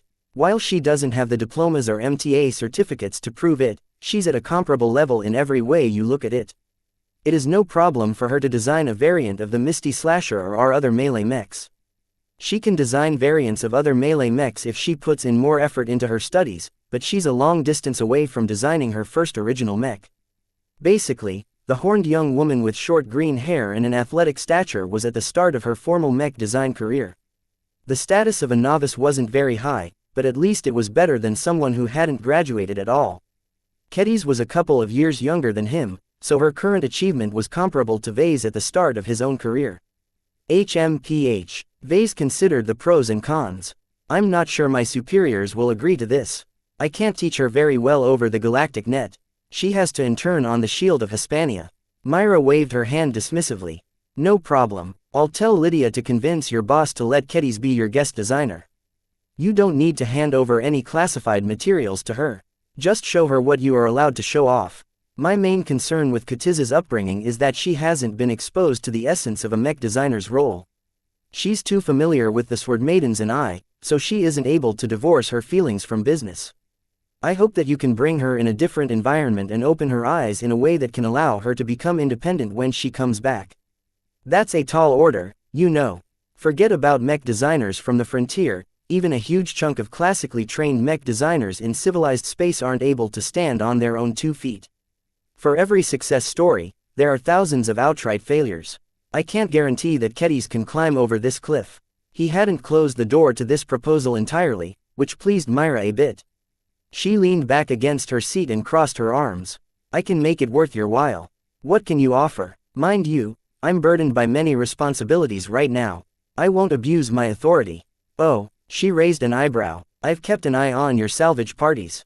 Many of them scoured over the debris field strewn with broken stealth shuttle pieces. Ordinarily, these pieces of debris shouldn't garner that much interest, as they're far too disintegrated to piece together a working machine. His eyes grew sharp at the mention. He wanted to keep his interest in stealth technology quiet, but Myra had been too perceptive for that. He might as well spill the beans, then. Investigating stealth technology is something of an interest of mine, primarily because I've been the victim of it several times. Who doesn't want to beat these cloaked bastards at their own game? The journeyman smiled. Stealth tech is unfathomable to most mech designers. Only the major factions have a grasp on this field, and they are very jealous about who gets to master it. Building an understanding of stealth tech from tiny pieces of shuttle debris is as futile as attempting to learn an alien language with only 10 minutes of recordings. There are too many gaps that no amount of imagination can fill. She wouldn't bring this topic up without a good reason. What is your offer, then? It's rather a stretch for me to believe you have access to stealth tech. You are correct, she laughed. In the frontier, stealth tech is even more valuable, because it allows you to avoid pirates, sandmen and countless other threats. The few people who have access to this tech hoard it like a precious resource. It won't be easy to get in touch with someone who has an understanding of this tech, but I happen to know a very good mech designer who does. Vase didn't have to think long and hard to come up with a name. You're not talking about Skull Architect Jimenez, are you? Correct. Before the Friday Coalition chased him away, he enjoyed a very high status in the Vermeer group. He worked for many clients over the years, and as he advanced to senior, the Vermeer group drew him closer by inviting him to participate in several classified collaborative projects. In one such instance, he became involved with improving the design of a stealth mech. While he wasn't the specialist in charge of working with the stealth tech, he observed many details and is able to recall almost everything. Among the mech designers in the frontier, he is one of the great authorities on stealth tech for that reason. She wasn't exaggerating. The Skull Architect worked on a second-class mech built to the standards of a second-rate state. The stealth capabilities of their stealth mechs far surpassed the capabilities of the stealth shuttles from the Masters of Combat. Despite his recent resolutions, Vase couldn't help but salivate for that knowledge. His obsession with stealth technology sparked to life within his body, and were it not for the formal banquet occasion, he might have already bent down to his knees to beg the pirate mech designer for access. Chapter 641 Glory and Ruin. Vase understood that he had entered into a negotiation with Myra. The pirate mech designer wanted something from Vase. While she could have put Kedis under the tutelage of any other pirate mech designer, hardly any of them possessed the foundation and experience of a legitimate mech designer, let alone an aberration like him. Before the conversation turned into this direction, Vase hadn't obscured his own background. Though he attempted to understate his accomplishments for fear of sparking any suspicions, his meteoric rise nonetheless marked him out as a mech designer with a bright future ahead of himself. It was no wonder that Myra thought favorable to him to the point of wanting to put Kedis under his wing. As long as Major Verl and Professor Velton cleared the decision, he wasn't opposed to the decision. In fact, he even figured the exchange of favors might tie the Sword Maidens closer to the Vandals. The two had almost nothing in common, so accepting a guest designer might help ease the friction between their forceful marriage. In addition, the main prize was a grand one. Even a casual glimpse in the principles of modern stealth tech would be enough to form a beacon in the dark. As long as Vase became familiar with the overarching concepts, he could figure out the exact science behind their applications on his own. Naturally, he preferred it if he could get his hands on more than just a taste. The more details he obtained, the less gaps he needed to fill. He realized that he had the upper hand in this negotiation. A successful mech designer like Vase was hard to come by, and while he was too young to be a proper mentor, Myra didn't expect him to teach Kedis everything. Teaching her the essence of their profession was something he could do in his sleep, and if Kedis showed a little more enthusiasm that would have been perfect. Therefore, Vase wasn't in a hurry to agree. He also identified a very big caveat in Myra's offer. All you've told me so far is that the Skull Architect possesses knowledge that is useful to me. But what about you? Myra awkwardly shrugged. My mentor hasn't seen fit to impart me with an understanding in stealth tech. He does not spread his teachings lightly, let alone on a sensitive matter such as this. However, as a former student of his, I can introduce you to him and beg him for a favor. As long as you make a persuasive case, he won't object to showing you a trick or two. Vase looked at Myra as if she had lost her mind. So you only promise to get me in touch with the Skull Architect, and that's it? Let's not mind the fact that you want me to talk with someone who earned the ire of the MTA. I don't see why a senior mech designer would want to waste his time with me. I doubt that either of us can offer anything meaningful in exchange. I admit, it's not the guarantee you are hoping for, but this is the extent of my reach. Do you know how valuable it is to receive a lesson from the Skull Architect? Many pirate mech designers knock on his door each day to be taken in as his student. With my help, you'll at least have a foot in the door. Yeah, only for the door to slam into it as it closes. The opportunity you're dangling over my head doesn't interest me. I already have a teacher, and I have access to many channels of knowledge. I'm not particularly eager to get in touch with a fugitive, and if it becomes publicly known that I did so, my reputation in civilized space will go down the drain. That last point concerned him quite a bit, though unless someone possessed solid proof, Vase could still fight back to an extent. The effort would be too much, though, and some people would always harbor suspicions. Mr. Larkinson, she said seriously, you'll be doing the Sword Maidens a favor if you accept. You may call us pirates, but we aren't ungrateful. Besides that, you don't have to accept my request if you fail to get anything out of my old mentor. That sounded more reasonable, but Vase wasn't satisfied with just a single added condition. What if I only partially succeed in prying something valuable out of the Skull Architect's grasp? I can make it up to you. We have much to offer, from connections to other pirate organizations to entry in various black markets. You'll be able to obtain resources there that you won't be able to find in civilized space. The pair discussed the details in hushed tones. While the Sword Maidens had access to various exotics and other resources that was in short supply in any other place, Vase had no need for these unique materials. Most of them would only be useful in special applications such as building high-spec components for expert mechs. In contrast, Vase was much more interested in her offer to introduce him to various black markets. These were unlike the sanitized versions that did business in the Harkinson system.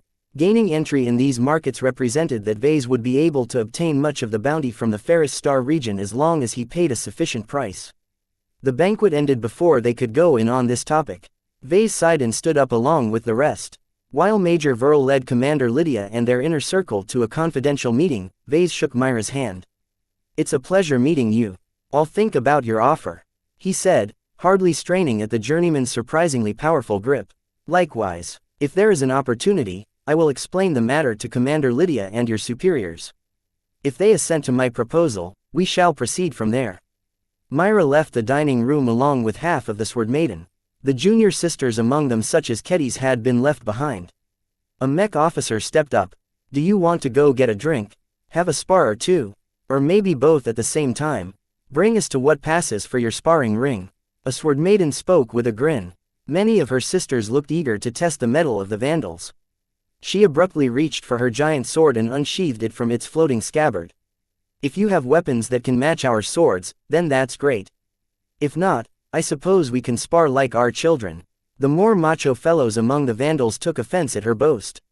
For hours they tried to remain polite while the Sword Maidens challenged their masculinity at every step. The men wanted to show to these dangerous, exotic women that they weren't pushovers. As for Vase, he shook his head and ignored the coming fiasco. The Flagrant Vandals was a military mech regiment. Its entire purpose revolved around fielding mechs.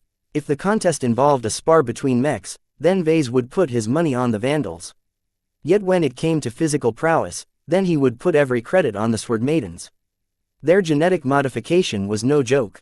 Subtle ones allowed humans to retain their appearances, but the trade-off was that the effects were weak. More drastic changes inevitably introduced a change in phenotypes. In other words, the alien traits became more dominant to the point where the weaker human traits started to lose ground. The more alien a hybrid looked like, the more their strength and attributes resembled the alien they borrowed their genes from. Naturally, the risks became greater at this point, as hybridization often proved to be irreversible. A poor match of genes could have unpredictable and extreme results. It was the #1 source of insanity among the upper class. Lydia's Sword Maidens are playing with fire. They should take care to learn from the lessons of the Age of Conquest. Hybridization became increasingly prevalent among those who could afford to undergo such treatments. Back then, the enthusiasm for shedding the limited human form had led to a race among exobiologists. They developed radical new patterns without taking the time to understand the repercussions of what they offered. Many of them might grant powerful physical or mental enhancements, but they also introduced radical changes in behavior. These changes required decades of formal trials to identify, but the freewheeling market of genetic modification couldn't afford to wait that long for a new product to be released. What happened next was a disaster. Entire swaths of statesmen and admirals became power-hungry and belligerent. A president of a third-rate state might abruptly declare war against a powerful second-rate state. An admiral might order the annihilation of a highly populated planet because of a perceived insult from its rulers. The Age of Conquest is a time in human history when mankind conquered the aliens. It is also a time where aliens have conquered man. The unsurpassed achievement of conquering half the galaxy, only to suffer genocide of their own making when alien genes turned the ruling class insane, represented the duality of this past era.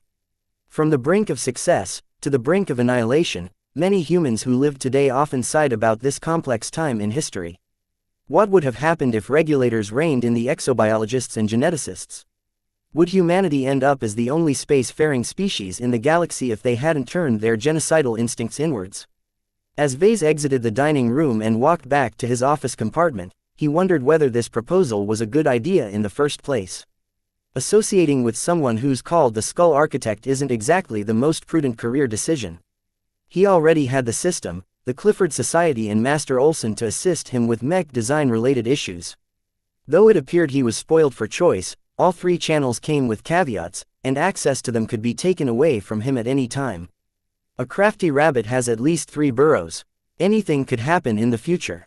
If Vase ever suffered a similar fate to the Skull Architect, then at least 2 of his burrows would collapse while the third one likely couldn't help at all. If nothing else, even if the entire galaxy hated his guts, he could always find shelter in the lawless frontier. Preparing a 4th burrow won't take too much effort. If I can take advantage of the circumstances and establish ties with one of the power brokers of the Ferris Star region, then I'll have a firm footing in the underground.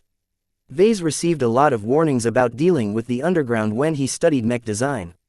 Many of his colleagues fell to easy temptations put out by seemingly generous pirates. Once the mech designers found themselves in their clutches, it turning out the sweet offers had been nothing more than a lure. Those unfortunate mech designers became permanent employees of those pirate gangs, and were generally never heard from again. These unsavory stories illustrated the double-edged nature of becoming involved in the underground. Everyone was out for themselves, and the rule of law and the sanctity of contracts held no sway here. Without sufficient strength and cunning, one would always be a victim of one of the sharks that trawled the frontier regions. This was also why he didn't immediately agree to Myra's proposal. Even if he was a mech designer, Skull Architect Jimenez was one of the biggest sharks in the Sea of Stars. A careless gesture might earn his ire, or worse, trigger his obsession. This fugitive killed thousands of mech pilots, and went as far as butchering an expert pilots and pull out his bones to incorporate them in one of his mechs. That particular blend of madness spoke of extreme irrationality that was the bane to any mech designer. Basically, any interaction with the Skull Architect would be fraught with peril. Who knew if he turned some kind of switch in the senior's addled mind? The risks would surely quadruple in his case because of his hidden specialty. What could Vase do if the Skull Architect somehow managed to discover the truth behind his work? Vase therefore felt leery about contacting the Skull Architect in the first place. If the X factor hadn't been so difficult to define and understand, Vase would have never entertained the offer in the first place. Chapter 642 Dowsing Rod. Still, with great risk comes great reward. What if I turn this equation around? Another way of looking at this risky opportunity was that Vase held the key to the Skull Architect's lifelong obsession. If Vase wielded his absolute advantage in this poorly understood field with finesse, then he might be able to extract a lot of concessions from the Skull Architect. As an influential mech designer in a region of space where masters didn't exist and capable mech designers were in short supply, the Skull Architect should be one of the region's peak characters. Gaining access to this channel should be a boon to him. It added another contingency option to him should his other channels prove to be useless. Forming a relationship, however faint, to the Skull Architect would enable him to establish a foothold in the frontier. He needed to be exceptionally cautious, of course, and it wasn't a given that he could arouse the Skull Architect's interest. Vase had to balance between offering something of interest while keeping suspicions to a minimum. While Vase contemplated this thorny issue, elsewhere various people gathered. In the secured conference room aboard the Shield of Hispania, a small gathering of vandals and sword maidens held their breaths as their leaders brought out a number of hand-sized encrypted data chips from a locked container. For some reason, Lord Javier of House Anakin was there as well. The lone Vision noble's presence should have been a cause for alarm, but right now it appeared he had shed his shackles entirely. Hurry up and place them together. He impatiently urged. I want to see what all the fuss is about. Major Verl and Commander Lydia placed each of them onto the table in a certain way. Each data chip was shaped like a pie slice with a truncated tip. A magnetic force slotted them next to each other, forming a bagel-like circle that hummed as if hidden mechanisms roused themselves from sleep. The flagrant vandals contributed 5 encrypted data chips, while Lydia's sword maidens surprisingly brought out 6 of them. The vandals labored so long to gather this much data chips, yet the sword maidens seemed to get their hands on them without too much issue. Certain goods were much easier to obtain in the frontier than in civilized space. Something is happening. Glowing purple lines emanated from the circle of data chips. Strange digital sounds beeped from the amalgamation, and suddenly the seams between the stupendously resilient housing of the data chips started to melt and fuse together. They had tested the durability of the external housing, and according to their estimations, it was strong enough to survive a supernova. Yet now it easily gave way to each other. It was as if this device had once been whole. The appearance of the fused circular object radiated a sense of completion, enchanting everyone present in this meeting. After a couple of seconds of internal adjustments, a projection sprang into being from the circular object. What is this? Myra asked with furrowed brows. Lieutenant Commander Soapstone gestured for calm. Be patient. The projection may be in a transition state. We have no way of knowing what advanced technology is at work here. Whatever is going on, that sure as hell doesn't look like a star chart. Lord Javier said with a sardonic smile. Maybe it's a giant middle finger from the starlight megalodon. Major Verl furrowed. After all their efforts into gathering 11 encrypted data chips, they did not appreciate any pranks.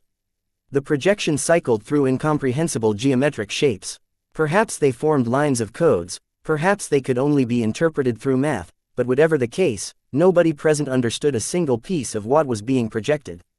Finally, the stream of shapes and symbols disappeared. What emerged out of the fused object was a single shape whose meaning was clear to everyone. It's an arrow. Lord Javier stated the obvious. Where is it pointed at? It's pointed towards the frontier. Commander Lydia stated. This isn't a star chart. It's a star compass. The Vision noble snorted. For a compass, it's rather wobbly. Did you bump the data chips around or something? The only other answers are that the location is in flux, or that the shaking is intentional. Captain Rakeshire said. Everyone took in the implications of these possibilities. The crashed battleship didn't make their hunt any easier. Eventually, Major Verl sighed. The purpose of this star compass is clear. We need to bring to follow its direction and bring it closer to the coordinates of the starlight megalodon. At this point, if the people present recorded the wobbly arrow and extrapolated the direction it pointed at, it would have included an expanding cone of space that was roughly 2 degrees wide. A cone of 2 degrees didn't sound very much if the compass pointed at something a couple of meters away. It was sufficient to pick out a single person out of a small crowd of people. Yet it was a different matter in stellar navigation. The 2-degree cone encompassed an increasingly wider area of space, to the point of enveloping billions of stars as it ceaselessly expanded towards the edge of the galaxy. The limitations of the star compass forced the flagrant sword maidens to wield it as a dowsing rod. Like looking for a source of water in ancient times, they needed to bring it closer and closer to the point of origin. The smaller the distance, the more stars they ruled out. Eventually, they could come close enough to narrow down the exact star the device directed them to go. Nobody questioned the convoluted hoops they had to go through. Neither did they voice the doubts they might harbor about the authenticity of the encrypted data chips.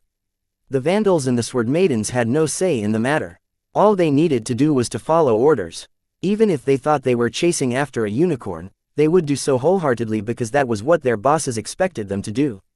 Out of all of them, the only free agent might be Lord Javier. The cocky young noble smirked at the complex looks of the people attending this meeting. Not what you expected, huh? Just face it, whoever is in charge of the Starlight Megalodon is playing us like puppets on a string. Enough. Verl spoke calmly. Let us chart our next course. If nothing else, we are no longer blind to where we must travel. As the Vandal and Sword Maiden officers hashed out a route, elsewhere other factions were making their moves. In the Hafner Duchy of the Vizia Kingdom, a recently elevated baroness awaited the arrival of an august guest. The person she was meeting stirred up a lot of controversy from her arrival. She disappeared from the radar soon after, and only a handful of people knew who she wanted to meet. Captain Relia Foster wore her Hostland warrior's uniform as she sat in a secure meeting room several kilometers underneath her mansion. Countless passive and active jamming devices worked their magic, making sure that not a single sensor would be able to resolve anything useful. The heavy door opened, letting in two very different figures. The brown-haired girl who sat at the head of the table stood up. She ignored the major accompanying the meeting and addressed the resplendently dressed blonde noble. "Welcome to Beckham 3, milady. I apologize for the drab interior, but there is no other room in my estate that can accommodate your demands." Lady Amalia smiled politely. "Nonsense, Baroness Foster. I am aware that my arrival came too sudden for you to prepare. It is no matter. I am not here on a social call." Lady Amalia took one of the two prepared seats. Both the room and the furniture consisted of simple alloy furniture, which looked in stark contrast to the luxurious furnishings of the mansion proper. The simpler the furnishings, the harder it was to hide any spying bugs. Major Jameson pulled out a handheld multiscanner and scoured the entire room, not sparing the noble Baroness either.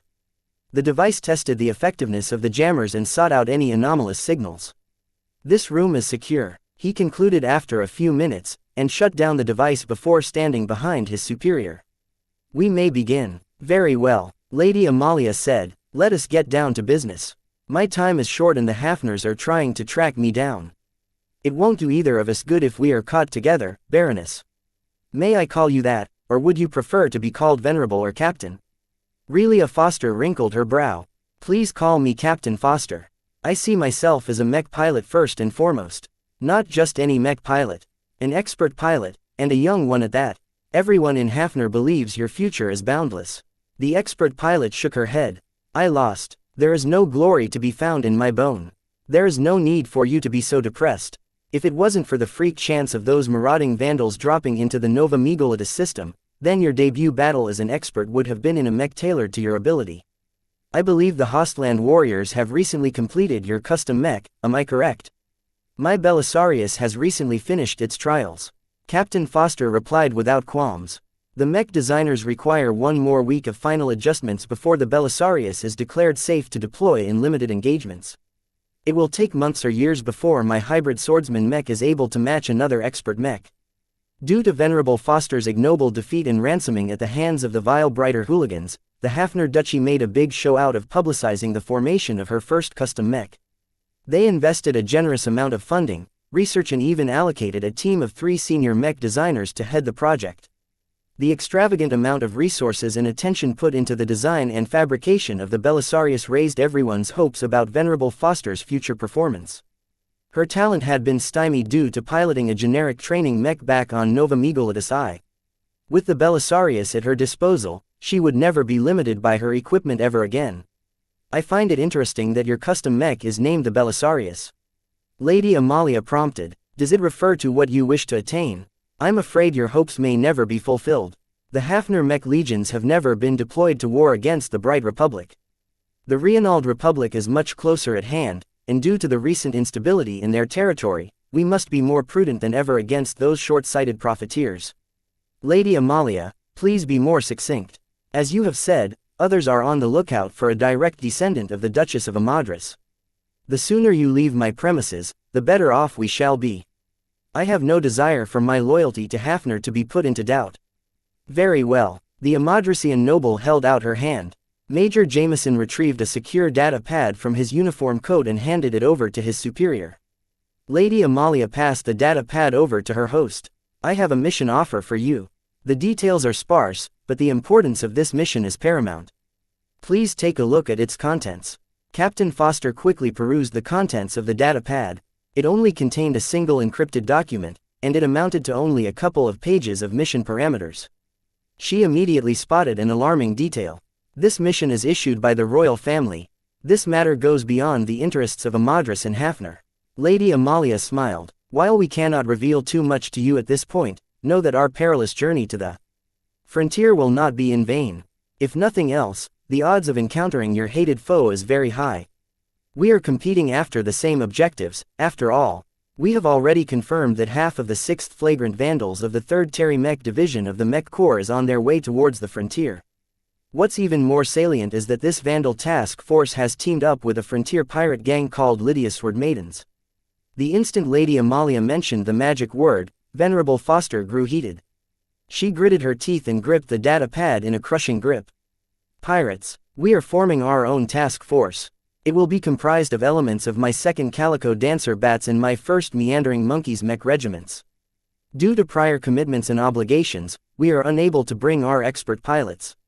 My task force has room for an exceptional expert pilot such as you. Are you interested in taking part in our mission?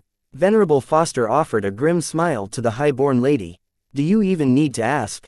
Chapter 643 Craft, Art and Science. The day after the banquet, the flagrant Vandals and Lydia's Sword Maidens hadn't killed each other yet. Though the Vandals still smarted from their abject defeat against the Sword Maidens in the sparring arena, neither side went over the line. Mostly, the Sword Maidens succeeded in cowing the Vandals into keeping their hands to themselves. If they intended to frighten the wits out of them, the women had definitely succeeded.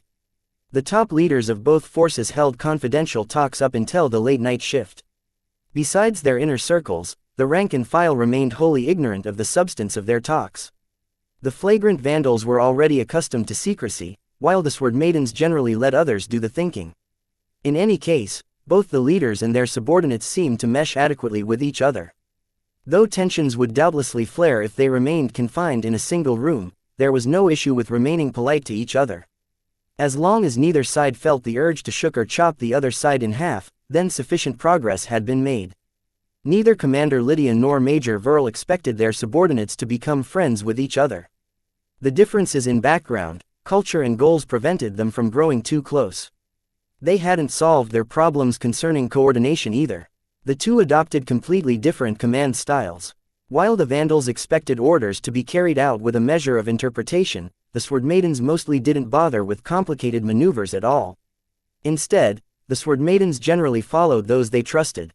Relationships were tight between the sisters, and the officers among them enjoyed sufficient prestige to command the women. Following the orders of others was out of the question.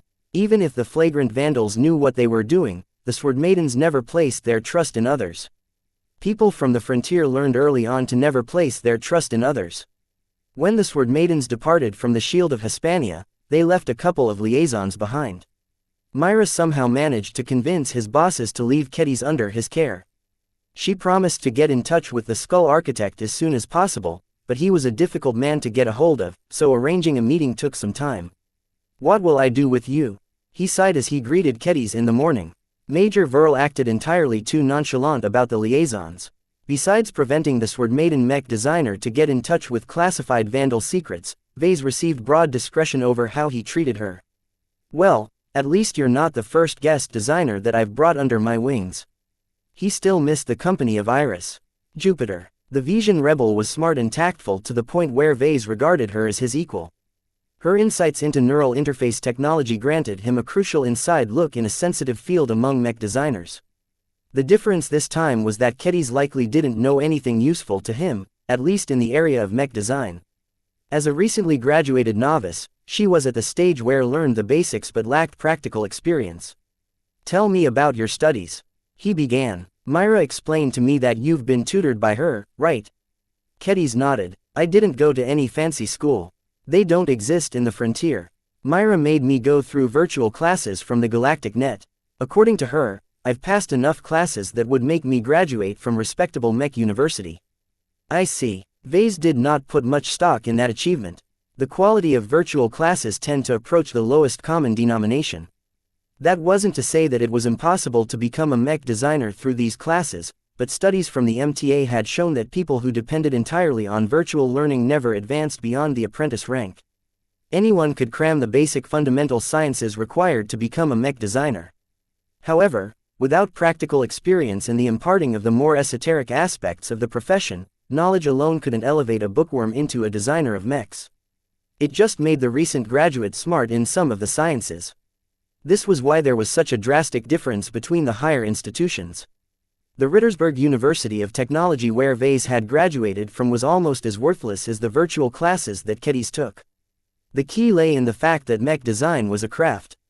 In other words, it involved art as well as science. Many people bandied about this expression without realizing what it actually meant, but this crucial statement expressed the duality of learning how to design a mech. It wasn't enough to memorize a lot of books. This complexity distinguished the good schools from the bad ones. Rittersberg may be the capital of the Bright Republic, but it couldn't hold a candle against the Ansel University of Mech Design on Bentheim when it came to raising successful mech designers. And this was also why many mech designers dreamt of attending the Limar Institution of Technology in the Friday Coalition. Therefore, Vase had good reason to doubt Katiz's qualifications. Still, she might possess a redeeming factor. Enjoying the personal tutelage of a journeyman mech designer was an advantage that many would fight over. Depending on how well Myra had taught the craft to her protege, Vase briefly developed a plan on what to do with Ketiz. First, he needed to take stock of her abilities. I'm sure you know the basic sciences. What I don't know is if you have what it takes to design a mech. I'm not a kid anymore, you know. She barked, brandishing her fists. Vase unconsciously stepped backwards, afraid she would abruptly release her sword from her scabbard.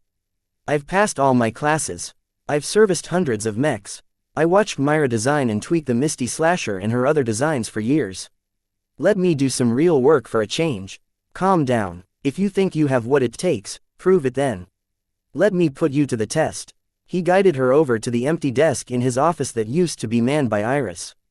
Vase activated the terminal, registered it to Ketiz, and opened up a mech design suite. After a brief moment of thought, he decided to load in an old and familiar mech design. He couldn't expose the detailed design schematics of the core Vandal mechs to a guest, after all. What design is this? It doesn't look like anything the Vandals use. The gaudy and heroic looking Caesar Augustus appeared on the projection. The majesty of the mech stood in stark contrast to the more down-to-earth and practical designs of the Vandals. Naturally, the coating had a lot to do with it as well. The Caesar Augustus gleamed in angelic white while the Vandal mechs all looked as if they reveled in chaos with their black and red color scheme. This is the Caesar Augustus, Alaskan landbound medium hybrid knight. He said. A mech designer like Ketiz should instantly be aware of what this word soup meant. It is one of the first mech designs I've worked with in my career. Even though it's a severely dated mech, it still uses the same modern design principles of today. Like all hybrid mechs, its internals are exceedingly complex. What do you want me to do with this shiny mech? For now, I'd like you to design a cheaper variant of the Caesar Augustus. I'll supply you with the HRF armor system. I want you to utilize it in place of the base model's original compressed armor. You have 1 week to try and do your best to improve upon the attributes of the original design. I'll be able to get a good impression on where you stand after you finish your variant. HMPH. This is a waste of time. You're just trying to fob me off. Look, Ketiz, without knowing what you are capable of, it's irresponsible for me to let you loose on the shop floor. Prove to me that you're capable, and I will skip the kiddie stuff and involve you with real design work. Once he dangled that carrot in front of her face, Ketiz became a little more amenable to the test. She still held little respect for Vase, but he wasn't out for her approval anyway. The horned young woman began to manipulate the projection of the wireframe model of the Caesar Augustus with her fingers. Vase nodded with satisfaction. He wouldn't have to worry about Ketiz for a week. Vase returned to his own work. He hadn't forgotten about his main responsibilities, and he also had to free up some of his free time on his side projects. First, he held a conference call with his deputies and the other high-ranking mech designers. Besides getting apprised of routine matters, the larger concern of preparing the mechs for high-G operations dominated the meeting. It's too difficult to optimize all of our mechs to withstand 5 or 6 Gs without protection.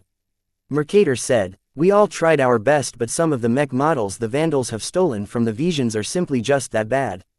Vase was not amused with such an excuse. I'm familiar with every mech model in our stables, and none of them are as ramshackle as you think. It's more likely that sloppy maintenance and deviances from the base model is to blame here. I'm not going to wipe your own buttocks because you're too lazy to do it yourself. He briefly called up the mech models his deputies found problematic and quickly marked out some red flags. The components I've marked out all look like questionable modifications to me. I don't know who came up with them, and I don't care. But right now they act as the first points of failure to these mechs. Instead of trying to preserve this sloppy work, why not revert it so the mechs can actually withstand heavy gravity for more than a few hours? Working away these weak points will strengthen the mechs outside heavy gravity as well, so it should have been done yesterday as far I'm concerned. Modifying mechs depended heavily on the skills and experience of the mech designer in question.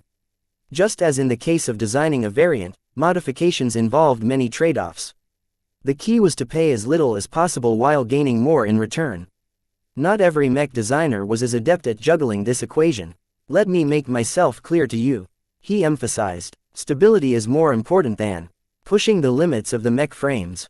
In an extreme G environment, damage from wear and tear is magnified. It's as if you are carrying 5 times your own body weight for days or weeks on end. This isn't possible for humans, and the only way we manage to do so with mechs is because they are mechanical. As mech designers, we have the luxury of changing its properties. However, the changes we make are situational. What works best in standard gravity might instantly collapse in extreme gravity conditions. If something like this happens, it's okay to revert to an older state. Vase felt kind of peeved that he even needed to explain this custom. Some mech designers thought that any improvement in the specs should be enshrined in their own temples. Their improvements to the mechs served as a way to validate their importance to the mech regiment. They didn't have access to any other means of comparing notes to each other, since none of them were allowed to design their own mechs. Unlike these snowflakes, Vase cared little for their inventive solutions. The Vandal mech pilots deserved better. Someone raised his hand. I have a question, Mr. Larkinson. Go ahead. Why are we moving away from the war? The Vision offensive against our borders has almost run out of steam by now. The perfect time to make a counterattack is close. This question again. Vase shook his head. He entertained numerous questions like this all the time. The answer is the same as always. That's need to know, and you definitely don't need to know. Morale had already started to slide among the crew. The doubts didn't linger solely among the mech designers. Every other Vandal grew more skeptical about their mission. For now, there wasn't any way to placate the men. Vase could only hope that the Vandals wouldn't be pushed to the brink of mutiny. That's all for today. Now get to work. Chapter 644. Another day's time passed by as the flagrant sword maidens made their way out of Rienald space. Along the way, they ditched the loot they obtained from the Masters of Combat at a Rienald stopping point. Commander Lydia's connections with the Rienald Republic proved useful here. She enabled the Vandals to cut through the red tape and complete their transactions within a matter of days. The Vandals used up their extra funds to load up additional supplies. Vase prioritized the stockpiling of rare materials, as it would almost be impossible to obtain them in the frontier. The fleet also stockpiled entire tanks of ship-grade fuel, perhaps anticipating that the journey up ahead would be a long one. In between her design assignment, Kedis proved to be a useful source of information on the frontier.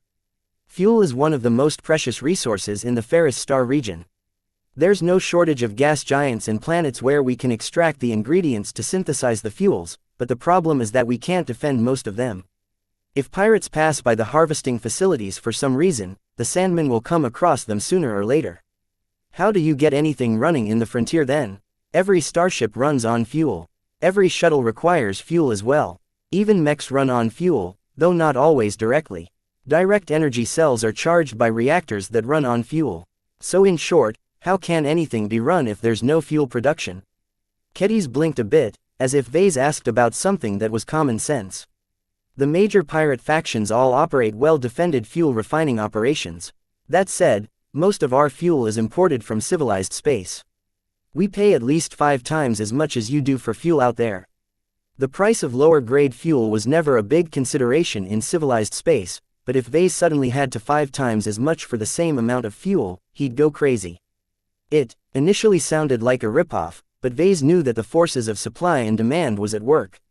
Exporting bulk materials like fuel required massive tanker ships that were awfully slow and easy to attack. Providing a sufficient amount of escorts to keep them safe in the lawless frontier was costly in itself.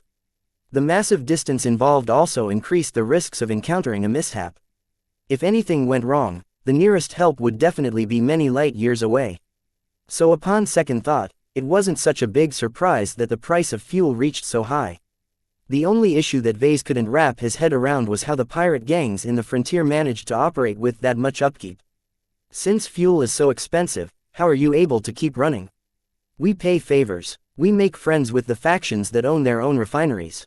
We loot something from the treasure hunters that you civilized folk always pay a lot of money for. There's lots of ways to make money if you don't have to abide by any artificial rules. That was true. The untamed stars largely remained unexploited. Exploration of the Ferris Star region alone had only reached the tip of the iceberg so far. Treasure hunters who managed to hit the motherlode tended to hoard the coordinates of their cash cows. The secrecy surrounding their exploitation of these treasure stars meant they needed decades or centuries to deplete the natural bounty of those prized locations. Once something happened to the treasure hunters, those hidden stars might fall into obscurity again, only to be uncovered again when the next batch of explorers encountered it. In short, opportunity could be found in any corner of the frontier. The problem was that anyone could take away your assets and your gains.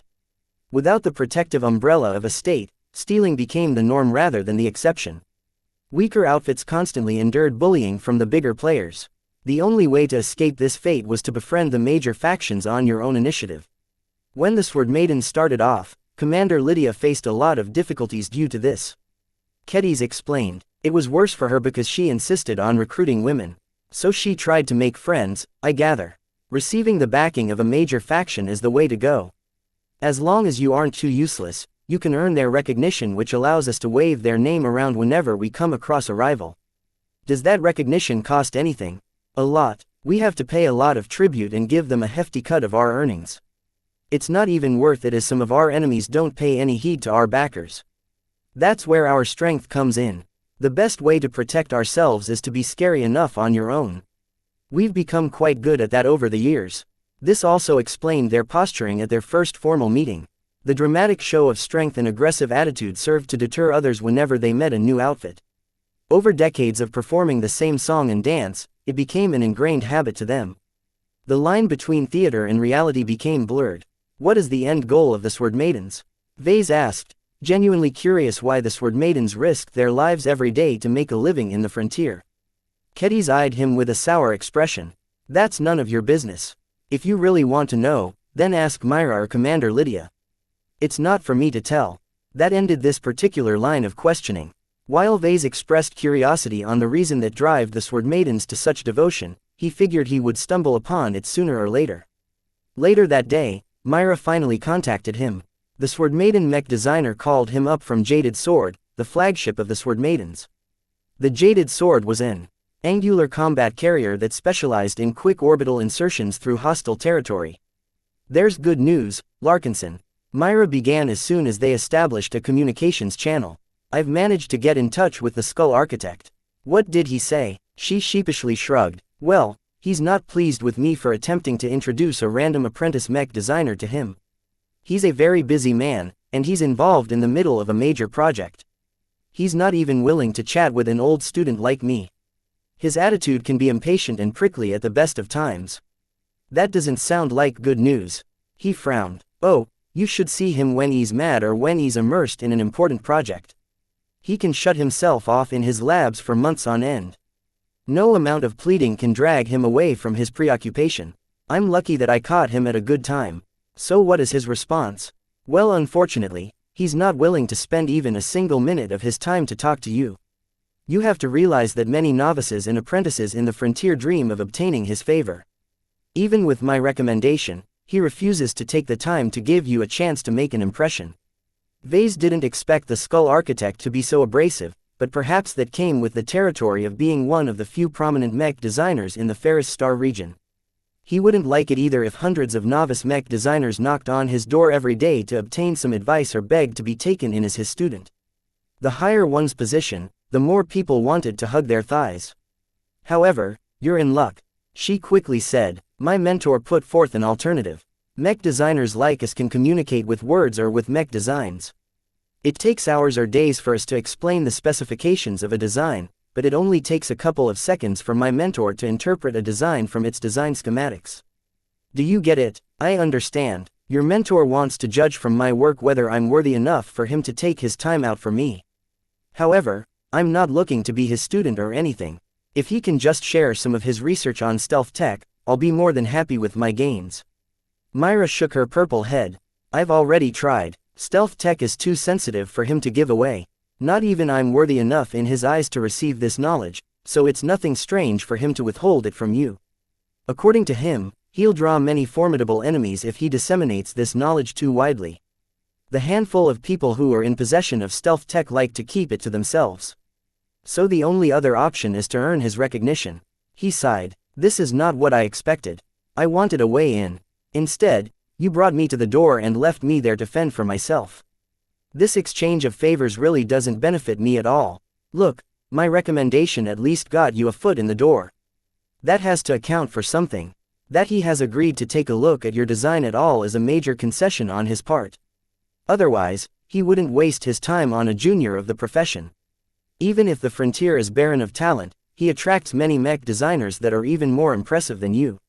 Vase closed his eyes. Very well, I understand what a supposed amazing opportunity this is to prove myself. Let's get on to business then. How does he intend to test me? Myra looked down at her comm and transferred some files to his account. I've just sent you a couple of design schematics. They are some of my mentor's old designs. Let me see. He opened up the files and saw they consisted of various mech types. He quickly identified a major deficiency to the schematics. They're full of holes. They're incomplete. That's going to be your test. Pick a design you're comfortable with and fill in the blanks with the best of your ability. Vase felt as if this entire situation was a little surreal. A few days ago, he served a similar test to Keddy's. Now, the Skull Architect utilized a similar method to scope out his mech design ability. This also highlighted the usefulness of this method. Mech designers truly communicated better to each other through their designs than any flowery words. Am I allowed to modify the parts of the design that are already in place? No, she shook her head. The existing parts of the design is there to serve as your guide and your shackles. Working around the limitations and making use of the possibilities embedded in the designs is the main component of this test. The design choices you make and the design philosophy you impart in your solutions will say much about you. Do you understand? I do. It's quite a convenient way to test a mech designer's ability. Vase actually found this test to be ingenious in its focus.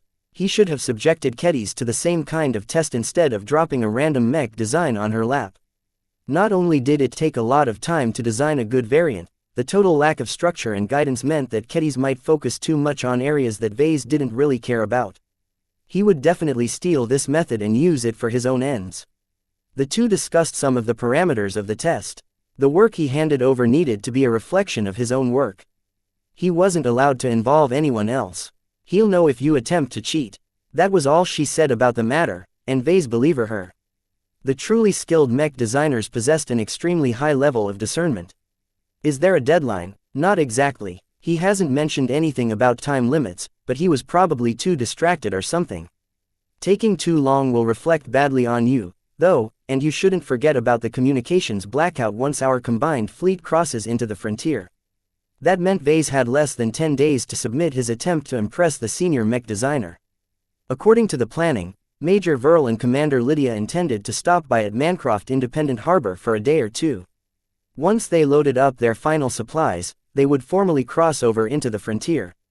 At that point, access to the galactic net became a thing of the past. Chapter 645 Mirror to the Future, a test, huh? After his conversation with Myra, Vase wasted little time. He dove into the design documents and identified 5 different mech designs. All of them appeared to come from the Skull Architect's hand. Compared to the test I've given to Keddy's, this one is a lot harder. Because Vase only needed to fill in the gaps, he didn't have to spend too much time on this test. Yet the missing areas all happened to represent the key structures in the design schematic. Filling them in directly tested his understanding and his style on the functioning of key components such as the engine, the power reactor, the internal architecture and more. Every mech designer formed their own brand of solutions to the problems. Even though the exact parameters of their proposals might vary a little depending on what time they took the test or what their mood was like, in essence any single attempt would serve as a decent snapshot of their ability. The details might vary, but the broad strokes would always be the same. Even if a pair of mech designers attended the exact same classes and studied the same textbooks, their design outcomes definitely differed drastically due to differences in their background, attitude and preferences. A mech designer's imagination isn't limitless. But it's enough to design billions of mechs, if not trillions. To design a mech was to make a choice out of those nearly limitless possibilities. Knowledge expanded the range of possible design outcomes, but it took skill and experience to pick the better ones from a crowd of bad ones.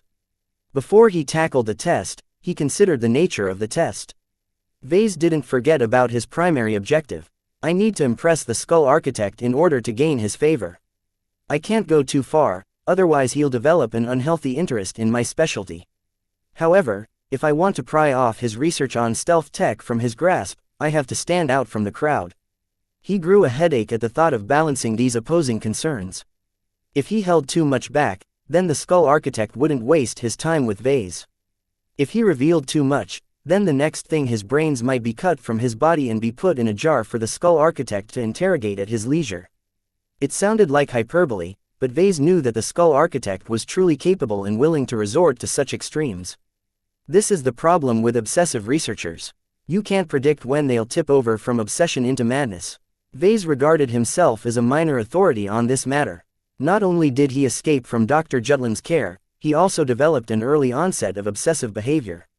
So far, it was harmless to Vase, but it might grow to a serious compulsion in the future. He had a theory that all the mental attribute changes was to blame. In any case, his familiarity with this issue gave him a good insight on the skull architect's perspective. The skull architect cares more about his projects than his relationships with others. He's even impatient to one of his former students. This spoke of a personality that emphasized efficiency and utility. This wasn't unusual among mech designers.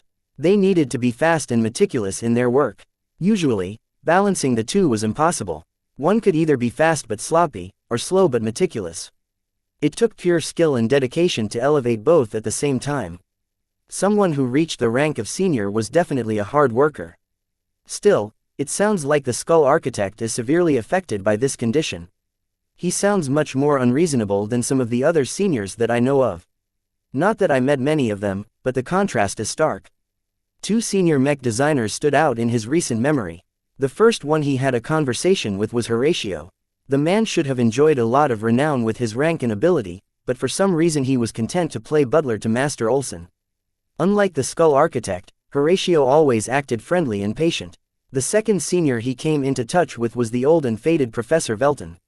As the only senior mech designer of the Flagrant Vandals, she was long past her prime and she had no business of leading the mech designers of an entire mech regiment by herself. Still, she was better than nothing, as hardly any seniors wanted to work with the Vandals. While Professor Velton treated her time as if it was a precious commodity, she wasn't too stingy about spending it. Vase frequently got in touch with her to report on routine matters and to obtain some assistance on how to service certain complicated mechs. Comparing their personalities to the skull architect only accentuated his eccentricities. This was a man who cared a lot about efficiency. If Vase incorporated anything unnecessary, flashy, costly or time-consuming, he would likely fail the test. I've got to be efficient and economical in my design choices. He moved on to the incomplete designs at his disposal.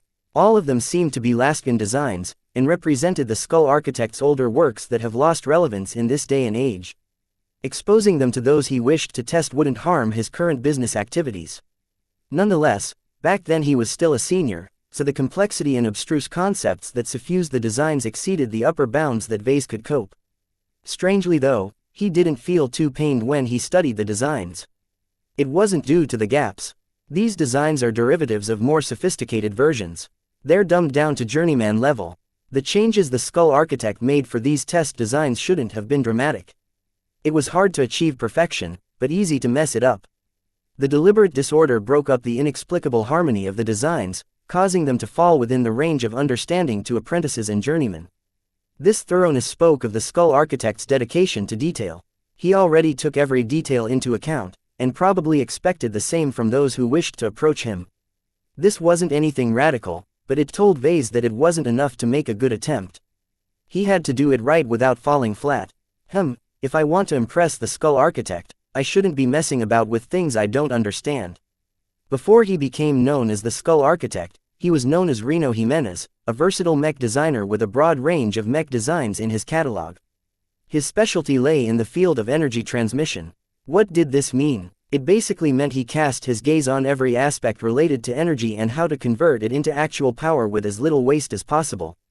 Machines designed by mech designers who specialized in this field lasted longer on the same charge of energy cells and generated less waste heat. This made them exceptionally suitable to design a variety of mechs that interacted heavily with energy and heat. The obvious mech archetypes that fell into this category were laser rifleman mechs and laser cannoneers.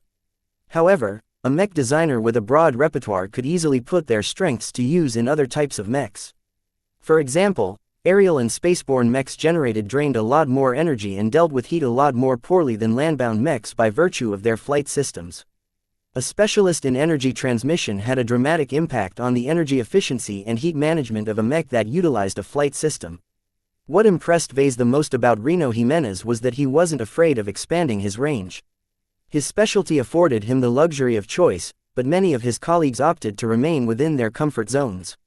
There wasn't anything wrong with sticking to the familiar. The competitive market environment forced mech designers to become really good at one type of mechs. Some barely held on to their core competences while others branched out without suffering any consequences. Mr. Jimenez is one of the latter, it seems. Vase considered his options: a landbound light skirmisher, a landbound heavy cannoneer, an aerial medium night mech, a spaceborne light frontline mech, a spaceborne medium striker mech. This range encompassed a wide variety of mechs without offering too many options. It wasn't a disaster to him if none of the options matched his earlier work. The Skull Architect probably appreciates mech designers that can be flexible in terms of mech types. The man's own mech catalog showed that he embodied this notion. If Vase ruled out his virtual mechs and his competition mechs, then his catalog of designs was woefully small. So far, I've only designed 4 mechs, of which only 2 of them are original designs. Though his recent ride with the Flagrant Vandals exposed him to an extensive amount of mechs, that was completely different as Vase was never involved in their initial design. This was why he ruled out aerial and spaceborne mechs from his consideration. Out of 5 options, Vase was only left with 2. It's a painful choice, but a necessary one. Even if I've studied up and received some tutoring on flight systems, that doesn't mean I'm an authority on this field. Out of the 2 landbound designs remaining, Vase could either pick between a light skirmisher or a heavy cannoneer. The first choice appeared deceptively simple while the latter one inspired dread in its sheer internal complexity. In fact, out of every design that the Skull Architect dumbed down, the heavy cannoneer had practically been butchered into a pale shadow of its former self. It looked kind of sad in its current state. That also meant it was easier to correct. Vase already formulated a dozen possible solutions to fill up the gaps. Still, is it wise for me to touch upon a heavy mech? Heavy mechs formed a different class on their own in the mech industry. On average, they massed at least 4 times as much as a medium mech, and ran through so much energy that they could melt through an entire city district. Such might and devastation exceeded the range which Vase could control. His virtual and real space experience with heavy mechs was practically nil.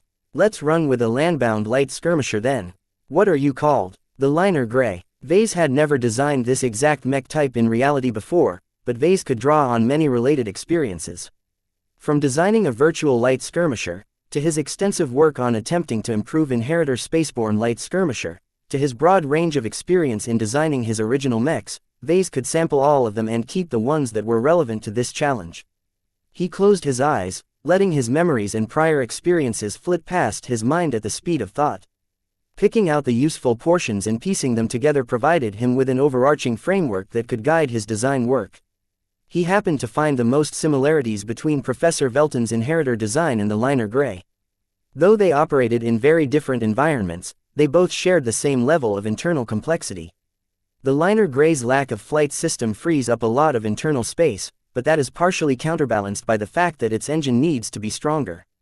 Overall, they aren't much different in that both mechs constantly struggle to squeeze out more performance out of a very limited budget of parts. The higher the performance, the greater the mass and performance.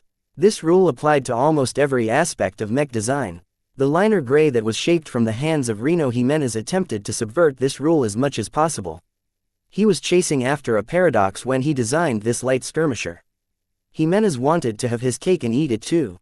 He attempted to create a powerful light skirmisher while keeping cost, weight and power draw to a minimum.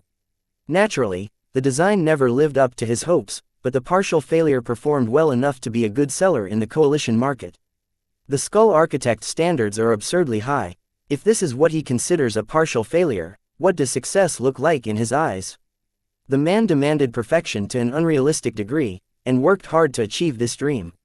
The more Vase became exposed to the Skull Architect's track record, the more he found himself echoing the senior's past development path.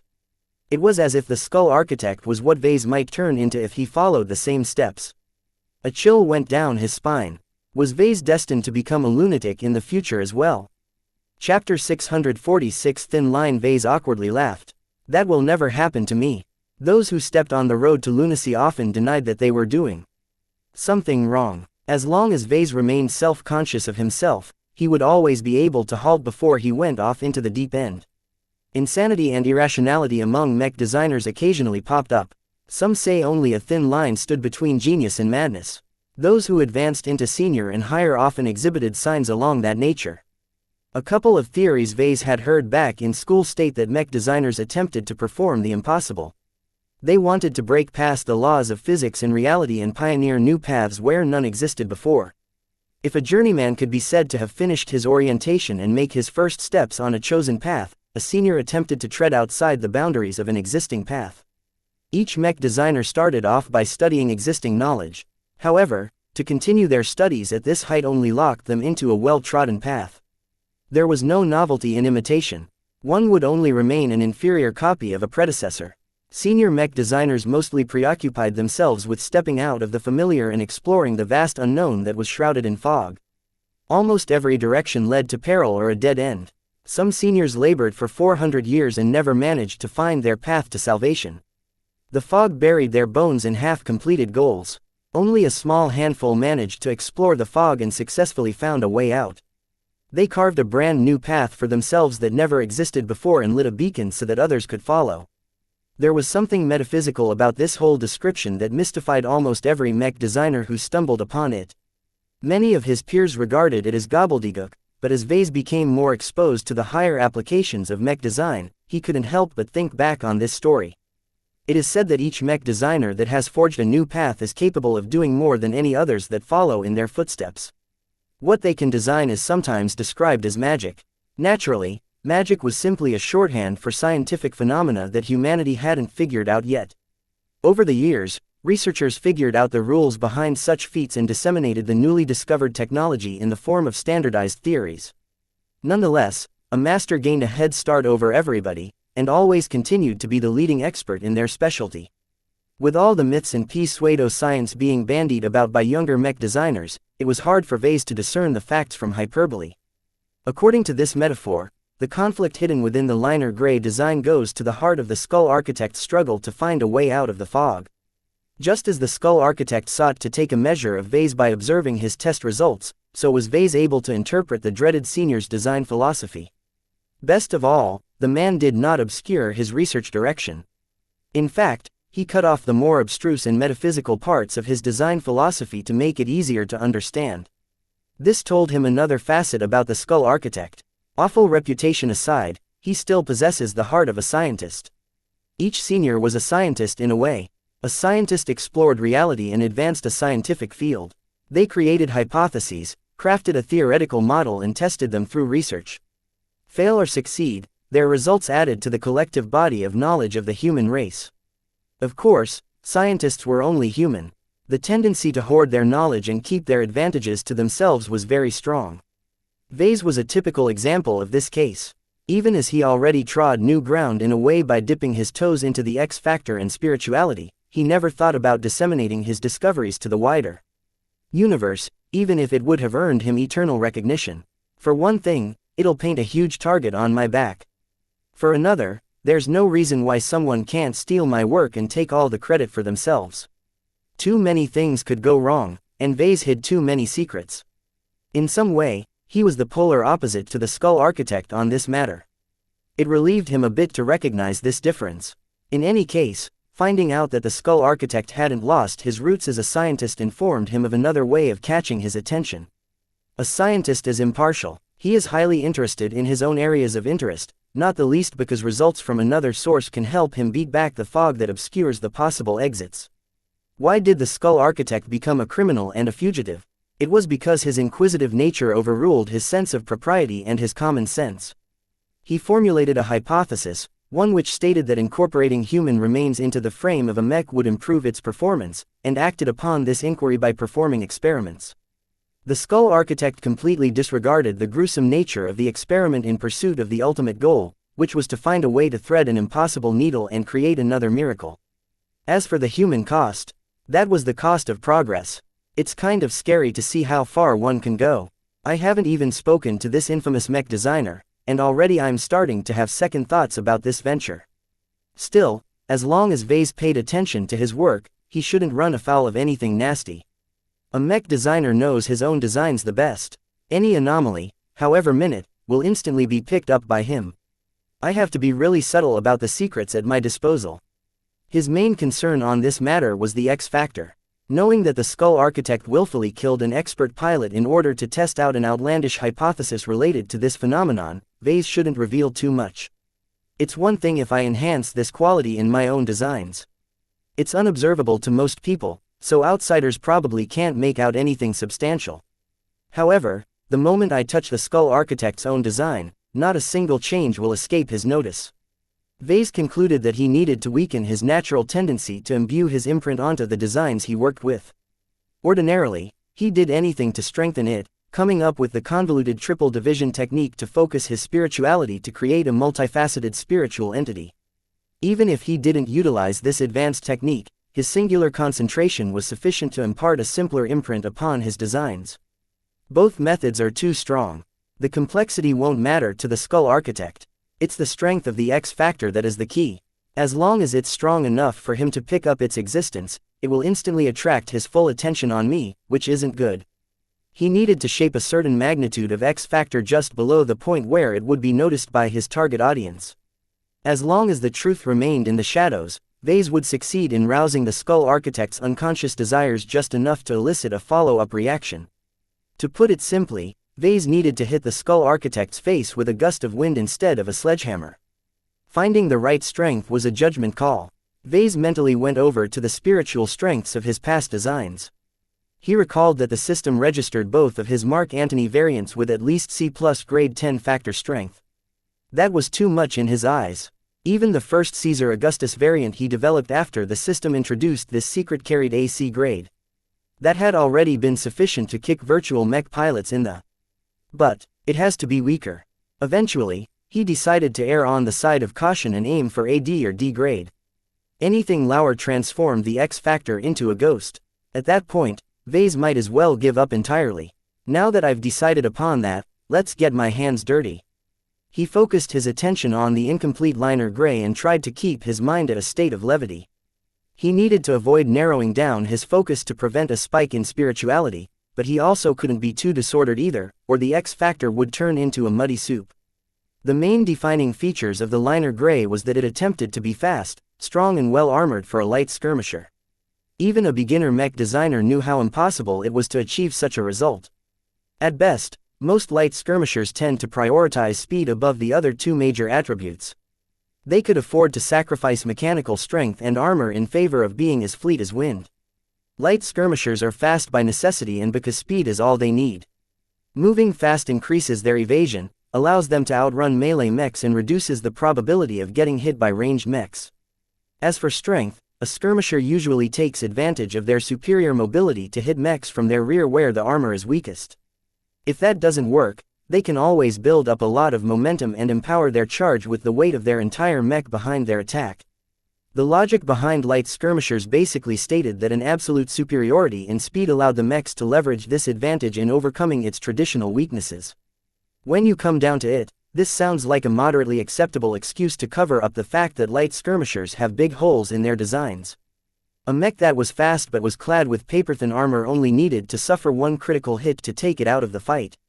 And having to go through all of that trouble to gain the opportunity to land a telling blow onto an opposing mech took too much time and effort. In comparison, a straightforward medium melee mech is better in any way except for mobility. Yet it is this deficiency that is the defining difference between the two mech types. They fulfill different roles and perform completely different on the battlefield. The original vision behind the liner gray unveiled in front of Vase. To put it simply, Reno Jimenez attempted to create a light version of a medium melee mech. The liner gray was supposed to acquire all of the advantages of a medium mech while somehow retaining its overarching superiority in mobility. Vase had one response to that. Arrogant, he read the liner gray's development path. The Skull Architect started off with a basic light skirmisher frame, and started adding in some extra bulk. The added mass slowed the mech down, so the designer compensated by increasing its energy consumption and magnifying the amount of power it could exert. This couldn't go on endlessly. Soon enough, the Skull Architect hit a wall where climbing over it cost a lot more than he gained.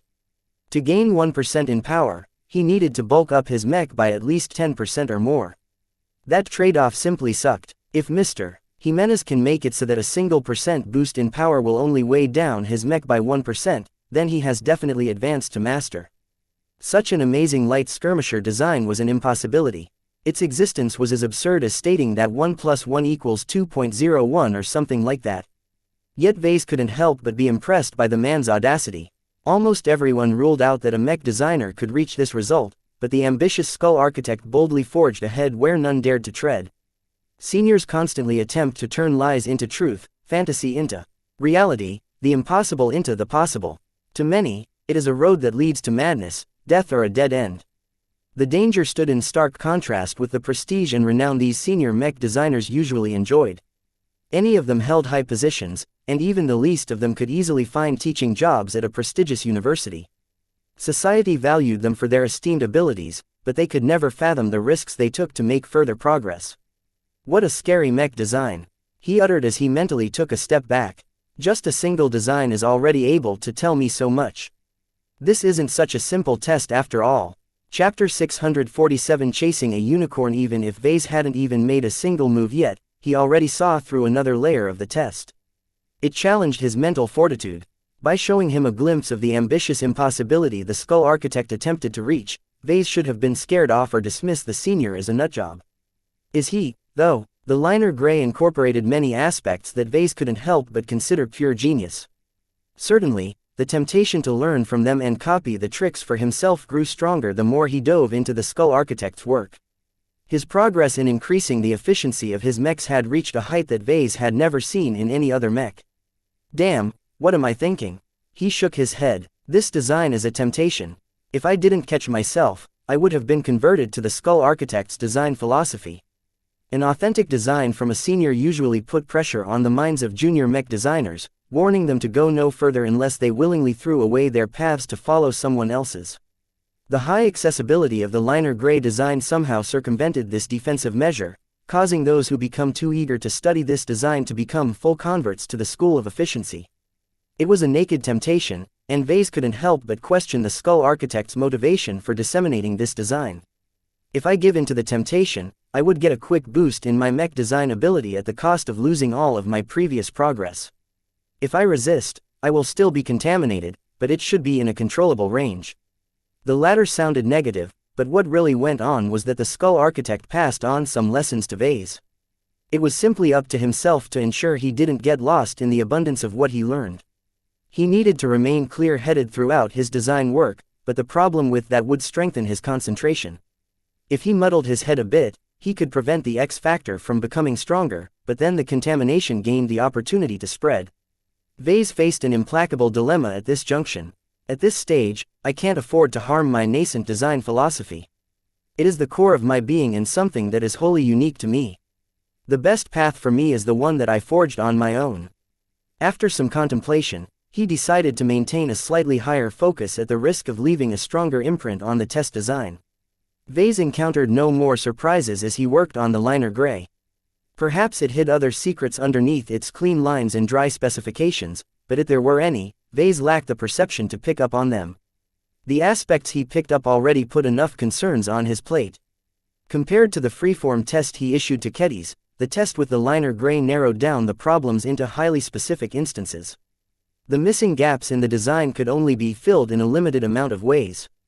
The only materials and component licenses that Vase could draw upon were those included with the design files. One of the issues that initially tripped him up was the fact that the liner gray was a second-class mech design. It utilized a higher standard of materials and technology from third-class mechs which Vase had always worked with in his main designs. To put it simply, Vase worked with pauper designs where cost was the major restraint. Exotics were used sparingly and many mechs he came into touch sold for prices ranging from 3 million bright credits to several 100 million bright credits at most.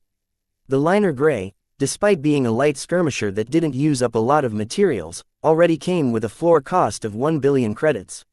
If Vase tried to convince the Vandals to upgrade their landbound light skirmishers with an estimated cost of just 20 million bright credits to a liner gray, they'd punch out his teeth before dumping him out of the airlock.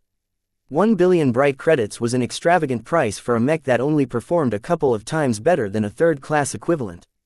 The cost is multiplied by a factor of at least 100, but the performance boost is only multiplied by 5 to 8 times at most. This was a horribly poor exchange rate, but a wealthy state like the Friday Coalition could afford to be extravagant. They possessed vastly more wealth relative to their manpower. Each of their mech pilots got to enjoy luxurious mechs compared to their pauper neighbors. The result of all of this was that Vase needed to adjust to the higher standards. The amount of power and might at his fingertips tempted him to be liberal about their implementations. Vase realized that this was yet another trap. It's a temptation for me to swing all that power around. However, if I do so, my solutions become sloppy and I lose sight of my original standards. Vase had never been wasteful about the resources at his disposal. Making the most out of a limited set of resources had always been a lesson that each mech designer from a third-rate state carved in their hearts. In the face of sudden wealth, the last thing they needed to do was to take it for granted and spend it all without a care in the galaxy. He narrowed his focus yet again, preventing him from getting caught up in the rush of power. Once he got a grip on his mind, he resumed solving the problems of this test.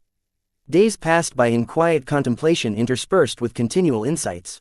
Deconstructing, analyzing and providing solutions to the gaps within the design became a form of catharsis to him. He slowly forgot all of his responsibilities and became entranced at the challenge of solving the puzzles the liner gray presented to him. Vase felt compelled to engage in them like a mouse going after a trail of cheese. The puzzles he solved dealt with problems that seemed trivial but might prove fatal to the design if Vase offered the wrong solutions. Larger problems on the other hand granted him more leeway into solving them, yet he needed to do so in his own way rather than the way the Skull Architect preferred to do so. As the flagrant Sword Maiden fleet almost reached Mancroft Independent Harbor, Vase finally completed his design work after investing 6 entire days into filling up the gaps. The holes in its engines, power reactor, sensors, internal architecture, legs, arms, and many more had all been filled with parts that seamlessly merged into the existing design. When Vase finally took a step back and evaluated the finished design, he rubbed his tired, bloodshot eyes and sighed. Well, that didn't go according to plan. The liner gray compelled him to invest increasingly more attention into solving it. Vase tried many times to restrain himself in order to remain at a healthy distance, but his obsession got the better of him a few times. Rarely did he get to touch, feel and work with such an advanced mech design that unabashedly exposed all of its secrets. This design is like a succubus. It's constantly tempting me into abandoning my own principles. The Skull Architect deserves his infamy. Even if he stopped chopping up mech pilots to advance his research, he still found a way to screw over others. Though whether the victims became worse off or not was still in question. The less talented mech designers with no hope of forging their own paths will benefit from following in the Skull Architect's footsteps. Vase had no such intentions, however. He aimed for the top, and that required him to learn from others without becoming subsumed by their attraction. In order for students to surpass their teacher, they needed to step outside the rails their teachers meticulously constructed for them. Even if staying inside the rails was the path to least resistance, it always led into a solid wall at the end. What a profound design. I've learned so many lessons in these days. Pure satisfaction ran through his tired body and exhausted mind. As he basked in the joy of completing this perilous but fulfilling challenge, he reflected on his results.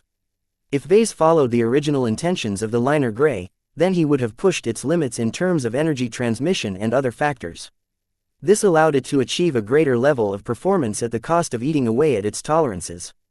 Basically, it turned the liner gray from a dull but stable mech platform into an exciting but inwardly brittle piece. The gains the original design had achieved in adding extra power and armor were partially negated by the awfully tight state of its internal architecture. It also made the mech a lot harder to control. The liner gray gained a boost in performance that went past its stable limits. The mech basically strained against its own frame with every vigorous action it performed. If Vase compared it to the exertions of a human athlete, then he could easily develop muscle sprain, culminating to severe injuries if he kept pushing his body past its limits. A human body was flexible and had the ability to grow in order to cope with the added strain. A mech frame on the other hand was a static, mechanical construction that was essentially static. It wore down and broke when it faced continuous abuse. This is one of the weaknesses of the liner gray. Its performance is high, but its life cycle is too short. It can already be written off after 5 years of intensive battles. That made the liner gray a mech with a poor benefit-to-cost ratio. Customers paid the equivalent of about 1 billion bright credits and lasted 5 years with the mech. For the same amount of money, mech purchasers could instead buy a similarly priced mech that could easily last at least 10 years or more. The only downside to these alternatives was that their performance was slightly inferior to the liner gray. Still, faced with this calculus, the most rational option to most customers was to buy a mech that lasted at least a decade.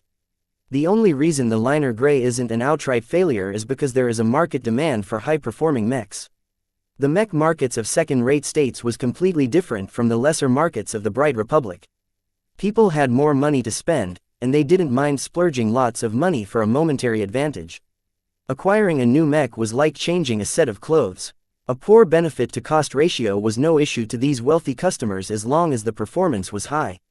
The only problem with the liner gray was that the original configuration increased the difficulty of piloting such a machine.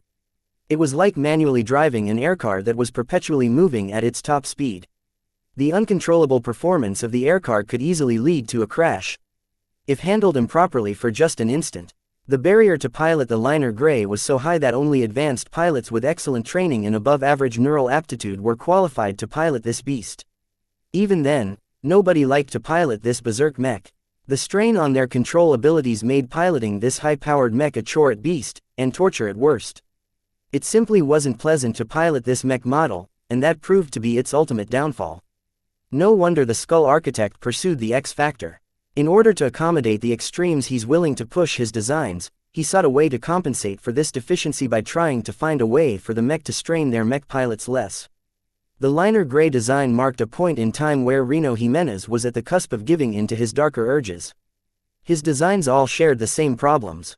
They strained against their limits and were barely controllable by their mech pilots. This problem must have gnawed at the senior mech designer's mind for years. After being tortured by the same issue over and over without a solution in sight, was it any wonder that he grew desperate? Either he could find some way to solve the control issue, or he could abandon the design philosophy he painstakingly built up over many decades. The latter was too painful to contemplate, while the former involved chasing after a unicorn called the X Factor. No wonder he went crazy. Chapter 648 Philosophical Clash. Reno Jimenez developed a style of designing mechs where he attempted to extract the maximum level of performance at the cost of stability, control and longevity. This increased the parameters of his design spec sheet, but customers weren't fooled. They knew his latest designs came with poor value for money. Many of his mechs broke down in 5 years or less. This is the attitude of a scientist and a pioneer. He pursues his own interests over that of the market and his customers. It's not that his designs are bad, but they are outright ignoring the trends of the market. Different from the senior, Vase had always adopted a market-based approach to his design work. Every time he designed a mech, he looked at the actual situation of the market and moved on from there. Essentially, he let his market research dictate the basic parameters of his next design. He rested his finger on his chin. The contrast between their priorities formed an interesting comparison. The Skull Architect already knows from the start what kind of mech he wants to design.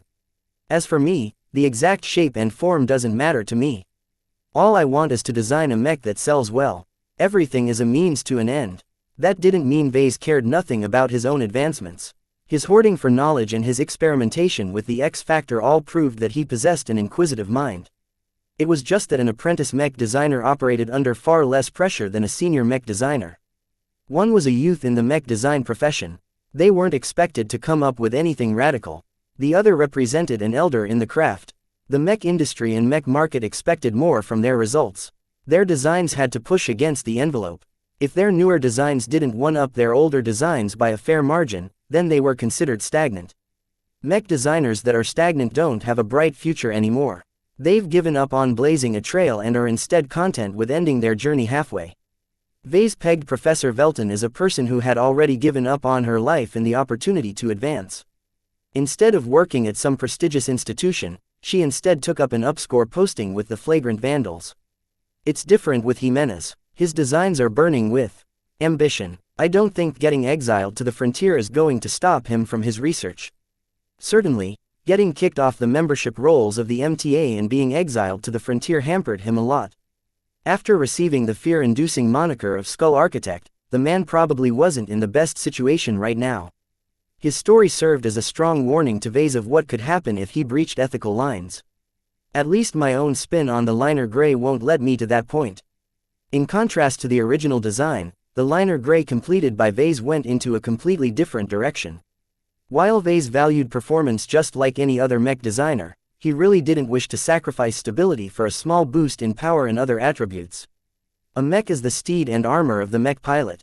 Mech designers like us owe it to the mech pilots to fashion a war machine that can lead them through a battle without any sign of faltering. A mech that is so unstable that it will fall apart at the slightest misstep is a greater enemy to the mech pilot than his opponents on the battlefield. This was his conviction. Certainly, prioritizing stability never led to exciting mechs on their own, but Vase had no doubt he could solve this problem in another way, such as resorting to the X factor or various technological gimmicks. If nothing else, Vase could always lower his price standards in order to provide better value for money to his customers. He did recognize that his approach may not be a daring one, at least when it came to stability. Innovation demanded a daring approach to exploring the unknown. Taking risks came with the job. In that sense, I've disappointed the Skull Architect's expectations. The liner gray design came with an unspoken challenge. It challenged Vase to match its wild extremes, to push its performance to its limits, stability be damned. Doing so would mean that Vase agreed with the Skull Architect's standpoint. That was unacceptable to him. Philosophically, he believed that mechs had to fit the mech pilots, not the other way around. Some mech designers pursued their calling by pushing the limits of the technology and materials at hand to deliver a superior mech. To be fair, most of the innovation and advancement in the field of mech design came from their many contributions. Yet a mech was inexplicably connected with their mech pilots. Mech designers had complete control over the design and construction of a mech, but possessed no influence at all on the mech pilots who actually used them. This lack of control over the latter led to a tendency for mech designers to forget about mech pilots, treating them as an outside variable in the background. A different school of mech designers adopted a very different perspective. Usually by necessity, they needed to design mechs that pilots were comfortable with piloting, otherwise they wouldn't be able to sell any mechs.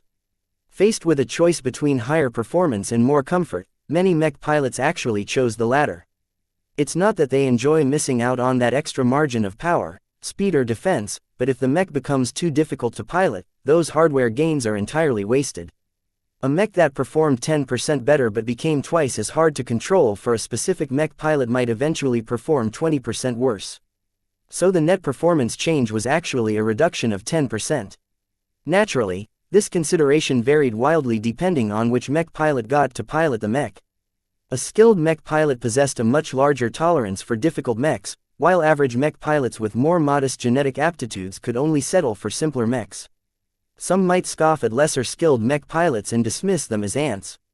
Yet they also happen to comprise the majority active mech pilots, with a much greater number of untalented potentates in reserve. This was a huge market for mechs, one which Vase had guiltily ignored when he grew his mech business, but intended to fix that in the future. Designing elite mechs all the time will unnecessarily narrow my reach. There are only so many elites to market my mechs. Vase didn't have much experience with designing a mass-market mech, but his duties as a head designer for the Flagrant Vandals taught him much. He became intimately familiar with the traits of cheaper mechs, and knew what to look out for when designing these kinds of machines. Out of the 3 internally developed designs, the Hellcat and the Akira mechs catered to the cadre of the Vandals.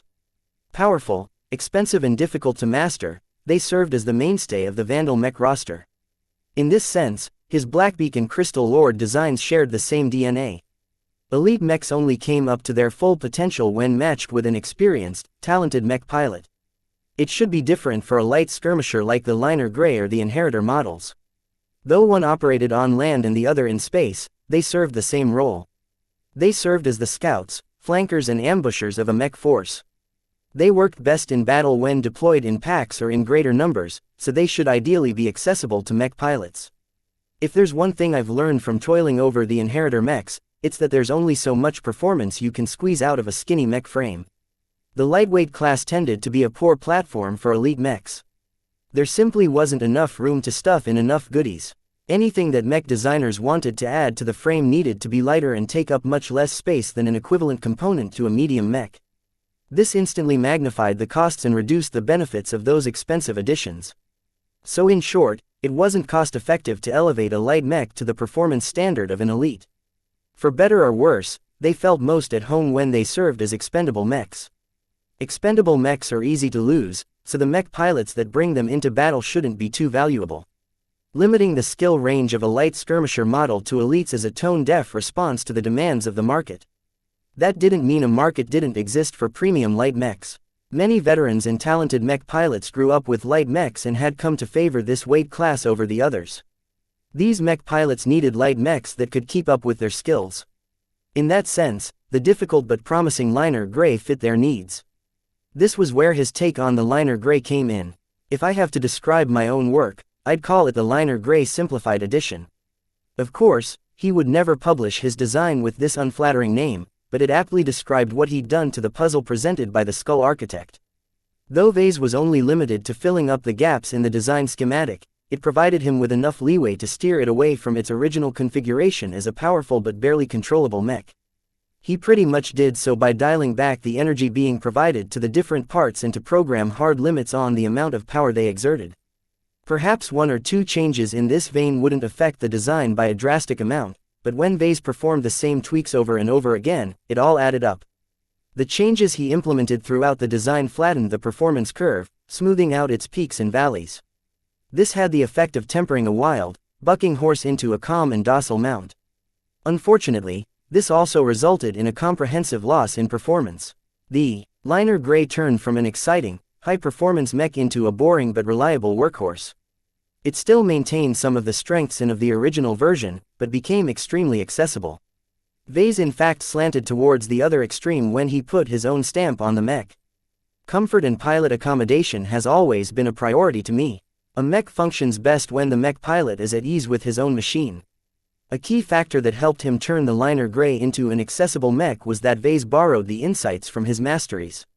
Though the system only threw him into the cockpit of a knight mech and a rifleman mech, Vase easily applied the common lessons learned from those valuable first-hand experiences to the light skirmisher design. From his detailed studies of the Liner Gray design, Vase keenly realized that the Skull Architect lacked the special touch that came with acquiring a mastery. As far as he was aware of, the senior mech designer based all of his design work on second- and third-hand experiences. In some way, that was a huge shame, since the Skull Architect's designs would never mesh completely with his customers. On the other hand, his callous attitude towards the mech pilots that were supposed to depend on his products also led him to his current path of pursuing an extreme in performance through maximizing energy transmission. If the Skull Architect experienced at least a single mastery, he would have felt a lot more empathy to mech pilots. He'd be a different man right now. Vase stayed true to himself when he solved the puzzle in his own way. Now he had to submit his work to the man he sought to earn his approval. Will he be pleased to find out that I've taken the opposite approach? Vase grew nervous all of a sudden. I don't have any other choice. There's no way for me to hide my principles when I design a mech. Just as Vase learned a wealth of information about the Skull Architect from the Liner Gray, so would the senior be able to read through Vase. Chapter 649 Observing Frailty, Larkinson. The exotic purple-skinned and purple-haired visage of Myra appeared on the projection. I've received your submission. I've already passed it on to my mentor's account. It should take some time for him to go over his mail. I understand. Vase nodded. Did you look at my take on the Liner Gray? Myra smiled ruefully at him. I did, and I have to say you are very courageous for sticking up for your principles. I'm sorry that I couldn't warn you that my mentor doesn't have the best intentions in mind when he threw this test at you. Many mech designers who approached him have never been the same after undergoing this test. Vase waved away her concerns. I'm not like the others. You can already see from my work that I haven't lost myself in temptation. I have always been aware that there are some risks involved with approaching a man with such a notorious moniker. I don't bear any grudge for his tricks. If Vase was any weaker or less firm in his will, then he would have been pissed. Since he came out of this ordeal without any damage, he simply laughed the whole matter off. It was pointless to develop any animosity over a mech designer who wielded a vast amount of power in the Ferris Star region. I can't say how my mentor will respond to your design, but I think it speaks in your favor that you stood up for yourself. Too many mech designers who are new to the frontier think the only way to worm themselves into his circle is to act like sycophants. That's never the frontier way. Nothing disgusts my mentor more than a mech designer that bends too easily when it comes to their own work. I see. Is that how you gained his approval? I didn't know anything back then when Lydia led me to my mentor. She shook her head. So I stuck up for myself like always. I was rather stubborn back then, but that has served me well. He would have been disappointed in you if you copied his work without adding anything original. My mentor believes the only mech designers worth their salt are those pursue their own questions over any other obstacle in their way. That sounded swell until Vase realized that this was the same reason why the Skull Architect had been driven to the frontier. Reno Jimenez outright ignored the law and issued orders that led to the deaths of thousands of mech pilots and one irreplaceable expert pilot. Sometimes, bending before a greater authority was a good idea. What was it like to study under him? Did he treat you well? He was always more absorbed in his own research. I think he only took in students because he needed a firmer footing in the Ferris Star region. She replied. That said, he treated us well enough, letting us read through his books and help him with the production of his mechs. He's the smartest mech designer I've ever met, and he seems to know every field related to mech design. How did he guide your development? Well, I made it clear that I'm only interested in designing swordsman mechs, and he accepted that. He assigned an entire catalog of books as reading materials and reviewed the practice designs I came up with. He's not the sort of person who holds your hands. He expected me to work for my gains through my own hard work. Back then, I disappointed him a lot. I wasn't as diligent in my studies and wasted the opportunity to ask for his advice. Was it dangerous to be in proximity to him? Oh, he's dangerous. Make no mistake about that. She immediately stated. He's decent towards his friends but ruthless towards his enemies. I don't think he started off this way, but it's the only kind of language that the people in the frontier understand. In your case, you don't have to be too careful. My mentor doesn't see any threat in a young mech designer like you. From what I saw from your submission, it possesses enough quality to meet his minimum sensibilities. He sounds like a decent teacher. It comes with the job. The Sword Maiden mech designer smiled. While he doesn't have the best reputation, he's very passionate about mech design. His conviction gives him strength. He misses his old life back in the Vermeer group. He likes to collaborate and exchange information with his peers. Ever since he was driven out of civilized space, he doesn't have anyone who he can talk to on an equal level. Every other senior mech designer in the frontier is a rival. It sounded like the mech design industry in the frontier, if Vase could even call it that, was a lot more cutthroat than in civilized space. The market was smaller, infrastructure was poor, but a lot of profit could still be made. The natural tendency for mech designers would be to monopolize the markets from themselves. Without the MTA watching over their heads, they possessed plenty of incentives and none of the deterrents to resort to foul play.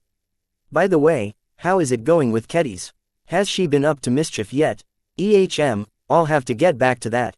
He nervously laughed. I handed over a similar test to Kedis in order to get an impression of her design style. Well, I did promise you to get what you wanted from the Skull Architect.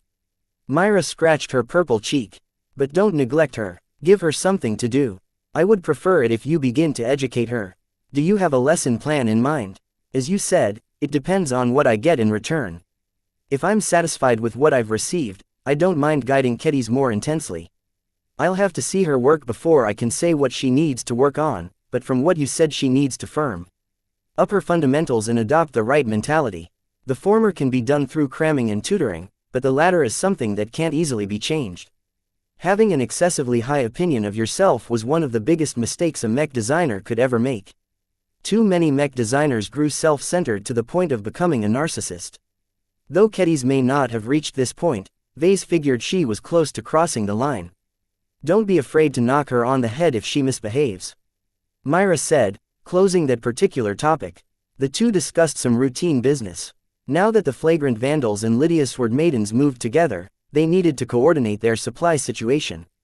One topic that Myra emphasized was the fact that resupplying in the frontier was at least 100 times more difficult. Most star systems in the Ferris Star region are wild and empty. Industry is almost non-existent and trade in the supplies we need can only be done at the few pirate stations that manage to stay aloft. The Ferris Star region was like a desert in that sense.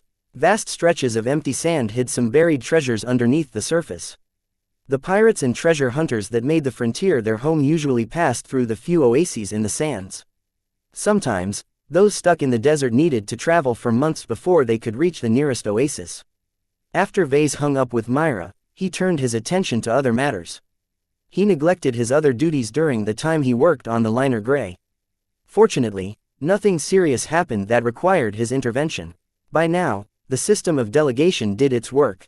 If the lower-ranking mech designers needed any help, they reported to the higher-ranking mech designers. If they couldn't solve the problem, they kicked it up to the deputies. Only if the deputies failed to cope with the problem would Vase step in and save their bacon. It's a good thing that Mercator and Trozen have managed to solve the issues that cropped up. That leaves more time for me, he uttered with satisfaction. Vase fired off a quick set of mails to his deputies and the other mech designers that performed well. There wasn't much substance to the message besides complimenting them for their diligence and reminding them to continue to follow the schedule. He also noticed that a couple of mech designers requested 1-hour tutoring sessions with him. He almost forgot about that, but he was glad people like Vidette recognized the benefit of receiving his instructions. I should clear some hours in my schedule to make time for their sessions. Once he processed his backlog of paperwork, he turned his attention to Kedis. The girl had been quietly working on the assignment he gave out. It should be about time to evaluate her work. All right, Kedis, that's enough. You can stop your design work now. I haven't finished yet, the horned lady squawked. I just need a couple more days to complete my variant. This design you chose is awful to work with. I barely made any progress in the first day. Vase shook his head. I only need a snapshot of what you are already capable of. I can do that just as well with an incomplete design. Completing your variant isn't important. He forcibly transferred the latest version of her variant into his terminal over her protestations. As her boss, he possessed full administrative privileges over her guest account, so he could do anything he wanted with it. Once he opened the design schematics of the rushed variant of the Caesar Augustus, he studied it with a critical eye. Sloppy, he said after a few seconds. Your work is too rushed. That's because you only gave me a week's time. What am I supposed to do in a week? This stupid Caesar Augustus is one of the most complicated designs I've ever worked with. It's such a travesty that I feel like strangling whoever came up with this hybrid knight. Vase ignored her words and continued to dive into her work. Even though he hadn't been fair to her when he only gave her a week to deliver something presentable, the lack of care she showed went behind necessity. As Vase sampled her principles and the nucleus of her design philosophy, he sensed that this lack of diligence went deeper than he thought. Every mech designer needed to be meticulous in their measurements and their judgment. Kedis seemed to pursue what she found the most exciting, which was the Caesar Augustus sword and shield. She focused most of her attention on strengthening her variant's melee capabilities, but completely neglected the wrist-mounted laser cannons and the shoulder-mounted missile launchers. The performance of those two weapon systems practically cratered to the bottom. More than that, she also got some key measurements wrong, leading to several instances of bad fits between the various components. The errors slowly piled up until the variant underperformed by at least 20%, which was a very serious margin for this kind of mech. In summary, Vase caught out two major flaws in Kedis's disposition. First, she only worked seriously when she came into touch with what she loved. Second, her foundational skills was filled with holes. She lacked systematic learning that every novice mech designer should have memorized. He briefly explained his observations to Kedis, who looked understandably displeased at being criticized in such fashion. Excuse me, you little boss. I didn't get the opportunity to grow up in a quiet, safe planet and go to school like everyone else. Look, I'm not trying to knock you down for that, Vase quickly said while holding up his arms in a harmless gesture. I just wanted to get that out there so we can do something about it. Our first priority is to bring you up to the same level of your civilized peers. A good foundation is essential if you want to move up the ranks. Kedis grumbled a bit, but she wasn't an airhead. She knew as well as any other mech designer how far she fell behind. Whether she could sum up the motivation to close the gap was another matter. The girl looked as if she was torturing herself when she attempted to design a variant of the Caesar Augustus. Her displeasure stood in stark contrast to Ves's enjoyment when he puzzled over the Skull Architect's test. Vase believed the key to unlocking the guest designer's potential was to ignite her passion. Chapter 650 Missing Drive. Kedis, do you love to design mechs? Yeah, I do, she answered rather lamely as she flipped her hair over her shoulder. I was always smarter than my fellow sisters. The Sword Maidens rewarded me whenever I performed well on a test. Eventually, Lydia herself called me up to her office and told me that I was smart enough to become an engineer. She gave me the choice of studying to become a ship engineer or a mech designer. You can probably guess what I chose. If you chose to become a ship engineer, we wouldn't be talking to each other right now. Vase said, tell me why you insisted on studying to become a mech designer. It's one of the hardest careers you can pursue. To make it this far, there must be a reason that is driving you forward. Kedis looked reluctant to share her thoughts. However, she eventually relented after being stared at by Vase. Somehow, his unusually sharp gaze evoked a measure of fear from her instincts. We sword maidens fight with our mechs. We depend on them to guard our sisters from attack. We use their strength to force others into surrender in order to rob them of their stuff. Without mechs, we are nothing. I'm afraid of what will happen if Myra isn't there anymore. She tried to raise some other sisters to inherit her work, but they never panned out. Right now, I'm the only one in the Sword Maidens who can back her up. So you entered the profession because you want to help your sisters. That's exactly what I said. They need me to take on this job and be ready if Myra ever croaks or goes missing. A lot can happen in the frontier. One day, nothing is happening. Another day, an entire war gathering of sandmen jumps on our ships. We've experienced so many accidents like this in the frontier that it's a miracle we managed to stay standing. I hope that with my help my sisters will continue to fight under our banner in the future. Though her motivation sounded a little bland to Vase, he sensed the sincerity in her voice. She truly cared for the Sword Maidens and wished to do her part in helping them survive. Yet this reason alone wasn't adequate to drive her to take her work seriously. In his eyes, it could only be a half reason, something to say when you couldn't figure out a better excuse. It's admirable for you to care so much to your fellow sisters. He replied gently, but his tone grew firmer. But if you continue to hold on to this reason alone, you'll eventually lose heart in the craft and remain stuck at the beginner phase. I'm not lazy. I work hard. Each and every day, I hit the books, I experiment with Myra's designs, I doodle up my own designs. There's not a single day that goes by where I'm not doing something about mechs. Vase stood up from his desk and took measured steps. Each step forward added to his momentum and increased his stature in front of Kedis. Though the girl made herself out to be strong and tough, in the end her life experience was too brief. Against his intimidating approach, she instinctively shied backwards. What are you doing? Vase halted within one step of Kedis. Even though she could have unsheathed her giant sword and used that to threaten Vase, somehow the thought never crossed her mind. This was not a contest of arms. It was a contest of wills. And she lost badly. Let me ask you again. Vase spoke and jabbed his finger against her collar. Are you passionate about mech design? A few seconds passed as Kedis looked both angry and defeated. I guess not as much as people expect of me. It's hard work, and boring work at that. Just because I studied better in my youth doesn't mean I'm cut out to be a geek. Just look at me. She brandished her biceps in her muscular figure. I'm a warrior. I'm a sword maiden. Vase audibly sighed in front of him. His breath brushed against her angry face. You are a sword maiden, but you are neither a warrior or a mech designer. What did you say? She whispered. I get it that you're interested in your martial training. But you are taking it way too far. How good are you compared to your sisters? Pretty good, actually. I'm not as good as the best in my age group, but I'm well above average. I train my body every day and I spar with my sisters whenever I can. Okay, let's say that Myra drops dead one day. It's a big tragedy. Now what? The silence stretched on. Kedis realized that she had put herself in a bad spot. It didn't help that Vase loomed inside her personal space and put continual pressure on her psyche. In fact, Vase was resorting to a trick he recently picked up. He was blasting his spirituality in the direction of Kedis. Though he didn't expect his trick to be very effective due to a lack of understanding in this area, he figured it could at least add to his stature.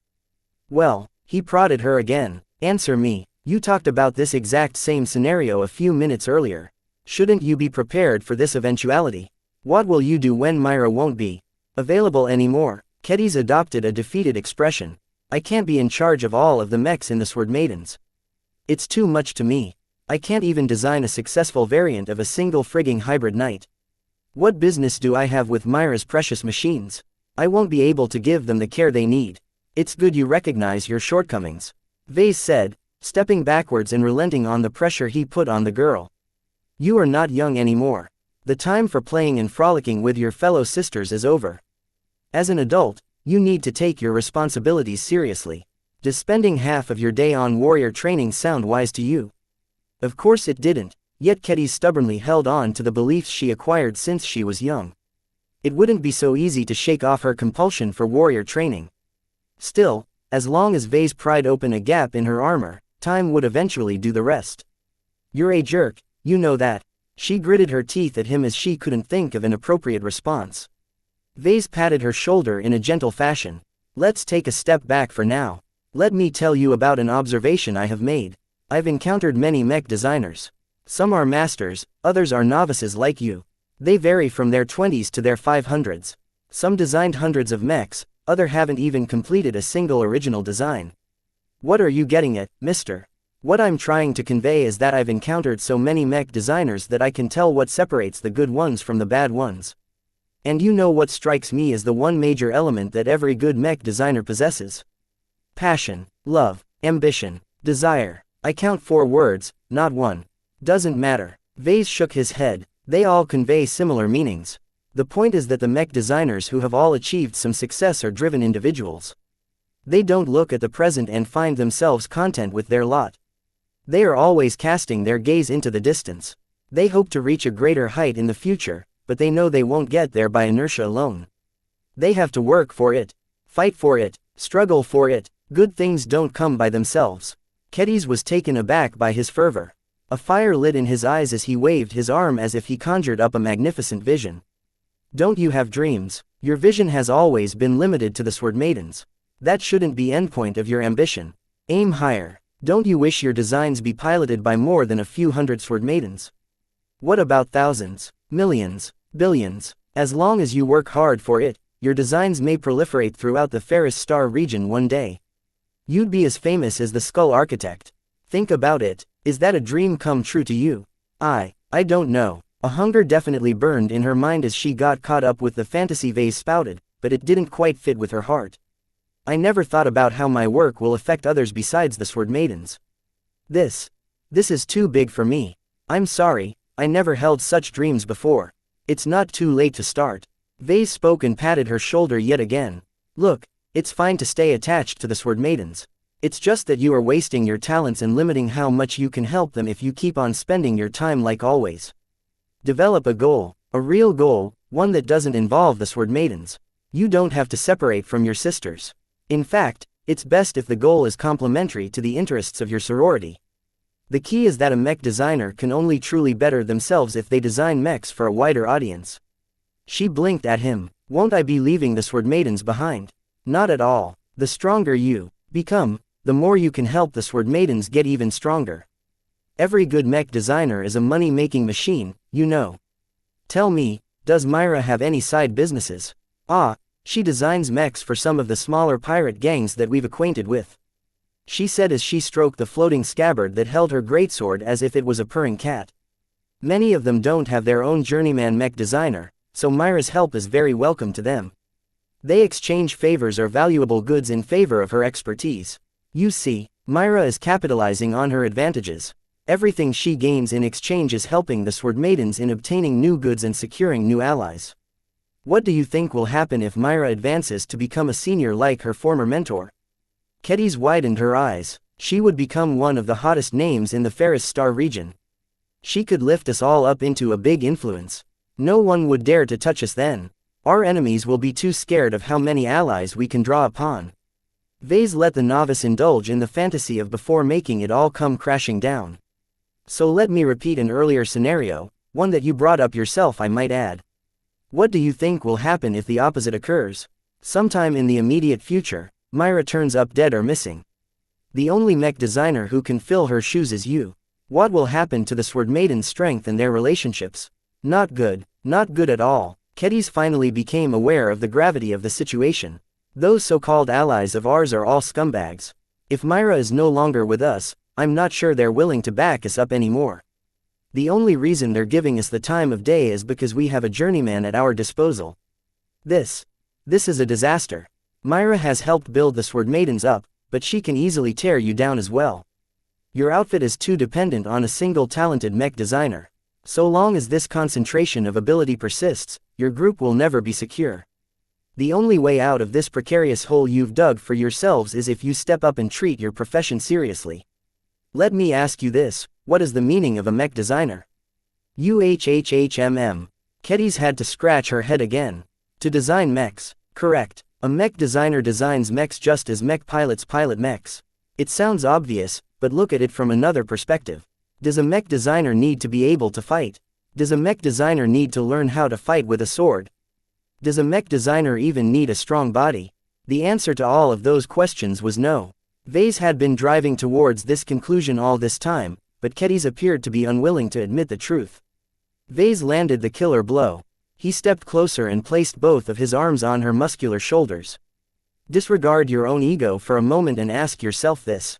Will the Sword Maidens benefit more from having an extra warrior or an extra journeyman mech designer?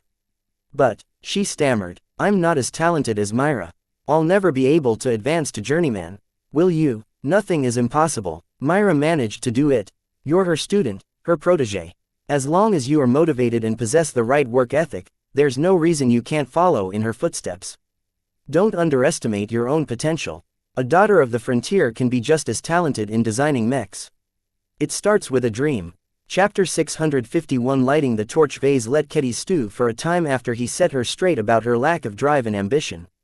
How could a mech designer ever achieve greater heights if their fires weren't lit? A passionless mech designer was as useful as a bot and possessed the imagination of a rock. Vase encountered many of these zombie-like mech designers from the lower ranks of the profession. These men and women had become jaded to their careers and had given up their hopes. They barely made ends meet and worked dead-end jobs as mech repairers or mech appraisers. A mech designer that exclusively dealt with other people's mech designs couldn't be called a mech designer anymore. The core tenet of their shared profession centered around designing mechs. Once they stopped designing mechs, they cut themselves off from any hopes of advancing. And that's fine. Not everyone is cut out to be a mech designer. Too many people wanted to be mech pilots first and mech designers second. They couldn't help it was the age of mechs. Genes put a hard limit on the former profession, but the second one came with no such restrictions. Anyone with a degree in mech design or equivalent could call themselves a mech designer. There are way too many mech designers. If you count them all up, they are enough to meet humanity's market demand at least 1 million times over. What did that mean? It meant if the total number of mech designers in the galaxy was 1 million times left, enough survivors would be left to meet the current market demand. A lot of mech designers simply gave up on their primary careers and shifted over to become a cog in the vast machine that represented the mech industry. Plenty of functions required in-depth knowledge of mechs. Coupled with a decent education and a good technical background, they wouldn't be lacking for jobs. Still, whoever thought it was a good idea to open the floodgates? Schools are accepting way too many students who want to pursue a career in mech design. Vase had already formulated some guesses why every school was so liberal about teaching mech design. It's like playing the lottery. Most mech designers are garbage, but if you keep churning out enough of them, eventually you'll find a gem in the rough. The MTA is looking for something, and it hasn't found it yet after so much time. The root to this policy lay with the Mech Trade Association. The MTA pushed hard to popularize mechs for reasons unknown to pretty much everyone. The age of mechs did not come about naturally.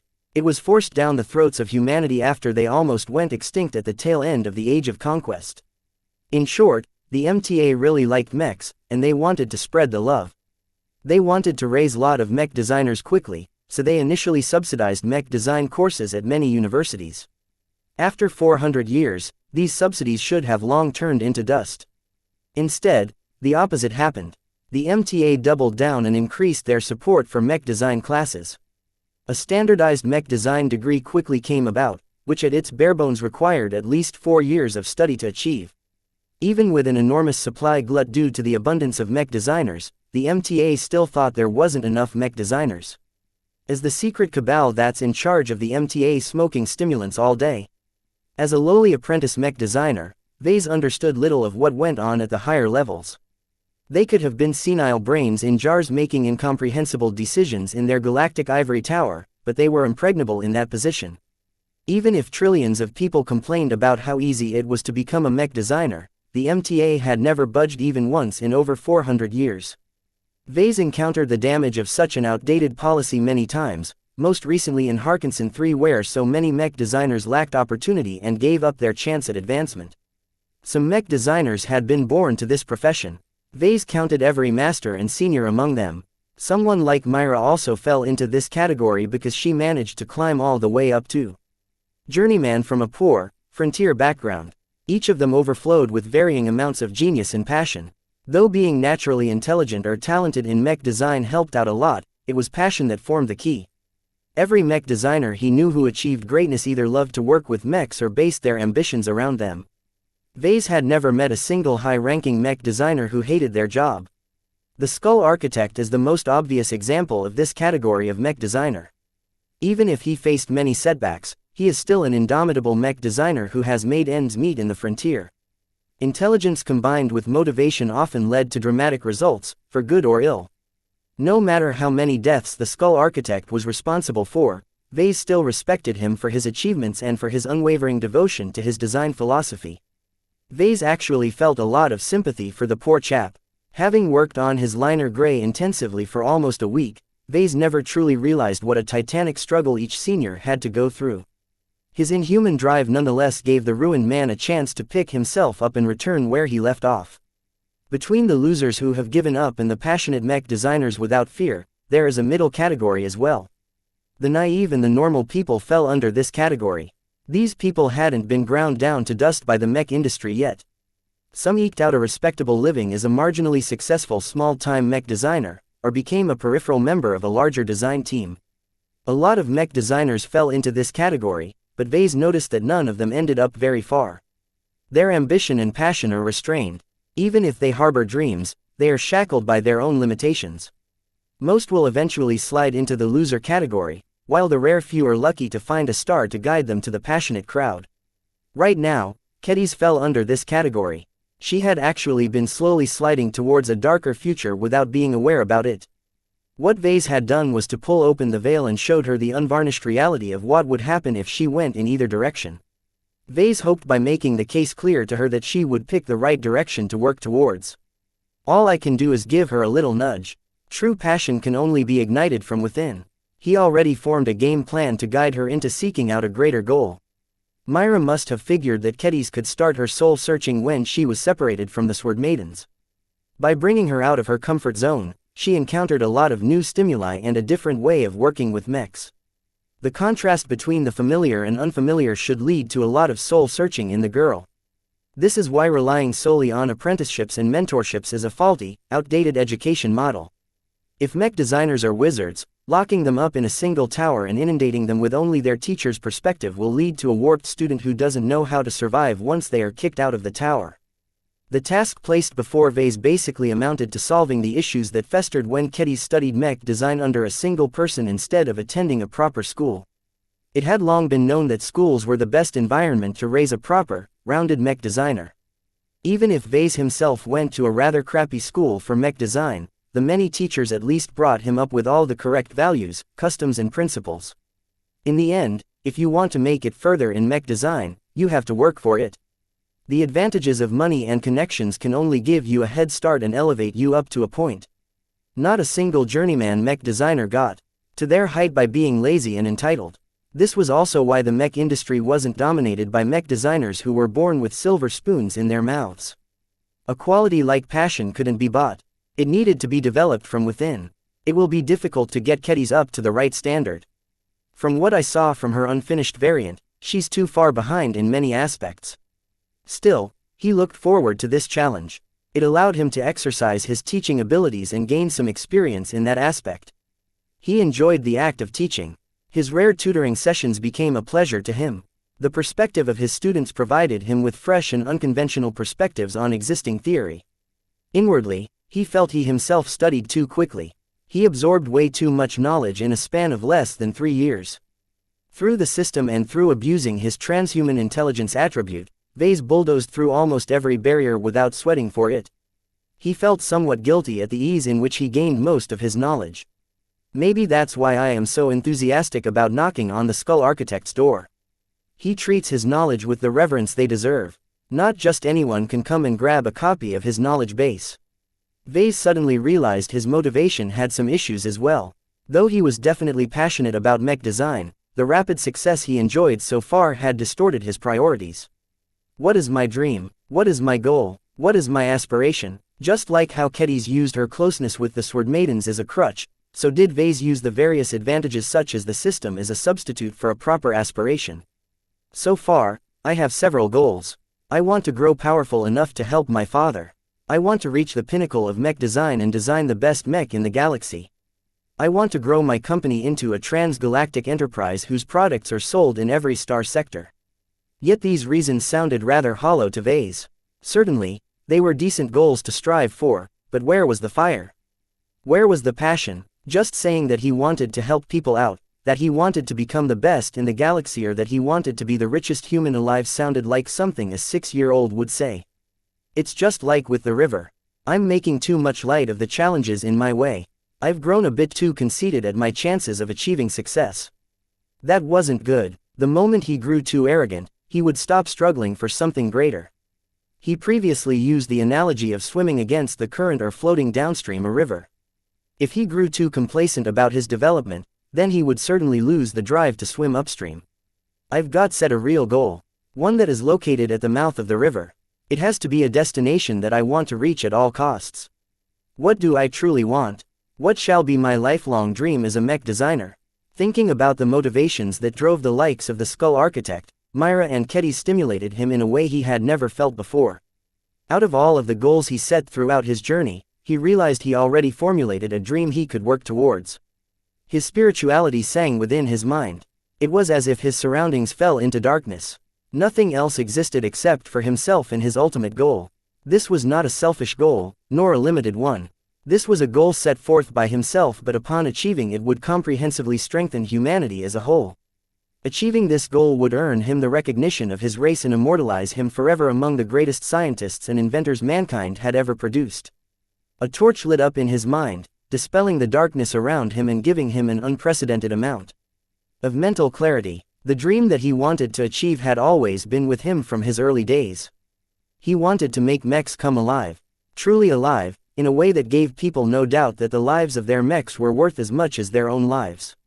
Now this is a goal that is worthy for me to pursue.